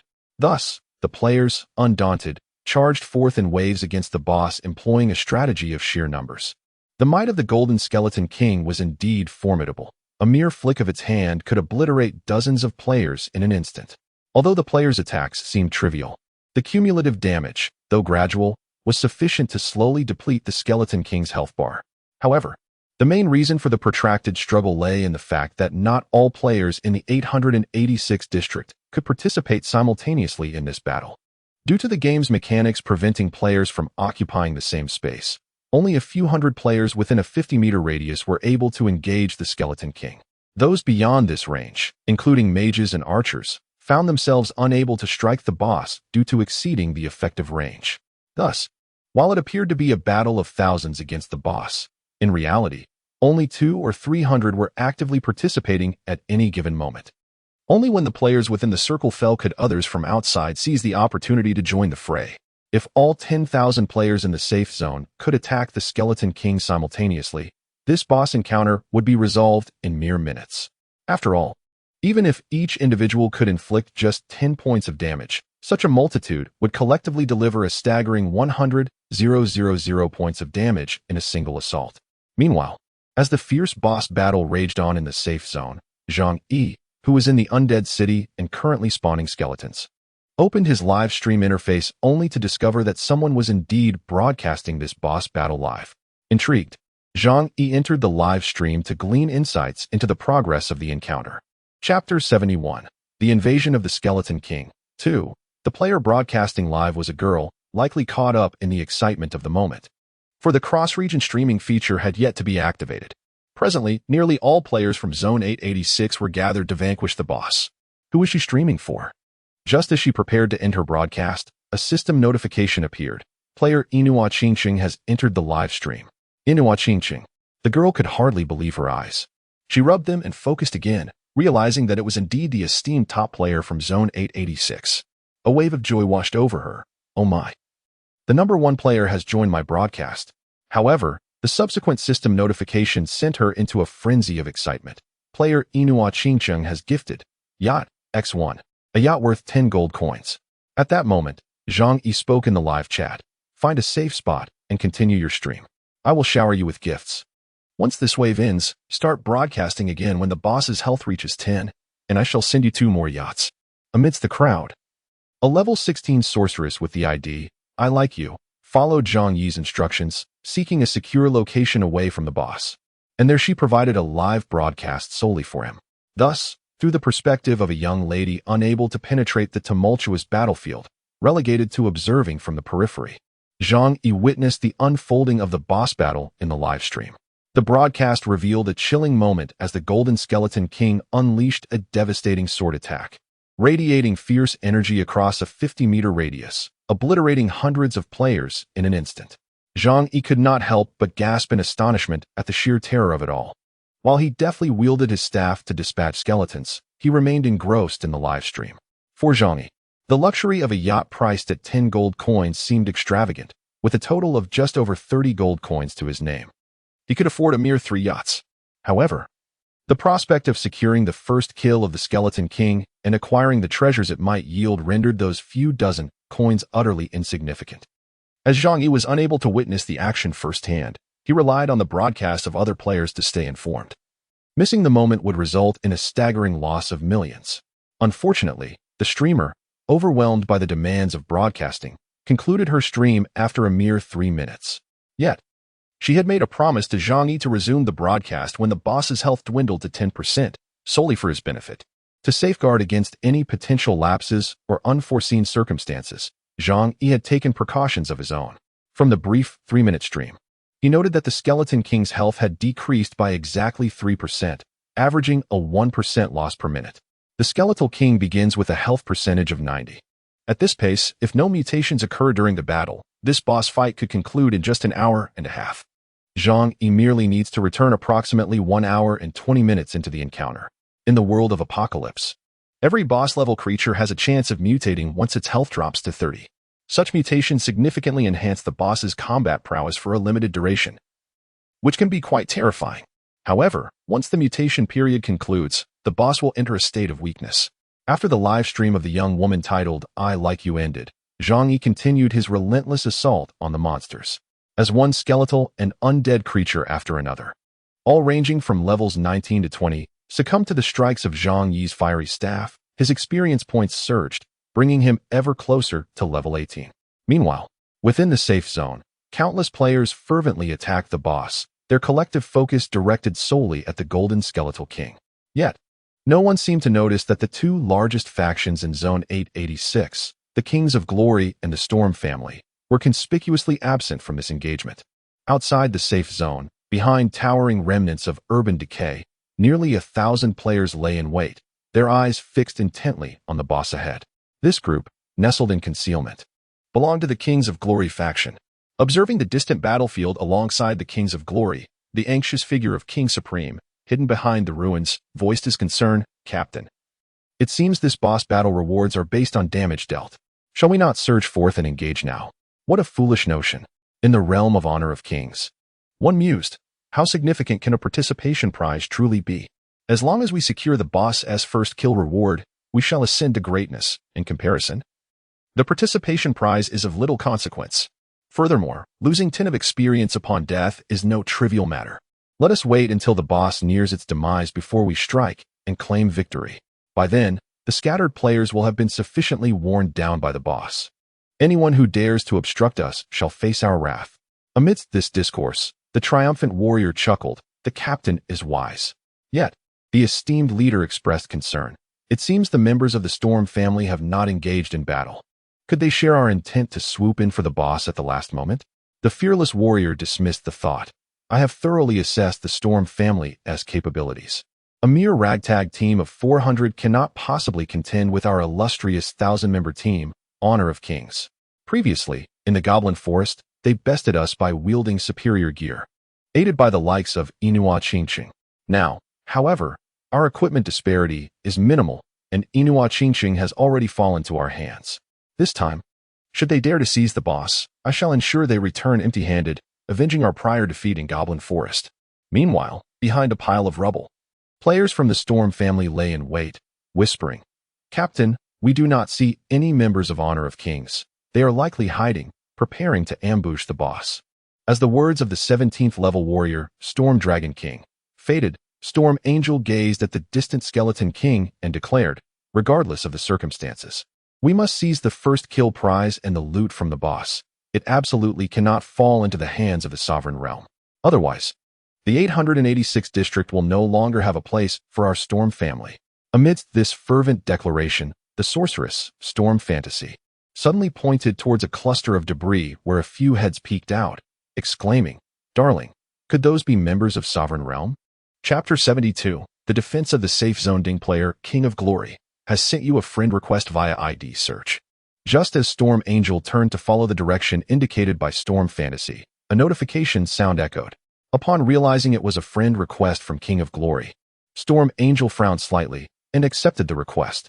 Immediately, King of Glory sent a message. "Storm, listen closely. If you dare to compete with us for the boss, I will ensure you live to regret it." Gazing into the distance, one could see, merely a couple of 100 meters away, the remnants of debris where King of Glory was gesturing a middle finger towards Storm Angel and the others. Storm Angel promptly replied, "Let's let our skills speak for themselves. Whoever claims it first keeps it. Spare me your empty threats." King of Glory responded, "Then let us have a battle, and see who possesses greater prowess. Storm Angel retorted, "Fine, if you have the guts, come at us." King of Glory shot back, "You come here if you dare, coward." Storm Angel, "Come here. You worthless trash." King of Glory, "Come here. Useless fool." In truth, amidst the imminent threat of the boss being vanquished at any moment, neither the Kingdom of Glory nor the Storm family dared to engage in combat, for such an act could inadvertently allow opportunistic players to claim the boss, resulting in significant losses. Thus, Storm Angel and King of Glory exchanged barbs in a private chat, hurling insults at each other's ancestors, yet refrained from physical confrontation, despite being merely hundreds of meters apart. At the entrance of the town, the boss battle raged fiercely. As the Skeleton King's health dwindled to 70, it unexpectedly began to stride toward the safe zone. Block its path. Do not allow it to breach the safe zone. With a cry from the crowd, countless players encircled the Skeleton King, many even climbing up its massive legs, swarming it like ants in an effort to impede its advance into the safe zone. However, the player's strength proved utterly feeble against the Skeleton King. Ignoring their attempts to hinder it, the Golden Skeleton King swung its enormous sword, shattering the towering walls surrounding the safe zone, and then stepped into the sanctuary. Boom. Having entered the safe zone, the Skeleton King lifted its foot and effortlessly toppled an 8-story building at the street's edge, simultaneously crushing dozens of players and NPCs beneath its heel. Crash, boom. The colossal sword swept across the landscape, severing several towering edifices in half, causing them to collapse in a cacophony of destruction. The Skeleton King commenced his assault on the safety zone. Simultaneously, the regional announcement resonated in the ears of all players in Zone 886. Ding. Please be advised. The Golden Skeleton King has breached the safety zone and inflicted damage. The current level of destruction is at 1. Ding. Please be advised. The Golden Skeleton King has breached the safety zone and inflicted damage. The current level of destruction is at 2. Ding. Ding. The level of destruction has reached 10. Players are urged to defend their homeland. Should the level of destruction reach 70, all players in Zone 886 will incur a death penalty. Damn. Behind the ruins outside the safety zone, the Storm Angel, upon hearing the system notifications, was taken aback. If this continues, the safety zone will be obliterated. We must return to defend. Thus, as players from the Storm family surged forth from behind the ruins. On the other side, the army of the Dominators unexpectedly emerged from another pile of debris. Dominator, what are you staring at? We have no time to waste on you now. Storm Dragon King, once we defeat the boss, I shall relish in annihilating your pathetic Dominators. Return of the Kings. The boss belongs to us. Dominators, do not indulge in fantasies. Ding. The level of destruction has reached 15. The system notifications echoed once more. In the realm of Kingdom of Glory and Storm family, two formidable factions, thousands of players hastily surged towards the safety zone. It became evident that the average prowess of the players from these two factions far surpassed that of the solitary players. As the warriors of Kingdom of Glory and Storm family joined the fray, the movements of the boss were significantly restricted and gradually. Under the relentless onslaught from both factions and numerous independent players, it retreated beyond the safety zone. The battle then continued steadily for an hour, during which the Skeleton King's health dwindled to 29. Having passed through its mutation phase, it did not trigger any transformation.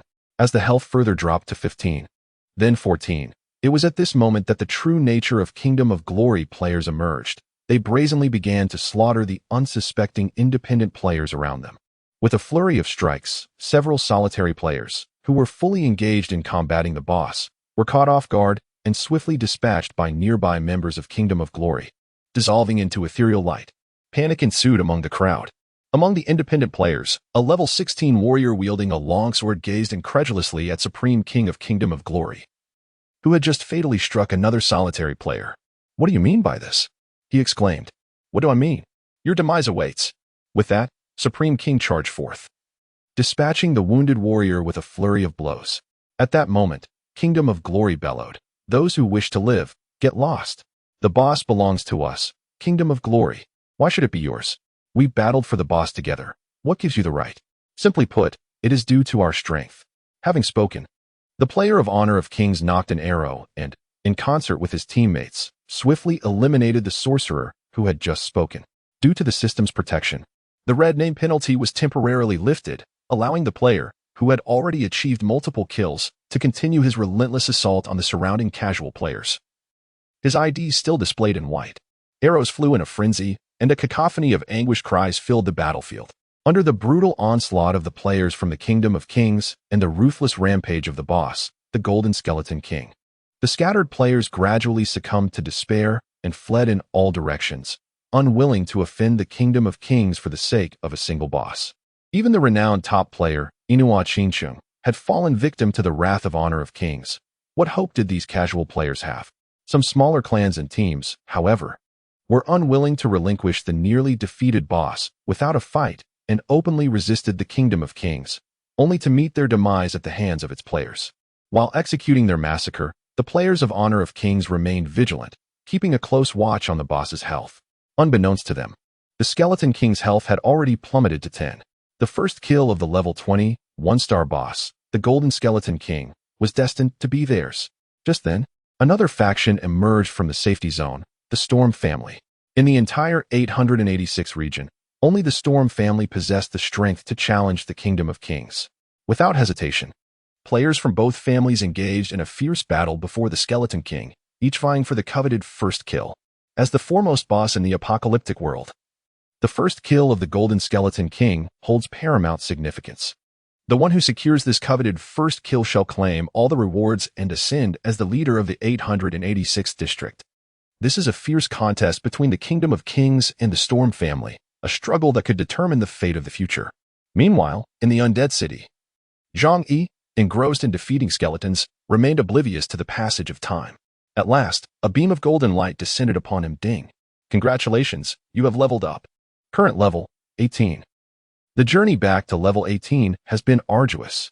Reflecting on the loss of a resurrection opportunity and a level drop due to the misfortune caused by King of Glory, a glimmer of vengeance flickered in Zhang Yi's eyes. King of Glory, your time is up. With that, he retrieved the gleaming staff from his bag, equipping it and instantly augmenting his attack power from 400 to 701 points. The invincible war god, Inua Qingcheng, who could take on 1,000 foes, had returned. Subsequently, utilizing the newly acquired skill slot from reaching level 18, Zhang Yi grasped the green blink from his bag and completed its learning. Ding.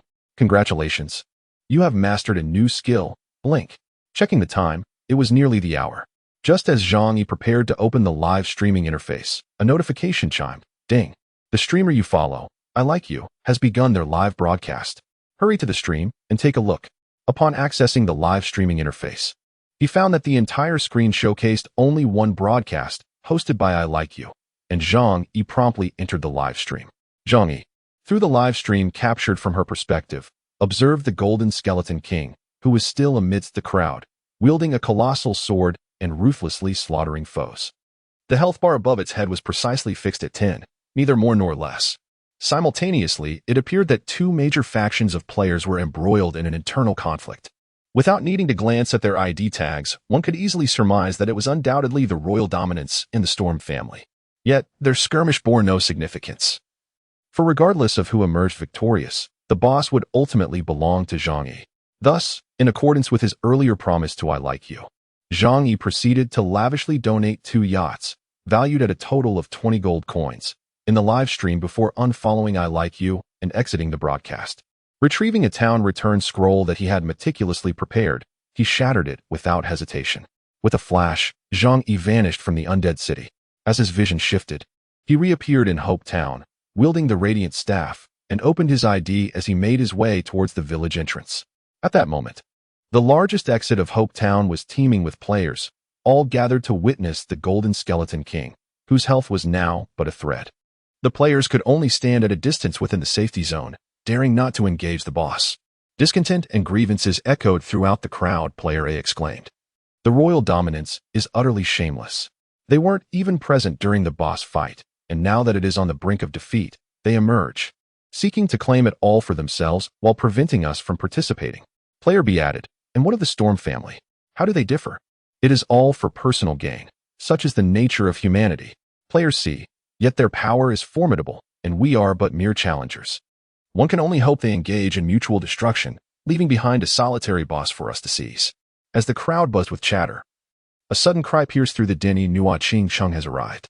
No sooner had the words left their lips than the players turned their heads, and indeed, they beheld a man adorned with the title of Level 18 Beastmaster, Inua Ching Chung, brandishing a shimmering silver staff and exuding an aura of menace as he strode forth from the town.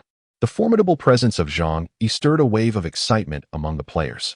The throng at the village entrance fixated their gazes upon him. A youthful assassin exclaimed, "Wow, is the esteemed one preparing to contest the boss with the two rival teams?" A middle-aged knight remarked, "Why do I get the impression he is targeting the warriors of the realm?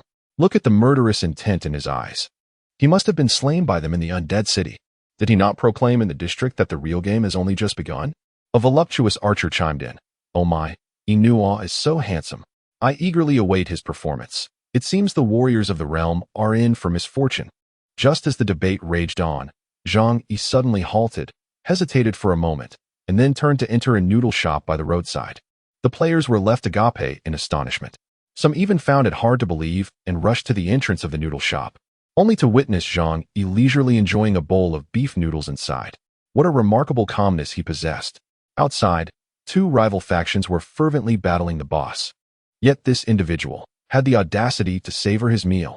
After swiftly finishing his beef noodles, Zhang Yi patted his belly and contentedly let out a satisfied burp, proclaiming, "I'm full. Time to get to work." With that, he exited the noodle shop and gazed towards the village entrance, just in time to see the boss's health bar dwindling to 5. Thus, under the bewildered gaze of numerous surrounding players, Zhang Yi once again grasped his shimmering staff and stepped outside.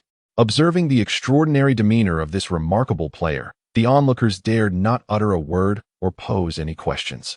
They merely parted silently, creating a path for him. At that moment, the battle outside had escalated to a fever pitch. It was no longer the case that players equipped with 2-star, level 25 top-tier weapons could effortlessly trample over those with 1-star inferior gear. Now, the Storm Angels had lost their significant advantage over the players of the Kingdom of Kings aside from their levels, and they could no longer turn the tide of battle in their favor against overwhelming odds. Consequently, the players from the Storm family were nearly annihilated, and the battlefield was gradually dominated by the Kingdom of Kings, as if the Golden Skeleton King was already theirs for the taking. Then, a Beastmaster clad in black, wielding a staff, emerged calmly from the safety zone. One promise, a city of beauty. Noticing Zhang Yi approaching, a player from the Kingdom of Kings urgently shouted, "Captain, One Promise is coming to seize the boss." Engaging the boss? The player from the Storm family, known as, disdainfully glanced at Zhang Yi and remarked, "That fellow has already been defeated by us once and is now rendered useless. I have discerned his weaknesses. A coordinated assault from a group of mages and archers will suffice to eliminate him in an instant." After a brief pause, continued, "Let us not concern ourselves with that worthless individual for the time being. A few warriors should hold him off to prevent any interference. The rest prepare to claim the boss. Remember, the final blow is reserved for me." With a command given, 2 warriors and a knight from the group charged toward Zhang Yi, swords and shields in hand. Chapter 74, Slaying the Skeleton King. One can only hope that the formidable player does not suffer the same fate as before, being swiftly eliminated by their concentrated fire. It is indeed possible, for after all, is merely human, not a deity. As Zhang Yi stepped out of the safe zone, the players who had previously parted for him converged again, their gazes fixated on him. Zhang Yi, however, remained composed, his attention directed towards the approaching trio from, awaiting their entry into the effective attack range of 50 meters. With a thunderous sound, Zhang Yi advanced towards the boss while brandishing his staff. A chain of lightning surged forth, striking the 3 adversaries as they drew near. Damage notifications flashed, -668, -701, -1,298 critical hit. The tremendous damage numbers erupted above the heads of the 3 and the 16th level warrior in the rear. Struck by a critical blow, was instantly annihilated, vanishing in a burst of white light. Immediately following, Zhang Yi unleashed a fireball spell coupled with a basic attack, swiftly eliminating the remaining 2 knights and warriors of the Kingdom of Glory. Despite having witnessed the breathtaking spectacle of Inua Ching Chung single-handedly confronting 1,000 foes in the City of the Undead during a live broadcast, the sheer ferocity of Zhang Yi's performance, killing 3 adversaries in less than 10 seconds, still left countless spectators in awe. Player A exclaimed, "Goodness! Inua Ching Cheng's damage output is absolutely explosive. He can eliminate warriors with area skills. Just how high must his attack power be? Player B remarked. Last time in the city of the undead, he was taken down while protecting that girl. Now, freed from any constraints, Inua Ching-chung can wreak havoc without hesitation. It appears we are in for an exhilarating show today. Amidst the fervent discussions, the Kingdom of Glory observed with astonishment as Zhang Yi effortlessly dispatched 3 of his subordinates attempting to impede him. However, noticing that the Skeleton King's health had dwindled to a mere 3, the Kingdom of Glory had no choice but to set Zhang Yi aside. Commanding the surrounding players, hold Inua Ching-chung back. Do not let him approach. Once I claim the boss, I shall deal with him. With that, dozens of players from the Kingdom of Glory charged towards Zhang Yi, swords drawn and ready for battle. Unfazed, Zhang Yi continued his advance towards the boss, his radiant staff shimmering with silvery light as he activated multiple attacks. Boom, boom, boom, boom. With each swing of the luminous staff, 2 magical orbs are simultaneously unleashed. Bolstered by an astonishing agility of 41, akin to that of an assassin, countless orbs rained down upon the players of the Kingdom of Glory, as if an entire cadre of sorcerers were assaulting them, rather than just Zhang Yi alone. He refrains from targeting any specific individual, allowing the erratically divided orbs to indiscriminately bombard the throng of players in the Kingdom of Glory. A multitude of damage notifications spring forth above their heads. 401, 432, 868 critical hit, 449, 394. Upon activating multiple strikes, each orb inflicts only 60 of its potential damage. However, under Zhang Yi's prodigious magical attack enhancement, even this diminished damage proves capable of delivering devastating blows to the players, who range from levels 16 to 17, before they could even draw near. Several players fell victim to the onslaught, their fragile forms succumbing to the barrage. As the remaining warriors and knights approached, they found themselves already grievously wounded. Thus, without hesitation, Zhang Yi harvested them one by one. Even in the event that a warrior managed to close the distance, a strike against Zhang Yi, who boasts a physical defense of 156, merely resulted in a trivial amount of damage, not even sufficient to breach the Undead Robe's Undead Shield. The consequence they faced was a single orb from Zhang Yi, delivering their demise. With the reinforced level 25, 3-star luminous staff in hand, Zhang Yi faced no opposition. At that moment, the boss's health dwindled to a mere 1. The Storm family lay vanquished, and Zhang Yi emerged as the singular contender in the realm of glory. Stop him, stop him. Everyone cease your attacks. I am about to vanquish the boss. Grant me the final blow. Under the fervent cries of King of Glory, the players from the realm of Kingdoms of Glory immediately halted their assaults on the Skeletal King, deliberately leaving him with but a sliver of health for King of Glory to claim. Observing that Zhang Yi was at least 60 to 70 meters away from the Golden Skeletal King, far beyond his effective attack range, he found himself unable to strike, especially with a throng of players from Kingdoms of Glory obstructing his path. The exuberant King of Glory laughed triumphantly, exclaiming, "You think you can compete with me for the boss? Do you even stand a chance? Once I secure the first kill of the Skeletal King and claim all the rewards and spoils, I shall torment you henceforth, treating you like a mere dog. Prepare to be trampled underfoot." With that, King of Glory eagerly knocked an arrow, aiming at the Skeletal King whose health was nearly depleted. "Farewell, my dear. The first kill of a level 20, 1-star boss shall belong to me." However, just as the blazing arrow was loosed from King of Glory's grasp, a searing fireball suddenly soared overhead, descending upon the Skeletal King and registering a crimson damage number of 861. The Skeletal King's remaining sliver of health was entirely wiped out, while King of Glory's fire arrow arrived a moment too late, deemed an invalid attack by the system. How could I possibly perish at the hands of you pitiful insects? This quaint town is destined to become the dominion of General Rocky. With a thunderous roar, the colossal form of the Skeleton King collapsed, crushing numerous players from the kingdoms of the world beneath its weight, even in death. Simultaneously, a multitude of golden rays cascaded from all directions, bestowing the experience of the 20-level, 1-star boss, the Golden Skeleton King, upon every player who had faced it during this epic encounter. Gaining a level was guaranteed, and some players, who contributed significantly to the damage, ascended by 2 levels. Above Zhang Yi's head, 3 golden rays fell in succession. Ding!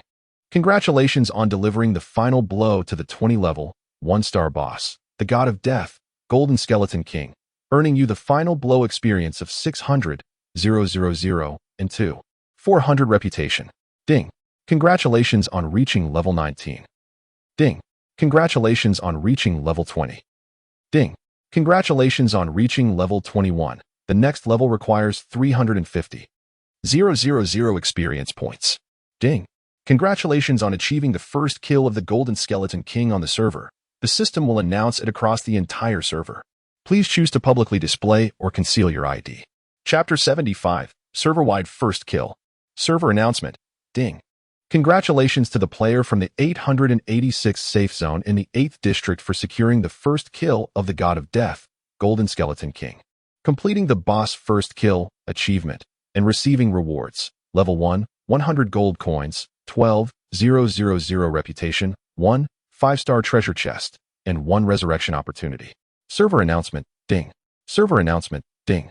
Server announcement. Ding. Congratulations to the 886th safe zone in the 8th district for becoming the first in the entire server to slay the boss, the Golden Skeleton King. All players in the 886th zone of the 8th district shall receive rewards.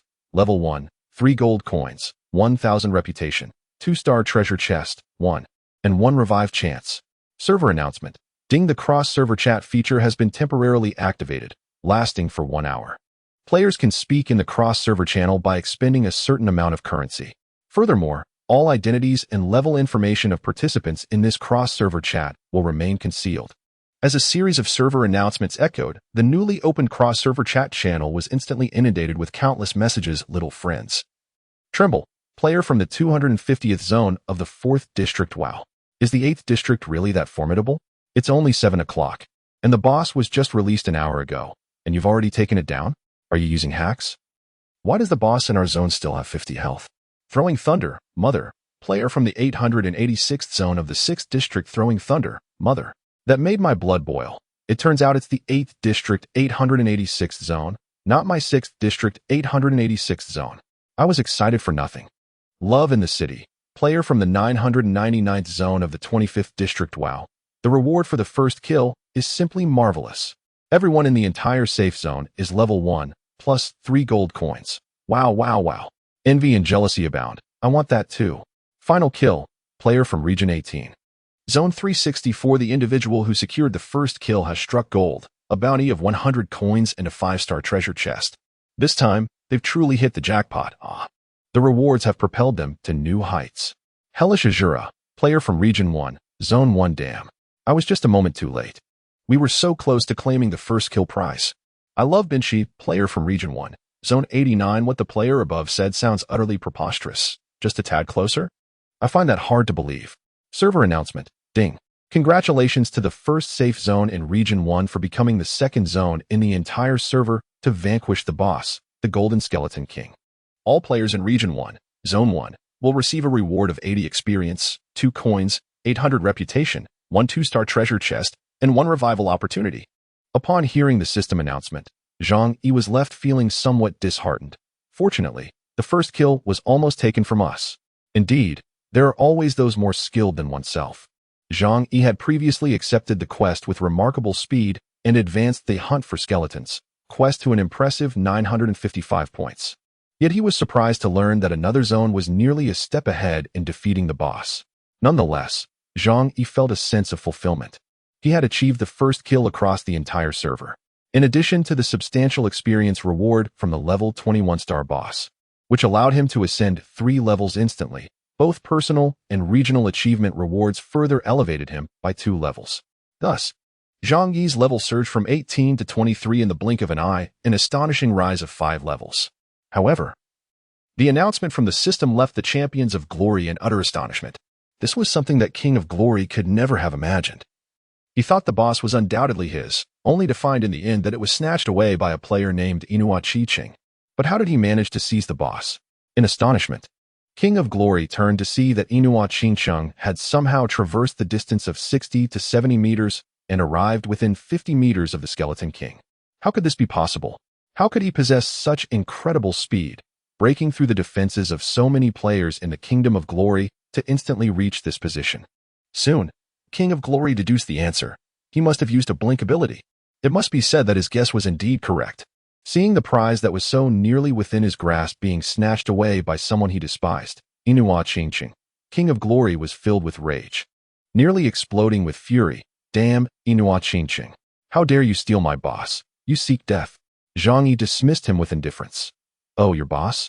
Enraged, King of Glory immediately commanded, "Everyone, attack." The final blow to the boss would be mine to grant, and all the spoils were rightfully mine. Do not let him approach the treasures. With that, as the players from the Kingdom of Glory surged toward Zhang Yi, King of Glory hurriedly rushed toward the corpse of the Golden Skeleton King. Surrounding the carcass were mountains of gold coins, equipment, enhancement stones, treasure chests, and skill books. Each item clearly a priceless treasure. This is the most precious treasure of the Skeleton King boss. In comparison, the first kill achievement reward is utterly insignificant. As long as these spoils are obtained, the Realm of Glory can take flight as usual. However, Zhang Yi would never allow anyone from the Kingdom of Glory to seize the boss's loot. The spoils of the Skeleton King rightfully belong to him, and without his consent, none shall touch them. With a flourish, the staff of shimmering light swung, and a fireball spell was unleashed, aimed directly at the figure of the Kingdom of Glory, who was swiftly approaching the remains of the Skeleton King within a 50-meter effective attack range. The fireball, propelled with precision from nearly 40 meters away, struck the Kingdom of Glory amidst the throng with unerring accuracy, dealing a devastating critical hit of -1926. Upon receiving the boss's rewards, despite having ascended to level 19, the Kingdom of Glory, as an archer, could not possibly exceed a total health of 1200, even with substantial points allocated to vitality. Thus, as his health bar was entirely depleted, he collapsed to the ground just a step away from the mountain of accumulated treasures, transforming into a beam of white light and vanishing. A swift annihilation. Upon his elevation from level 18 to 23, Zhang Yi immediately allocated all 25 points gained from this 5-level increase into intelligence, propelling his magical attack power to an impressive 736 points. Coupled with this silver bone ring, advanced severe injury, talent, which afforded a damage coefficient of 145 and further enhanced by a critical fireball spell. The damage dealt was beyond what the Kingdom of Glory could withstand. Chapter 76, Frenzied Slaughter. Ding. You have slain the player, King of Glory. The opponent is now gray named. Due to the system's protective phase, you have not accrued any evil points. As Zhang Yi unleashed a fireball, instantaneously vanquishing King of Glory, players from the Realm of Kings rushed to attack him under the commands of the two vice-captains, King S Return and King S Supreme. While their subordinates endeavored to restrain Zhang Yi, King S Return and King S Supreme dashed towards the boss. At this moment, however, Zhang Yi's focus was not on these players from the Realm of Kings. Vengeance could wait. His priority lay with the spoils of the Skeleton King. Boom. A bolt of lightning struck down, severely wounding 3 approaching players from the Realm of Kings. Zhang Yi then executed a basic attack that triggered multiple hits, obliterating them. Just then, the 15-second cooldown for his blink had concluded, and Zhang Yi promptly utilized it to vanish from his original position, causing the surrounding attackers to miss their strikes. In the next instant, he reappeared closer to the boss. With the 10 damage bonus from his green quality blink, he unleashed another fireball, dealing 1,098 points of damage to the level 19 assassin, King S Supreme, thus eliminating him in a flash of white light. Gasp. Witnessing King S Supreme being instantaneously dispatched by Zhang Yi, King S Return was taken aback and hastened towards the boss. As long as he could acquire the spoils of the Skeleton King, being eliminated was of no consequence. Yet, he was overestimating his own position. As Zhang Yi swiftly approached the corpse of the Skeleton King, he once again waved his light staff, launching a basic attack spell that struck the back of the returning king, inflicting over 700 points of damage, yet it did not vanquish him. In that very moment, a deafening roar erupted from the heavens. A ferocious dragon's cry that resonated through the air. Players from all directions instinctively lifted their gazes towards the sky. Zhang Yi felt a jolt of excitement. What luck! A fortuitous turn. With another thunderous roar, a colossal fire dragon tore through the fabric of space, descending with its gaping maw wide open, unleashing a torrent of searing dragon flames upon the ground. In an instant, the hellish inferno engulfed all players within a radius of 100 meters around Zhang Yi, scorching them with its fierce heat. Each individual bore the brunt of a staggering 1154 points of true damage within the area consumed by the dragon's flames. Over 40%, at least 100 players, including mages, archers, and priests, were obliterated into radiant white light. The remainder clung to life by a thread, unable to withstand the relentless burning damage of 271 points per second that could not be dispelled. In the blink of an eye, the remaining 60% of archers, warriors, and knights, including the returning king, who was but a step away from the spoils, were all incinerated by the dragon's fiery wrath. Ding, you have slain player, King's Canyon. Sin value 0. Ding, you have slain player, King's Champion. Sin value 0. Ding, you have slain player, King's Escape. Sin value 0. In the blink of an eye, within a radius of 100 meters around Zhang Yi, not a blade of grass dared to grow, yet the ID above his head remained a pristine white. Outside the devastating reach of the hellish dragon flames, the surrounding players, who had narrowly escaped, stood in stunned silence. The crowd erupted with astonishment. Player A exclaimed, "So the dragon flames I encountered earlier on the middle school map, while battling the octopus monsters, were actually triggered by Yi Nua Ching Chung." Player B chimed in, "This damage is astounding. The area of effect is simply capable of annihilating everything in sight. That magical scroll must cost at least several hundred gold coins.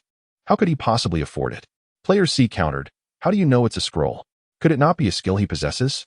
Player D declared, "I refuse to believe it. Such a powerful area attack skill could not possibly belong to a player. This has to be a high-level magical scroll." As the spectators buzzed with speculation, Zhang Yi seized the opportunity presented by the clearing of enemies in the vicinity. He swiftly made his way to the corpse of the skeleton king, reaching out to touch the mountain of countless spoils. A series of delightful system notifications echoed in his ears. "Ding, congratulations. You have obtained 15 gold coins. Ding, congratulations. You have acquired 3-star treasure chest, X1. Ding, congratulations. You have gained 21 gold coins. Ding, congratulations. You have obtained the skill book, Undead Storm, X1. Ding, congratulations. You have received the equipment, Golden Bow of the Fallen, X1. Ding." At least a dozen notifications echoed in his ears. It was only when Zhang Yi collected all his spoils that players from all directions, champions of the realm, began to converge upon him. Even the previously vanquished, King of Glory, hastened back from the safety of the Resurrection Fountain. As the system's protective phase was still in effect, dying within a kilometer of the safe zone would not consume a resurrection opportunity, and each death would result in a mere 10 loss of experience. Having returned from his demise, remained at level 19. Upon galloping back from the fountain, he was infuriated to find that Zhang Yi had seized every item from the corpse of the skeletal king. "Damn it, Promise City. I advise you to return everything the boss dropped. Otherwise, you shall surely perish." Unperturbed, Zhang Yi rose to his feet and faced the irate, casually retorting, "Is demanding I return them truly a display of prowess? If you possess the capability, then kill me and claim them for yourself." Zhang Yi's provocation ignited fury. "We are in the system's protection phase. The safe zone will not shield you. Today, I will reduce you to level 0. With his shimmering silver staff in hand, Zhang Yi declared, "Come and slay me. I grant you one last chance. If I do not bring you down to level 0 and strip you of every piece of equipment you possess, I shall forsake my name. Brothers, attack." At his command, countless players surged toward Zhang Yi with fervor. With a graceful lift of the luminous staff, a chain of lightning cleaved through the air, instantly annihilating the 3 foremost assassins. At that moment, a thunderous dragon roar reverberated through the air. The hellish dragon flame unleashed. A torrent of infernal fire surged forth, and within a 100-meter radius of Zhang Yi, hundreds of players from the Kingdom of Glory were obliterated in an instant. As the players from Kingdom of Glory surged forward in relentless waves, Zhang Yi continued to wield his staff, resembling a mobile artillery unit. Boom, boom, boom.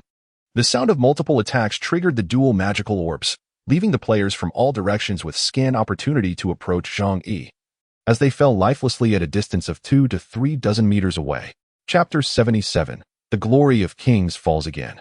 Due to the considerable distance, the mages and archers, positioned 40 to 50 meters away, found it exceedingly difficult to land their concentrated fire upon Zhang Yi.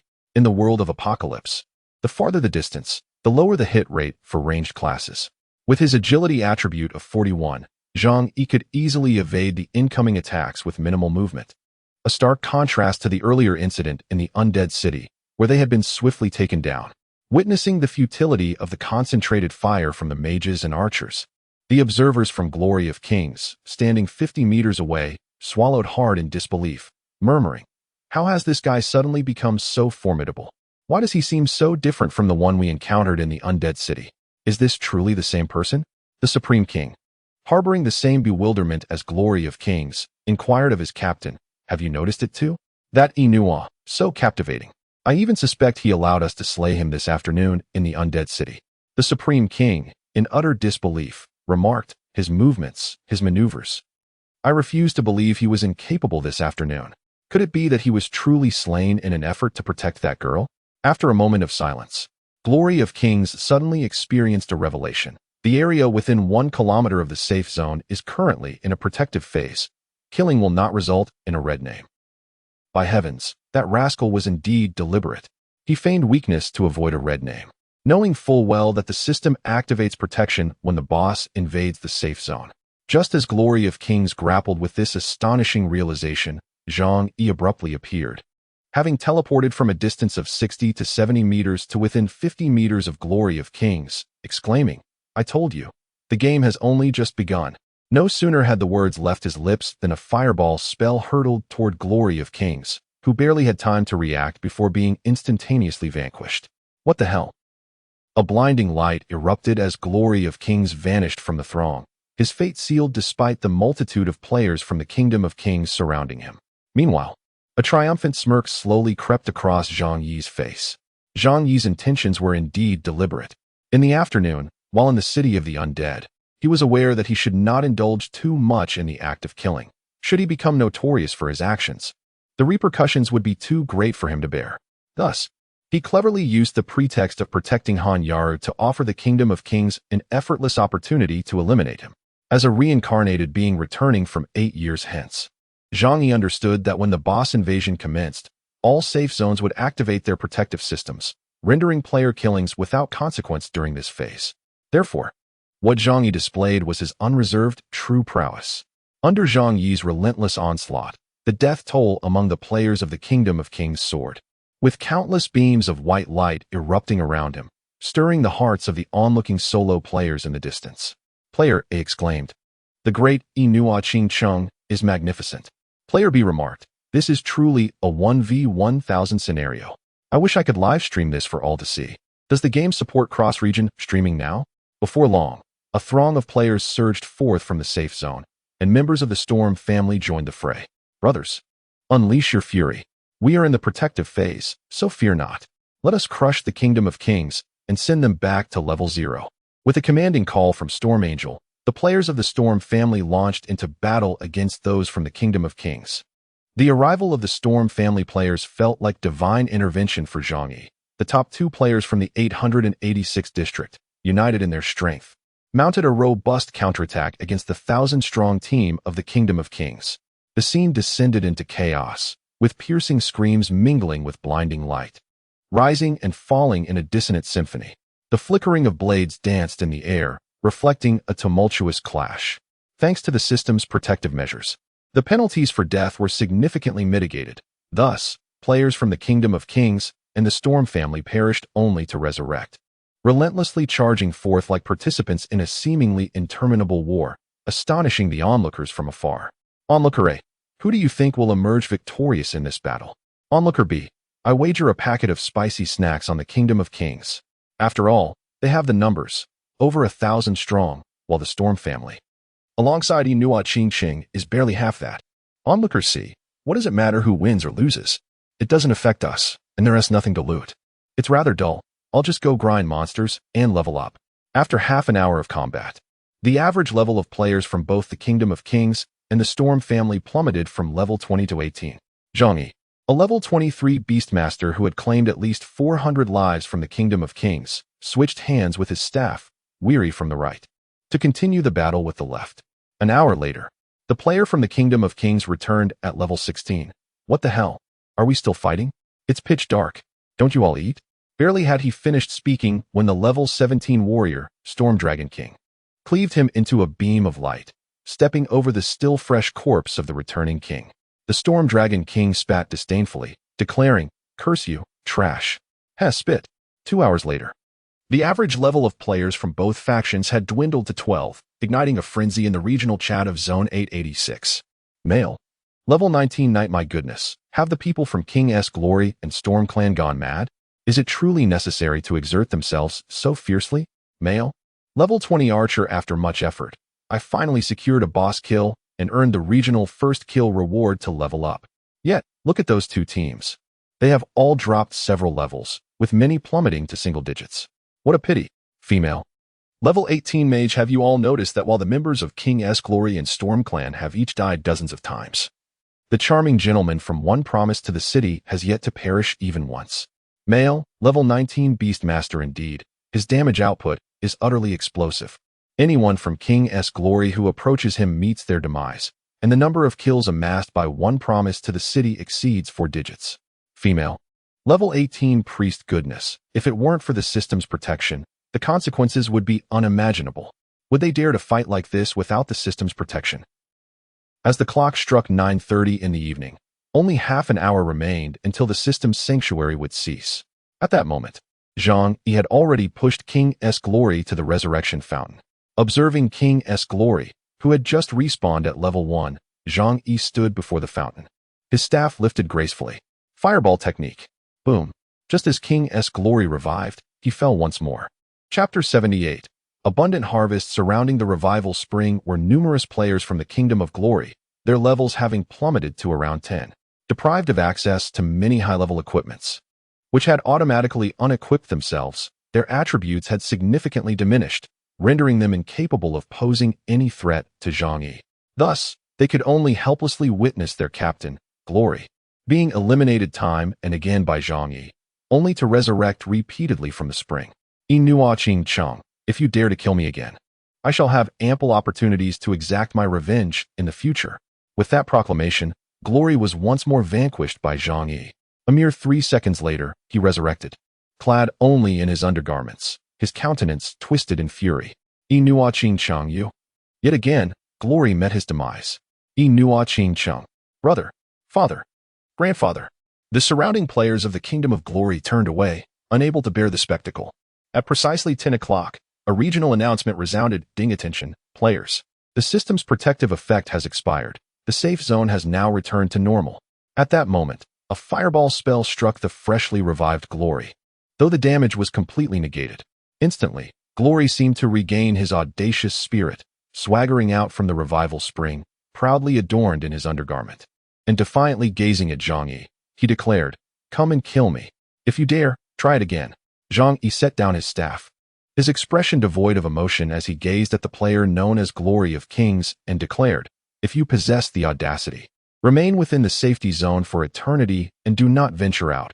Otherwise, every time I encounter you, I shall strike you down." After a brief pause, he continued, "You must be left with only the single resurrection opportunity granted by the system. Am I correct?"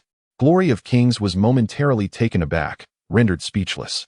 Meanwhile, Zhang Yi nonchalantly scanned the surrounding players of the King's realm, causing the group, each having fallen to Zhang Yi more than 10 times, to instinctively retreat in terror. Remember my words, the game has merely commenced. With that, Zhang Yi turned and departed, leaving the players of the King's realm in a state of trepidation. Glory of Kings, reduced to level 1 by Zhang Yi, glared with gritted teeth at the receding figure and vowed, "One day, I shall make you pay 100-fold. As long as I draw breath, our conflict is far from over." At that moment, the level 12 assassin, King of Supremacy, hastily interjected, "Captain, perhaps we should refrain from provoking this One Promise to the City. He is far too terrifying." "Curse you," Glory of Kings retorted. "He has brought me down to level 1. How could I possibly let this debt go unpaid?" He then kicked King of Supremacy and bellowed, "Give me your pants to wear. I recently purchased these trousers from the store, level 10, but they would be ill-fitting for you." On the other side, Zhang Yi, who had just concluded a fierce battle lasting over 3 hours, felt elated as he caressed his slightly hungry stomach and entered a quaint restaurant on the street. The bowl of beef noodles he had consumed prior to the skirmish was utterly insufficient, having long since been digested. Consequently, Zhang Yi ordered a lamb hot pot along with a bottle of wine. With his level 23 status, the total expenditure amounted to 8 gold coins. The achievement of the boss first kill rewarded him with 100 gold. Complemented by an additional 3 gold from the regional prize, and over 120 gold coins dropped by the Skeleton King. Thus, Zhang Yi's total assets had reached a remarkable 227 gold. Therefore, a dinner costing nearly 2 gold coins was trivial for the affluent Zhang Yi. Upon his arrival at the restaurant, his presence immediately sparked a fervent discussion among the other players dining nearby. Player A: "Look, isn't that Inua Qingcheng? He annihilated the entire realm of Wang Zhetianxia tonight, and it is said that he even reduced their captain, Wang Zhirong back to level 1. Player B: "Indeed, he is unstoppable. This is a true powerhouse, absolutely incredible. He is the pride of our 886th district." Player C: "However, it seems that both the Storm family and Wang Zhetianxia suffered considerable losses tonight. Even the Storm Angel has plummeted to level 15, and he was previously ranked second on the leaderboard. The average level of the two major factions has plummeted to the 13th and 12th tiers, which is quite alarming." Player D remarked, "Isn't this a good thing? It saves us from the tyranny of that arrogant kingdom of heroes who loved to bully others. Now, let us see how they will continue their intimidation." The discussions among the surrounding casual players did not disturb Zhang Yi as he savored his hot pot. While indulging in lamb hot pot, Zhang Yi seized the opportunity to assess his earnings for the night. Upon opening his inventory, he was greeted with an abundance of treasures dropped by the Skeleton King, as well as rewards bestowed by the system, each item holding immense value. Zhang Yi took a moment to tally his findings: 3 2-star treasure chests, 1 3-star treasure chest, and 1 5-star treasure chest. Additionally, he had acquired 3 skill books for pieces of equipment, and he could hardly be bothered to count the enhancement stones. Remarkably, he had obtained 5 first-tier energy crystals, and with the 3 he had collected earlier, Zhang Yi now possessed a total of 8 first-tier energy crystals, just too shy of fulfilling the task requirement. Setting the treasure chests aside for the moment, as his keys were all 2-star in quality, Zhang Yi had not anticipated acquiring a 3-star or even a 5-star treasure chest so swiftly. Upon examining the 4 pieces of equipment dropped by the Skeleton King, he was pleasantly surprised to discover that each one was of 3-star quality. The 22-level 3-star archer weapon, the Golden Bow of the Dead. The 20-level 3-star warrior's armor, the Skeleton King's battle armor. The 22-level 3-star mage's boots, the boots of the Grim Reaper. The 21-level 3-star assassin's ring, the Skeleton King's battle ring. Each piece of equipment was undoubtedly exceptional, and enhancing any one of them to level 25 could instantly transform an ordinary player into a top-tier deity. However, among the 4 pieces of equipment, Zhang Yi could only utilize 1, Death Goddess boots, quality, 3 stars level, 22 physical defense, 60 magic defense, 55 additional attributes, agility 12 additional attributes, agility 10 class, mage, beast tamer description. These boots, infused with the formidable consciousness of the Death God, Golden Skeleton King, bear the essence of death itself, granting the wearer the protection of the Reaper. Unidentified. With dual agility bonuses, they are truly a paragon of excellence. Given that speed has always been a mage's vulnerability, the 35 points of agility provided by the previous Radiant Staff significantly enhanced Zhang Yi's maneuverability. It can be said that his ability to navigate effortlessly among the myriad players in the Kingdom of Champions tonight was entirely due to that 35 points of agility. Moreover, these Death Goddess boots, with their dual agility bonuses, once identified and further enhanced, could yield nearly 100 points of agility in total. Chapter 79, Purple Skill Book, Undead Storm. Glancing at the 4-star, 1-star, carnivorous bug boots adorning his feet, Zhang Yi couldn't help but exclaim, "The arrival of these boots is indeed timely." However, in their unidentified state, they cannot be enhanced or utilized. Thus, Zhang Yi placed the Death Goddess boots, along with the other 3 pieces of equipment, into his backpack. As for the other 3 items, Zhang Yi certainly intended to auction them. At this stage, selling a 3-star piece of equipment for over 200 gold coins is hardly unreasonable, especially for weapons and rings, which are even more precious. Subsequently, Zhang Yi's attention shifted to the 3 skill books. To his astonishment, there were 2 blue skill books, alongside one that was purple. Zhang Yi's gaze was immediately drawn to the purple skill book, Undead Storm. Quality, purple. Description: upon chanting the incantation and completing a 1-second casting time, the user can summon a 20 by 20 rectangular magic array at any location within a 50-meter radius. Countless undead will emerge from the array, relentlessly assaulting all hostile targets within, dealing 30 magical damage every 0.5 seconds, while also imposing a 30 slowing effect for a duration of 3 seconds. Cost: 95, calculated based on your level 23. Cooldown time: 120 seconds. Classes: Mage, Beastmaster. Damage dealt by the Beastmaster is reduced to 25. Skill slot consumption: 4. What an extraordinary find. A purple area attack skill. Truly worthy of the boss, the Golden Skeleton King, whose first drop is indeed remarkable. Zhang Yi was filled with joy. In the Apocalypse world, area attack skills are inherently rare, and the purple quality, Undead Storm, is nothing short of a divine technique for the current circumstances. Although he was eager to learn this skill, the purple skill consumes a staggering 4 skill slots. Currently, Zhang Yi had only 1 slot remaining, and his existing spells, Fireball, Chain Lightning, and Blink, are all significantly impactful in the early game. It would be imprudent to replace them with the long cooldown of 2 minutes for Undead Storm. It would be wiser to wait until reaching level 30 and unlocking sufficient skill slots before proceeding.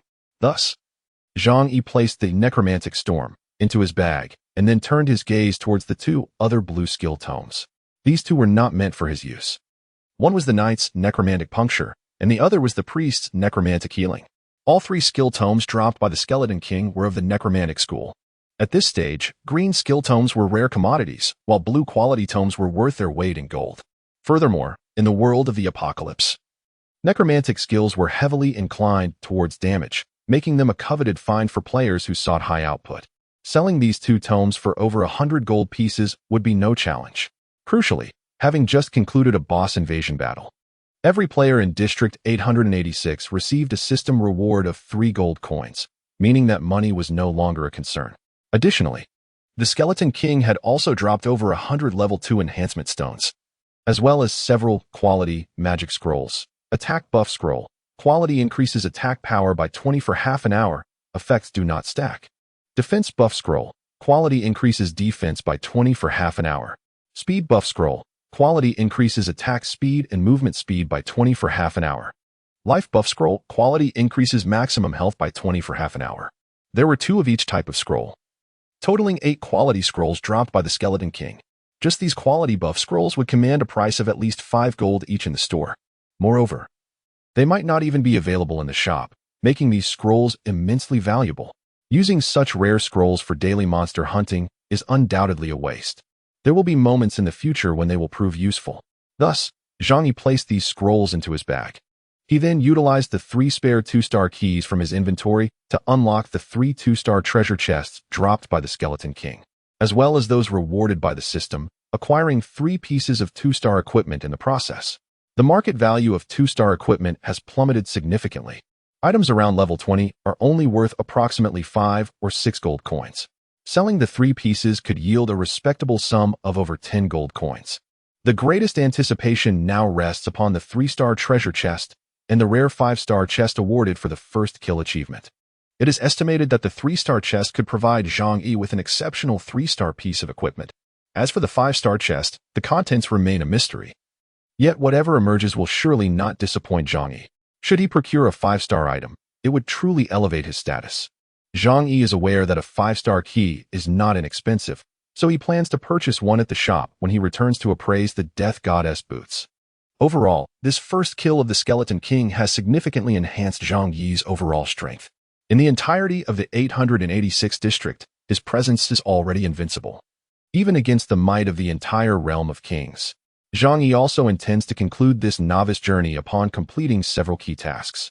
The Hidden Quest, acquire rare materials. The Hidden Dungeon, Dragon Emperor's Tomb, and the upcoming regional dungeon City of Energy are all objectives he aims to accomplish within a week. If circumstances permit, one might acquire a complete set of undead gear in the City of the Dead, thereby reaching level 30 and gaining the ability to venture into the main city. After tallying the spoils from the recent boss invasion, Zhang Yi proceeded to enjoy his meal. At that moment, at a nearby table brimming with young women, several of them cast admiring glances in his direction. How enviable was that sister who had been valiantly protected by Inua in the City of the Dead. Indeed, it seemed that Inua held great significance to her. Otherwise, he would not have risked his life for her protection. Observing the young and seemingly unmarried Inua, It was likely that he had a girlfriend rather than a wife. Oh, how wonderful it would be to have such a remarkable and impeccably clean boyfriend. Yet, if he indeed had a girlfriend, did that imply a glimmer of hope for themselves? However, considering how stunning his girlfriend was, what confidence could they possibly muster to compete? The young women propped their chins on their hands, collectively sighing, alas. Their conversation inadvertently stirred a memory within Zhang Yi, reminding him of Han Yaru. It appeared that since his return from the city of the dead that afternoon, he had neglected her. Opening his friend list, he noticed the soul friend, Yaru, had a red 1 in the corner of her avatar, indicating an unread message. Upon clicking the message, 4 words came into view. I want to see you. Chapter 80. First Love. Han Yaru. Upon checking the time, Zhang Yi realized that the message from Han Yaru was sent at 7 o'clock in the evening, right after the Skull King boss was defeated. At that moment, he had been busy eliminating players in the Kingdom of Glory, which explained why he had overlooked her message. Now, however, it was already past 10. Initially, he had no intention of responding, but after a moment's hesitation, Zhang Yi decided to reply. Where are you? Ding dong swiftly. Han Yaru responded, as if she had been vigilantly awaiting his message. I am at the Hope Inn, room 302. Zhang Yi was taken aback. Has she even secured a room? After finishing his meal, he stood up and left the dining hall, heading towards the Hope Inn in town. Upon knocking on the door, it opened shortly thereafter, and a graceful figure dashed out from within. Zhang Yi was enveloped in a warm embrace. A delicate fragrance reminiscent of youthful innocence filling the air, a scent that was all too familiar to him. Zhang Yi, please don't abandon me again. A jolt of emotion surged through Zhang Yi, yet he coldly pushed Han Yaru away. Don't do this.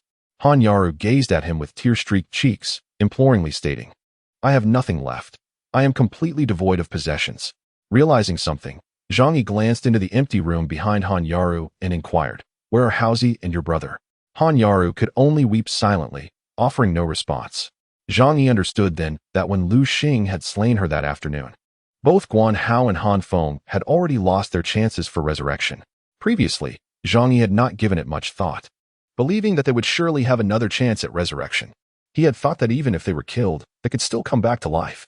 Zhang Yi never anticipated that Guan Hao, Han Feng, and the others had charged into the encirclement of the Kingdom of Heaven to aid him without any opportunity for revival.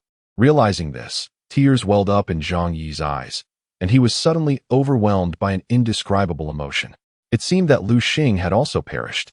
The once inseparable trio of the Peach Garden now had only Zhang Yi left. He felt a pang of regret, for it was he who had caused the demise of Guan Hao and Han Feng. However, in truth, even without Zhang Yi, the course of history would have unfolded similarly. For the root of the matter lay in Lu Xing's betrayal. Had today's events in the city of the dead not occurred, Lu Xing would eventually have betrayed Guan Hao and Han Feng for the sake of others, leading to their deaths. Zhang Yi had unwittingly accelerated the progression of history in this life, hastening the arrival of this tragic outcome. Han Yaru, weeping, said Zhang Yi, You are all I have left. In her helplessness, she drew closer to Zhang Yi, enveloping him in her embrace once more. This time, Zhang Yi did not push her away. After Han Yaru had cried enough, she released him. Why didn't you want me 3 years ago? Her clear, tear-filled eyes gazed at Zhang Yi as she spoke. Zhang Yi fell silent for a moment, yet before he could respond, Han Yaru continued, It was my father, wasn't it? Zhang Yi was taken aback. Yaru, I knew it. Han Yaru exclaimed.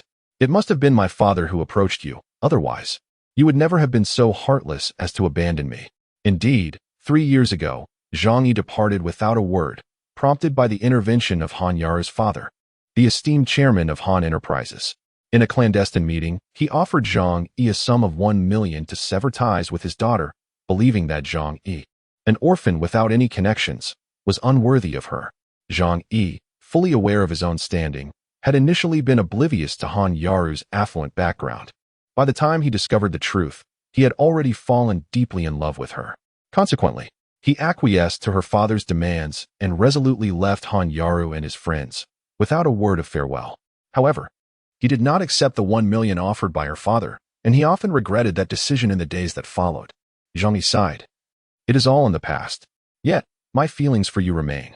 Han Yaru replied, You are the only person I have ever loved, Zhang Yi. I cannot forget you. You still care for me, don't you? As she spoke, Han Yaru lifted her head from Zhang Yi's embrace and gazed into his eyes. tears streaming down her face once more. Zhang Yi, please don't leave me again. Zhang Yi's heart stirred. After all, Hanyaru was his first love. Nevertheless, he restrained himself, saying, "You are weary. Let me assist you back to rest." With that, he gently supported the delicate Hanyaru, as if she might be swept away by a mere breeze, guiding her to the bedside. Just as he was about to turn away, Hanyaru unexpectedly grasped his arm. In the midst of their intimate moment, Hanyaru's soft lips suddenly drew near, her hands encircling Zhang Yi, and with a graceful turn, she pushed him onto the bed. In a fleeting moment of uncontrollable desire, Zhang Yi found himself irresistibly brushing his fingers through Hanyaru's silky hair. With a swift motion, he rolled over, pinning her delicate form beneath him. As the morning sunlight streamed through the window, illuminating the room, Zhang Yi awoke from his slumber. Upon opening his eyes, he realized he was alone on the bed. The arm resting on the adjacent pillow had grown numb, and his embrace was filled with the lingering fragrance of a young girl. Hanyaru was nowhere to be found. Startled, Zhang Yi swiftly sat up, a sudden awareness washing over him. He threw back the covers, and his gaze fell upon a vivid crimson stain on the pristine white sheets. To his astonishment, Hanyaru had remained untouched. This revelation indicated that since their separation 3 years ago, she had indeed not taken another suitor. Despite her enviable qualities, countless admirers must have pursued her, yet she had turned them all away. As previously mentioned by Guan Hao and Lu Xing, Hanyaru's heart and soul had always belonged to but one person, Zhang Yi. No one else could ever take that place in her heart. Zhang Yi swallowed hard, gazing at the empty space beside him, feeling an overwhelming sense of emptiness. He hurriedly opened his friend list, poised to message Hanyaru and inquire about her whereabouts. Just as she sent him a message, "I apologize, Zhang Yi. I promised not to disturb you again, yet I found myself unable to resist yesterday. Thank you for spending one last night with me. I am utterly content now. I vow never to intrude upon you again, nor to burden you. Farewell. Never to meet again." Zhang Yi swiftly composed a message, intending to inquire, "Where have you gone?" However, he was met with a system notification. "Ding, the recipient is not your friend. Private messages cannot be sent." Hanyaru had removed Zhang Yi from her friends list. Chapter 81. The Orange Skill Book. Consequently, Zhang Yi also deleted Hanyaru and searched for her ID to re-add her as a friend, only to be met with, "Ding, the recipient has declined your friend request. Ding, the recipient has declined your friend request. Ding." After several consecutive rejections in his attempts to add her as a friend, Zhang Yi resorted to sending a message in the regional chat channel, "Hanyaru, you have 1 minute to return to me." Zhang Yi was uncertain of his current feelings. After having taken Hanyaru's first time just last night, he could not simply abandon her without a sense of responsibility. Yet, his message in the regional chat did not draw Hanyaru out, but rather incited a flurry of excitement among the onlookers in District 886, Shaowenwen, female. Level 19 priest who is Hanyaru? She was specifically mentioned by the esteemed Inua Ching-chong. She must return to his side. Wow, how envious. Poor thing. Sweet fragrance. Female, level 18 mage. It must be that priestess who risked her life to protect me in the city of the undead yesterday. I saw her ID, it's Yaru. Gentle. Female, level 20 assassin. I'm so envious. That lady is so fortunate to become the girlfriend of our district's top player. Inua Ching-ching. A bit conflicted. Sister's sophisticated moves. Female, level 19 warrior. Well, she must have her own merits to catch Inua Ching-ching's eye. Did you all see how beautiful the Lady Yaru is? She is truly stunning. No exaggeration. Her beauty eclipses everyone present. In the regional chat, there was still no response from Hanyaru. Zhang Yi searched the safe zone of Hope Town once more, but found no trace of her. It seemed she had left the safe area. Zhang Yi understood that if Hanyaru wished to evade him, no matter how far he searched, he would never find her. Unless, of course, she desired to meet him, in which case she would reveal herself, as she always did whenever they had a quarrel. Nevertheless, Zhang Yi did not relent in his pursuit of Hanyaru. He continued to post messages in the chat every 10 minutes, offering a reward of 100 gold coins to anyone who could locate Hanyaru and inform him. Meanwhile, he also commenced his tasks for the day. In this world of survival of the fittest, where the weak are devoured by the strong, Zhang Yi cannot solely focus on locating Hanyaru, as it would hinder his ability to enhance his own strength. If he were to neglect his growth, the advantages he has painstakingly gained would soon be eclipsed by other players. It is imperative for Zhang Yi to continue expanding his advantages, as he will soon face another fierce competition for dominance, a cross-regional war, which in his previous life was referred to by players from various safe zones as the energy conflict. Zhang Yi made a visit to the appraisal center. The cost for appraising a 3-star equipment was not trifling. He spent 5 gold coins to commission the proprietor of the appraisal center to authenticate the Death God's boots. Suddenly, a brilliance of golden light erupted, and to his astonishment, the appraisal was successful on the first attempt without triggering a high-level appraisal. Zhang Yi felt a twinge of disappointment as he retrieved the authenticated Death God's boots. Following the appraisal, the base defense of the boots increased from 60 points to 70 points. Next, Zhang Yi took out the remaining 25 level 3 enhancement stones from his bag, which were left over after enhancing the radiant staff, and proceeded with the enhancement. Ding, ding, ding, the enhancement was successful. Congratulations.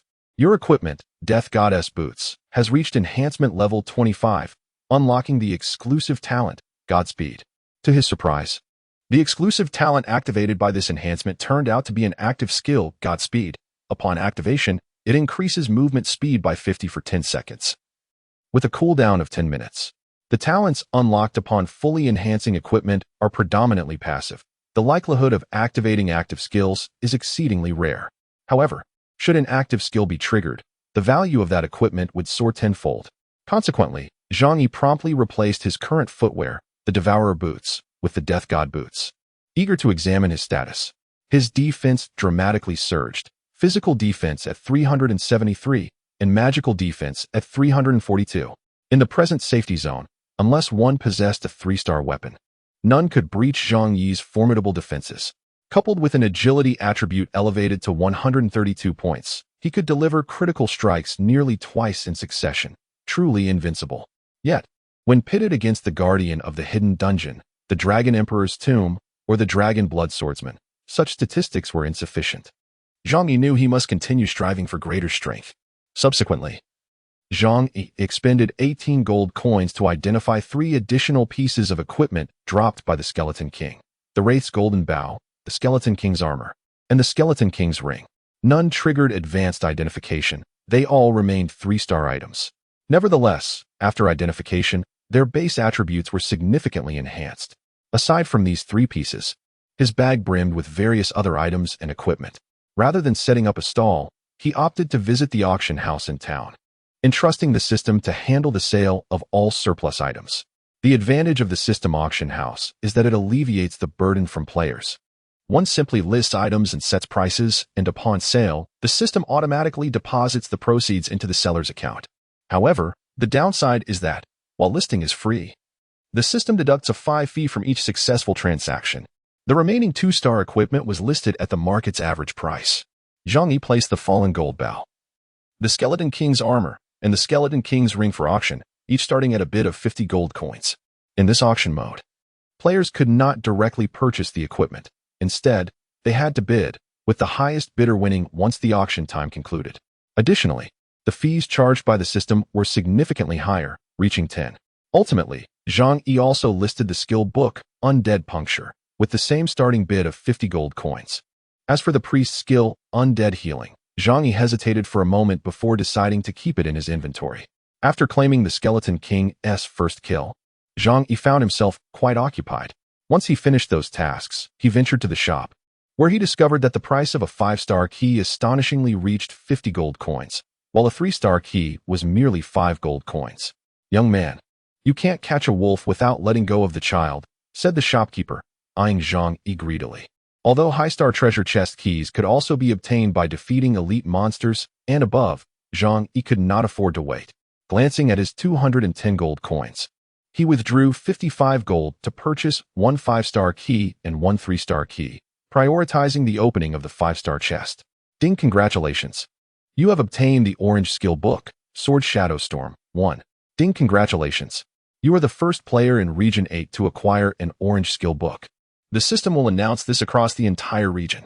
Please choose to publicize or conceal your ID. Chapter 82, Sword Shadow Storm. This pertains to the public announcement in the community and the concealment on a larger regional or server-wide scale. Thus, the announcement from the 8th District resonates. Ding. Congratulations to player for acquiring the orange skill book, Sword Shadow Storm. You have completed the achievement, Supreme Skill, and received a reward of 1200 human reputation and 10 gold coins. Upon opening the backpack, he indeed discovers an orange skill book. Quietly nestled within, the Sword Shadow Storm, Quality, orange. Description: after a brief accumulation of power within the blade, the user unleashes a sword array within a 35-meter radius, simultaneously generating 100 sword shadows that sweep across the array, inflicting 20 physical damage every 0.33 seconds to enemies within the area for a duration of 3 seconds. Furthermore, once the sword array is fully formed, all hostile targets within it cannot escape until the sword shadow storm ceases. During this time, the user is rendered unable to perform other actions, entering a state of invulnerability with 80 damage reduction. Consumption, 122. Cooldown, 110 seconds. Class, Warrior. Skill slot requirement, 5. Zhang Yi's current emotional state transcends mere excitement. It is worth noting that in his previous life, he obtained his first orange skill only 3 months after the launch of the game, whereas now, it is merely the 4th day since its inception. Following the triggering of the system-wide announcement, the regional chat interface erupted with fervor. Carefree Wanderer, District 452, male, level 20 Archer. Heavens. I don't even possess a green skill. And yet someone has already attained an orange skill book. Who is this remarkable individual? Apocalypse, Zone 498, male, level 19 Assassin. It is likely that the individual who secured the first kill of the Skeleton King boss in Zone 886 received a 5-star treasure chest as a reward from the system. This orange skill book was probably obtained from that 5-star chest. Supreme Dominance, Zone 885, male, level 22 Archer. Brothers who possess this orange skill book, please send me a private message. The price is not an issue, starting at 1,000 gold coins. Supreme Dominance. Brothers who possess this orange skill book, please send me a private message. The price is not an issue, starting at 1,000 gold coins. Supreme Dominance. As the player from Zone 885, known as Supreme Dominance, began to flood the chat, players from other zones were left astonished. Sweet Girl, Zone 800, female, level 20 Priest. Wow. This uncle from Zone 885 is incredibly wealthy, offering 1,000 gold coins. If the skill book were in my possession, I would certainly sell it to you. Large Meat Cleaver, Zone 12, male, level 29. It appears to be yet another top-tier team leader. How admirable. If an ordinary player were to acquire this orange skill, they might indeed succumb to temptation and sell it to Supreme Dominance for 1,000 gold coins. After all, at this stage, 1,000 gold coins could purchase an entire set of top-tier equipment along with several blue and purple skills. However, Zhang Yi would not sell it, even if offered 10,000 gold coins. Although the Shadow Blade Storm is a warrior skill and Zhang Yi, as a Beastmaster, cannot utilize it, this does not imply that the book holds no value for him. In my recollection, the extraordinary beast awarded for conquering the Dragon Emperor's tomb appears to be of the warrior type. Hence, Zhang Yi intends to reserve this exceptional area of effect skill book for the magnificent beast he is about to tame. Furthermore, the ID Pride of the Dominant strikes a chord of familiarity within Zhang Yi. If memory serves, it belongs to the captain of the strongest team in Zone 885, who was also the conqueror of the hidden dungeon, the Dragon Emperor's tomb, in both the 885 and 886 zones during his previous life. This individual is poised to become Zhang Yi's greatest adversary in the forthcoming energy struggle in Zone 886. With this in mind, Zhang Yi is even less inclined to sell the skill book to his foe. It is evident that while both Shadow Storm and Undead Storm belong to a similar category of skills, the disparity in their quality results in a significant gap between the two, as can be observed in numerous nuances. For instance, Undead Storm merely slows down enemies, whereas Shadow Storm forcibly ensnares them, inflicting considerably higher damage. The 5-star treasure chest truly proves its worth.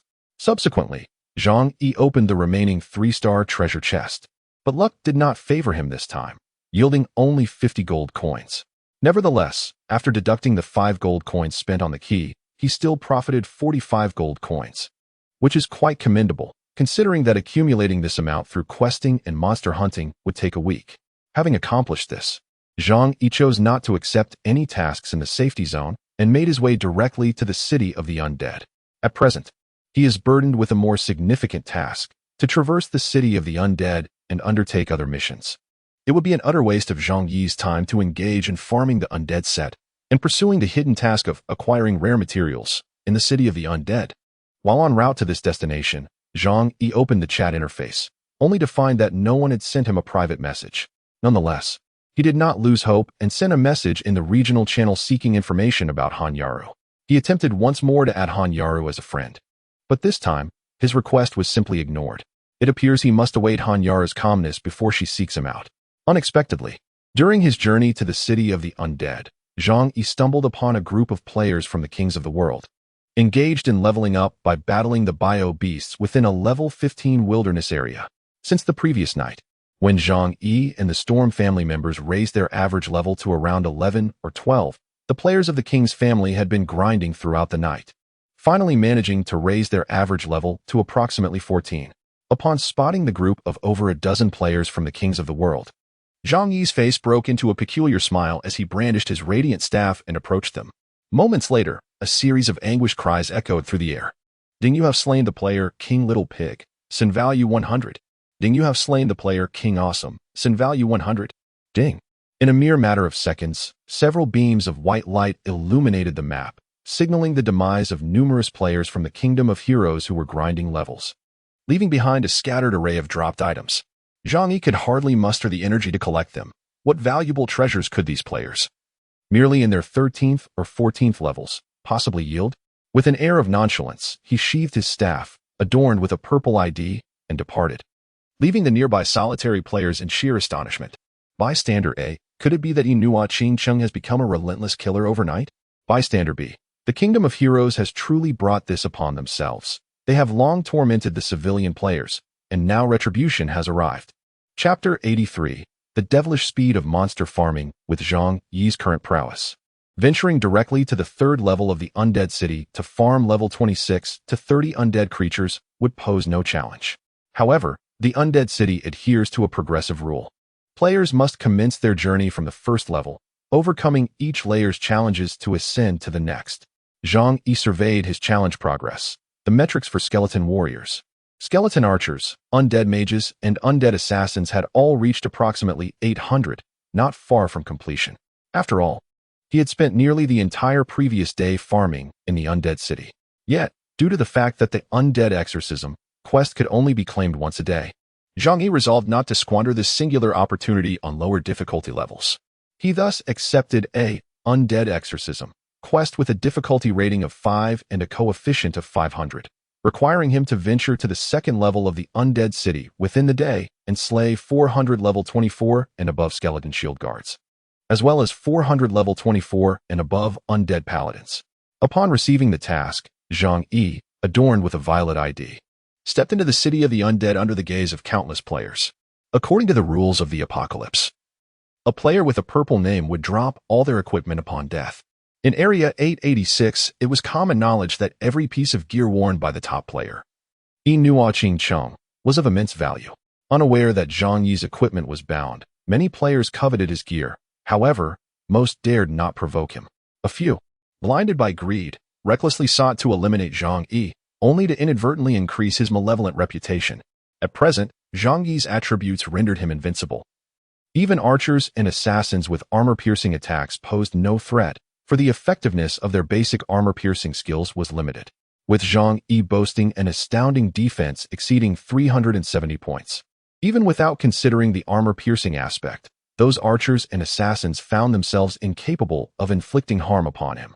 As he fortuitously entered the first layer of the City of the Undead, he encountered a group of players from the Kingdom of Champions, around levels 14 to 15, who were teaming up to defeat skeletons and undead in the first-tier area. Without hesitation, Zhang Yi unceremoniously assisted them by sending them back to Hope Town free of charge.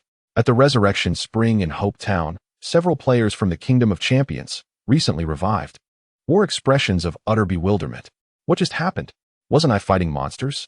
How did I suddenly die? It was only upon checking their combat records that they discovered the cause of their demise. Inua Qingcheng, in the City of the Undead, Layer 1, Tier 3 area. As the average level of players rises, an increasing number of adventurers dare to venture into the third-tier area to hunt the level 19 to 20 skeletons and undead. However, despite their elevated levels, the players often struggle due to their inadequate equipment.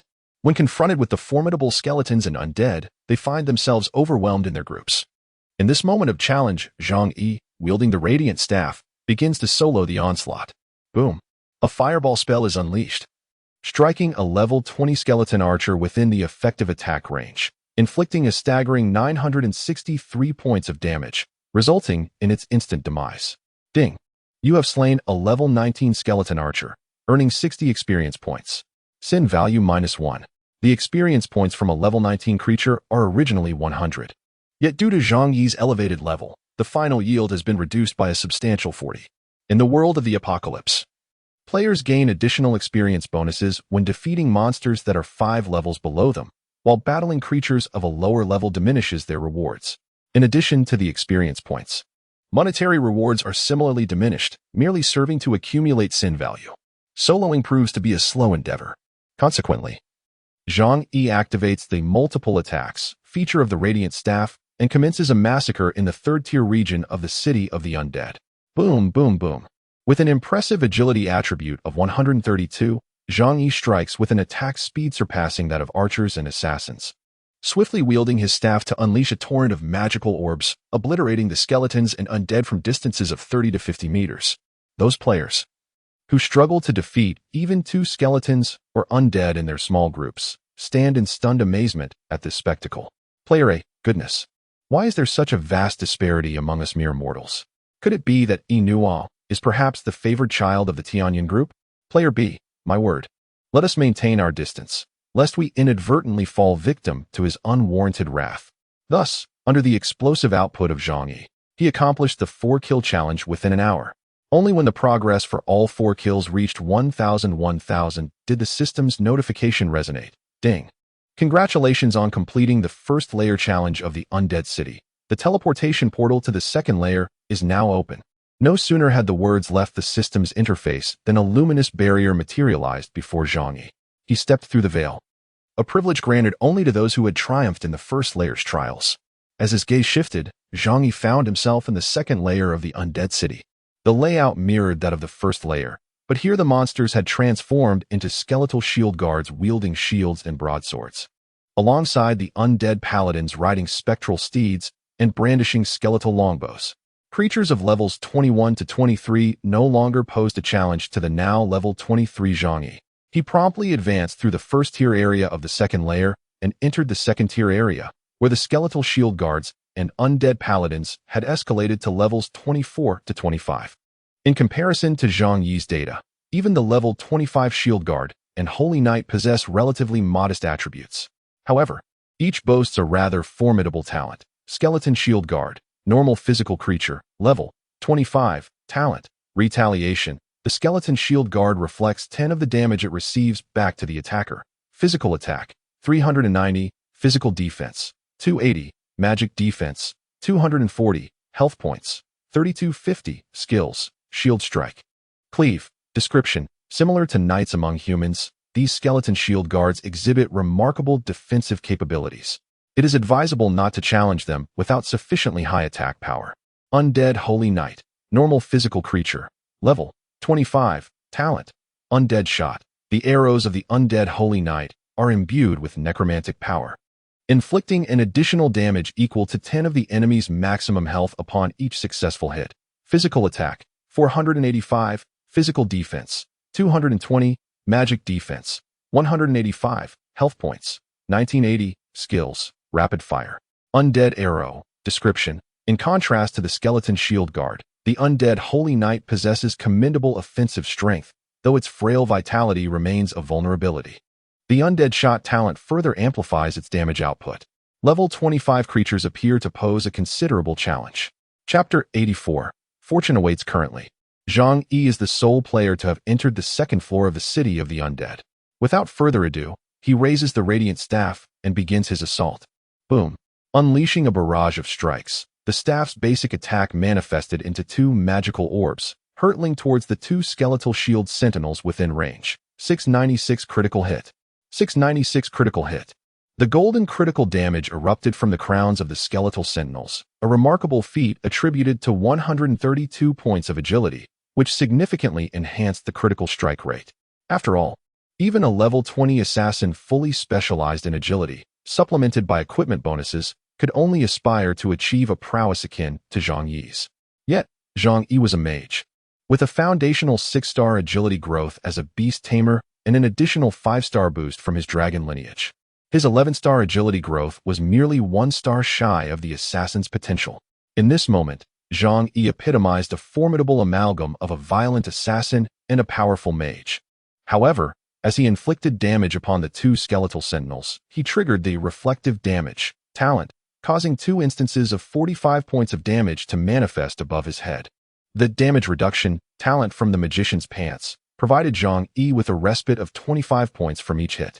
Subsequently, as the 2 skeletal sentinels, brandishing their massive swords and shields, approached at a leisurely pace, Zhang Yi, leveraging his extraordinary attack speed derived from 132 points of agility, launched a rapid assault. With a critical hit every 2 strikes, he unleashed an explosive output that felled them from a distance of several meters before they could close the gap.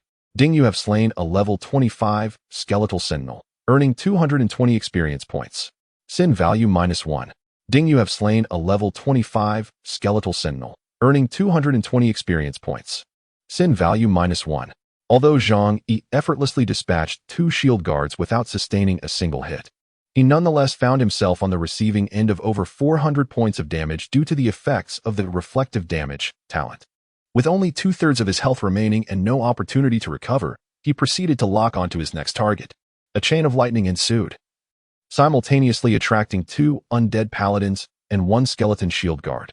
The combination of multiple attacks alongside fireball spells unleashed a series of explosive damage. 537, 537, 1002 critical hit, 1668 critical hit, 348, 744 critical hit. With a mournful cry, one of the undead paladins was instantaneously obliterated, leaving the 2 remaining in a severely weakened state. One fortunate undead paladin managed to strike Zhang Yi with a necrotic arrow, only to meet its demise alongside its companion. The combined damage from the skill and the enhancement provided by the necrotic shot talent inflicted nearly 300 points of damage upon Zhang Yi, a considerable blow. After vanquishing these shield guards and paladins, Zhang Yi was left on the brink of collapse. He swiftly retrieved a level 5 health potion from his bag and consumed it, instantly restoring 1,000 health points. The damage inflicted by the skeleton shield guards and undead paladins themselves posed little threat to Zhang Yi. Rather, it was their talents that proved most troublesome. Each wave he faced cost him nearly 1 level 5 health potion for recovery. With a unit price of 40 copper coins for a level 5 potion, and the copper drop from level 25 monsters averaging around 15. His earnings were almost entirely consumed by these expenditures. At that moment, he couldn't help but wish for the presence of a healer by his side. Fortunately, Zhang Yi's bag was well stocked with potions, enabling him to engage in battles for an extended period without concern. Thus, he continued his endeavor. The challenge of conquering the 2nd level required the elimination of 1,000 skeletal shield guards and undead paladins.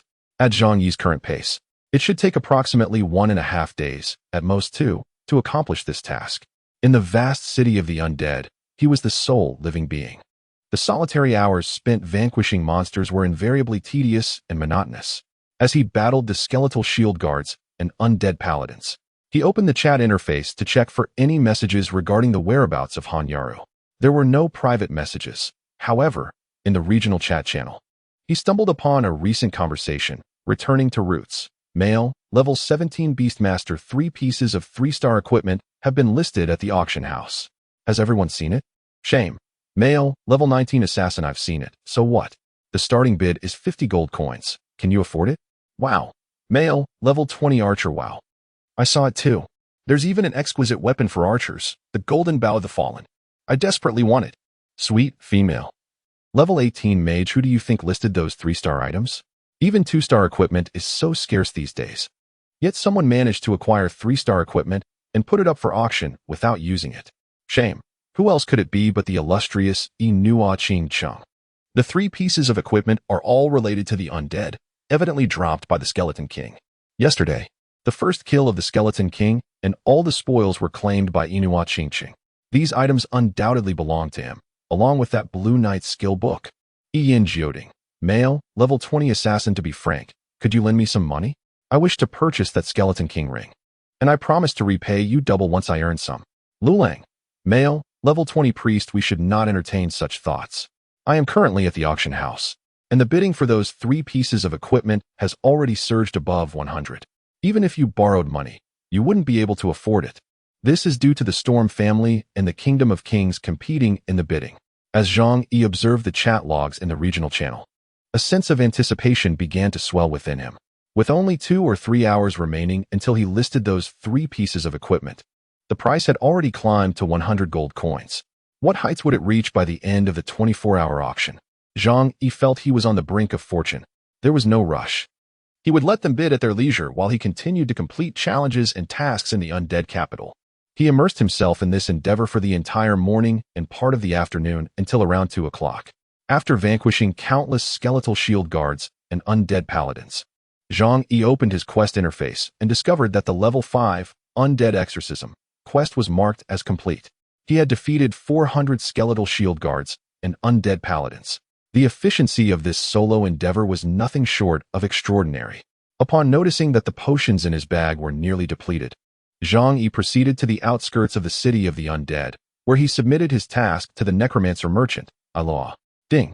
Congratulations on completing the level 5 task, Undead Exorcism, earning you 180,000 experience points, 2 gold coins, 15 level 2 enhancement stones, 168 human reputation, and 1 level 1 energy crystal. You have also received the equipment, Undead Necklace, X1. Ding. Congratulations on completing this week's Elite Survival Task, Advanced Task, earning you 1 revival opportunity. The survival task has been upgraded to Extreme Enhancement, Nightmare level, details of which can be viewed on the task interface. Chapter 85, Bidding Extreme Enhancement, Nightmare level survival task description. You are required to elevate your level by at least 5 levels from now until the end of this week. Task reward, 1 revival opportunity. If your accumulated revival opportunities reach 5 upon task completion, this reward will automatically convert to another equivalent reward. Failure penalty, death. This survival task proves more advantageous for players of lower levels, as it is easier for them to level up. Given Zhang Yi's current level of 23, advancing has become exceedingly challenging, even when soloing in a level 25 map. From morning until now, including the rewards from the task, he has only managed to fill the experience bar to 95. It is somewhat regrettable. Had this task emerged before the battle with the Skeleton King, it would have been splendid, for defeating the Skeleton King, along with the various rewards, would have allowed Zhang Yi to level up by 5, thereby perfectly fulfilling the task's requirements. However, today is merely Wednesday, which means there are still 4 days remaining. Even if one were to level up just once a day, it would suffice to accomplish this task. Zhang Yi's ambition is to reach level 30 within this week. He is particularly pleased with the task reward, which includes a piece of the undead set, the Undead Necklace, a 2-star item at level 23, perfectly suited for equipping. Without hesitation, he retrieves 25 level 2 enhancement stones from his bag and initiates a wave of divine enhancements. Ding, ding, ding. Enhancement successful. Congratulations. Your equipment, Undead Necklace, has reached enhancement level 25, unlocking the exclusive talent, Energy Attack. Energy Attack, a passive talent that allows the wearer to inflict an additional 8 of their maximum energy value as damage with each normal or skill-based attack. This talent is indeed formidable. Even when calculating based on Zhang Yi's current energy cap of 795 points, Energy Attack would elevate his attack damage by 64 points. It surpasses the cost-effectiveness of Advanced Severe Injury. However, it is somewhat regrettable that the Eternal Chain he is currently equipped with possesses the Skill Enhancement talent, which also significantly boosts skill damage by 20. Such an exceptional talent is truly a pity to part with. Thus, he replaces the Eternal Chain with the Undead Necklace. Ding, congratulations, you have activated the Undead Set, Mage Set, 2-piece bonus, granting a 5 increase in casting speed. After equipping the Undead Necklace, Zhang Yi checked his status bar and was delighted to see that his energy capacity had reached a remarkable 900, which meant that Energy Attack could grant him a significant damage bonus of 72 points per hit. This was only the second piece of the 2-star Mage Undead set that Zhang Yi had acquired since he began grinding in the Undead City. Aside from quest rewards, the ordinary skeletal undead he had encountered on the first and second floors had only yielded 1-star set pieces. Zhang Yi was aware that only the skeletal and undead foes on the 3rd floor, levels 26 to 30, could drop 2-star undead gear. Having spent considerable time in the Undead City, Zhang Yi had successfully cleared his notorious reputation and restored his white name. Upon using a return scroll to teleport back to Hope Town, he found himself ravenously hungry and headed to the restaurant for lunch, replenishing his hunger to full capacity before making a visit to the auction house. To his surprise, he discovered that the 3 pieces of 3-star equipment dropped by the Skeleton King had already garnered bids of 170 gold, 180 gold, and an impressive 250 gold. Moreover, all the other 2-star items available for direct sale had been snatched up by other players. After deducting the 5 fee charged by the system, Zhang Yi managed to pocket a total of 25 gold coins. Each of the 3 pieces displayed the highest bidder's ID, and Zhang Yi was somewhat taken aback to find that all 3 bidders were from the Guild King's Glory. Indeed, following this intense boss battle, although the levels of the King's Glory players had plummeted drastically, the guild emerged as the greatest beneficiary of the encounter, with Zhang Yi having even forced members back to level 1, due to the system rewarding each player in Zone 886 with 3 gold coins.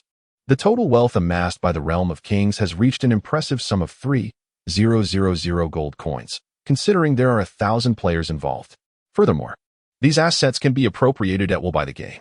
This financial backing is precisely what enables kings to bid so extravagantly on these 3 pieces of equipment.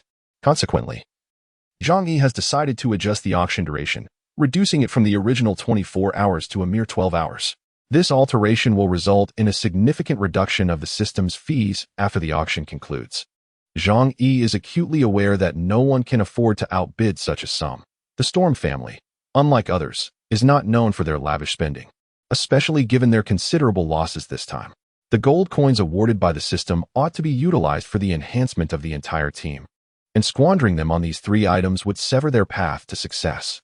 As for the eventual acquisition of these 3 pieces of equipment by the individuals of kings, Zhang Yi harbors no concerns about their resurgence in power through these 3-star items, for he has a nefarious plan in mind.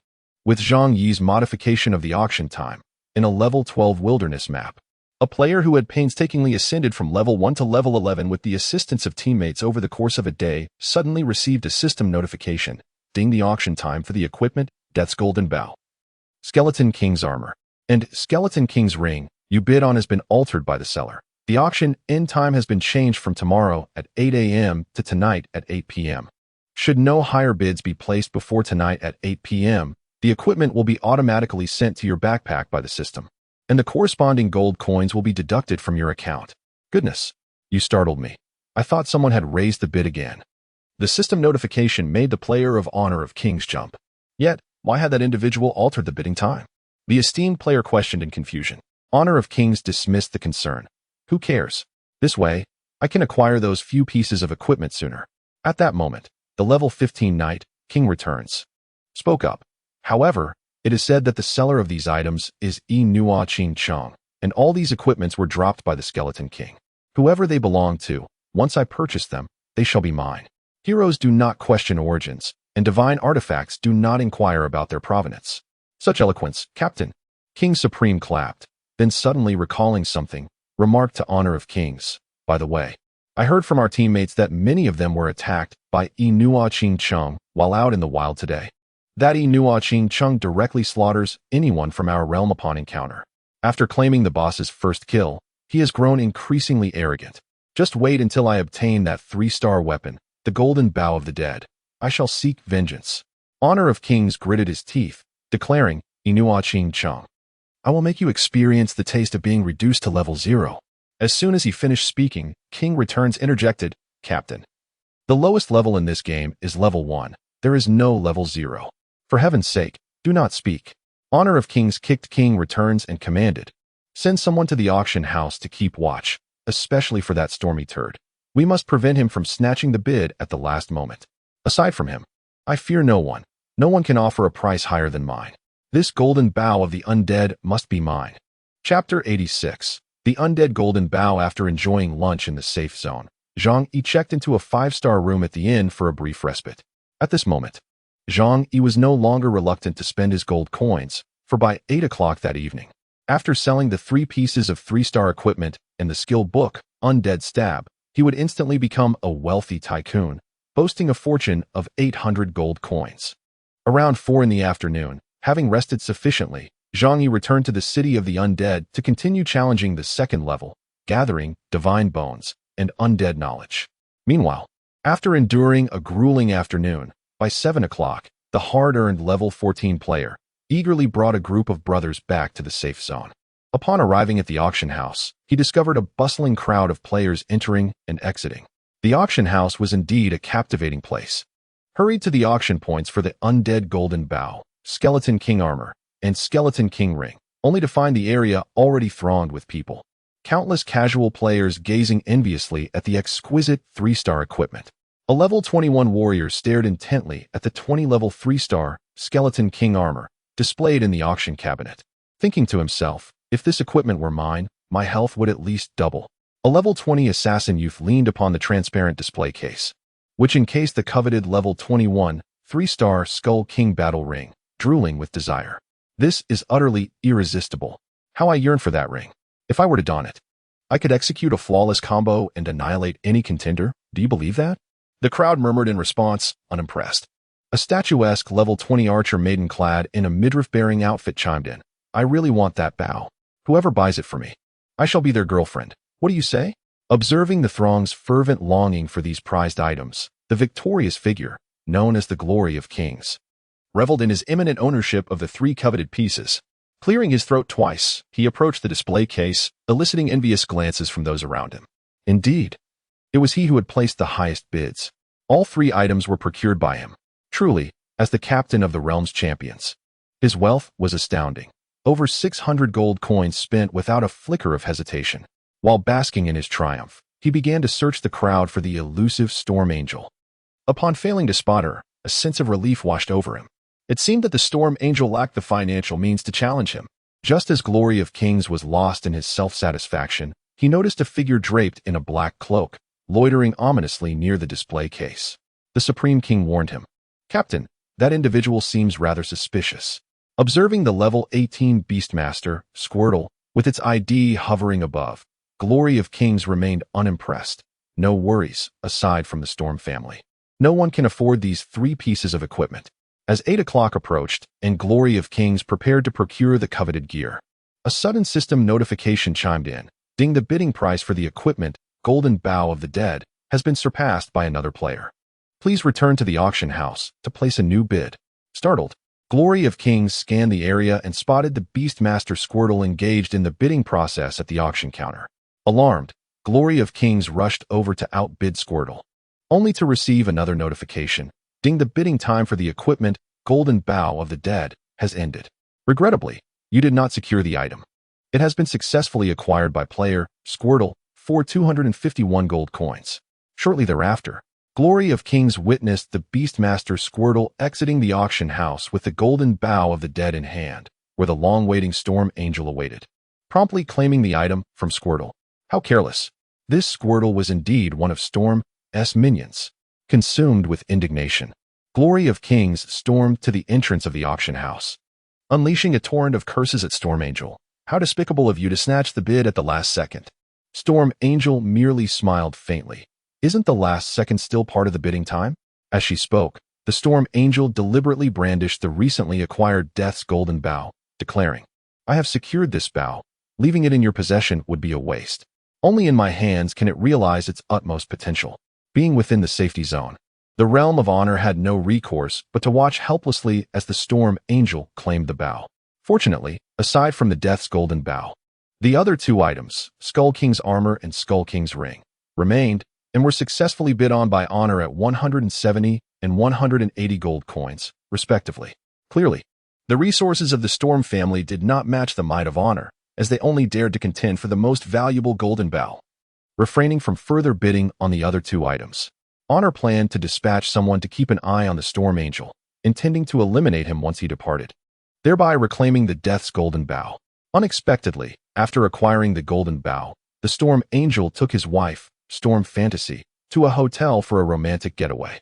Enraged beyond measure, Honor clenched his teeth and entrusted the Skull King's armor and Skull King's ring to the night. Honor returns, and the assassin, Honor Supreme, stating, You 2 had better not let me down. I am placing all my hopes in your hands. Focus on your development and swiftly level up to over 20. Once you don these two pieces of equipment, the resurgence of our honor shall depend upon you." Witnessing their captain's generosity, both Honor Returns and Honor Supreme were overwhelmed with excitement, exclaiming, "Thank you, Captain. We shall not sleep tonight. We will practice leveling up throughout the night and swiftly elevate our ranks. My level is far too low." Wang Zhongyao pondered. "No, I must join you in this overnight endeavor. Otherwise, I fear I may never catch up to Nua Qing Cheng." Rallying all brothers with a level below 15, he declared, "Tonight, we will grind levels until we have exhausted our fatigue. Captain, you are the only one in our team with a level below 15. Wang Zhongyao fiercely kicked Wang Zhizun, exclaiming, "Gather the others. Let us venture forth to level up. No more chatter." After a brief respite and a meal, Wang Zhongyao, along with Wang Zhigui Lai and their companions, departed the safety zone, accompanied by dozens of players from Wang Zhitianxia. Just as they stepped beyond the boundaries of safety, an enigmatic figure stealthily followed in their wake. Chapter 87. I will ditch all my equipment to fight with you, having designated an 18-level map, Death Canyon, as their training ground for the night. Wang Zhongyao and his comrades made their way toward it. During their journey, he casually noticed that Wang Zhizun frequently glanced back. Curiosity piqued. Wang Zhongyao turned to see nothing particularly unusual aside from the ebb and flow of wandering players. It is said that dogs can perceive what humans cannot. What is capturing your attention? Wang Zhizun furrowed his brow and glanced back once more, stating, "Captain, that individual seems to have been tailing us since we left the safety zone." Upon hearing the words of the Supreme King, a chill ran down the spine of Glory of Kings. He turned to glance back and indeed beheld a shadowy figure, a black-cloaked sorcerer, deliberately obscuring his face with a low-brimmed hat and concealing his ID. The sorcerer was stealthily trailing behind them.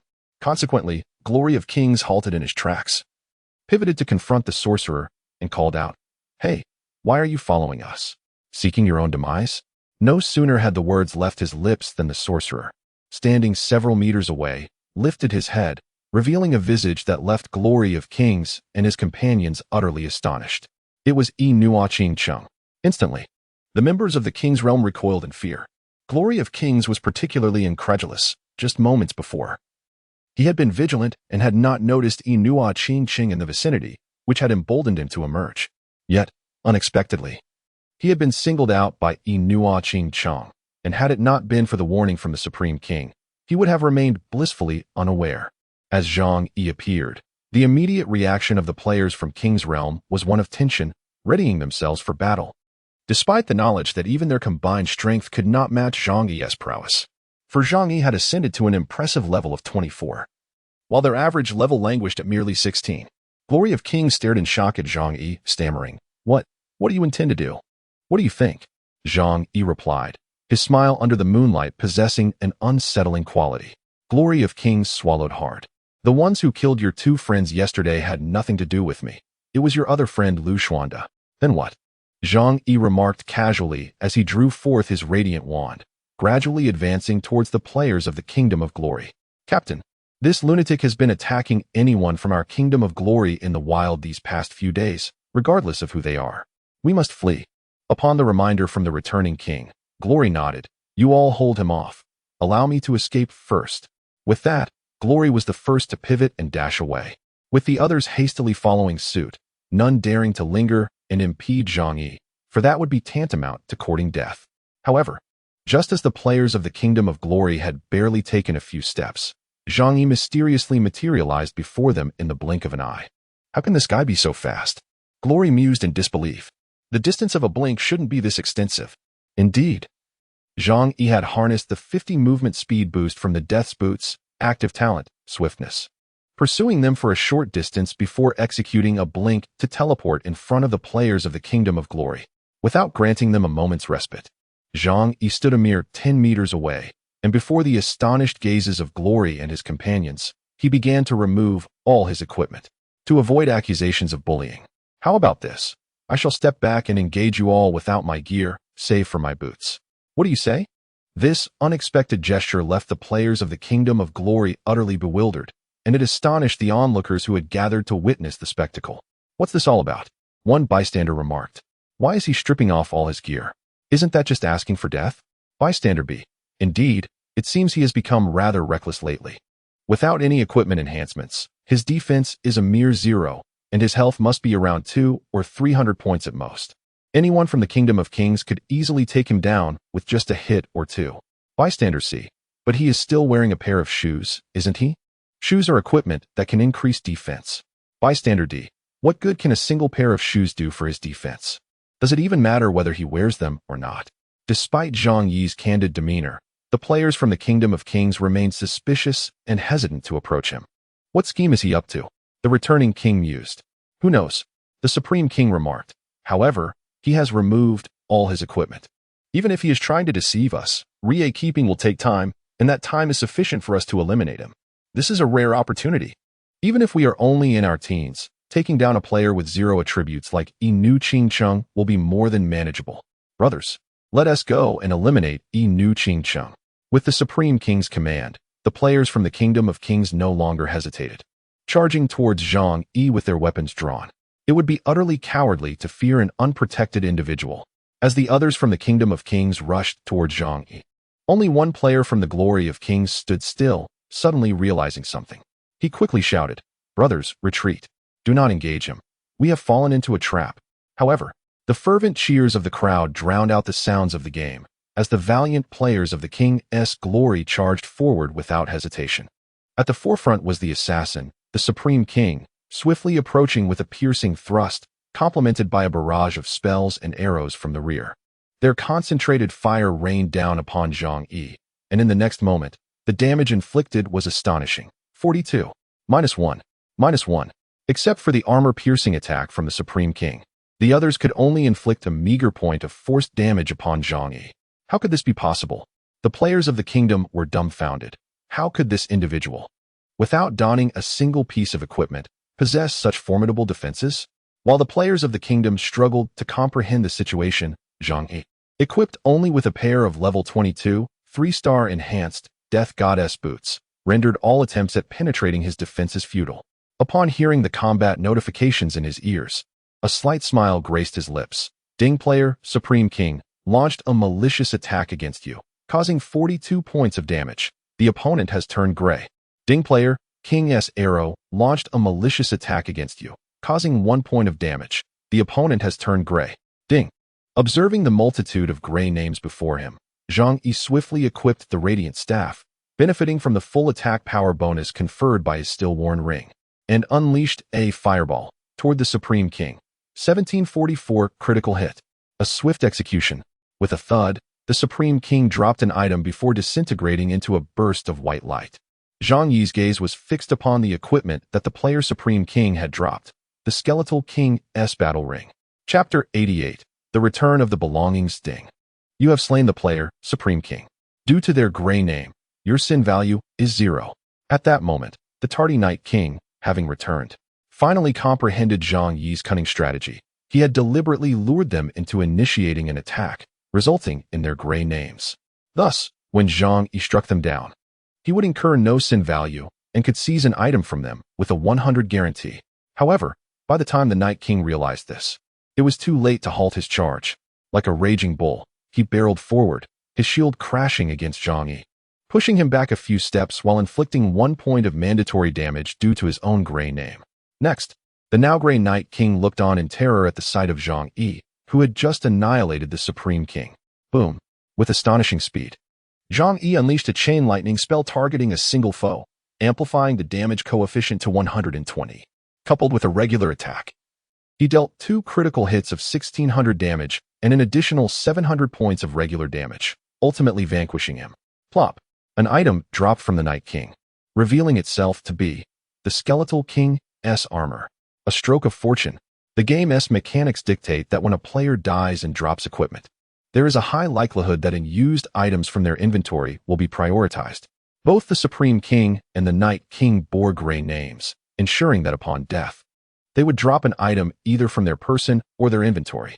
Gazing upon the 2 items, a 3-star Skeleton King's armor and a Skeleton King's ring, collectively valued at 350 gold coins, the players from Glory of Kings behind him were transfixed. They rushed forward, shouting fervently, "Hurry and pick up the equipment, quickly!" Meanwhile, the nearest group of players from the Kingdom of Kings, eager to snatch the items before Zhang Yi, dashed toward the coveted gear. However, Zhang Yi, who had pursued these items with determination, would never allow the hard-won loot to slip back into the hands of the Kingdom of Kings. At that moment, having just attacked Zhang Yi, the players of Kingdom of Kings found themselves marked as gray names. Seizing the opportunity, Zhang Yi wielded his luminous staff with fervor. Bolstered by the attack power from a silver bone ring, he unleashed a flurry of magical orbs, each striking the crowd of Kingdom of Kings players with chaotic precision. The damage numbers soared above their heads. 498, 954 critical hit, 988 critical hit, 480. In rapid succession, blinding white lights illuminated the scene as the players, averaging levels 15 to 16, could not withstand the onslaught of the level 24 Beastmaster, Zhang Yi.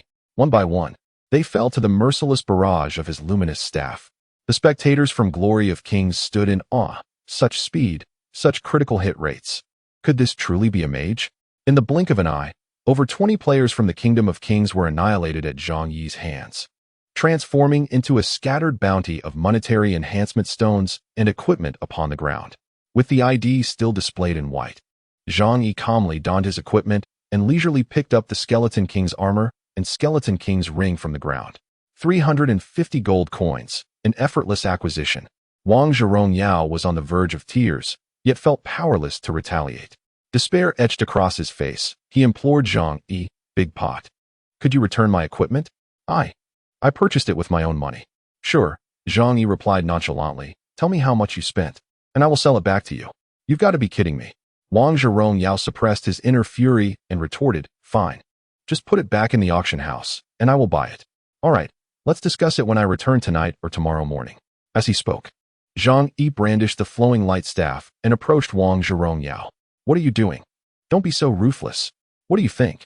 Before the words had fully left his lips, a fireball spell was unleashed, inflicting a critical hit of over 1900 damage, instantly vanquishing Wang Zhirong.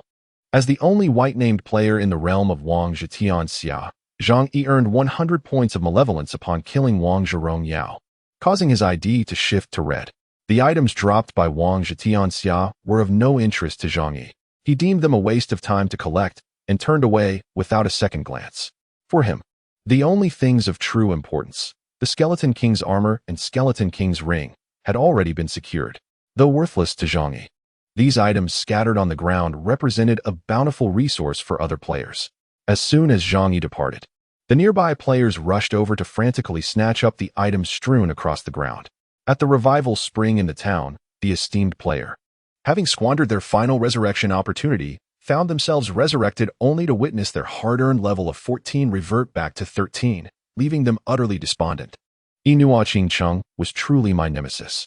How could I be so unfortunate as to be placed in the same safe zone as him? The esteemed player let out a cry of despair, unaware that in a previous life, Zhang Yi had harbored similar sentiments. At that moment, alongside the esteemed player emerging from the revival spring, both Wang Zhizun and Wang Zhihui gritted their teeth and voiced their frustrations. "Captain, this Inua Ching-chung is insufferable. Shall we not rally our entire team once more to eliminate him?" "Eliminate him," the esteemed player retorted. "Do you not think we have suffered enough? Can you not see that the gap between us and him cannot be bridged by mere numbers? What shall we do then?" Wang Zhihui lamented. "The equipment we purchased for 350 gold coins has been obliterated by him once again, and we have been wiped out. Are we to simply accept this fate? Of course, we cannot let this slide," the esteemed player mused, seemingly formulating a new strategy. "Since we cannot confront him directly, we must shift our focus to another target." As he spoke, the Game Honor of Kings immediately opened the regional chat channel. He then searched for the ID Inua Ching-chung, blocked it, and proceeded to flood the chat with several regional messages. "Honor of Kings, I offer a reward of 200 gold coins at double the price of Inua Ching-chung. Whoever discovers Yero's whereabouts, please send me a private message." "Honor of Kings, I offer a reward of 200 gold coins at double the price of Inua Ching-chung. Whoever discovers Yero's whereabouts, please send me a private message." Honor of Kings. At 9 o'clock in the evening, Zhang Yi arrived at the City of the Dead and entered the second level to commence his grinding session. With his hunger, fatigue, and supplies in ample condition, he played through the night until 8 o'clock the next morning. Suddenly, amidst the floating atmosphere, a server-wide announcement descended. Chapter 89, Regional Dungeon, Energy City server-wide announcement. Ding attention all players across servers. A new challenge is about to commence. To enhance the gaming experience, the system will launch the Regional Dungeon, Energy City, this weekend. For details, please check the game homepage. Server-wide announcement. Ding attention all players across servers. A new challenge is about to commence. To enhance the gaming experience, the system will launch the Regional Dungeon, Energy City, this weekend. For details, please check the game homepage. Server-wide announcement. Ding. Server-wide announcement. Ding. The double regional chat channel has been temporarily activated, with a duration lasting until the conclusion of the Energy City Dungeon. Server announcement. Ding. Upon hearing the repeated server-wide announcement, Zhang Yi couldn't help but exclaim, "Is the final challenge of the Novice Zone finally about to commence?" Meanwhile, in the newly opened dual chat channels of various regions, players eagerly began to discuss the City of Energy Dungeon.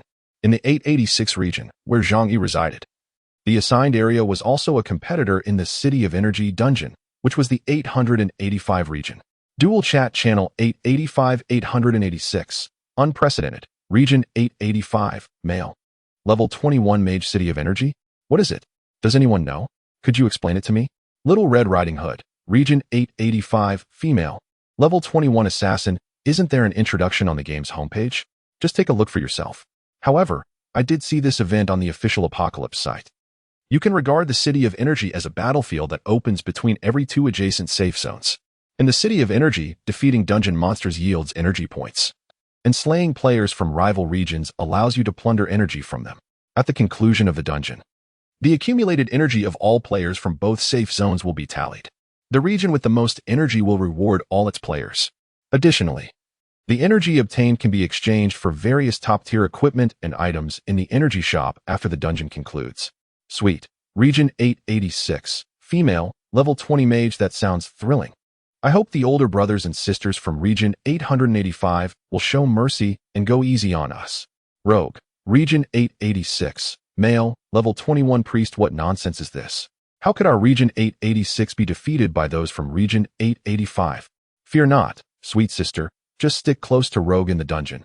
I shall protect you. Iron Man. Region 885. Male. Level 29. You pathetic souls from Region 886. Prepare to be vanquished. A message from the player named Iron Man ignited a fierce rivalry between the two regions. Storm Dragon King. Region 886. Male. Level 17 Warrior. Mind your words. Who is truly pathetic shall be revealed once the Energy City Dungeon opens. Spider-Man. Region 885. Male. Level 20 Warrior. What is this? You take offense at being called pathetic? How amusing that you have a mere level 17 among you. How can you claim not to be garbage? Honor of Kings. Region 886. Male. Level 15 Archer. Pathetic fools. Cease your prattling.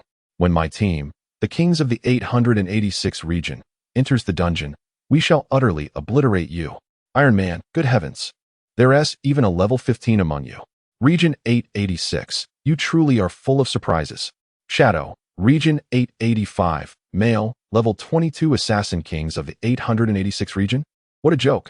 Have you ever heard of our 885 region's mythical battle team, the Proud Family? Believe it or not, a single Proud Family can annihilate your entire Region 886. Meteor Shower. Region 885. Male. Level 21 Archer. Our 885 region's top-ranked deity stands unparalleled, ready to eliminate you all. Miracle in Motion. Zone 886. Female. Level 20 Mage. Ha. Do you think your zone has the only experts? In our zone, there is the formidable Inua Chinchung, capable of taking on 1v1000. Meteor Shower. Observing the heated exchange between players from the two zones in the chat channel, Zhang Yi nonchalantly closed the chat interface. To him, such verbal disputes were utterly trivial. In the realm of Apocalypse, merit spoke volumes. However, the mention of the Pride family in the recent chat logs was indeed noteworthy, as they formed a formidable team. Zhang Yi recalled in his previous life how the formidable Wang Zhitian from Zone 886 was utterly dominated by the Pride family in the Energy City Dungeon. Moreover, the Pride family later conquered the hidden dungeon, the Dragon Emperor's Tomb, showcasing their remarkable prowess as the backbone of Zone 885. Nevertheless, in this life, Reborn, Zhang Yi held little regard for the Pride family. He accessed the game's main interface and looked up the introduction for the Energy City Dungeon. The dungeon was set to open on September 3rd, 2025, which was the day after tomorrow, Saturday, at exactly 10 in the morning. To enter the dungeon, players needed to reach level 20, and the dungeon would last 3 days and 2 nights, concluding the following Monday at 10 in the evening. Within Energy City, defeating monsters would yield energy, and slaying players from opposing zones would grant 10 of their energy. Upon the dungeon's conclusion, players could exchange the accumulated energy in the Energy Mall for substantial rewards, including experience points, currency, prestige, or equipment, and skill books. Furthermore, in an effort to encourage players to engage in dungeons, the system has implemented the System Sanctuary mechanism. Much like the previous invasion of the Skeleton King boss into the safe zone, all players entering the Energy City dungeon will not lose their resurrection opportunities nor drop items upon death within the dungeon. They will only incur a penalty of a 10 reduction in experience points. Today is merely Thursday, and there are still 2 days until the dungeon opens on Saturday morning. Until then, one should continue with their pursuits. At 8 in the morning, the progress of the challenges on the second floor of the Undead City reached 80, and Zhang Yi's level was nearing 25. After checking his secondary attributes, he realized that his relentless efforts throughout the night had brought his fatigue level down to a perilous 10. Continuing to grind was no longer feasible. It was time to rest. Thus, Zhang Yi shattered a return scroll and was instantly transported back to Hope Town. Not rushing to sleep, he first visited the auction house, where he discovered that the blue skill book, Undead Stab, had been sold for 80 gold coins in a 24-hour auction. After deducting a 5 handling fee, he received 76 gold coins. Consequently, his total assets had impressively soared to 830 gold coins. Next, Zhang Yi relisted the Skeleton King armor and Skeleton King ring, setting a uniform price of 200 gold coins, opting for a direct listing rather than an auction. It was clear that Zhang Yi was waiting for the esteemed player, King of Glory, to purchase these 2 pieces of equipment, fully confident that they would indeed be bought. As anticipated, not long after Zhang Yi departed from the auction house, intending to dine before resting at the inn, he received a notification from the system shortly after finishing his meal. Ding. The equipment, Skeleton King armor, you consigned at the auction house has been purchased by a player. The system has deducted a 5 handling fee, and you have earned 190 gold coins. Ding. The equipment, Skeleton King ring, you consigned at the auction house has also been purchased by a player. The system has deducted a 5 handling fee, and you have earned another 190 gold coins. Chapter 90. Finding Han Yaru another 380 gold coins in hand, and remarkably, this sum was entirely free of charge. What a delight! In this lifetime, the exhilaration of dominating the realm of kings is truly unparalleled. One can only imagine the fury emanating from the League of Legends players, who must be seething at having paid more than double the price for these 2 pieces of equipment. After his meal, Zhang Yi once again sent out a message on the regional channel seeking the whereabouts of Han Yaru, yet he received no response. Whether driven by sympathy or lingering affection, Zhang Yi found himself increasingly concerned for Han Yaru. Without the company of Han Feng, Guan Hao, and others, Han Yaru was alone, making her vulnerable to the cruelties of this world. As she once lamented, aside from Zhang Yi, she possessed nothing, and now she had lost even him. Han Yaru, where could you possibly be? With his fatigue level diminished to 7, Zhang Yi checked into a 5-star room at the Hope Inn. Given Zhang Yi's current level, the cost for a 5-star room had escalated to 50 silver coins per hour, with a fatigue recovery rate of 1 every 2 minutes. For Zhang Yi, who possesses over 200 gold coins, this sum is rather trivial. After slumbering from 8 in the morning until noon, his fatigue levels were fully restored, a feat accomplished far more swiftly than in a 1-star accommodation, where a minimum of 10 hours sleep is required to achieve the same rejuvenation. Upon awakening, Zhang Yi perused the information interface, only to find it devoid of any messages. Tens of thousands of players in Zone 886 had presumably seen his bounty notice. Yet the absence of any sightings of Han Yaru suggests 2 possibilities. Either she has concealed her ID, or she has departed from Zone 886. Zhang Yi fervently hopes for the former. With his thoughts organized, his objectives remain clear. In the afternoon, he plans to return to the City of the Undead to complete the challenge of the 2nd level, thereby unlocking direct access to the 3rd level.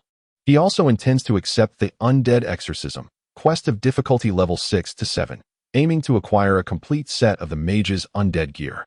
The numerous 1-star Undead gear pieces he has amassed from the 1st and 2nd levels are overwhelming. He is merely a few items shy of assembling a complete 1-star undead set for both warrior and assassin classes. Around 1 o'clock in the afternoon, Zhang Yi arrived at the city of the undead, proceeding directly to the second level and commencing his grind. At that moment, apart from Zhang Yi, no other players were in sight in the entire second level, indicating that no one else had yet completed the first level's challenges. After spending the afternoon diligently, he finally triumphed in the second level challenge. By around 4 o'clock, having successfully reached level 25, Zhang Yi was rewarded with the system's delightful notification.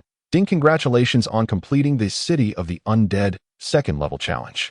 The teleportation array to the third level is now open.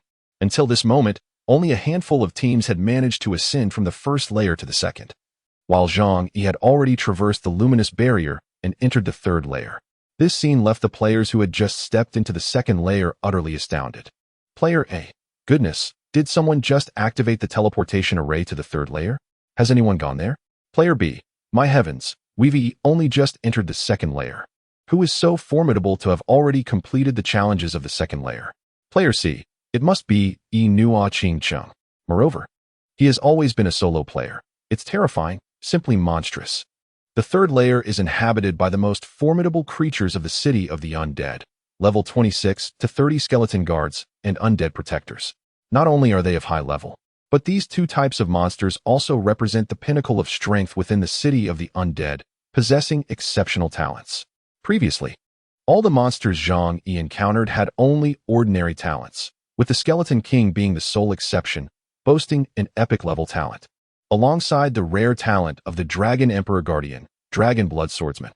The talent of the Skeleton Guardian, grants a 15 damage reduction, and when attacked, it reduces the enemy's attack speed by 20.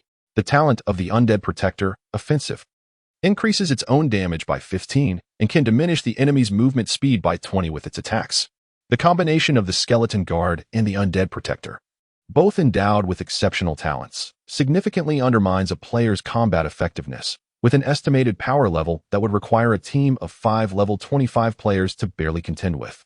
After all, these creatures have evolved into ordinary foes that guarantee a drop of 2-star equipment, placing them on an entirely different echelon compared to those beneath level 25. Prior to entering the City of the Undead, Zhang Yi had already accepted a level 6 difficulty quest titled Exorcism of the Undead to hunt down 200 skeletal sentinels and necromancers, each ranging from levels 26 to 28. Thus, upon reaching the third floor, Zhang Yi, wielding the wand of luminous flow, commenced his endeavor. Indeed, even with his level 25 status and a full set of enhancements at level 25, which included 2 pieces of 3-star equipment, he found himself somewhat challenged when facing the lowest tier foes of level 26 in the third floor. Fortunately, by engaging only 1 or 2 adversaries at a time, he managed to cope without any imminent threats to his life, albeit at a rather sluggish pace. Starting at 4 in the afternoon, this endeavor lasted for 6 hours, culminating at 10 o'clock in the evening when Zhang Yi finally completed the level 6 difficulty quest Exorcism of the Undead. Subsequently, after submitting the quest to the Undead Merchant, he decided not to return just yet. Fueled by a considerable amount of stamina remaining, he ventured back to the third floor of the City of the Undead to continue his farming. The fruits of his labor from the afternoon, 5 pieces of 2-star equipment, including 3 pieces of the Undead set, had bestowed upon Zhang Yi a taste of success. He became convinced that if he persisted in this location for a week, he could not only assemble a complete 2-star mage undead set, but also collect one of each of the 7 major class sets of the Apocalypse. This was especially remarkable, considering he already possessed 3-star weapons and shoes. The fundamental attributes of said equipment significantly surpassed those of ordinary gear of the same level and star rating. It is no exaggeration to assert that a 30-level, 2-star, undead staff boasts superior value compared to Zhang Yi's current 18-level, 3-star radiant staff. Its attributes are undeniably more potent. Furthermore, with the 50 attack speed bonus provided by the 7-piece mage undead set, this elucidates why, despite having entered the phase of pursuing 3-star equipment, Zhang Yi remained steadfast in his quest to collect the 2-star set. Driven by the ambition to gather a complete 30-level, 2-star mage undead set as swiftly as possible, Zhang Yi has prepared for an all-nighter. As midnight approaches, darkness envelopes the earth. In Hopetown, the night at 10 o'clock remains bustling with activity. with numerous solo players entering and exiting. Some return from a day of toil, seeking a meal and rest, while others, having recuperated, prepare to form groups to grind monsters and level up. Meanwhile, Wang Zhihao and Wang Jiqiang have just returned from the wilderness. Suddenly, Wang Zhihao receives a friend request notification. Ding player, Liang Shanbua, requests to add you as a friend. Upon accepting the request, the other party promptly sends an exhilarating message. Liang Shanbua, I have located the player with the ID, Euro. Chapter 91. Following Han Euro, Wang Zhihao is instantly invigorated and hurriedly replies, Where? Are you certain it is her? Absolutely, although she concealed her ID. I witnessed with my own eyes the person Inuit Qiqing risked her life to protect back in the city of the undead. The other party did not immediately inform Wang Zhirong Yao. Instead, he inquired, Yao Ge, do your previous words in the regional channel hold any weight? Indeed. Wang Zhirong Yao replied, Tell me your location, and once I find her, I will reward you with 200 gold coins. All right, I trust you, Yao Ge. With that, the player named Liang Shanbo, a level 22 archer, sent over a location. Wang Zhirong Yao, filled with excitement, exclaimed, Brother, keep close to her, and remember to provide me with real-time updates. I will head over immediately. Liang Shanbo responded, No problem. As their conversation concluded, Wang Zhirong Yao promptly opened the location sent by Liang Shanbo. Upon examining the map, he discovered that Liang was currently in the wilderness, quite a distance from the safe zone. Without delay, Wang Zhirong Yao resolutely gathered his companions and set off. Just as the members of Wang Zhitian Xia rushed out, their hasty exit was observed by players from the Storm family who were idly wandering in the safe zone. Watching Wang Zhirong Yao and his crew hastily leave the safe zone, the Storm Dragon King expressed his curiosity. What are the people from Wang Zhitian Xia up to? They seem to be acting rather suspiciously. After some contemplation, Storm Angel speculated. It appears they received some information that prompted their sudden departure. Could it be that one of their members has encountered an elite monster or a boss out in the wild? After a brief pause, Storm Angel declared, Let us follow them.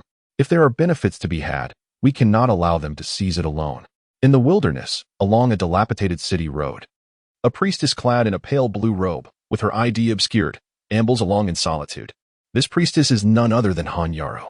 Her gaze, vacant and distant, seems to reflect a soul lost as she trudges wearily down the street. Despite her enchanting beauty and ethereal grace, she draws the attention of several wandering players. Onlooker A, look at her. She's stunning. Why is she walking alone at night? Doesn't she fear the lurking dangers? Onlooker B, indeed, she's breathtaking. Should we approach her for a chat? Onlooker C, perhaps we should refrain. We must acknowledge our own limitations. How could such an extraordinary beauty ever take notice of us? Unless we were formidable figures akin to those in honor of kings, or renowned like the top-ranked player, Inua Qing Chong, we stand little chance of winning her affection. Unperturbed by the remarks of passers-by, Han Yara suddenly hears a notification chime. Player, Inua Qing Chong, has sent a friend request after searching for her ID. After receiving this notification for the umpteenth time that day, she resolutely presses the reject button once more. Han Yaru whispers to herself through tears, He no longer loves you. Can't you see? His feelings for you are but mere pity. He is now the top player, while you are nothing. You are but a burden, contributing nothing but encumbrance. Henceforth, Han Yaru, do not intrude upon his life any longer. As she wept, lost in despair, she wandered aimlessly towards an indeterminate direction. Meanwhile, a man lingered a few dozen meters behind her, silently following. Above his head, a white ID read, Level 22 Archer, Liang Shanbua. He trailed Han Yaru, eventually arriving at the junction between District 886 and District 885. When he witnessed Han Yaru unhesitatingly step through the luminous barrier into the realm of District 885, Liang Shanbua was momentarily dumbfounded. He promptly sent a message to Wang Zhirong Yao. Yao Ge, she has entered the territory of District 885. What should I do? Should I follow her?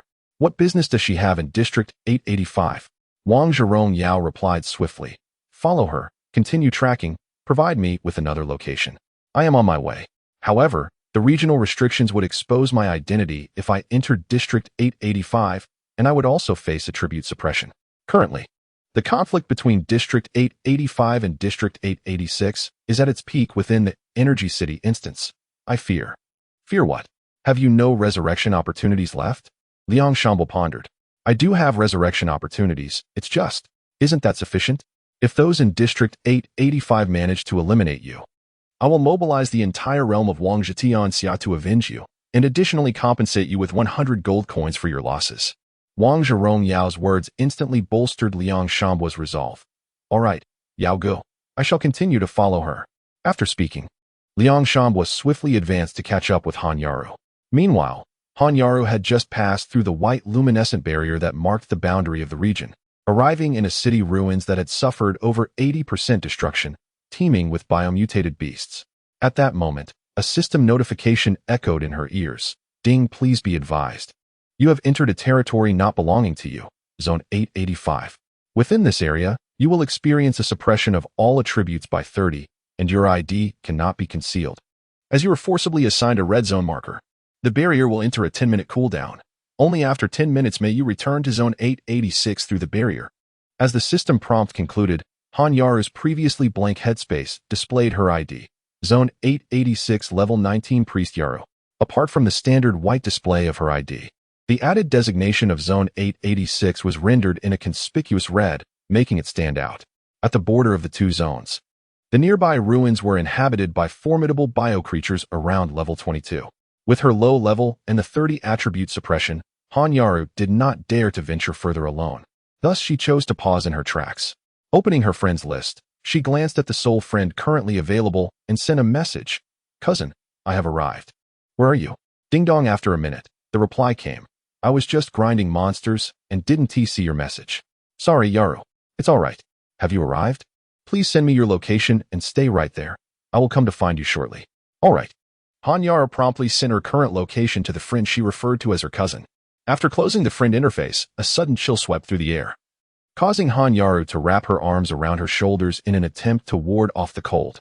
At that moment, several players from the 885 district, who were engaged in monster hunting and leveling up, seemed to have taken notice of Han Yaru and began to approach her. 3 male players, appearing to be around 25 or 26 years of age, advanced towards her.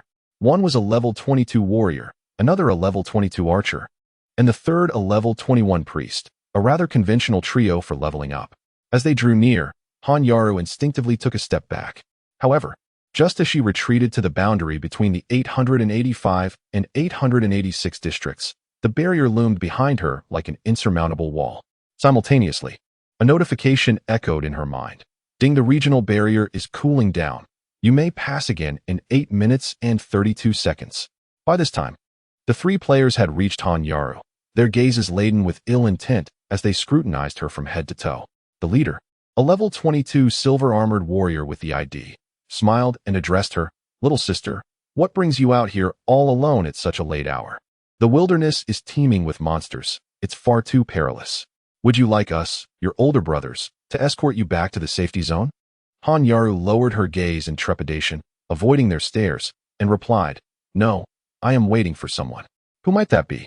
Just as Han Yaru finished speaking, another male archer, at level 22, from the group known as Decisive Battle in the Galaxy, chuckled. Isn't it me you are waiting for, dear sister?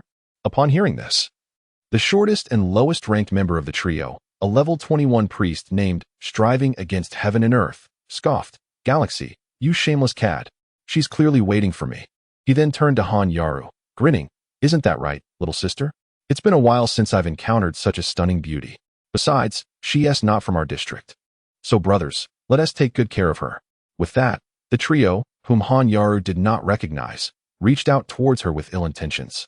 Meanwhile, not far away, Liang Shambua, who had just followed Han Yaru through the barrier into Zone 885, was hiding behind a large stone slab, witnessing the unfolding scene. He quickly opened his friend list, located King of Glory, and sent a message. Yao Ge, how long until you arrive? She is being targeted by some ruffians in Zone 885, and it's becoming quite perilous. On the other side, en route to Zone 885, receive Liang Shambua's message and couldn't help but feel a sense of foreboding. What is this woman thinking? Venturing into Zone 885 alone at night is akin to a lamb walking into a den of wolves. As he spoke, King of Glory swiftly responded to Liang Shambua's message. I will arrive in a few minutes. Please hold them off for me. Under no circumstances should you allow them to harm that woman. Liang Shambua replied in exasperation. There are 3 of them. How can I possibly fend off all three alone? If it weren't for the area's suppression, it would be somewhat manageable, but now I am suffering a 30 attribute reduction. Their assault on me feels akin to a father chastising his son. King of Glory continued, Brother, no matter the means, you must hold them off. I will raise the reward to 300.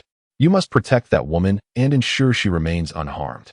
Just hold on for a maximum of 5 minutes. I will be there. With that, King of Glory closed the chat window. At that moment, King of Glory's companion, King returns, witnessing the recent exchange, questioned, Captain, wasn't our plan to capture Han Yaru and use her as leverage against Inua Qingqing? If that is our objective, as long as she remains alive, what does it matter who mistreats her? We only need her to be alive when we arrive. Do you understand nothing? King of Glory retorted, running while delivering a swift kick that sent King Returns tumbling into the roadside ditch. Climbing out of the ditch, King Returns looked utterly bewildered. What the hell? Are we changing the plan again? In District 885, Han Yaru, under the oppressive presence of the three lewd men, drew her magic wand in an attempt to defend herself, her eyes brimming with fear. She had never anticipated encountering such a situation upon her arrival in District 885. At that moment, concealed behind a nearby stone slab, Liang Shanhua summoned his courage and unsheathed a blazing longbow from his back. For the sake of 300 gold coins, I shall risk it all, he uttered, just as he prepared to charge forth with his bow and arrows. Suddenly, a chilling scream pierced the air. The cry did not emanate from Han Yaru, but from the most despicable of the priestly figures, Elzish and TND.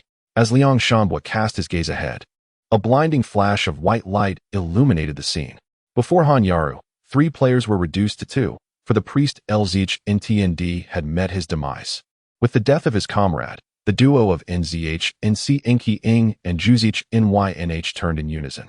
They beheld a formidable archer clad in glimmering silver armor, wielding a golden longbow, steadily advancing towards them.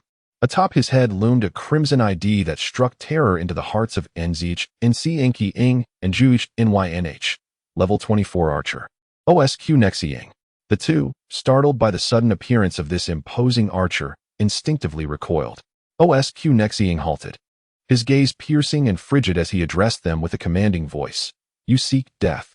Initially bewildered by the unexpected assault, the duo seemed to grasp the gravity of their situation. A glance at the fallen Han Yaru sparked a realization, and in the next instant, they both knelt before OSQ Nexiang, exclaiming, Spare us, mighty one. Spare us. We were unaware that she was your friend. Had we known earlier, even with 100-fold courage, we would not have dared to offend your acquaintance.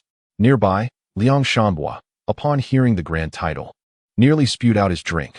What on earth is this, Bear Big? At that moment, the archer, renowned as AOC Chuanxiong, a level 24 player who ranked second on the leaderboard in the 886th district, seemingly did not accept the apologies from Nizhan Sangqiong and Zhang Yi, raising his golden longbow. He aimed it at the two. Mercy? That is out of the question. Let your demise serve as atonement.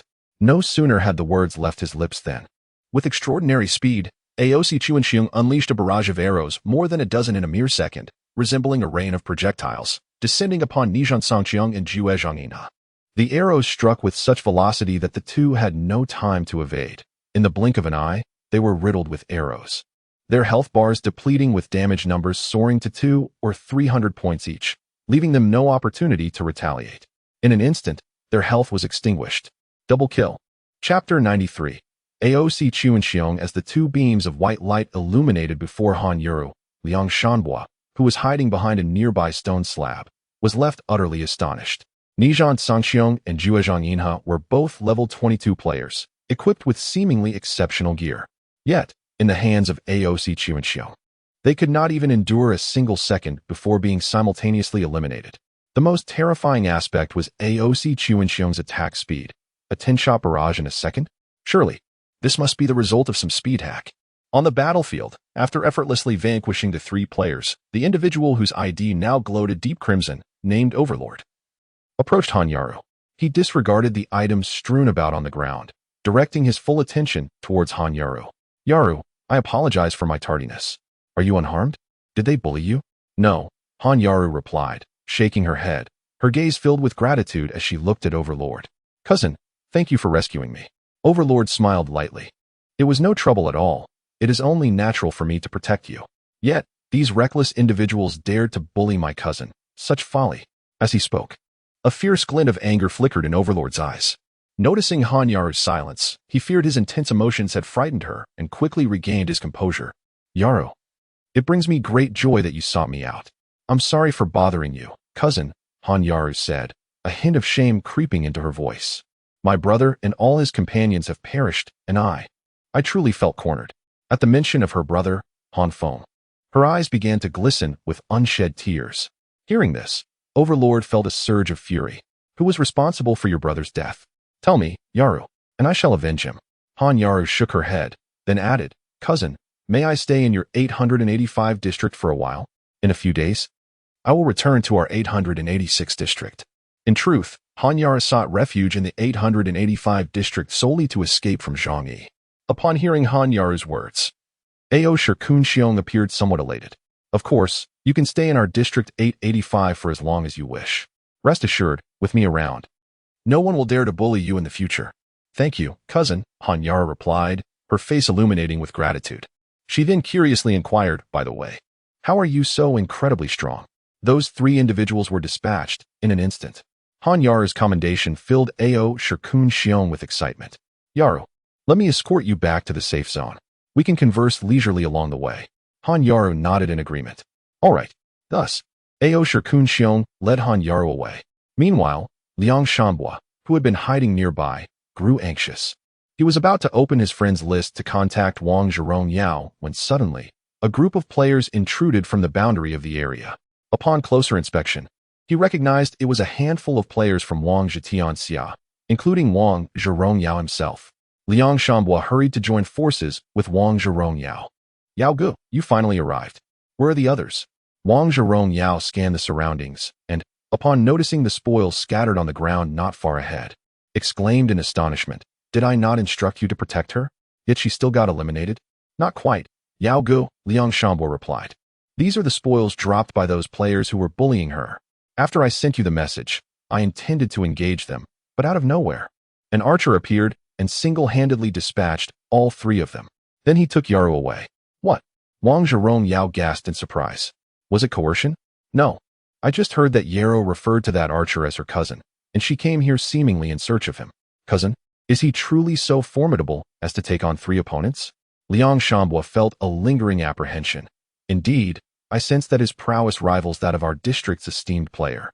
Inua Qingqing, you should have seen his attack speed. It was as if his hands were a blur, and his damage output was astonishingly high, leaving me utterly astounded. The King of Glory showed no concern for this matter. Which direction are they heading? Over there.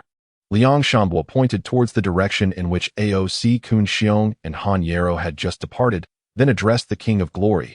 Yao Gu, my task is complete. So, as previously agreed, the 200 gold coins.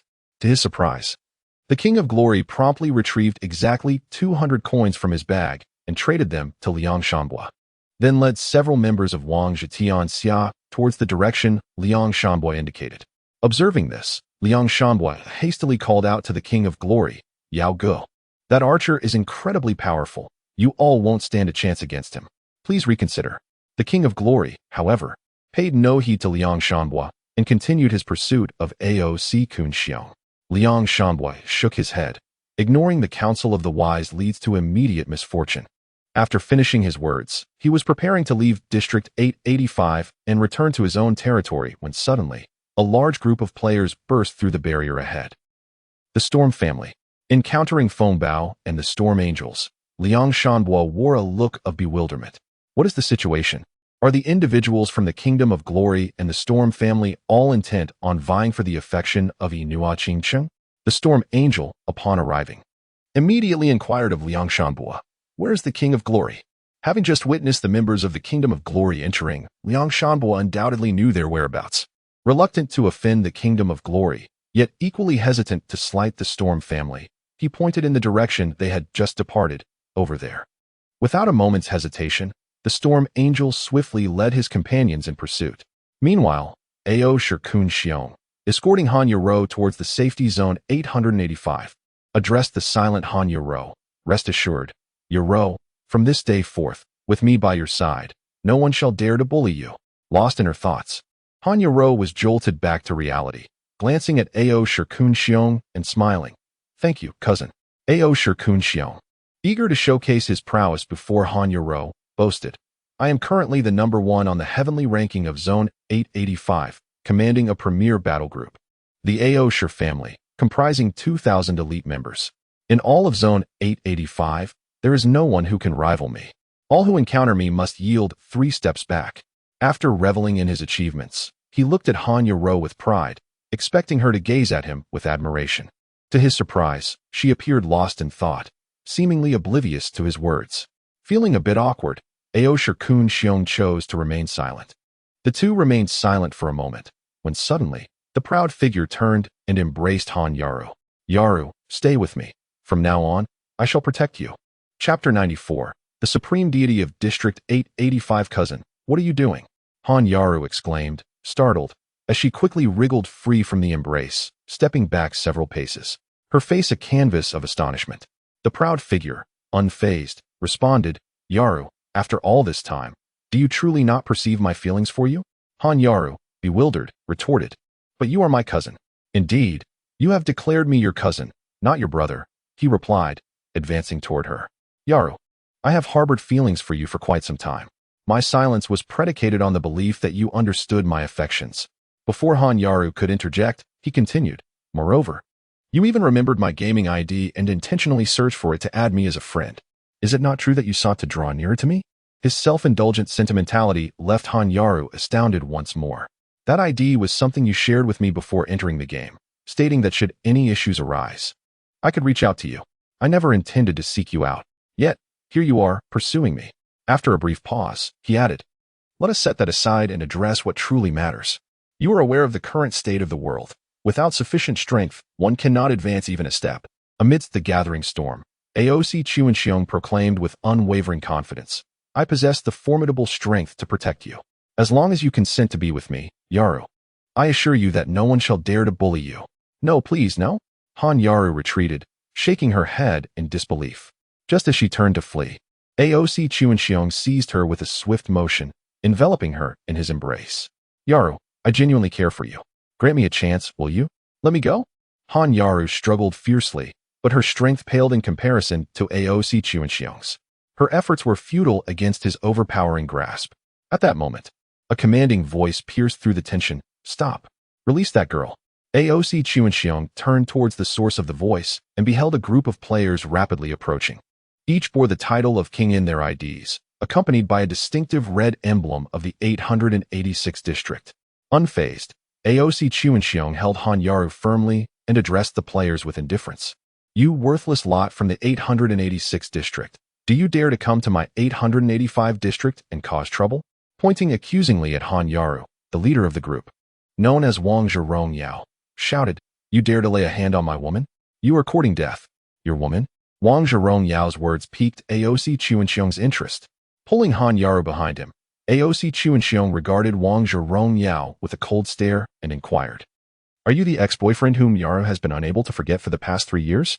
Even Han Yaro found it utterly astonishing that the speaker was none other than the one known as Glory of Kings.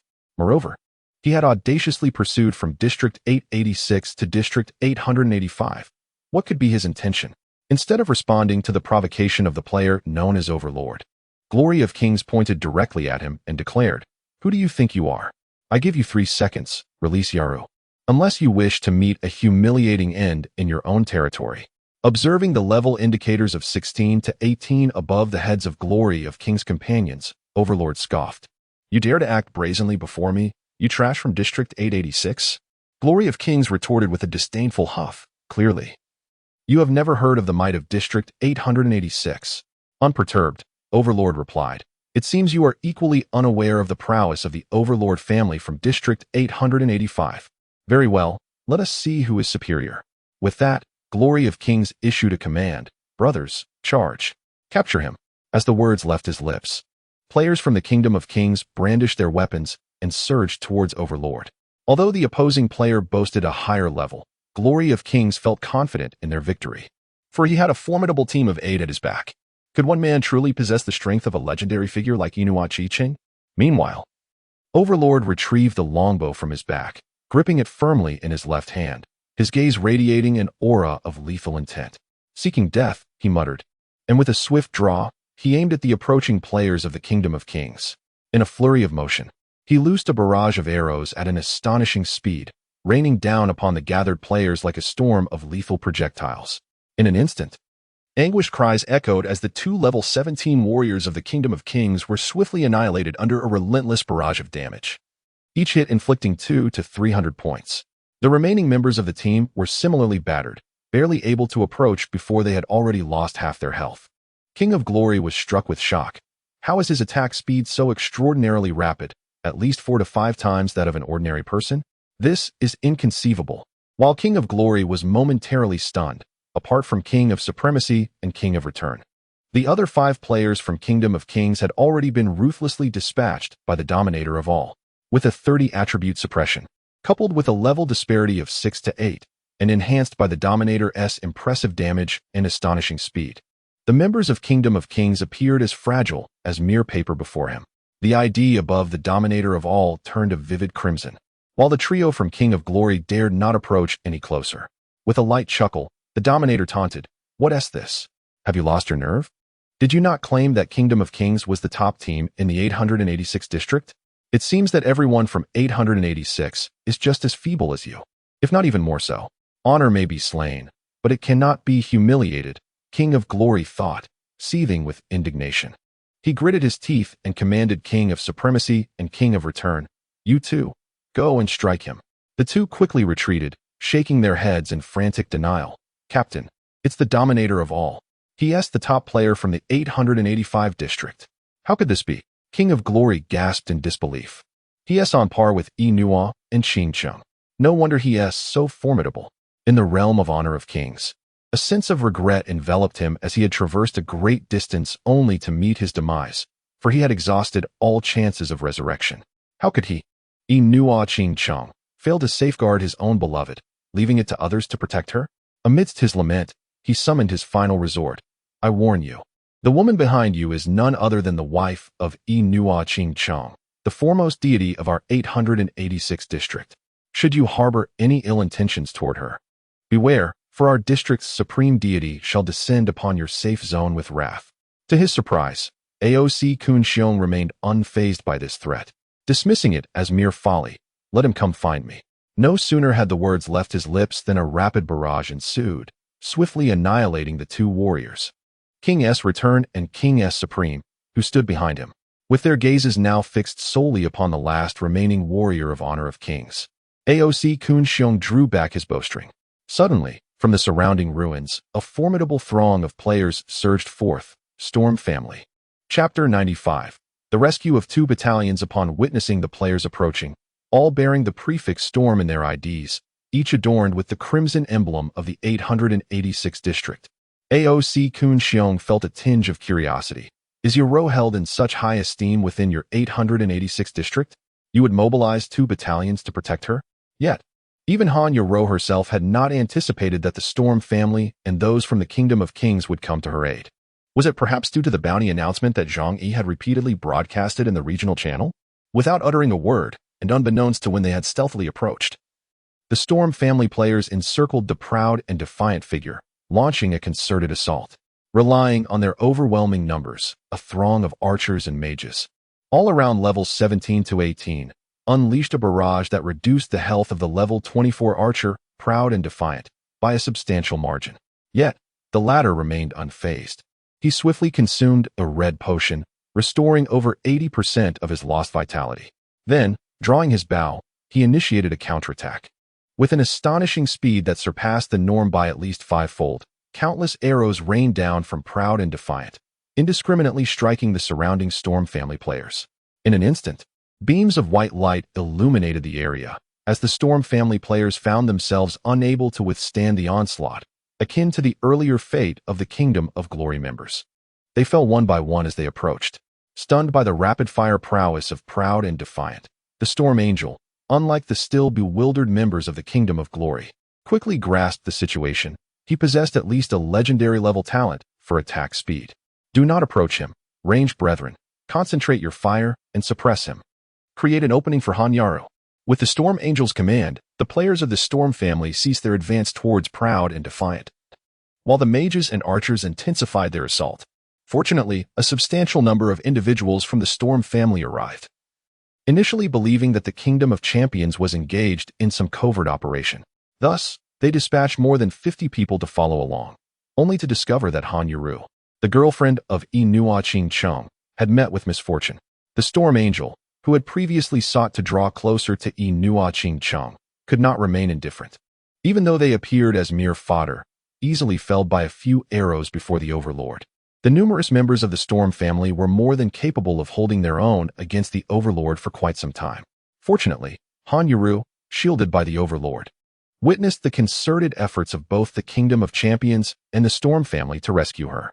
Seizing the opportunity created by the Storm family members to distract the Overlord, she swiftly distanced herself from their presence. The hero, King of Glory, hurried to assist Han Yuru, disregarding everything else as he led her toward the regional barrier. Damn you, King of Glory, trying to steal my thunder. Upon seeing King of Glory fleeing with Han Yuru, the Storm Angel hastily commanded, cease the battle. Withdraw. Pursue King of Glory and do not allow him to abscond with Han Yuru. No sooner had the words left his mouth than the players of the Storm family retreated en masse. Observing the panicked retreat of the Storm family members, the Overlord, with his health bar diminished to half from the recent skirmish with the enemy's mages and archers, clenched his teeth and uttered, Yuru, wait for me. I shall claim you. Meanwhile, King of Glory had just led Han Yuru through the barrier, returning to the realm of Area 886, when a cold arrow suddenly struck him squarely in the backside. What the hell? As Wang Zhirong turned around, he glanced at the Storm Angel, who had breached the barrier to launch an attack against him. Are you out of your mind? What are you doing attacking me at a time like this? Regardless of the time, it does not hinder me from striking you, retorted the Storm Angel, swiftly closing the distance, discarding her bow and arrows, and engaging in a fierce struggle with Wang Zhirong. Han Yaru was saved by me. This credit belongs to the Storm family. You are speaking nonsense. Without the sacrifices made by Wang Zhitianxia, by the time your Storm family arrived, she would have already fallen victim to that arrogant tyrant. Han Yaru is mine. Leave. She is mine. Mine. Mine. You still owe me for the account of the golden bow of the undead. In the midst of their heated exchange, Han Yaru crouched down, sobbing softly. The loss of Zhang Yi's love, Lu Xing's betrayal, Han Feng's demise, and her cousin's abrupt transformation had utterly stripped Han Yaru of the last remnants of hope she clung to in this world. After a long pause, Han Yaru rose to her feet and, after thanking the Storm Angel and Wang Zhirong, wandered despondently towards the direction of Hope Town. The Storm Angel and Wang Zhirong ceased their bickering but dared not disturb Han Yaru in her fragile state, silently escorting her to ensure her safe arrival at Hope Town. Once they saw Han Yaru enter the safety zone, they breathed a sigh of relief.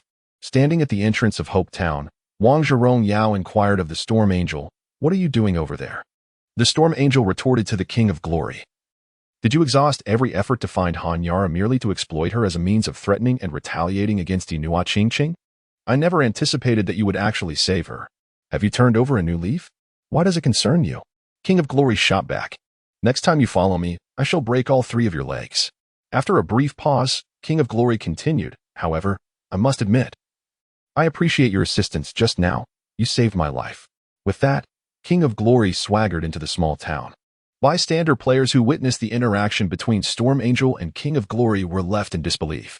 Wasn't the Storm family previously at odds with the Kingdom of Glory? How had they suddenly reconciled? Who could say?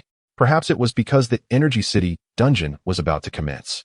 At this moment, everyone in District 886 was united as one. Infighting would serve no purpose. Upon returning to the safe zone, King of Glory regrouped with the resurrected King of Glory. The Supreme King was somewhat perplexed. Captain, why did we save that Han Yaru? Why release her now? Are you truly that dim-witted? King of Glory replied. Using Han Yaru to threaten Inua Qingqing is merely a temporary solution. Even if we were to eliminate Inua Qingqing once more, what would it accomplish? He still possesses a chance for resurrection. In the grand scheme of things, the wisest course is to turn an enemy into a friend. The realization dawned upon the Supreme King and the returning king. Whether he would appreciate their efforts remained uncertain. Should he fail to show gratitude, all their toil would be in vain. His acknowledgement was his own affair.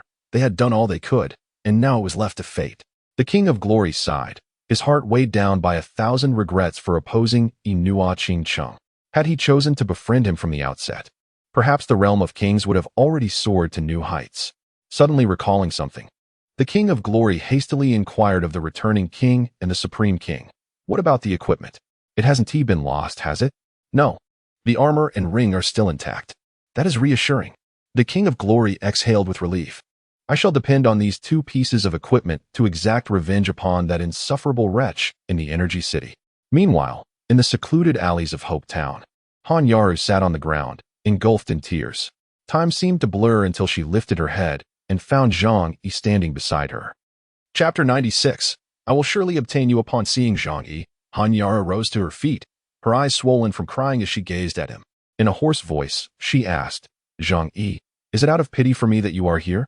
Without addressing her question, Zhang Yi, having hurried back from the city of the undead after hearing from players in the regional chat that Hanyaru had returned to the safe zone, countered her inquiry. Why did you leave without a word this morning, and why have you persistently rejected my friend requests? Is it merely out of sympathy that you think I was with you last night? Zhang Yi inquired. Yet, you should at least grant me the opportunity to respond to your question. After a brief pause, he pressed further. I've heard about your visit to Area 885. What were you doing there? As Hanyaru gazed blankly at Zhang Yi, she was about to explain when her stomach suddenly let out a growl. She bit her lip. Lowering her head like a child who had misbehaved, Zhang Yi let out a resigned sigh. I will take you to eat something first. With that, he led Hanyaru to a bistro in town. Without inquiring about her preferences, he took the initiative to summon an NPC waiter, 2 steaks, 1 medium rare and the other medium well, and 2 glasses of red wine, one of which should be diluted with 1/3 Sprite. Hanyaru's luminous eyes quietly observed Zhang Yi as he placed the order. She was taken aback that he remembered her fondness for medium well steak and that she preferred her red wine with Sprite. However, she refrained from expressing her thoughts, fearing that her feelings might be misplaced and that Zhang Yi, who had finally begun to close the distance between them, would retreat once more. Soon, the waiter brought 2 servings of steak and wine. Both of them ate in silence, heads bowed, without exchanging a word. It was not until they were nearly finished that Zhang Yi finally remarked, next time, do not just leave without a word. Hanyaru, who had been cutting her steak, paused in surprise and nodded in acknowledgement. At that moment, around Zhang Yi, several players dining in the same Western restaurant engaged in conversation that drifted into his ears. Player A, look at our district's chat channel merged with District 885. The one they call the number 1 deity of their 885 district is flooding the screen. Player B, goodness. He actually named names, declaring his desire for Hanyaru. Isn't Hanyaru the girlfriend of Inua Ching-chung? Is this fellow openly challenging Inua Ching-chung? As Zhang Yi listened to their discourse, he savored a piece of steak he had just cut and opened the dual district chat interface. Indeed, he found an individual with the ID, overlooking the multitude, in the midst of a screen-spamming frenzy. Overlooking the multitude, District 885, male. Level 24 Archer. The trash of District 886 cannot protect you. Only by my side will you be safe, Hanyaru. I will certainly claim you. Overlooking the multitude, Kingdom of the World, Storm Family. I have remembered you. Await the slaughter of the Overlord family in Energy City. The provocative messages from Overlooking the Multitude instantly ignited the players of District 886. Dark Horse, District 886, male, level 22 Assassin Ba. You 885 district folks are the real trash. What a bunch of nonsense about the Overlord family. Prepare to be humiliated. Observing the fervent exchanges in the regional channel, Hanyaru hurriedly explained to Zhang Yi, he is my cousin. Zhang Yi remained silent, while the other players in the restaurant began to whisper amongst themselves. The audacious individual, brimming with arrogance, has openly issued a challenge within the district. Such blatant provocation, coupled with the affront to one's beloved, is something that Inua Ching-chung surprisingly tolerates. Indeed, if it were me, even if I could not confront that arrogant figure through the screen, I would at least make my voice heard in the district, rebuffing him with all my might. This passive acquiescence allows him to believe that we genuinely fear him. Hanyaru glanced at Zhang Yi, remaining silent. At that moment, Zhang Yi lifted his gaze, observing the fatigue etched on Hanyaru's face. Overshadowed by fear and unease, he reassured her, saying, with me around, no one can harm you. After stating this, Zhang Yi returned to his steak, while Hanyaru gazed deeply at him, nodding in acknowledgement. After a brief pause, Zhang Yi continued. Once we finish eating, I will escort you to the hotel for some rest. And what about you? Han Yaro inquired. It's late. I too intend to retire for the night. Thus, after their meal, Zhang Yi led Han Yaro to the Hope Hotel, securing 2 5-star rooms. As he escorted her to her door, just as Zhang Yi was about to head to his own room, Han Yaro suddenly called out softly, Zhang Yi. Zhang Yi halted, turning to face her, and said, I apologize. I couldn't restrain myself last night. Han Yaro shook her head, gently biting her lip as she replied, It was my own impulsiveness, Zhang Yi. You should rest early, he interjected. Zhang Yi. Han Yaro called out once more, a hint of trepidation in her voice. Will I be able to see you again tomorrow? Rest early tonight. Tomorrow morning, I will take you to level up, Zhang Yi responded, before entering his room. Standing at the threshold of the door, Han Yaro wore a serene smile upon her fair cheeks before she turned and entered the room. Upon returning indoors, Zhang, having just finished his bath, lay down on the bed. A chime echoed, signaling the arrival of a friend request notification. Ding. Player, Yaro, has accepted your friend request. Shortly thereafter, Han Yaro sent a message, Good night, heart. In the adjacent room, Han Yaro lay on her bed, gazing at the chat interface with Zhang Yi. Restless and unable to sleep. After a considerable time, she finally saw Zhang Yi respond with a simple good, which allowed her to drift into a peaceful slumber. The clock struck midnight, and Zhang Yi had only enjoyed 2 hours of sleep, restoring his fatigue to 70%. He then departed from the inn and headed to the blacksmith's shop to repair his nearly depleted flowing light staff and death god boots. Alone, he returned to the city of the undead. Time was of the essence. Zhang Yi planned to conclude the regional dungeon City of Energy, secure the hidden quest, obtain rare materials, and subsequently conquer the hidden dungeon, Dragon Emperor's Tomb. By that time, he would likely reach level 30, enabling him to advance to the second class in the main city. Completing such a multitude of tasks within a limited time frame was undoubtedly challenging. Thus Zhang Yi needed to exert himself. The tasks in the City of the Undead had refreshed for the day. However, given Zhang Yi's current strength, it would be quite difficult to face off against the level 29 to 30 skeletal sentinels and undead guardians in the 3rd tier of the secondary area. Thus, he opted for a level 6 difficulty task, Undead Exorcism, targeting the level 26 skeletal sentinels and undead guardians in the 1st tier of the 3rd area. Unceasingly immersed in his endeavors until the break of dawn, a radiant beam of sunlight cascaded down as Zhang Yi ascended to level 26. Stretching languidly, he unwittingly opened his friends list, only to discover 12 unread messages from Han Yaro. Chapter 97. Paid Investment, Yaro, 2025-92. 5:32 Good morning, heart. 5:40 Zhang Yi, are you still asleep? I dreamed of you last night, disappointed. 5:41 Sleep a little longer. I 1T disturb you. 6:20 What would you like to eat when you wake up? I'll go buy it for you. 6:21 Never mind. I'll wait until you're up. Otherwise, it'll get cold and 1T be as delicious. 6:30 Zhang Yi, are you still not awake? 6:45 Zhang Yi, where have you gone? I didn't see you when I went to your room. 6:45 Have you decided to abandon me again? Crying. 6:46 Zhang Yi, where are you? Don't leave me all alone. I'm scared. Crying. Gazing at these messages, Zhang Yi paused for a moment, refraining from responding to Han Yaro immediately. Instead, he first submitted his quest to the undead merchant, then shattered a teleportation scroll, returning to Hope Town. As dawn approached, many players, having regained their vigor after a night of rest, formed teams to acquire quests from the NPCs in the town, chatting and laughing as they ventured into the wilds. Today marks the 6th day since the server's launch, coinciding with the 6th day of the apocalypse crisis. Gradually, players have begun to acclimate to this new world. It is noteworthy that, apart from its digitized nature, this realm bears a striking resemblance to reality. Nearly everything that exists in the real world is mirrored here in the world of the apocalypse.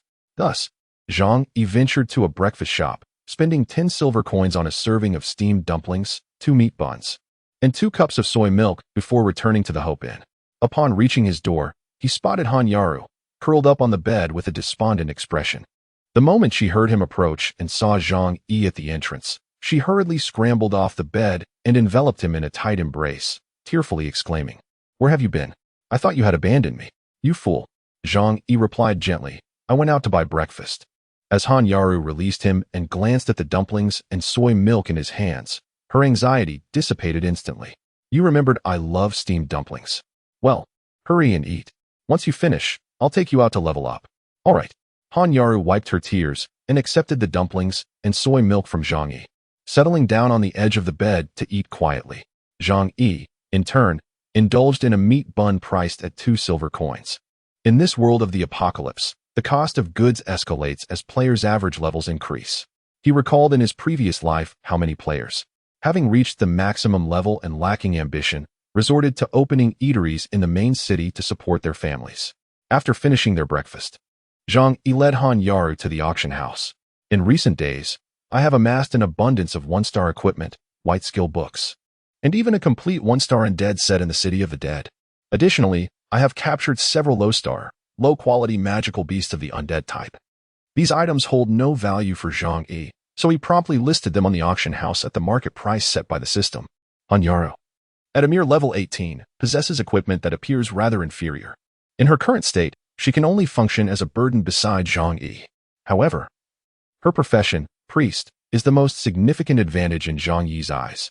With his guidance and enhancement, Han Yaru could transform into a powerful healer capable of assisting Zhang Yi in daily battles.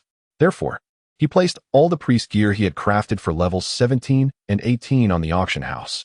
Zhang Yi did not hesitate to spend a total of 30 gold coins to assemble a complete set of level 21-star priest undead set for Han Yaru. Although the difference in levels may seem minor, it has a considerable impact. The quality of the set significantly influences its attributes. A full 1-star priest undead set, consisting of 7 pieces, can increase the wearer's healing output by 30. If it were a complete 2-star set, the healing amount would rise to 50, and a full 3-star set could achieve an astonishing 80. For Zhang Yi, who possesses over 1,200 gold coins in total assets, the expenditure of 30 gold coins is but a trifling sum. Yet, for an ordinary player at this stage, as well as for Han Yaru, it constitutes a substantial amount. Thus, as Zhang Yi selected the priest undead set and prepared to check out with a total of 31. 2 gold coins, Han Yaru hastily intervened, urging him, "Please do not buy me any equipment. I cannot repay you," she murmured. "It's all right, I never said you had to." With that, Zhang Yi emptied his shopping cart, and a complete set of priest gear materialized in his backpack. Han Yaru was taken aback. 30 gold coins. She couldn't amass such an amount in half a month, let alone a week. Yet, Zhang Yi had effortlessly spent it on her. He retrieved the necromancer set from his bag and handed it to Han Yaru. Almost all of his enhancement stones had been synthesized to level 2 or higher, leaving him with very few first-level enhancement stones. Subsequently, Zhang Yi purchased 3,000 first-level enhancement stones at an average price of 3 silver coins each, totaling 90 gold coins. From the auction house, the enhancement of the equipment had to be completed by Han Yaru herself. She could not rely on Zhang Yi's godly enhancements. For a standard enhancement, it was estimated that 400 enhancement stones were required for each piece of equipment. To fully enhance an entire set to level 25, 3,000 enhancement stones were imperative. Following Zhang Yi's clearing of the shopping cart, nearly all enhancement stones in the auction house vanished, causing an uproar among the players. Within the bustling auction house, a 22nd level warrior uncle, fixated on a batch of 100 first-level enhancement stones priced at 2.6 gold coins, exclaimed, "What the hell? Who has such swift fingers?" A young archer, who had just listed 50 first-level enhancement stones, received a notification. "Ding, your first-level enhancement stones x50 have been sold. You have gained 135 gold coins." A group of players, eagerly selecting enhancement stones, gasped, "Who is the benefactor that bought out all the enhancement stones? The entire auction house has been cleared. This is outrageous. How much money has been poured into this?" Zhang Yi's actions left Han Yaru, who had been closely following him, utterly astonished. "Zhang Yi, why on earth did you purchase so many enhancement stones? This must have cost a fortune." "This is for you," Zhang Yi declared, bestowing upon Han Yaru a staggering 3,000 level 1 enhancement stones. "Ding, you have received a gift from player Inua Ching Chung. Level 1 enhancement stones, x 3000. Upon hearing the system's notification, Han Yaru's eyes widened in disbelief as she gazed at Zhang Yi. "If you don't want to be a burden, you must enhance your strength." With those words, Zhang Yi stepped out of the auction house first. "I will take a brief rest to recover my stamina. You should upgrade your equipment."